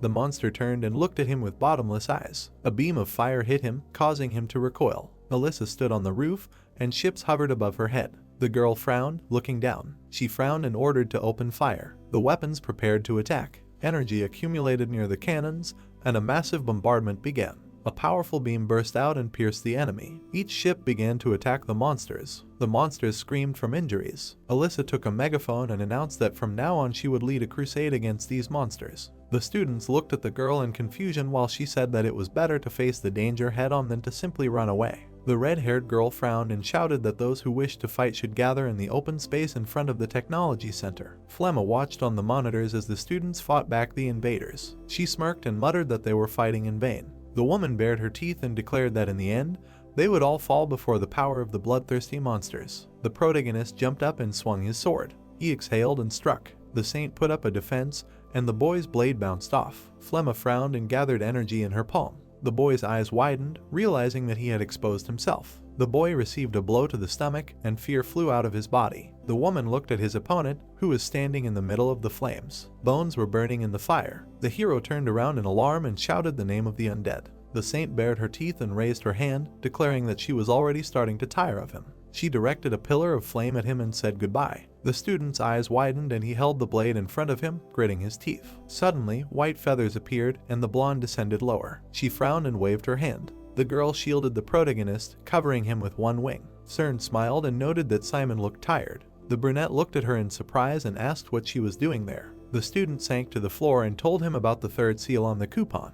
The girl approached the Necromancer and explained that she had come for her. Flemma looked at the student in shock and recognized those wings. Cern turned around, and there was still fire on her back. The saint grimaced in anger and was outraged that a creature like her had forgotten in Kizan. She exclaimed that this was blasphemy. Divine flames spread from her all around. The blonde spread her wings and used feather madness. A whirlwind of fire and feathers surrounded Flemma. The girl shouted to the hero that it was time. Simon grabbed his sword and ran. The woman frowned and was indignant at how they dared to look at her with mockery. She clenched her teeth and concentrated energy in front of her. The saint put her hands out and attacked, wishing the hero to die. The brunette ran forward, frowning. A beam of fire fell on the guy, and he shielded himself with his hands. Cern looked at him with alarm and extended her hand. The woman squinted, directing the flame through her hand. The blonde tried to get closer, shouting the main character's name. The young man fell to the ground, and his body was engulfed in fire. The saint said that this was not bad for a last try. Flemma spread her arms and said with a grin that this is what she calls compatibility. This is proof of divinity. The woman squinted and added that those who deny her existence cannot withstand her power. The fire burned on the main character's body. The red-haired woman widened her eyes in shock, looking at him. Simon leaned on his hand, and his shirt was completely burned. The brunette looked at the saint with determination. On the rock in front of the waterfall, there was a group of people. They were performing strange movements under the direction of a man who claimed that this was a dance of self-awareness and not a simple set of movements. He asked them to put all their strength and spirit into it so that their passion and at the same time the relaxation of the body could be seen. The beastman selflessly rotated his hips. He moved his arms and legs, constantly repeating that passion was important.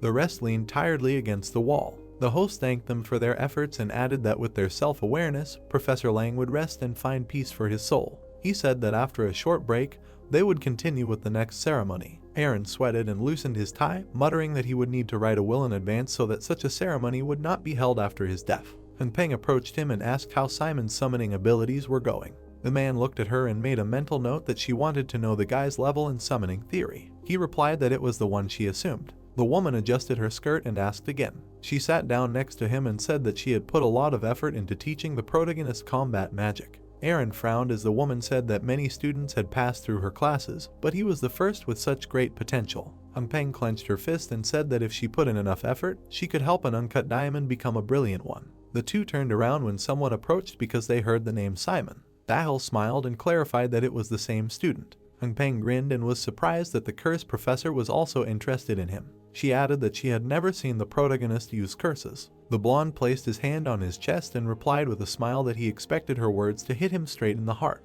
He made a hand gesture and noted that it was not that important. The professor said that the reason Simon did not use curses was because the boy had not yet found the necessary interest in them. Dahil grinned and said that once the student got a taste for curses, it would be impossible to forget him. The blonde narrowed his eyes and added that he thought Professor Aaron would neglect the rule of student immunity and drag Simon to himself. The interlocutor looked away and reminded that the first semester was not even over yet. He added that the hero's talent had not yet been fully revealed, so it was too early to talk about a specialty. The blonde clapped his hands and noted that the interlocutor cared about the student's future more than his own interests, like an exemplary professor. Aaron frowned menacingly and asked him to stop being so impudent. Dahil smirked and apologized. The three turned to another person, who noticed that the teachers of the first years had gathered in one place. Sillage came closer, leaning on his cane, and the others greeted him. The professors stood up, but the old man asked them not to bother themselves, adding that he did not want to interrupt their conversation. Dahil explained that they were simply discussing Simon. The old man frowned and asked if they were talking about the main character. The interlocutor answered in the affirmative and noted that such talents were rare. The blonde smiled and asked to ask one question. The people present looked at him carefully, and the man asked what they thought Simon's true strength was. Aaron narrowed his eyes and said that it was insight. The woman remembered the student and noted his steadiness. Sillage put his hands on his cane and replied that it was uniqueness. Dahil narrowed his eyes slyly. He smiled madly and exclaimed that all this was wrong. The man covered his eyes with his hand and laughed. The other professors only sighed, looking at him. The blonde asked how they could take this child under their wing when they didn't even understand his true power. Dahil furrowed his brows and stated that it was insanity. He explained that someone who could lose their mind for something was the one who held true potential. The protagonist stood up and looked at his opponent with determination. Flemma frowned in surprise and asked how that was possible. The brunette bared his teeth and exclaimed that her attacks were now at least somewhat similar. The saint grabbed her head and screamed why this had happened. She looked at the student in fear and asked what he was. The brunette smiled and turned to the bones behind him, asking how long fear would lie there. Energy began to emanate from the skull. The protagonist said that if he really was the overseer of his battalion, then he should follow him. Blue flames lit up in the eye sockets, and the undead laughed. The bones began to connect. The spirit exclaimed that the young man could not insult the dead man forever. The protagonist's hair turned white and the suit wrapped around his body again. Simon smiled and replied that it was not an insult, but an evolution. One of his eyes lit up with blue fire. Fear remembered how even after being wounded by a sacred spear, the holy hero remained alive. Besides, it was as if he had passed through the white flames of Flemma and healed his wounds. The undead wanted to know what the hell Richard had created. The skeleton laughed and threatened that it was not proper for a young man to insult the dead. When Simon merged with him and his hair turned white again, the student declared that it was an evolution. He frowned, his right eye glowing with blue flames and his left eye golden. The spirit exclaimed that he was ready to do anything for his victory. The boy extended his hand. The sword rose from the ground and reached for him. The hero tightly gripped the handle of the weapon, still engulfed in white fire. Simon took a fighting stance and narrowed his eyes. His blade began to glow with a golden light. The young man swung his sword, brushing away the remnants of the enemy's fire. The saint hovered in front of him, and Cern covered herself with her hand, watching what was happening. The blonde looked at the student in surprise and called out to him. Her eyes widened when she noticed this form. The guy was dressed in a white suit, and the girl thought that there must be an undead with divine power in front of her, a necromancer who can withstand the white flame. Cern opened her mouth and noted that the main character was truly an amazing person. The guy frowned and declared that the woman would not scare him with her flames anymore. The enemy sweated and grimaced, muttering that this was impossible. She raised her hands and screamed, and the energy around her intensified. The saint's fiery sphere hit the ceiling. Kajin frowned and shouted to his friend that she was aiming for the ceiling and trying to escape. Simon rushed forward, deciding that they couldn't just let her go. The woman clenched her teeth in fear and glanced at him. She put out her hand and attacked with fire. The boy swung and delivered a slash. The wave reached Flemma, leaving a deep cut on her chest. Her face was distorted with hatred and the veins bulged. The guy shuddered and looked at the flying saint. Fear noted that, as expected, she would regenerate immediately. He added that there was no point in attacking just like that. He had to finish her off with his sword of destruction. The boy narrowed his eyes in thought. Several feathers flew towards him from his back. Suddenly, the hero had 2 wings. Simon turned to the blonde. She waved with a smile and told him to go, and the hero thanked her. The student crouched and told the undead that he was going. The guy pushed off and soared upward to the laughter of the spirit. Simon flew out into the street after Flemma. The woman gritted her teeth, noticing the pursuer behind her. She swung, concentrating energy in her hand. Magic circles appeared, with blades sticking out of them. The woman sent them to attack, shouting for the boy to die already. The boy swung his sword, parrying all the crosses. The students on the ground, who were fighting the monsters, noticed a cross in the sky. Dick leaned out the window and clarified that it must be the priest. Malin moved it and looked out to sea. She smiled happily. The winged boy parried the attacks. The girl exclaimed that it was Pion. The boy stared at the enemy. He squeezed the sword and noted that her attacks did not even hurt him. The hero suggested that she surrender. Flemma frowned and asked furiously. She spread her arms, and a huge cross appeared behind her. The students squinted from the bright light. The protagonist frowned and swung his sword. He cut through the air and thought that he was cutting the god himself into pieces. The woman's eyes widened in shock. The cross split into pieces and the saint's body was cut in half. The saint began to regenerate and merge. The hero frowned and declared that he was not finished yet. Bones appeared in the air around him. They glowed and attached themselves to the boy's suit. The hand holding the sword was covered in bone armor. Fear said that he would destroy her at all costs. The hero raised his sword, around which golden energy swirled. The boy suddenly rushed to attack. This was the original form of Simon and Fear. The student threw the blade forward. It flew at high speed and cut off the woman's hand. The saint's eyes widened in fear. Energy shone around her. The boy sweated and thought that he aimed at exactly that place, but perhaps this was his maximum. He closed his eyes, and Fear asked if everything was okay. The young man took his normal form and flew down, while the undead tried to bring him back to his senses. Kajin and Cern saw the hero falling through a hole in the ceiling. The blonde waved her hand and sent feathers in that direction. They quickly grouped under the boy's body. He hung in the air above the roof. When the feathers brought him to his mistress, she exclaimed with displeasure that now was not the time to relax. The girl stuck a feather into the student's neck, and he shuddered and opened his eyes. The brunette crouched down and asked with a smirk if she shouldn't show a little less concern for others since she was from the tower. He thanked Cern. The students raised their heads and saw a falling fiery sphere. The hero sweated and clenched his teeth. An explosion was heard on the mountain. In the room, a dome of feathers glowed among the rubble. The blonde retracted her wing and asked if everyone was okay. The boys thanked her. Flemma was floating in the air above them. She said that she now understood the will of the deity, and it turns out that there really is resistance to divine power. The woman sank to the floor and added that this would gradually become a huge problem for Efnal. The saint said that the real reason the deity brought her here was not just to carry out an attack. The protagonist frowned when Flemma said that she must kill him. The saint put her hand to her chest, from where the light emanated. She apologized to the deity for disrespecting her, because she had pierced her soul and body so that the woman would follow her divine call. Columns of fire pierced the floor, while Flemma said that she realized that the reason for the ineffectiveness of her great power was hidden in herself. She lowered her head and said that she would judge those who should be judged. A new arm began to grow from her shoulder, and wings appeared on her back. Flemma declared that by the will of the great deity she would put everything she had on the line and eradicate this evil once and for all. Powerful energy emanated from the saint's body. Cern covered herself and her comrades with a wing and closed her eyes. A fiery whirlwind flared up in front of the guys. The students looked at the enemy with apprehension. Kajin asked what it was, and the girl noted that it was getting bigger. An eye appeared between the saint's collarbones. Now it was a white-winged creature engulfed in divine fire. The blonde began to sweat and noted that this was already dangerous. Flemma raised her hand and addressed the main character. The guy frowned, looking at her. The saint waved her hand with a blade and declared that she would destroy him with all her power. The young man moved straight towards her under the surprised looks of his friends. Flemma's eyes were burning when she swung her hand. She demanded that the student perish in the name of the deity. The brunette looked at the enemy with confidence. A glowing seal appeared in the air. The saint's blow fell on this magic circle and did not reach the hero. The youth's eyes widened in surprise. Golden whirlwinds appeared behind Flemma. A blonde girl appeared in the air and said that they had not seen each other for a long time. The messenger of the deity turned around. Nephthys looked menacingly at the Saint of Purification. Bahal smiled and said that the real strength of the protagonist is obsession. He raised his hand and said that the student was one of those who could fully become obsessed. Aaron frowned and noted that the interlocutor was simply pointing out his similarity to him.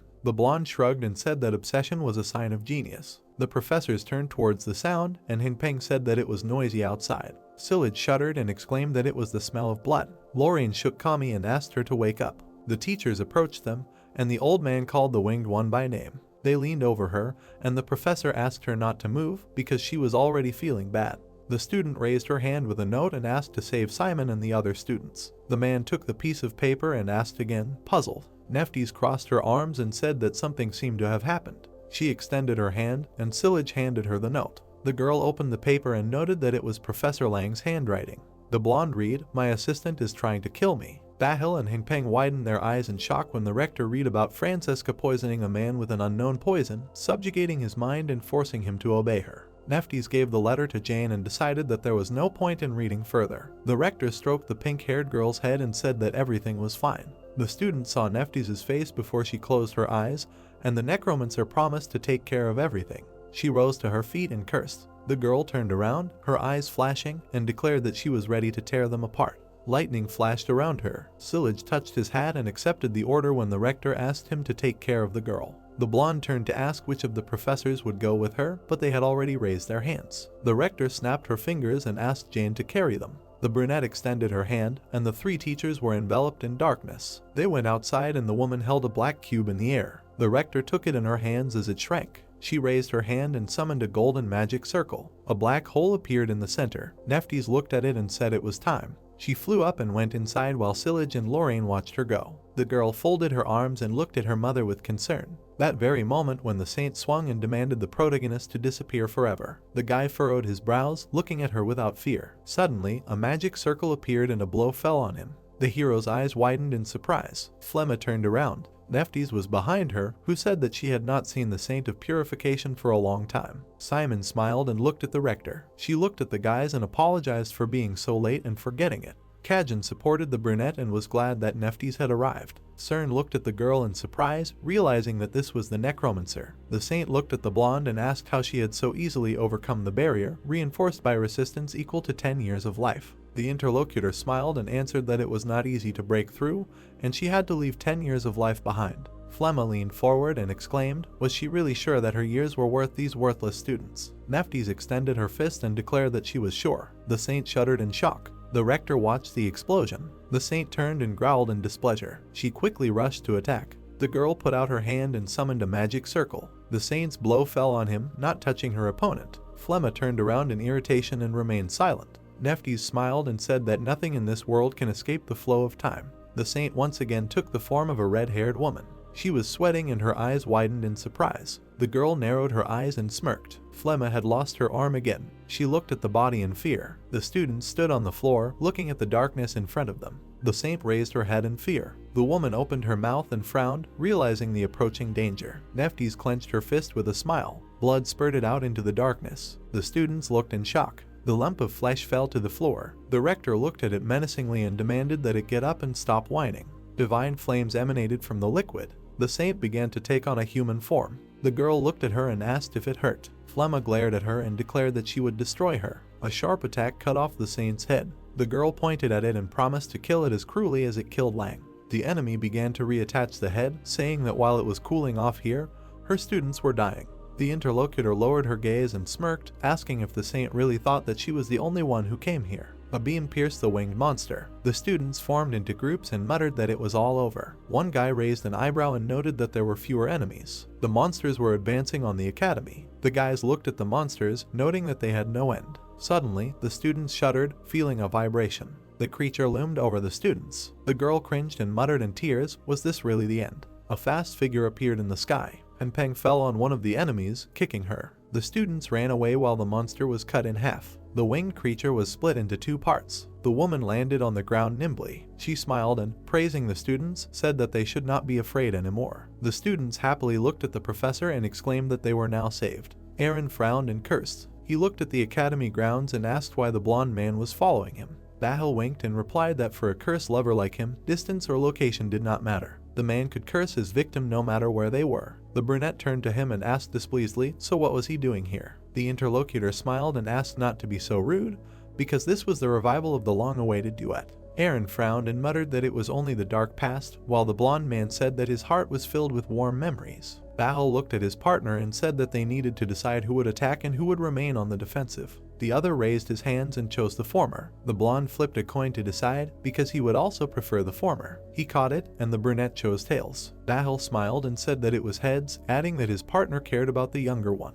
He frowned and asked him to shut up. The woman was standing on the roof of the building. Jane squinted, looking down intently. A magic circle lit up under her feet. Hundreds of butterflies were circling around the brunette. The insects surrounded the winged monsters. Jane raised her hand and summoned a scythe. A rag doll appeared next to her. The woman brought the blade to it and muttered that attacking a school using prima material was cruel. With a sharp movement, she cut off the doll's head. At that moment, the butterflies attacked the monsters, tearing their heads off. The students looked around in shock, admiring the dark magic. The students looked up, seeing a ghost ship. Red bones were falling from the flying ship. The students looked at themselves in surprise, having received bone armor, not understanding what it was. Aaron raised his hand up, and the students were lifted up onto the ship. The blonde looked up at the sky with a smile and asked how his partner could handle managing so many bone armor. He added that if the man specialized in curses and not summoning, he would have a higher status than now. The interlocutor asked him to shut up, while the blonde also raised his hands. Bahal smiled and decided to show what curses are capable of. The students looked up in shock, trying to understand what was there. A large moon appeared in the sky. A split appeared on it, and someone shouted that it was not a moon, but a magic circle. A huge red eye stared at the monsters. This is the eye of the jellyfish that belongs to Bahal. The man smiled greedily and snapped his fingers. The monsters turned to stone and crumbled. The students watched this process with admiration. The blonde closed his eyes and smugly asked how his partner was doing with his technique. Aaron frowned and demanded that the petrification be removed from his shoulder, otherwise he would kill him. The interlocutor giggled and feigned surprise that it had gotten on him too. Divine fire burned through the closed steel eyes. Blood flowed from below. Nephthys smiled, looking at this. She looked at the Iron Maiden engulfed in flames. The rector arched his eyebrows and asked how she liked it. The saint screamed, being inside, and the girl wondered how it felt to be burned alive, torn apart by the curse from within and by blood magic. A magic circle lit up under the torture device. The girl looked questioningly at the instrument when everything went out. Efnil headquarters on the Celestial Island. Flemma opened her eyes. She jumped up abruptly and screamed. The woman turned her head and looked around. In front of her were the gates of heaven, so the saint guessed that she had returned. She tiredly raised her head and thought with relief that finally it was all over. A nun and a guard ran up to her, shouting her name. The woman looked at her with alarm and asked what had happened for her to have returned to Efnil so suddenly. The interlocutor demanded that His Holiness be contacted immediately. She widened her eyes in horror and exclaimed that they must hurry, the Witch of Death was coming. The nun looked at the golden circlet on the woman's neck and asked what it was. The saint's eyes widened as the noose tightened around her. The rope was pulled upward and forced her to rise, and the world around her turned gray. Cracks appeared behind the nun. The saint looked at the crack in the sky where there was darkness. A large blue eye appeared in it. Flemma opened her mouth and begged for it to stop. She was pulled upward. The woman held onto the rope and begged for it to stop, screaming that her opponent was the devil incarnate. The debris was pulled upward. The nun could move again. She looked back and called out to Flemma. Nephthys stepped on the saint's face with her heel and asked if she really thought she could escape with teleportation magic. She added that she was just wasting her time. The girl smiled and asked if her opponent would continue to try to escape. The red-haired woman opened her mouth and rolled her eyes. Flemma's soul flew out, deciding that she had to abandon this body. She flew quickly over the sea and thought that she would never forget this humiliation. The woman frowned and promised to find a new body and destroy Kizan. Her eyes widened, and the bars were reflected in them. The saint froze and looked ahead. Flemma was in a golden cage. She grabbed the bars and asked how this was possible, since the saint was not in a physical body now, but in a spiritual state. She shuddered and glanced back when she heard a voice. The rector brought her face close to the cage and said that the form that the priests called the incarnation of a god was the same as the purification of the soul in Kizan. The girl held the prisoner in the palm of her hand and said that she knew how to fight this. Nephthys smiled, and behind her stood death itself. The blonde said that she was waiting for her rival to abandon her physical form and go into a spiritual state. The red-haired girl opened her mouth in despair when the interlocutor said that now she could truly kill her. The saint begged to spare her. Death swung her scythe behind Nephthys. Flemma cried and screamed. The infirmary of the academy. The protagonist opened his eyes while lying in bed. He turned his head when he heard a voice next to him. Lorraine was sitting and peeling an apple. She closed her eyes when the young man asked what was wrong with the deity of purification. The girl replied that Professor Nephtes had destroyed her. The hero stood up and asked if everything was okay. The interlocutor assured him that there was nothing to worry about. The brunette smiled when he heard that all the students had quickly taken cover and that there were no casualties, although some were wounded. She looked at the guy and added that for now the professor was neutralizing the devastator. Lorraine heard that the boy had fought the deity of purification. She put the apple on the plate, and Simon replied that he was not alone. The girl said that she knew that Cern and Kajin had helped him. She sighed and muttered that she should have been there, but her mother had made her go to the cemetery. The student stabbed a piece of food with her fork and said that she could not help him. Lorraine smiled and handed him the food, noting that the hero was a great guy. The boy looked at the interlocutor in confusion, who said that he was the one who protected Kizan. The interlocutors looked at each other and smiled. That's how this video ends. If you have sat through to the end, please don't forget to press the subscribe button and leave feedback. See you in the next video.